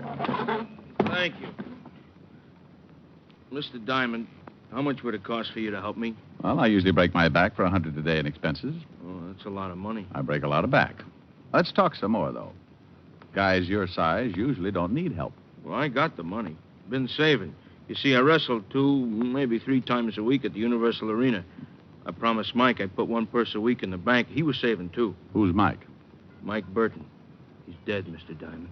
Oh, I'm sorry, Toby. Who was Mike? Well, Mike and me was buddies from the Army. He was a great guy, Mr. Diamond. A real great guy. What happened to him? Mike drove a truck for an outfit here in town. Cross-State Trucking Company. We had enough money saved, we were going to get our own truck, maybe 2 trucks, do our own hauling, be in business for ourselves, you know. Last week he was fixing a flat on the highway at night. The car hit him and took off. Oh, hit and run, huh? Well, it's a lousy deal, Toby, and I know what you're leading up to. But the police will hunt the guy down sooner or later. I don't handle traffic accidents. Mr. Diamond, I feel maybe it was no accident. Oh? Well, then keep going. Well, last week, night before it happened, Mike says to me, Toby, boy, I got a hunch we're going into business real quick now. He said we might be able to buy our first truck right after his next haul. Mike knew we didn't have that kind of dough ready. What did he say when you reminded him? He gave me a wink and a punch in the arm. You know, like guys do sometimes. Mm-hmm. He's a great guy, Mr. Diamond. Oh, well, I see. Now, look, Toby, the afternoon's pretty well shot anyway. I'll poke around town a little, and if I can find anything to back up your suspicions, I'll take the case. If not, you owe me 2 tickets to your next match. Is it a deal? Yeah, sure. But tell me right away if you know something, huh? I'm in the gym every morning right behind the Universal Sports Arena, 8th Avenue. You know where it is. Oh, sure, yes. Some of my best muscles grew up there. So long, Toby. So long. When he walked out, the office seemed to shrink back to normal. I counted my fingers, picked the one with the most circulation in it, and put it to work dialing Helen's number. I told her I might be late for dinner, threw her a kiss over the pipe, closed the office, and headed for the 5th Precinct Police Station and Lieutenant Walt Levinson. Walt was out of his office, but the king of the jungle, Sergeant Otis, was plopped in his chair. Number 14's crossed and resting on the desk like he was expecting a promotion. Hello, Shamus. For a guy who don't work here, you certainly hang around a lot. I could say the same for you, Otis. Where's the lieutenant? He ain't here. No. Well, he ain't. Isn't. Okay, he isn't. And you isn't as smart as you think you is. Oh, hello, Rick. What's up? Oh, hiya, Walt. Nothing, probably. But I'd appreciate a look-see at the hit-and-run files for the last week. Might be a case. Now it's traffic accidents. Diamond, is there anything you won't do for a buck? Sergeant, ask me for the next dance and you'll find out. All right, cut it out, you two. Here you are, Rick. Take this note to Sergeant for our hit-and-run felony detail. It's down at the end of the hall. Thanks, Walt. You bet. Otis. Yeah? Sergeant Otis, do you mind if I sit down now? Oh, yes, sir. Sorry, Lieutenant. Farrar in Hit and Run gave me the case folder on Mike Burton. Except for a few details, nothing different than Toby's story. Only witness to the supposed accident was a man named Roy Cooley, Mike's driving partner. He had made the identification on the car when the police found it deserted the next day. A quick check on the license had shown it to be stolen. So another lead went down the drain. Only the fact that it had been stolen made me think that Toby might have been right when he said it wasn't an accident. I hit the street and grabbed a cab for the Cross-State Trucking Company. From outside the wire fence, there wasn't much to see. A long line of diesel trucks parked side by side. I spotted something that looked like an office and went in. There was a girl inside. No, maybe not just a girl. She parked her bubble gum and gave her blonde upsweep a pat. Can I help you? Well, if you couldn't, I'd kill myself. Listen, mister, if you've got some business here, you better... Honey, I'm looking for Roy Cooley. Know him? That's a good one. Mr. Cooley's my boss. Believe me, I know him. He's not around right now. Cooley's your boss? Well, if you don't mind, I'll wait. What company are you with, Mr. Diamond. Richard. I am, you should excuse the expression, a private detective. A private eye? Gee, I never met a private eye before. I thought it was just a kind of story thing. Well, it is, in a way. My name's Paddy. For Patricia. I'm sort of a bookkeeper stenographer around here. Sounds like a big job for just one pretty girl. Oh, you're just saying that. I really was lucky to get such a job, especially when I had no experience. Just 1 week out of business school, and popo, I go to work for a big company at $65 a week. And what is the secret of your success, Miss Carnegie? My second name's Jablonski, Paddy Jablonski. Between you and me, Mr. Diamond, the job's a snap. See all those trucks out there? Well, mostly they just sit like that. We don't make more than 10 shipments a week. You know something? The company's been in the red the whole 6 months I've been here. Really? But I like it here. I can dress kind of casual, sweaters and things. Yeah. Tell me, dear, did you know Mike Burton? Gee, I sure did. Did you know him? Mm-hmm. How come the boss, Roy Cooley, was driving with Mike the night it happened? He was, wasn't he? Well, I guess that's because Tim Lasco quit a couple of days before. Tim used to be Mike's regular wheel buddy. Mr. Cooley was filling in, I guess. Any idea why Tim Lasco quit? Search me. In times like these, when a guy with 5 kids quits his job, he must have had a good reason. You wouldn't have Tim's address lying around anywhere, would you? Right on my desk. I mailed his last check out. I wrote down Lasco's address and paid her off with a few compliments before I left. Tim Lasco's place seemed like the next stop until I saw a couple of warehousemen loading crates into one of the trucks. The crates were marked sporting goods in a big black stencil. And just to keep busy, I found a piece of scratch paper and took down the address they were being shipped to. About that time, a hairy hand reached over my shoulder and made crumpled spitball out of my manuscript. I did a slow turn and saw that the hand was connected to a beer barrel with legs. It talked, too. Looking for something, mister? Who are you? I'm the boss, Cooley. Oh, well, my name's Diamond. The union sent You can me over forget that routine. I spoke to the union guys 3 days ago. Beat it, scram. Oh. How come you were driving with Mike Burton the night he was killed? Mister, you're asking for it. There's a little sign on the front gate you can read on the way out about trespassers. This is private property. Now, are you going, or do I call some of the boys? It hurt me to admit that he had the law on his side, not to mention the lump under his jacket from what was probably the new look and shoulder holsters. I figured to do better after a talk with Tim Lasco. 20 minutes later, I was climbing the stairs of a brownstone in Washington Heights. The Lascos lived on the 3rd floor. I straightened my tie and put my best finger forward. Yes? Oh, hello. I'm looking for Tim Lasco. Oh, come right in. My husband is shaving. Who is it, Mary? A man to see you, Tim. Okay. All right. Excuse me. Call me shaving. Sit down. Thank you. Tim, you used to ride with Mike Burton, didn't you? Hey, who are you? What do you want here? Well, I'm a private detective. Name's Diamond. Now, Mr. Diamond, or whoever you are, I don't know nothing. Nothing you hear. Leave my family and me alone. Will you go away? Please, go away. Why did you quit the cross-state trucking outfit? Honest, Diamond, I don't know nothing. Look, I've been a truck driver 15 years. I didn't like Cooley's outfit. Most of the work is at night. Too many long hauls out west. I didn't like the job. Tim. Won't buy it. Diamond, try to understand, will you? I got 5 kids. Give me a break, will you?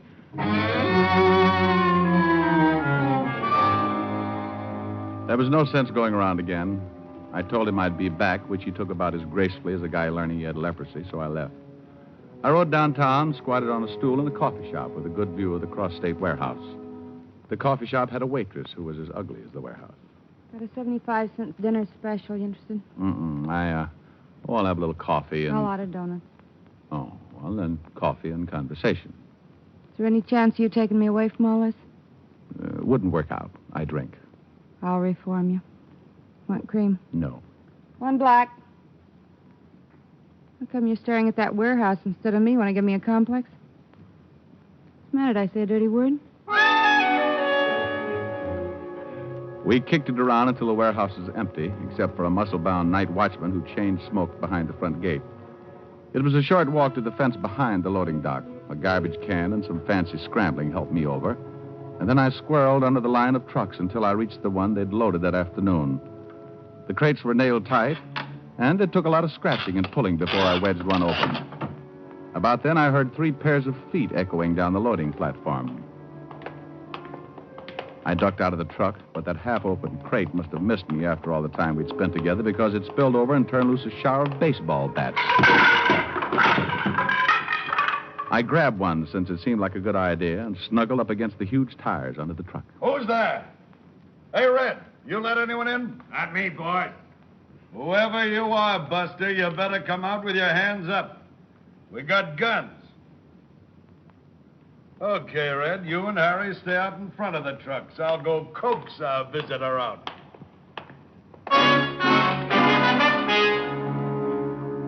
He was poking around gun first in each truck and then around it. Sooner or later, he was going to reach my truck. So I sprinted across an open 10 yards until I got into a friendly shadow of the next truck in line. All right, stay where you are. I can see you. He was lying, and I knew it because I couldn't even see myself. There were 3 more trucks ahead of me, 3 more open spaces. Then I'd be at the back fence. I closed my mouth so my teeth wouldn't shine like a beaver at a dentist convention and moved.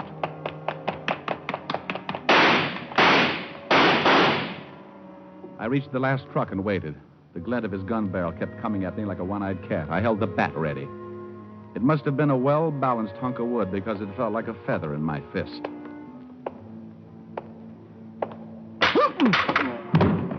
The bat cracked wide open like an overboiled hot dog, but it stretched coolly out. I didn't wait for the others to find out what happened, but I took off over that back fence like a kangaroo with his tail on fire. Once I made the street, I caught a cruising cab and relaxed until my breath caught up with me. The broken bat handle was still in my hand. I was about to chalk it up as an inferior bat until a closer look changed my mind. The inside of the bat was as hollow as a politician's promise, and it wasn't for ventilation. It was there to hide something, something that had to be hidden.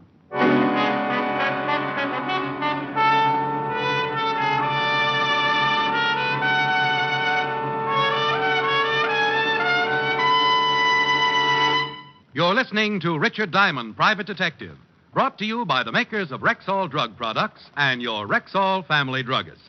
And here he is. A lot of people think that during the summer they don't need to worry about the dangers of vitamin deficiency. But the truth is, vitamin deficiency is no respecter of seasons. You mean we're just as likely to be low on vitamins during the summer as any other time? Exactly, ma'am. And that's why I tell my customers to continue supplementing their daily diet with Rexall Plenamins. What? Plenamins. Rexall's famous multivitamin capsules. You see, ma'am, just 2 Plenamin capsules a day give you more than your daily minimum requirement of every vitamin for which such requirements have been established. Say, that's really vitamin protection. But that's not all. Plenamins also give you valuable liver concentrate and iron, plus other factors of the vitamin B complex. Gee, they sound expensive. On the contrary, Plenamins cost you only pennies a day. But most important, Plenamins wear the Rexall label, and you can depend on any drug product that bears the name Rexall.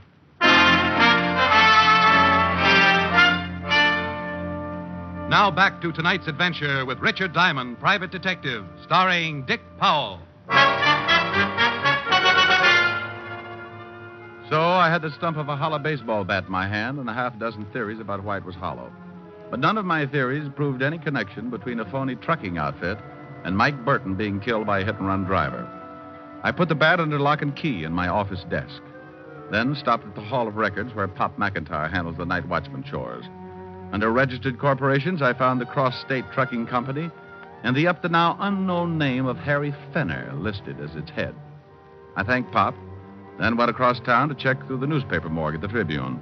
It was an all-night job because I had to dig back to 1926 before the name of Harry Fenner sprang off the yellow pages. He used to be a small-time bootlegger, but I couldn't hold that against him. Some of the biggest bootleggers had gone straight and become used car salesmen.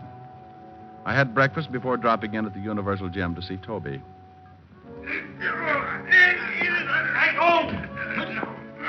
The king-sized client of mine was being mauled in the center of the ring while a chunky little guy in a black beret was hopping around full of advice. No, Toby. You're wrestling with King Kong Rabinowitz, not Snow White. Use your knees, on his nose. Okay. How's this? Oh! No, don't overdo it. You hide his face from the television camera too long. What's the good if no one sees him suffer? Hey, Toby. Oh, hiya, Mr. Diamond. Ziggy will be back in a minute. I know you're busy, Toby, so I won't waste time. You found out something about Mike, didn't you? I was right, huh? Well, let's just say that I'm taking the case. Toby, now think hard. Did Mike ever say anything about baseball bats? Anything? Baseball bat. Yeah? Sunday before Mike was killed. Yeah, he said something kind of funny. He said maybe he'd hit a home run pretty soon, and Mike never played baseball. Oh. Toby, when you get through here, meet me in my office. I'll tell you what I've got, and we can take it from there. Okay. See you soon.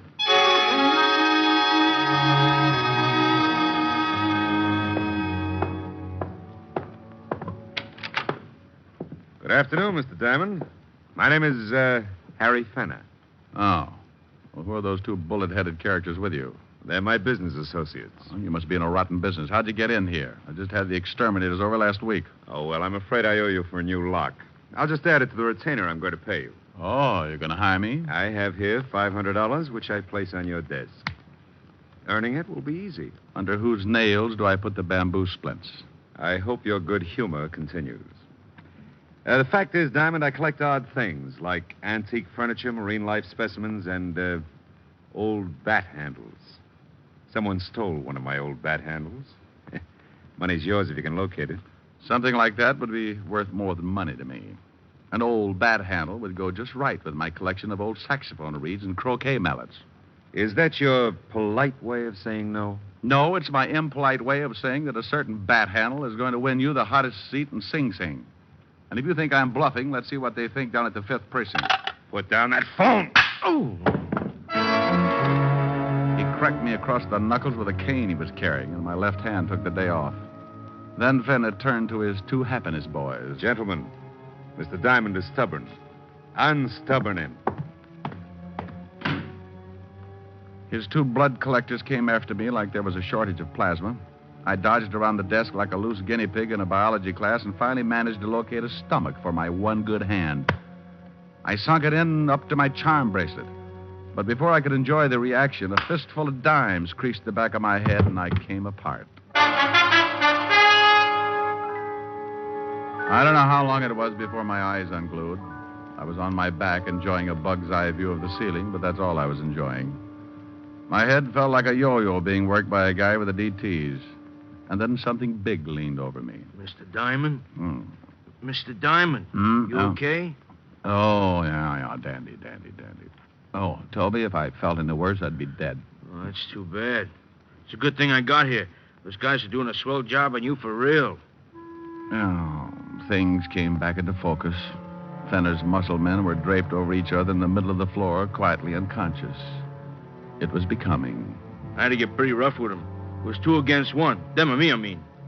What's it all about, Mr. Diamond? I gave Toby a quick resume about Fenner, Cooley, and the phony trucking business, including the hollow bats. As he listened, I saw new muscles growing on his old ones.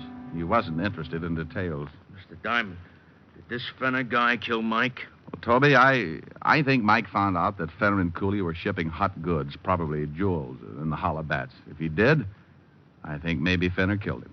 Mm-hmm. Where does this Fenner guy live? Well, wait a minute. It's here on my desk. I was just going to give it to the police when I was crudely interrupted. No, don't call the cops. Give me that address. But what's the idea, Toby? We've got the score. It's a cop's job now. No, I say no. This Fenner, he got lots of dough. If he did kill Mike, he gets a big lawyer and he goes free. I don't want that, Mr. Diamond. I'll find out. I tried to cool him down, keep him in the office. Then I found myself airborne. He bounced me against the wall, and I decided not to do anything until the room stopped circuiting. Sorry about this, Mr. Diamond, because you're an all right guy. But don't try to stop me on this. I got up and weaved over to my desk, phoned Walt, and gave him Fenner's address in Long Island. Why should I meet you there? Murder, Walt, and bring some friends. Fenner's house was a big white colonial with high French windows looking out on a big garden. The windows were closest, so I moved up and looked in. The room was a library, or what was left of it. Toby had torn it apart and was now concentrating on Fenner. He had him backed up against a tall bookcase, holding him by the front of his smoking jacket, high enough so Fenner's toes pointed down, trying to touch the carpet a good foot beneath. Toby had the jacket pulled tightly around Fenner's throat, and Fenner was trying for the $64 breath. What you kill him for? Come on, what you kill him for? Hey, Toby, let him go. Oh, he's going to tell me. You stay out of this. He's going to tell me or I break his fat neck. He's too choked up, Toby. Couldn't answer you if you wanted to. Now let him down. Let him down. Okay. Now, talk, Fenner, talk. Diamond, get this maniac away from me. Well, ask me something simple, like moving the Empire State Building. You better talk, Fenner. I don't know what you want. You're a liar. No, you're not. All right. That's better. Now, why'd you kill Mike? He was loading some of the bats. When one broke open and... Come on. The diamonds spilled out. He wanted a cut. Big cut. So I had Cooley make the last trip with him. I was following in a hot car. That's it. Now let me go, will you? Kill a nice guy like that. He would have framed me. You're a liar. Now I'm going to kill you. Toby! Toby grabbed Fenner, and I grabbed Toby. But it was like trying to put the brakes on a charging elephant. Toby hung on to Fenner's throat and shook me loose. Fenner was dying fast. And it looked like I couldn't do much about it until the door opened and trouble sneaked in from left field. Cooley. Break it up. Cooley, help me. You better relax, Toby. That gun in Mr. Cooley's hand gives him the floor. He's the other one, ain't he, Mr. Diamond? Cooley, give it to him. Right in the middle.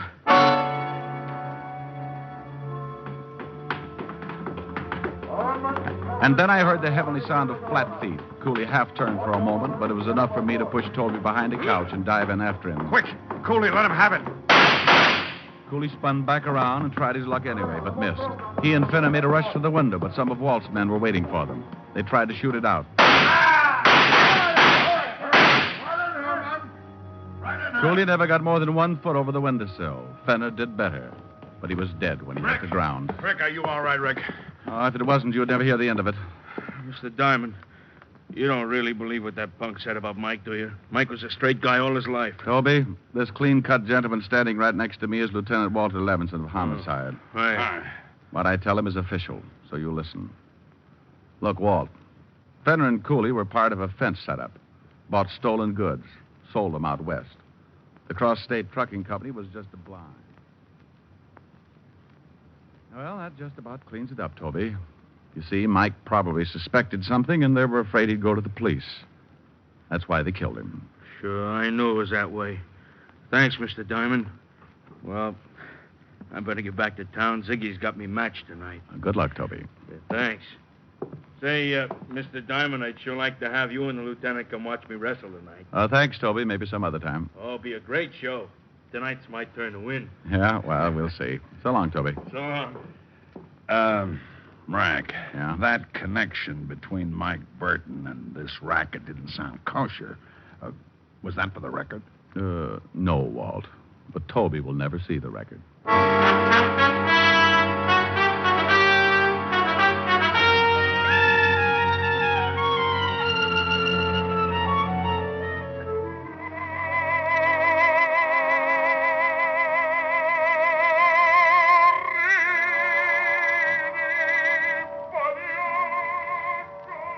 Oh, Helen, honey, please. Cut that Victrola off, will you? Rick, you still didn't tell me if Mike really intended to get mixed up with Fenner and Cooley. Well, he did.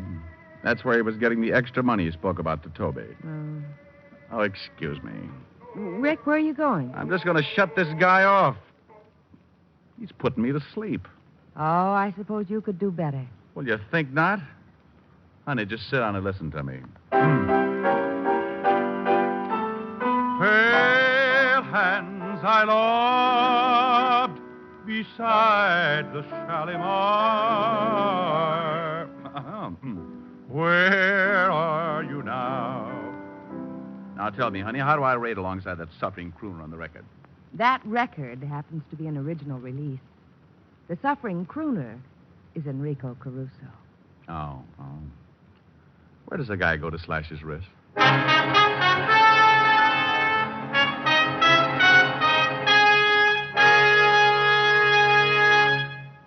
Dick Powell will be back in just a moment.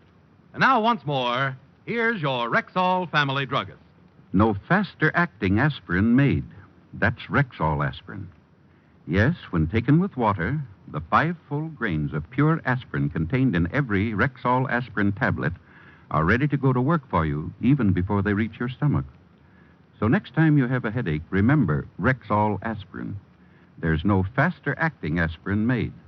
Ask for Rexall aspirin at Rexall drugstores everywhere. And remember, you can depend on any drug product that bears the name Rexall. Good health to all from Rexall.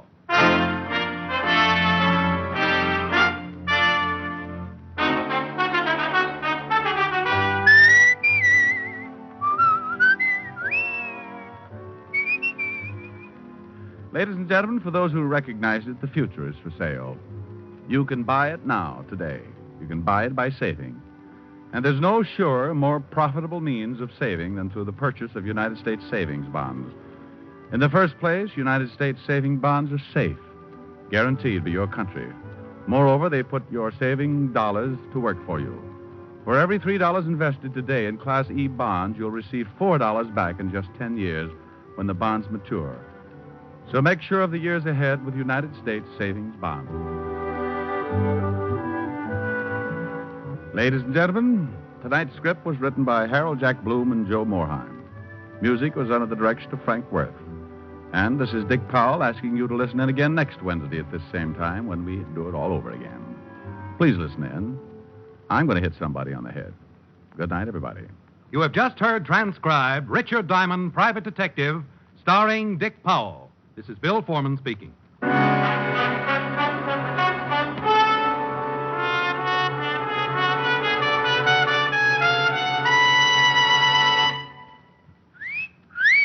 Hiya, beautiful. Get lost, Bristlepuss.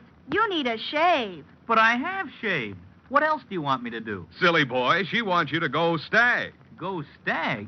But why? Because Stag is Rexall's exclusive line of men's good grooming aids, like Stag Brushless Shave Cream. No fuss, no massage, just smooth it on, and presto, you get a clean, close shave. Your face stays smooth and whiskerless all day long. I'll do it. Go Stag. That's it. Join the Stag line now at Rexall drugstores everywhere. Yes, to make girls care. Go Stag. Jack Late tells stories of the underworld, Friday on NBC.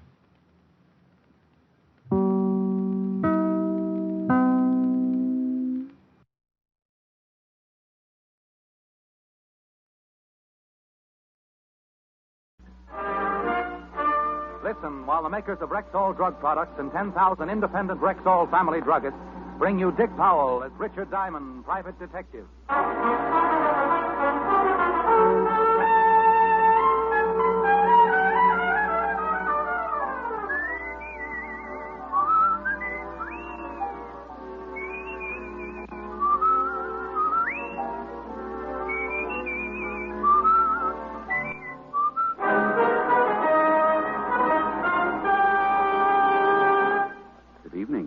Rexall family druggist speaking to you for the 10,000 independent druggists who have made the word Rexall part of our own store names and who recommend and sell the 2,000 or more drug products made by the Rexall Drug Company, like Rexall MI31, for example, Rexall's popular and versatile mouthwash, gargle, and breath deodorant. Full-strength MI31 kills contacted germs almost instantly, yet will not harm the delicate membranes of the mouth and throat. Ask for Rexall MI31 at Rexall drugstores everywhere. And remember, you can depend on any drug product that bears the name Rexall. Good health to all from Rexall.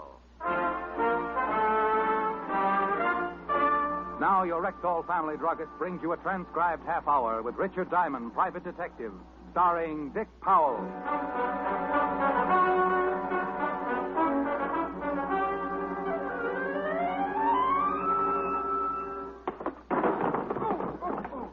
Oh, gee, Diamond, I'm sorry. Did I hurt you? Oh, no, Seymour. I feel great. Oh. Who needs seats? Come to think of it, though, I might be more comfy down here if you'd lift this desk off my chest. Oh, yeah, sure. There you go. Oh, well, thanks. Sorry, I didn't mean to knock you over. Oh, forget it.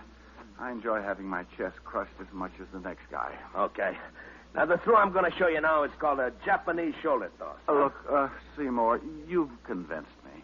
Judo is a wonderful sport. I didn't realize what I'd been missing all these years. I love this sport, judo. Now, what'll it be, canasta or Old Maid? What?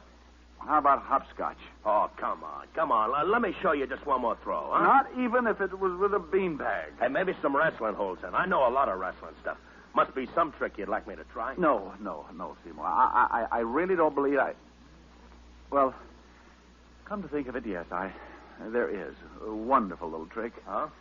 You get yourself a nice long rope, throw it high up into the air. Yeah? And then real quick you climb way, way up to the top and just disappear. Oh, that's nuts. Oh, a defeatist, huh? Well, no. Diamond Detective Agency, brains, experience, enthusiasm, delirium tremens. Rick, don't be so silly. I might have been a prospective client. Oh, hi, sweetie. Hi. Yeah, I guess you're right. But you'll have to admit, I have got brains and enthusiasm and good looks and a dynamic personality. And my father can beat up your father. Rick, you're incorrigible. No, I'm right here in New York. Oh, that's just dandy. Now, will you please tell me what we're doing tonight? Oh, that, honey, is a long story. I'm comfortable. Well, remember the day we walked into Gimbel's basement and I bumped into an old schoolmate of mine who was demonstrating barbells? I remember how funny you looked when he goaded you into picking up that big weight. Yeah. And how hysterical it was when he had to carry me upstairs to the chiropractor. I carried you just like a baby, too, didn't I? Who's that? Now, that's him. Muscles. He bicycled all the way over from Jersey just to tell me his ideas on self-defense. He bicycled? Oh, he was dressed for it. Top hat, tails, sneakers. What are you talking about? One of his cleverest ideas was that I treat him to dinner tonight if he could knock me to the floor in less than 30 seconds. So? Gave him the battle of his life. 7 seconds. The point is, where can we eat where they'll poison his food? Hey, I heard that. It's all right, Seymour. You can order small helpings. Rick. Let's make it Leon's, baby, okay? Must we? Will you be an angel and meet us at Leon's? I'll meet you at Leon's. 8 o'clock sharp. Rick, if you keep me waiting. If I keep you waiting, you can have a lock of my hair. 8 o'clock. Sharp. Well, I'll see you at Leon's at 8 o'clock, huh? Bring lots of money, because I'm a guy that can really eat. Oh, I'll bet you are. Well, if you arrive there before I do, Seymour, start in on the ferns by the front door. Seymour was too stupid to go away mad, but at least he went away. I settled back in my chair and made a half-hearted attempt to figure a face out of the water spot on the ceiling. When I woke up, it was 5 o'clock, and I hated myself for the indulgence. As I sat there, thinking how much my mouth tasted like an old motorman's glove, I heard a noise in the hall on the other side of my door. Well, good afternoon. Something I can do for... Juice bar. Juice bar. Hey.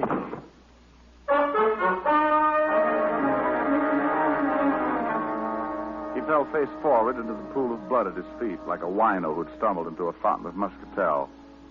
Funny, isn't it, how an ice pick loses all its homey appeal when it's sticking out of a guy's back? The ice pick this guy was wearing was no exception. I didn't know how long he'd been leaning against my door, but one thing was certain: it was long enough to die. I put in a call to 5th Precinct Police Headquarters and Lieutenant Levinson. And 10 minutes later, my office was full of badges. And you have no idea who he is, huh, Rick? Not the vaguest, Walt. Well, the checkup shows you're the only office in the building that's been open after 2, so he must have been on his way to see you when he got it from behind.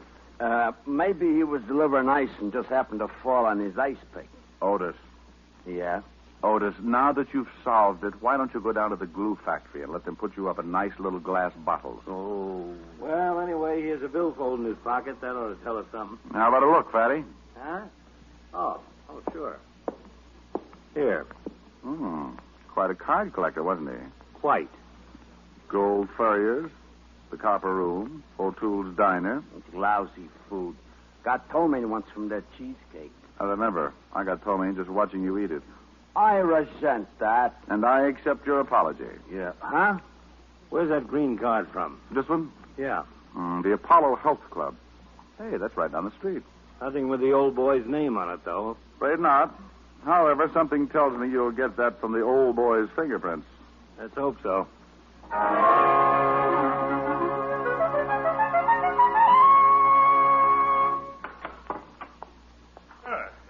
This afternoon to you, sir. Welcome to the Apollo Health Club. May I be of assistance? I'd like to get a massage. Splendid. Performs wonders after a fatiguing day. A veritable balm to the chafed tissues of the body. But will it cure snow blindness? I beg your pardon? No, just ignore me. I'm a little chewed up today. I assume you're referring to a state of mind. Well, not altogether. Got a kink in my back that isn't entirely mental. Well, at least you've come to the proper place. A measure of skillfully applied anatomical science will regenerate the damaged musculature in no time. O'Brien, Mr. O'Brien, front, please. One of my best masseurs. Oh, you're the owner, huh? I am, sir. Let me introduce myself. Emerson Van Arthur, Doctor of Anatomical Science. Richard Diamond. A pleasure. Nice layout you have here. Indeed. 5 years of assiduous study in Switzerland under the illustrious Dr. von Sepperville has given me a boundless knowledge of the human mechanism. As a consequence, of course... Are you for me, Doctor? Oh, yes. O'Brien, I did. Mr. Diamond here wishes a massage. Sure, fine. I'll speak to you later, Mr. Diamond. Right this way, sir. Remember, the blood toward the heart, always toward the heart.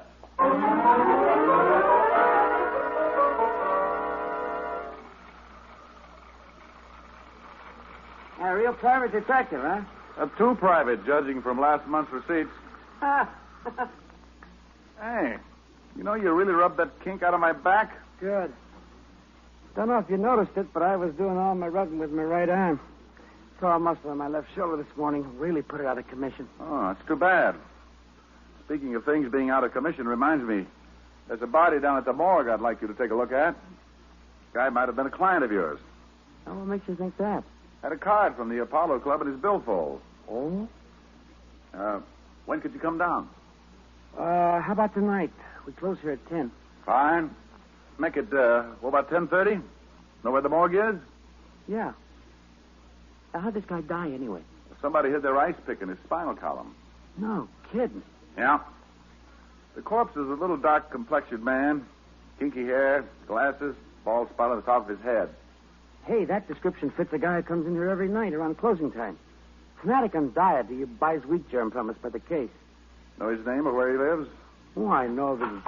Pardon the intrusion, gentlemen, but I'm afraid I'll have to ask Mr. O'Brien to hurry down to the gymnasium. Oh, sure, right away, sir. Here's a fresh towel, Mr. Diamond. Thanks. Sorry to interrupt like this, but we're a trifle understaffed, and expediting the evening rush is something of a problem. Well, all right. Talk to you later tonight, Mr. Diamond. All right. Oh, hey, in case you can't make it, give me a buzz at Leon's restaurant. I'll be there till 8:45. Right.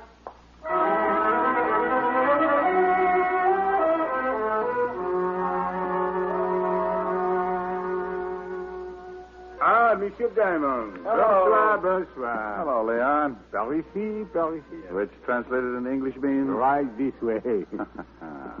Both my guests arrived? Oui. First the young lady, then a few minutes later the gymnast. But, Mr. Diamond, a telephone call is waiting for you. Oh, thanks, Leon. Hello, Diamond speaking. Hello, Mr. Diamond. This is Red O'Brien down at the Apollo Club. Oh, yeah, O'Brien. Hey, listen, you got to come down here right away. I really stumbled into something. Yeah, what's that? Can't tell you over the phone. Just get down here. Drop everything and get down here. Hurry. Look, Red, I'm right in the middle of the... Hello? Hello? Hello? Oh. Hey, kids, I got to run. Be back in a few minutes. Just where do you think you're going? Place called the Apollo Club. Yeah? Well, how about my dinner? Go right ahead and order. I'll be back. Oh, by the way, Seymour, that potato salad on the child's plate is a real deal for a quarter. And Helen, Yes, Rick. shoot the kill if he even suggests wrestling.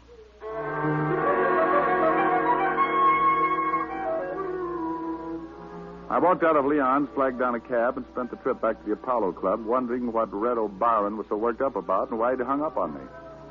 As my cab started to swing in toward the curb, I got that lousy feeling again, and I decided definitely it was not one of Leon's martinis, but rather the large white ambulance parked in front of the Apollo Health Club.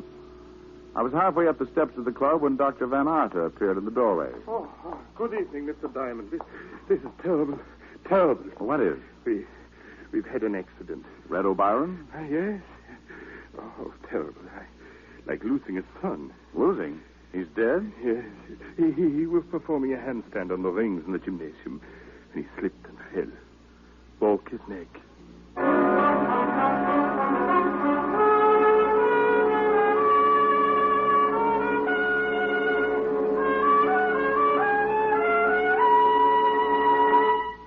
Before we continue with the adventures of Richard Diamond, private detective, here's your Rexall family druggist.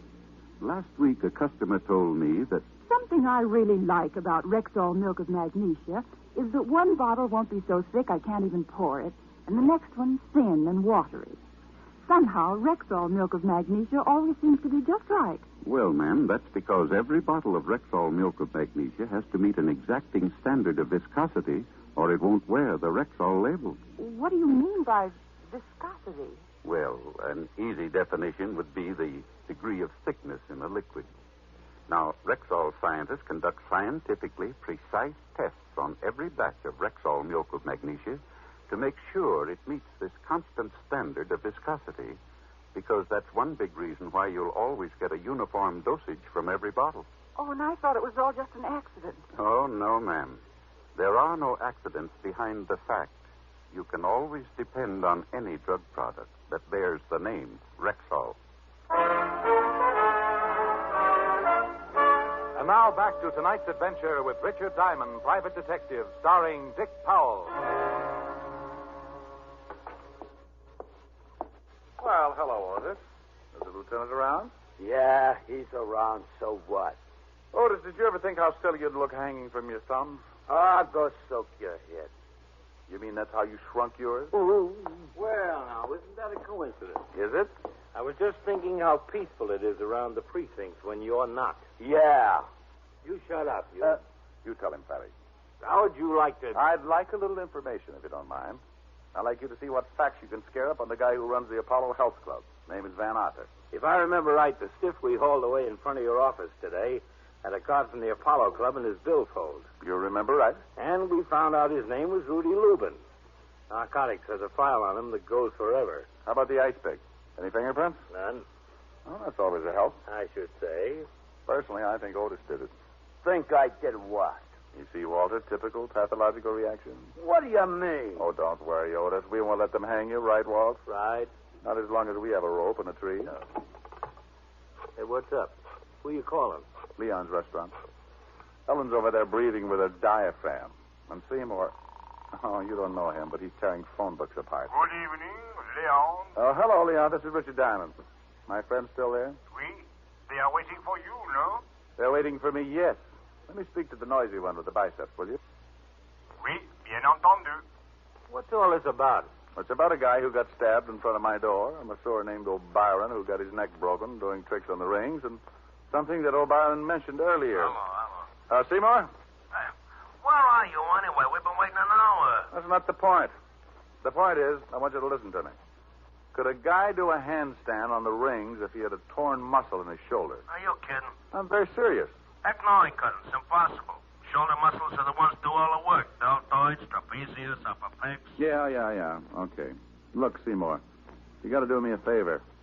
Meet me in front of the Apollo Health Club as soon as you can get there. Well, how about your girlfriend? Tell her to wait there till I come for her. Oh, okay, then. Only, what are we going to do?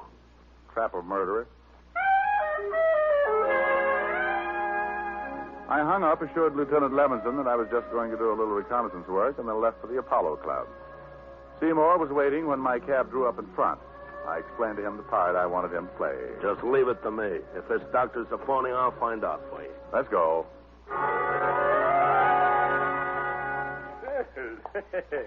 Hello again, Mr. Diamond. Doctor? I just talked to the O'Brien boys' family. Oh, it was heartrending, absolutely heartrending. I almost broke down. No, you will before it's over. Huh? I'd like you to meet a friend of mine, Seymour Caper. A pleasure, sir. What do you say, Doc? Seymour's been having a little trouble with his chest lately. I told him you were a doctor of... anatomical science. Yeah, and that you could undoubtedly do him some good. Very kind of you. It's something to do with my muscles here. You know anything about them? Muscles are what an anatomical scientist knows most about. Oh, swell. The doctor studied all about muscles in Switzerland. Oh? Just what seems to be the trouble. Well, here's the deal, Doc. It all started the other day when I was working out with my barbells. I was doing an exercise for my trapezius when all of a sudden I got a spasm in my tensor fascia. So I bent over to set the barbell down on the floor, and that's when the pain hit me. First in my pectoralis minor, then in my intercostals, and finally in my diaphragm. A kind of spasmodic contraction like when you get the hiccups. Only no hiccups. You know what I mean? Yes. A spasmodic contraction. Of the diaphragm. Only no hiccups. And then my abdominals began tightening until I could hardly expel my rib cage. Oh. That's when I called Diamond here. I see. Yes, quite naturally. If you'll pardon me a moment, I'll see if I can... Yeah, but wait a minute. I haven't told you about my rhomboids. His rhomboids seem to be completely out of whack. Beg your pardon. Well, it must be either my rhomboids or my dorsal spinalis. Awful pain right between my shoulder blades. What do you figure it is, Doc? Well, actually, hasty diagnosis isn't feasible. Huh? I really couldn't... Yeah, but you just put your hand on my left rhomboid and feel how knotty it is, huh? Hey, left rhomboid. Yeah, go ahead, feel it. It's right under the middle trapezius, Doc. You know where that is. Please, Seymour. Don't insult the doctor. Any old quack knows where that is. Yes, certainly. Middle trapezius. Oh, great Scott. I'd almost forgotten. I left a client under the sun lamp. Pardon me, gentlemen. I'll be back in a moment. Have a hunch he's heading straight for an anatomy chart. Yeah, you're not kidding. That guy's as funny as the title he uses. Doctor of Anatomical Science. My gluteus. Mine, too. Come on. I took Seymour by his rhomboid and led him out onto the street, down to the middle of the block, and up 3 flights to my office.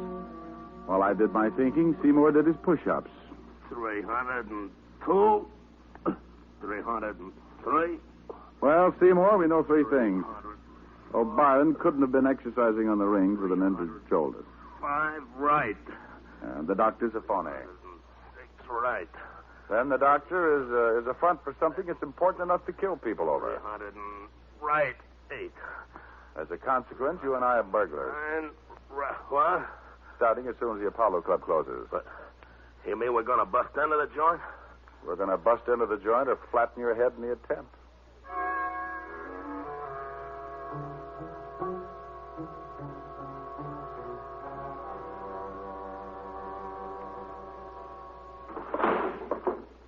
Seymour, you opened that window beautifully. Thanks. Remind me to autograph your biceps later. Hey, this detective business is dangerous, ain't it? Oh, yes. But think of the advantages. Long hours, no time for meals. And on a good day, a guy can pick up as high as 200 or 300 bullets in his back. I don't like it. Go on, crawl in. Okay. Don't push. I followed Seymour in, and we waited a minute for our eyes to get accustomed to the darkness. Then we moved cautiously down the stairway to the first floor. I had no idea what I was looking for, but Dr. Van Arthur's office was the first place where I tried to find it. Hey, the door's locked. You want it opened? Well, of course I do, Seymour. Use your head. Okay. Seymour will be pulling plywood out of his scalp for the next week, but it got us in. I took the place apart, but came up with a big fat nothing. So we left the office and headed down the hall toward the back of the building. Hey, look. What's the matter? It's a fruit juice bar. Oh, boy, am I thirsty. Well, go mix yourself up a... Juice bar? Juice bar, that's it. Yeah, good stiff belt of celery juice. No. This is what the little man who was stabbed outside my office was gasping about when he died. A juice bar. Come on. Nothing but juice. Oh, I wonder what's in this cupboard under the counter. Is it locked? Yeah. Think you can pull it open? Just watch me. You see? Seymour. Yeah. Will you marry me? I'll give you a belt and a solar plexus. Later, huh? Right now, let's see what's in this cupboard. You got a match? I don't smoke. That's all right. I found one.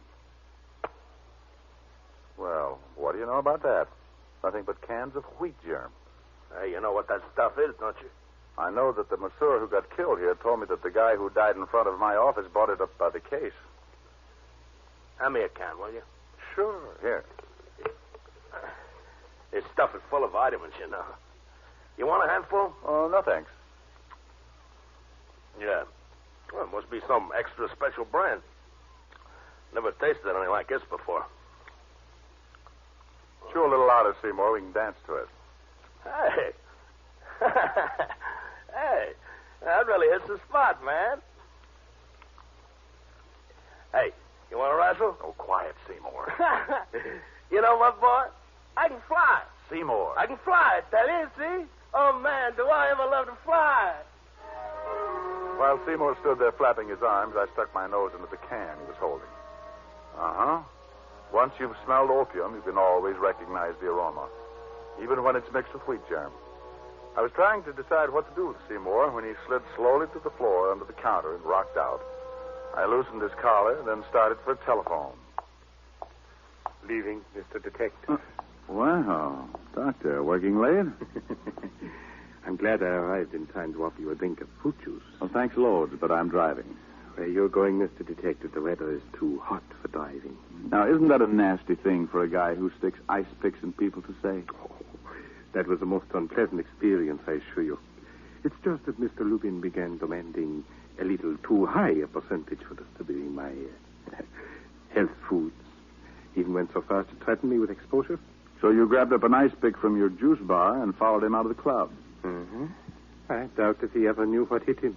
Oh, I bet he had a hunch. Well, I perceive that you sampled my wheat germ. No, I opened a can or two. Personally, I never touched the stuff without bananas and cream. You've made the same unfortunate discovery that Wed O'Brien made, Mr. Detective. Oh, that's why he called me at Leon. Yes, and that's also why I had to resort to the unsportsmanlike expedient of luring him to the balcony of the gymnasium and then pushing him over head first. I was about to call the doctor a particularly dirty name when Seymour's hulking shoulders loomed up behind the juice bar, not over 3 feet from where the doctor was standing. Doctor, you're wrong. Seymour is not a sissy. What? I don't think you could beat up Seymour with one hand. That's what. Mr. Diamond, I'm afraid you're asking to be shot. Yeah, well, just to try it. Who said... I'll teach him to call somebody who knows how to fly a sissy.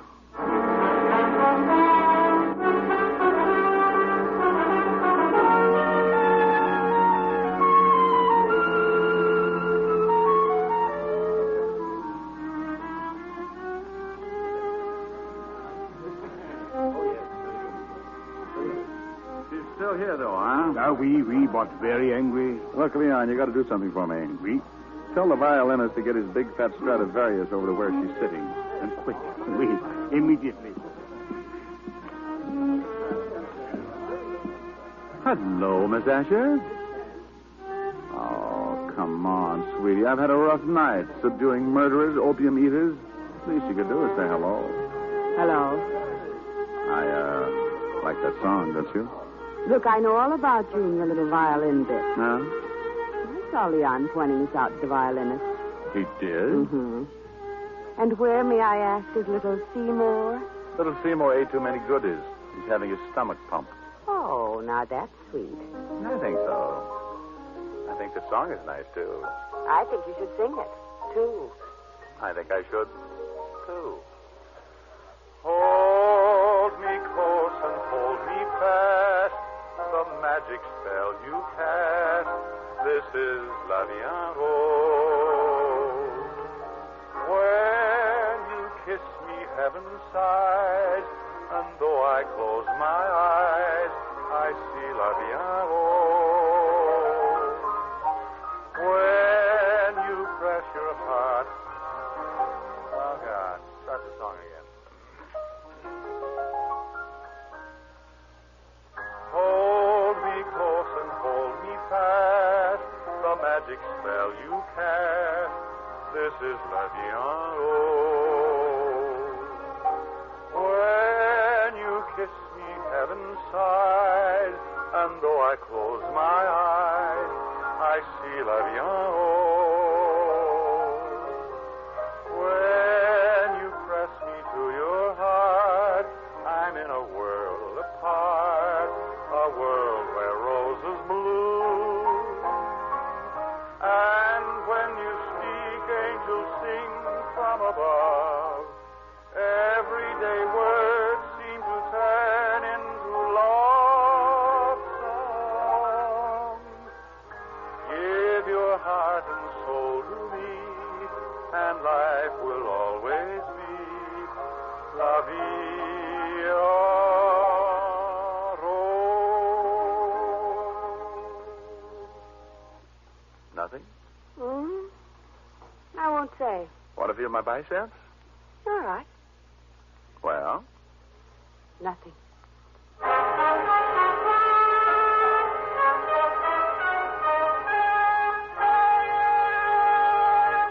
Again, here's your Rexall family druggist. Whenever you have a headache, remember this about Rexall aspirin. When taken with water, the 5 full grains of pure aspirin in every Rexall tablet are ready to go to work for you even before they reach your stomach. So whenever you have a headache, remember that about Rexall aspirin. Ask for it at Rexall drugstores everywhere. And remember always, you can depend on any drug product that bears the name Rexall. Good health to all from Rexall.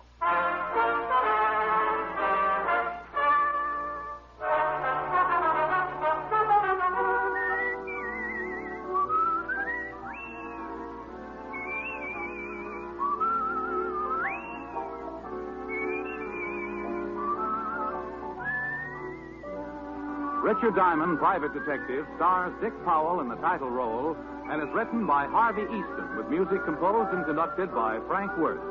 Featured in tonight's cast were Virginia Gregg, Arthur Q. Bryan, Wilms Herbert, Bill Conrad, Jay Novello, and Dan O'Herlihy. Richard Diamond, Private Detective is transcribed in Hollywood by Jaime Del Valle.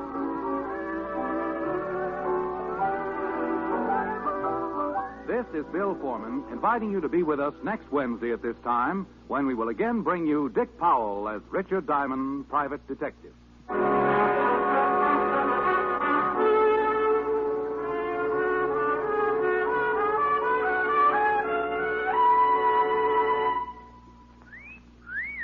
Hiya, beautiful. Get lost, Bristlepuss. You need a shave. But I have shaved. What else do you want me to do? Silly boy, she wants you to go Stag. Go Stag? But why? Because Stag is Rexall's exclusive line of men's good grooming aids, like Stag Brushless Shave Cream. No fuss, no massage, just smooth it on, and presto, you get a clean, close shave. Your face stays smooth and whiskerless all day long. I'll do it. I'll go Stag. That's it. Join the Stag line now at Rexall drugstores everywhere. Yes, to make girls care. Go Stag.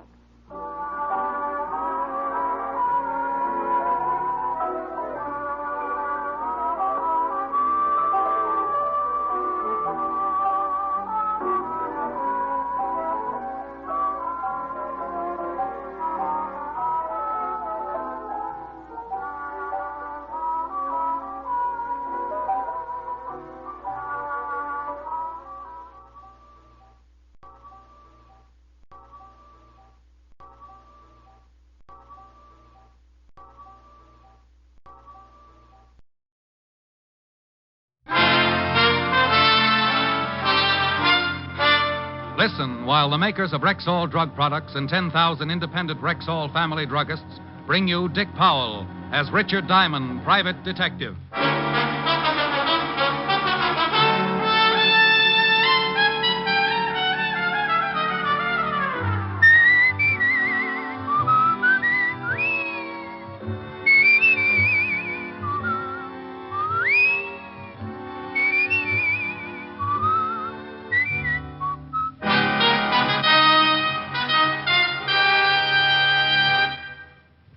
Good evening. This is your Rexall family druggist speaking to you for the 10,000 independent druggists who have made the word Rexall part of our own store names and who recommend and sell the 2,000 or more drug products made by the Rexall Drug Company. Like MI31, for example, Rexall's popular mouthwash, gargle, and breath deodorant. Full-strength MI31 kills contacted germs in seconds. Its zippy, tangy quality leaves a happy aftertaste.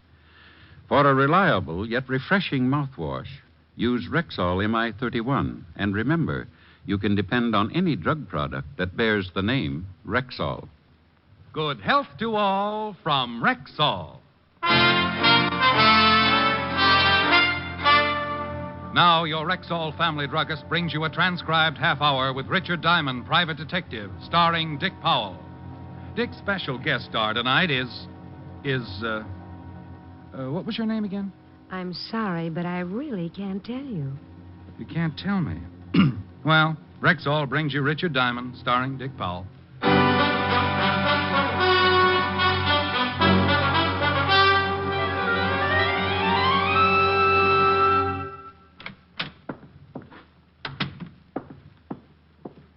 Wow. Morning, Mr. Diamond. Morning, Charlie. Oh, fix me something, will you? Like that, huh? You look pretty good. Oh, you should have seen me when I got up. Both my heads were hissing each other. I'll fix you my special. You snap right out of it. Well, take it easy. I tried snapping out of it this morning and scattered myself all over the room. You relax for a minute. Just getting to work? Yeah. Helen gave a party last night. I think it turned out to be the finals of the roller derby. Ever swallow a roller skate, Charlie? Once on a dare, a mouse. Oh. Sorry. Charlie! Gotta mix it. Oh, that's a horrible machine to have in a bar. Some poor guy's liable to end up with shell shock. Here. Hold your breath so you don't change your mind. What's in it? In your condition, that is a very touchy question. You just drink it, you'll feel better. Okay. No fudging all the way. Charlie! All the way? What are you, chicken? Oh, I knew it. You snitched this stuff from a fire extinguisher. Tastes terrible, don't it? What are you going to thaw me out with, a chisel? Now, I know it ain't that bad. No? A mortician would pay good money for the formula. Well, look what came in the front door. Hmm? Oh, yes, sir. Pardon me, but I'm looking for someone. There's nobody here but me and Mr. Diamond. Here's a picture of him. Has he been in here? Oh, lady, a lot of people come in here. No, I mean this morning. Mr. Diamond's my first customer. Oh. Something wrong, miss? I've just got to find him. I don't know where to look. What made you think he'd be in here? I'm trying every place that's open. I lost him in this block someplace. Lost him? Well, he just disappeared. Who is he? My husband. Oh. I stopped to look at some hats in a window. Started talking about how pretty they were, and the next thing I turned around and he was gone. You called home? We're living at a hotel. He hasn't shown up there. I've called everyone I know in New York. You're from out of town? Yes.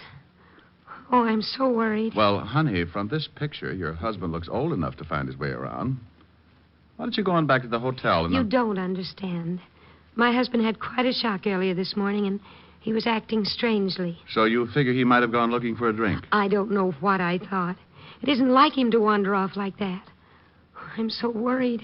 Well, if you're that upset, why don't you go to the law? Missing persons. I thought about that, but I can't. You can't go to the police? I can't explain why. It just wouldn't be good.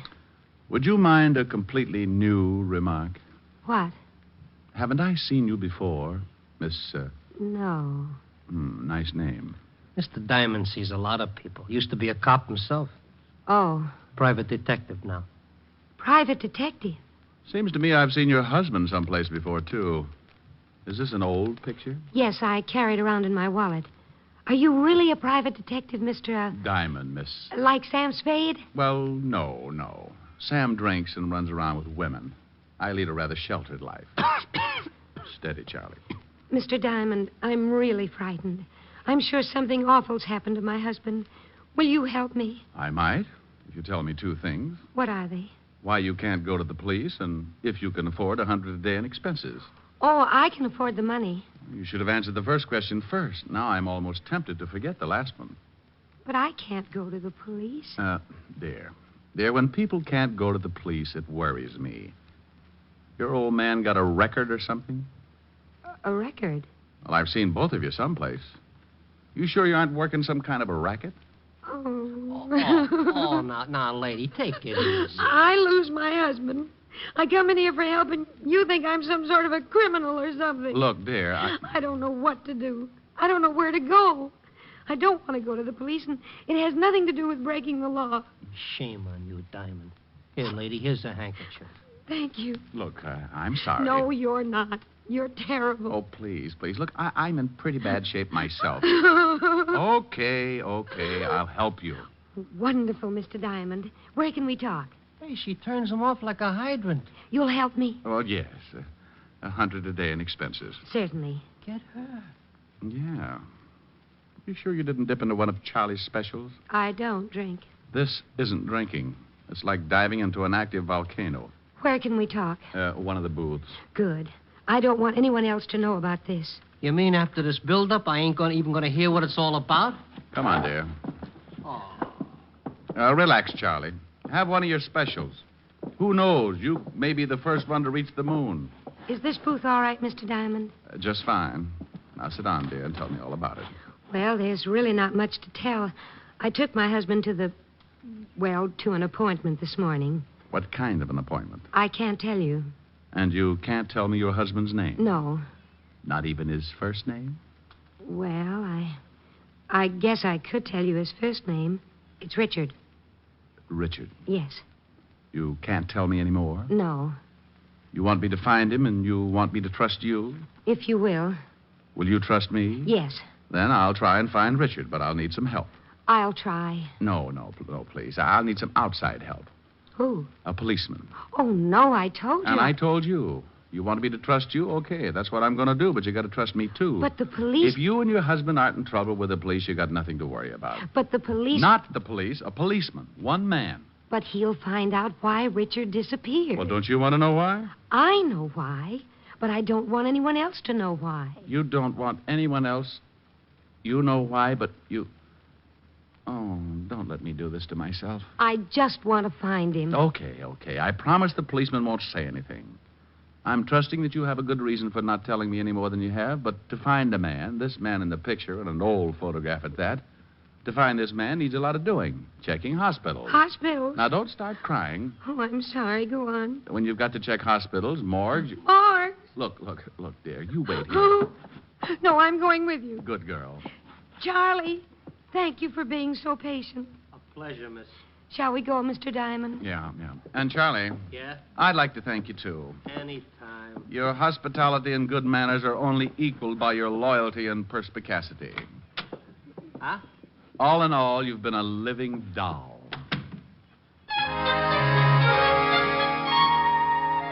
Being a person who lives out in left field most of the time myself, I realized that these little disturbances in my life were pretty average.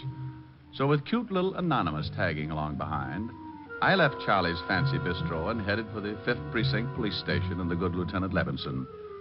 When we walked into the squad room, we bumped right into the one thing that science had been working 24 hours a day to find a cure for. Well, good afternoon, Sergeant Otis. Oh, how are you, Diamond? Hey. Oh, unpucker, Otis.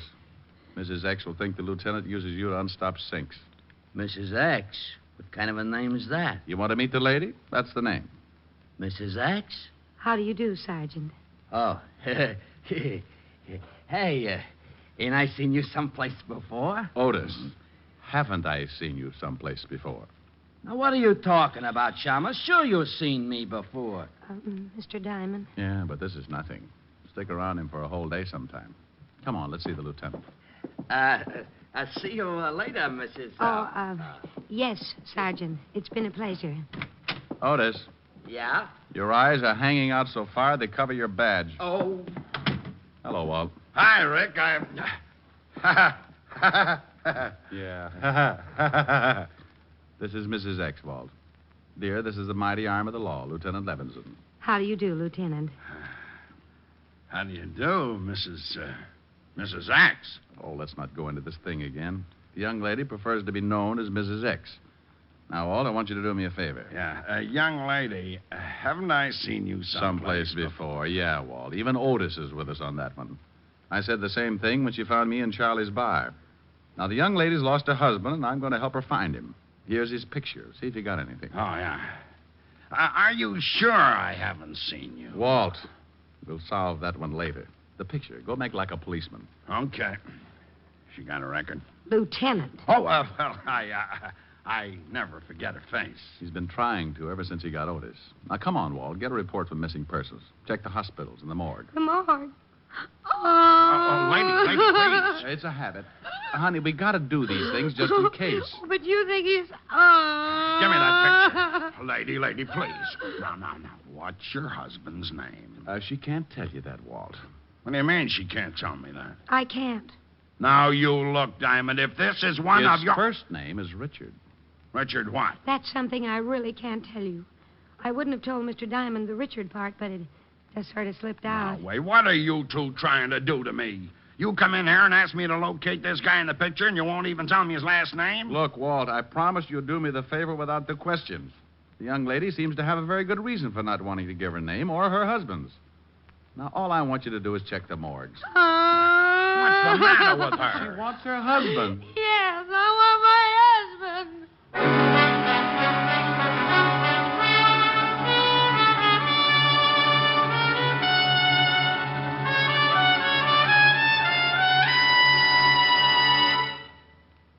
Before we continue with the adventures of Richard Diamond, private detective, here's your Rexall family druggist. It's always a pleasure when a customer herself tells you why she likes your product. And last week, one said to me... You know why I really prefer Rexall milk of magnesia? It's because one bottle won't be so thick I can't even pour it, and then the next one thin and watery. Somehow Rexall milk of magnesia always seems to be just right. Well, ma'am, that's because every bottle of Rexall milk of magnesia has to meet an exacting standard of viscosity, or it can't wear the Rexall label. What do you mean by viscosity? It's the degree of thickness or pourability in a liquid. Rexall conducts scientifically precise tests on every batch of Rexall milk of magnesia to be sure it meets this constant standard of viscosity. And that's not done just to please you with its consistency. What's much more important, it means you'll always get uniform dosage from every bottle of Rexall milk of magnesia. And I thought it was all an accident. Oh, no, ma'am. There are no accidents behind the fact. You can depend on any drug product that bears the name Rexall.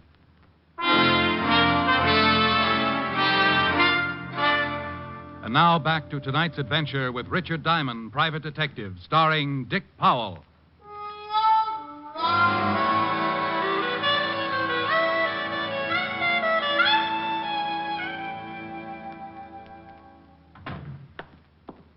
Well, I checked, and no one that looks like this guy is in any of the more, usual places.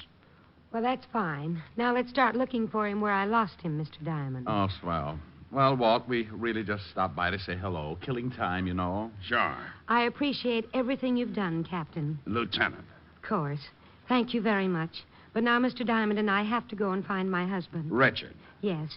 I think you'd better wait a few minutes. What for? Yes, we've got to hurry.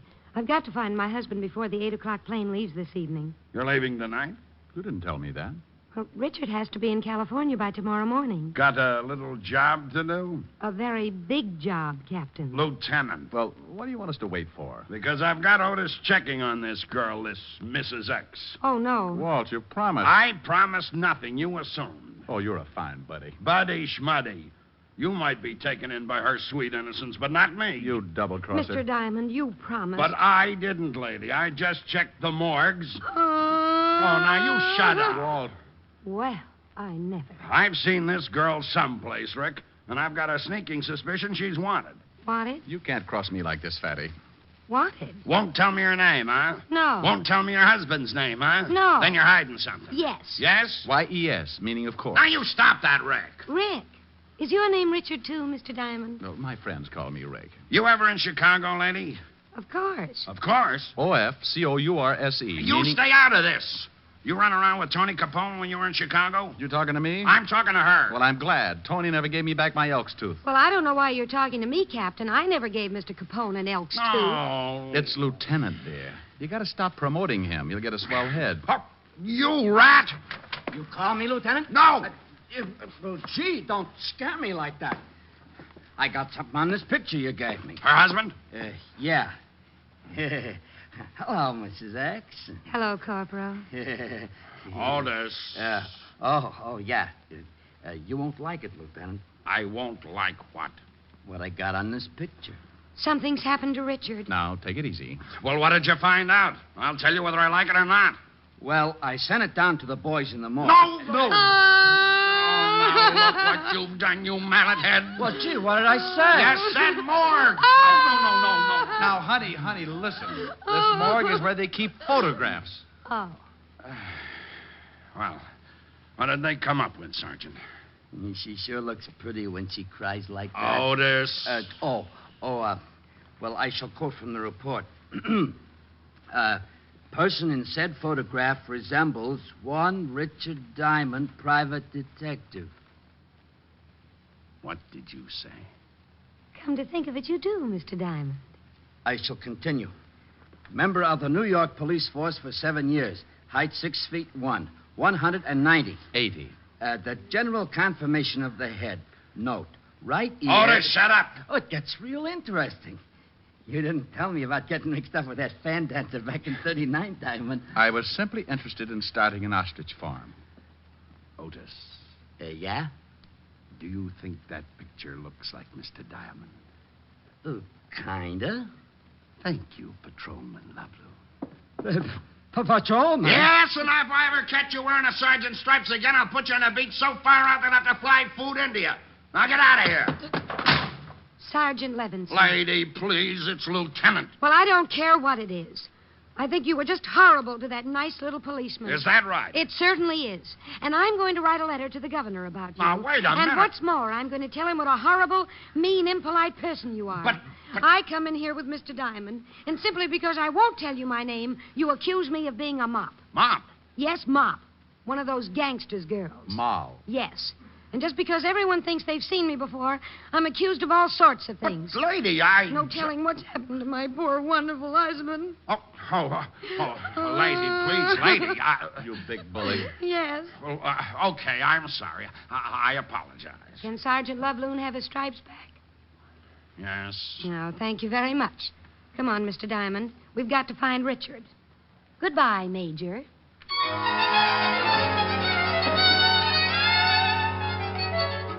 Well, I was in it up to my neck.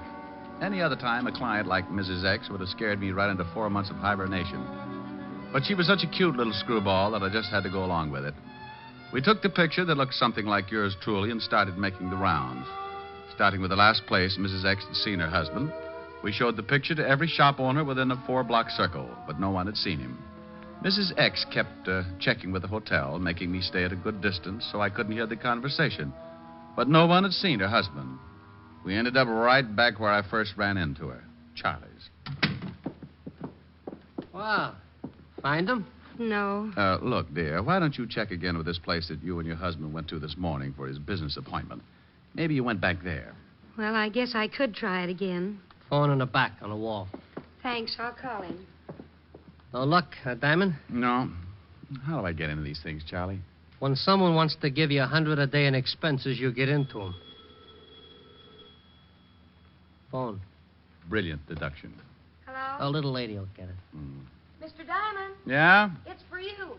Captain Levinson. You been promoted? Several times in the last hour. You think he's heard something about Richard? Might be. Yeah, what is it, Fatty? I thought you might be there. What made you think of Charlie's? Well, it's pretty obvious you had a hangover. Well, maybe I stuck a bicycle pump in my nose and pumped up my head just to get a laugh out of Otis. You'll have to do better than that. You told me you met the girl at Charlie's. Shrewd. Is it something important? Honey, just relax. I'm getting to it. But if it's about Richard... The girl there? Yeah. What's on your mind? Well, I don't know if it means anything, but we just got a report from the Johnson Sanatorium. Johnson Sanatorium. Never heard of it. Over on 84th Street. The missing husband? I don't know. The report fitted his description, but who knows from that old photograph. Well, it's worth checking. What's the address? 644 East 84th Street. Seems they found this guy wandering around the streets. Johnson Sanatorium, 644 East 84th Street, huh? Did he give his name? Amnesia, loss of memory. Seemed to be suffering from shock. Thought I'd let you get there first. Felt kind of sorry for the girl when I realized the story might be kosher. Okay, Walt, I'll check it. Thanks. Meet you there. Well, honey, that might be...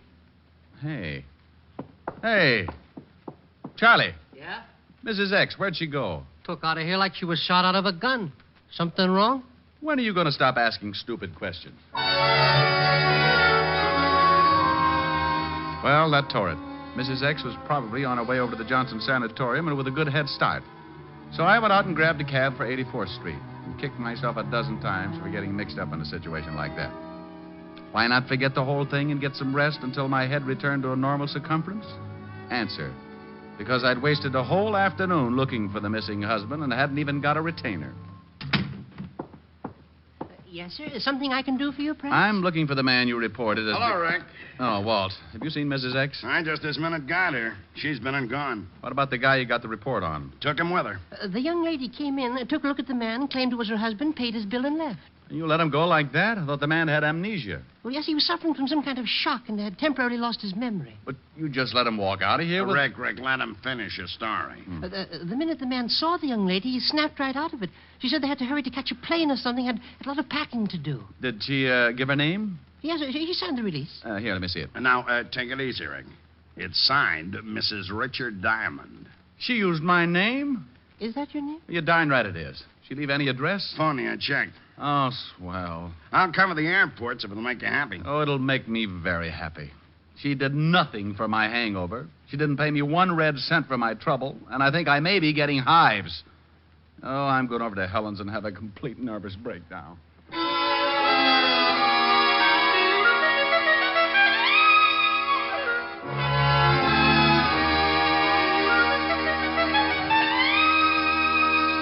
How do you feel now? Oh, I'm all right, Helen, dear, but my ulcers just had a parade. Any word from Walt? No. Miss Helen, Yes, what is it, Francis? a young lady at the door for Mr. Diamond. I'll get it. I'll bet you will.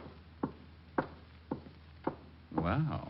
Hello, Mr. Diamond. Now, look, I've got something to say I to can't you. stop to talk. My husband's waiting in the car, and we have to catch a plane. Now, you look, I want to thank you very much for all you've done, and I want to apologize for running out on you. But your husband... He's fine, thank you. He just lost his memory for a while. Now, I'm not I gonna... haven't got time to tell you anymore. We've got to catch a plane. But you... Oh, I said that. Here's an envelope. But I... It explains everything, and there's something in it for you. But you can't... And here's something else because you've been so wonderful. But... I hope if you ever get to California, you'll look us up. Goodbye, and thank you again for everything. You're wonderful. Bye.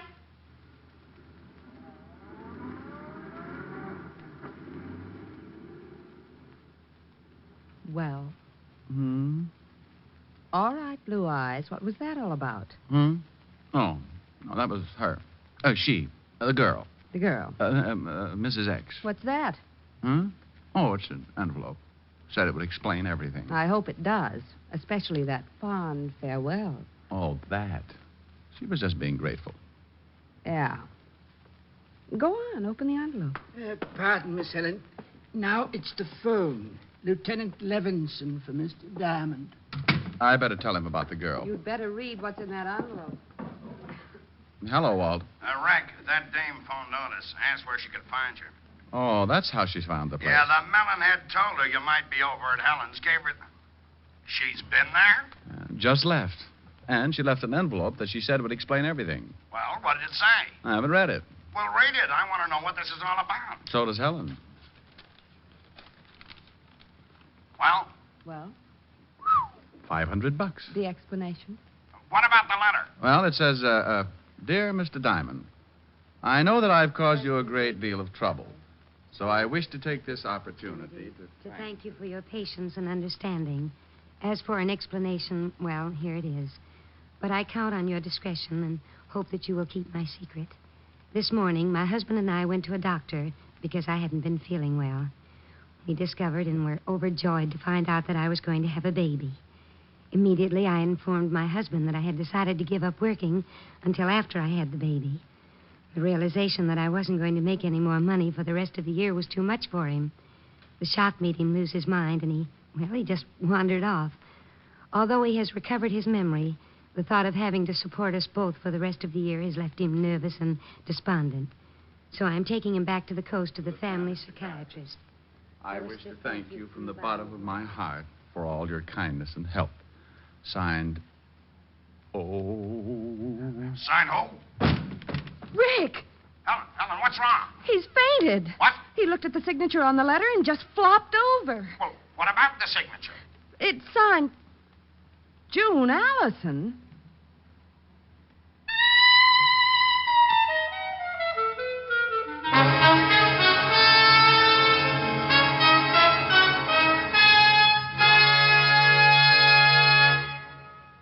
Again, here's your Rexall family druggist. Whenever you have a headache, remember this about Rexall aspirin. When taken with water, the 5 full grains of pure aspirin in every Rexall tablet are ready to go to work for you even before they reach your stomach. Yes, whenever you have a headache, remember that about Rexall aspirin. Ask for it at Rexall drugstores everywhere. And remember always, you can depend on any drug product that bears the name Rexall. Good health to all from Rexall.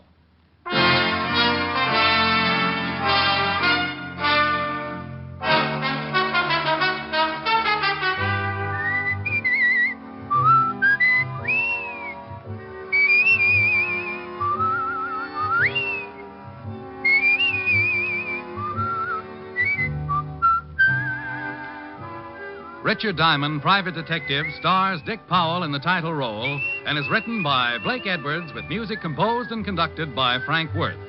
June Allison appeared through the courtesy of Metro-Goldwyn-Mayer and will soon be seen co-starring with Dick Powell in the MGM motion picture Right Cross.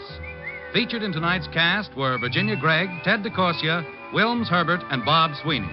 Richard Diamond, Private Detective, was transcribed in Hollywood by Jaime Del Valle. This is Bill Foreman inviting you to be with us next Wednesday at this time when we will again bring you Dick Powell as Richard Diamond, Private Detective.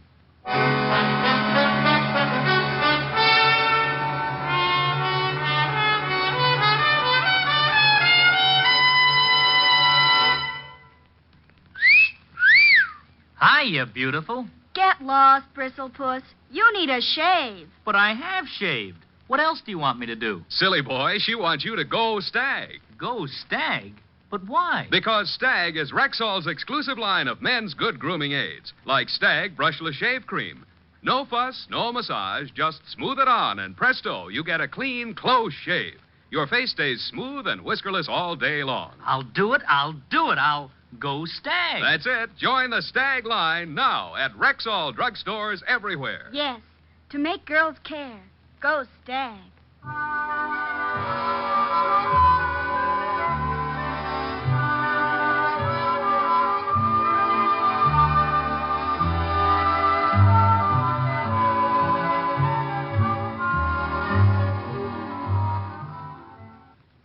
Bill Bendix leads The Life of Riley again Friday on NBC.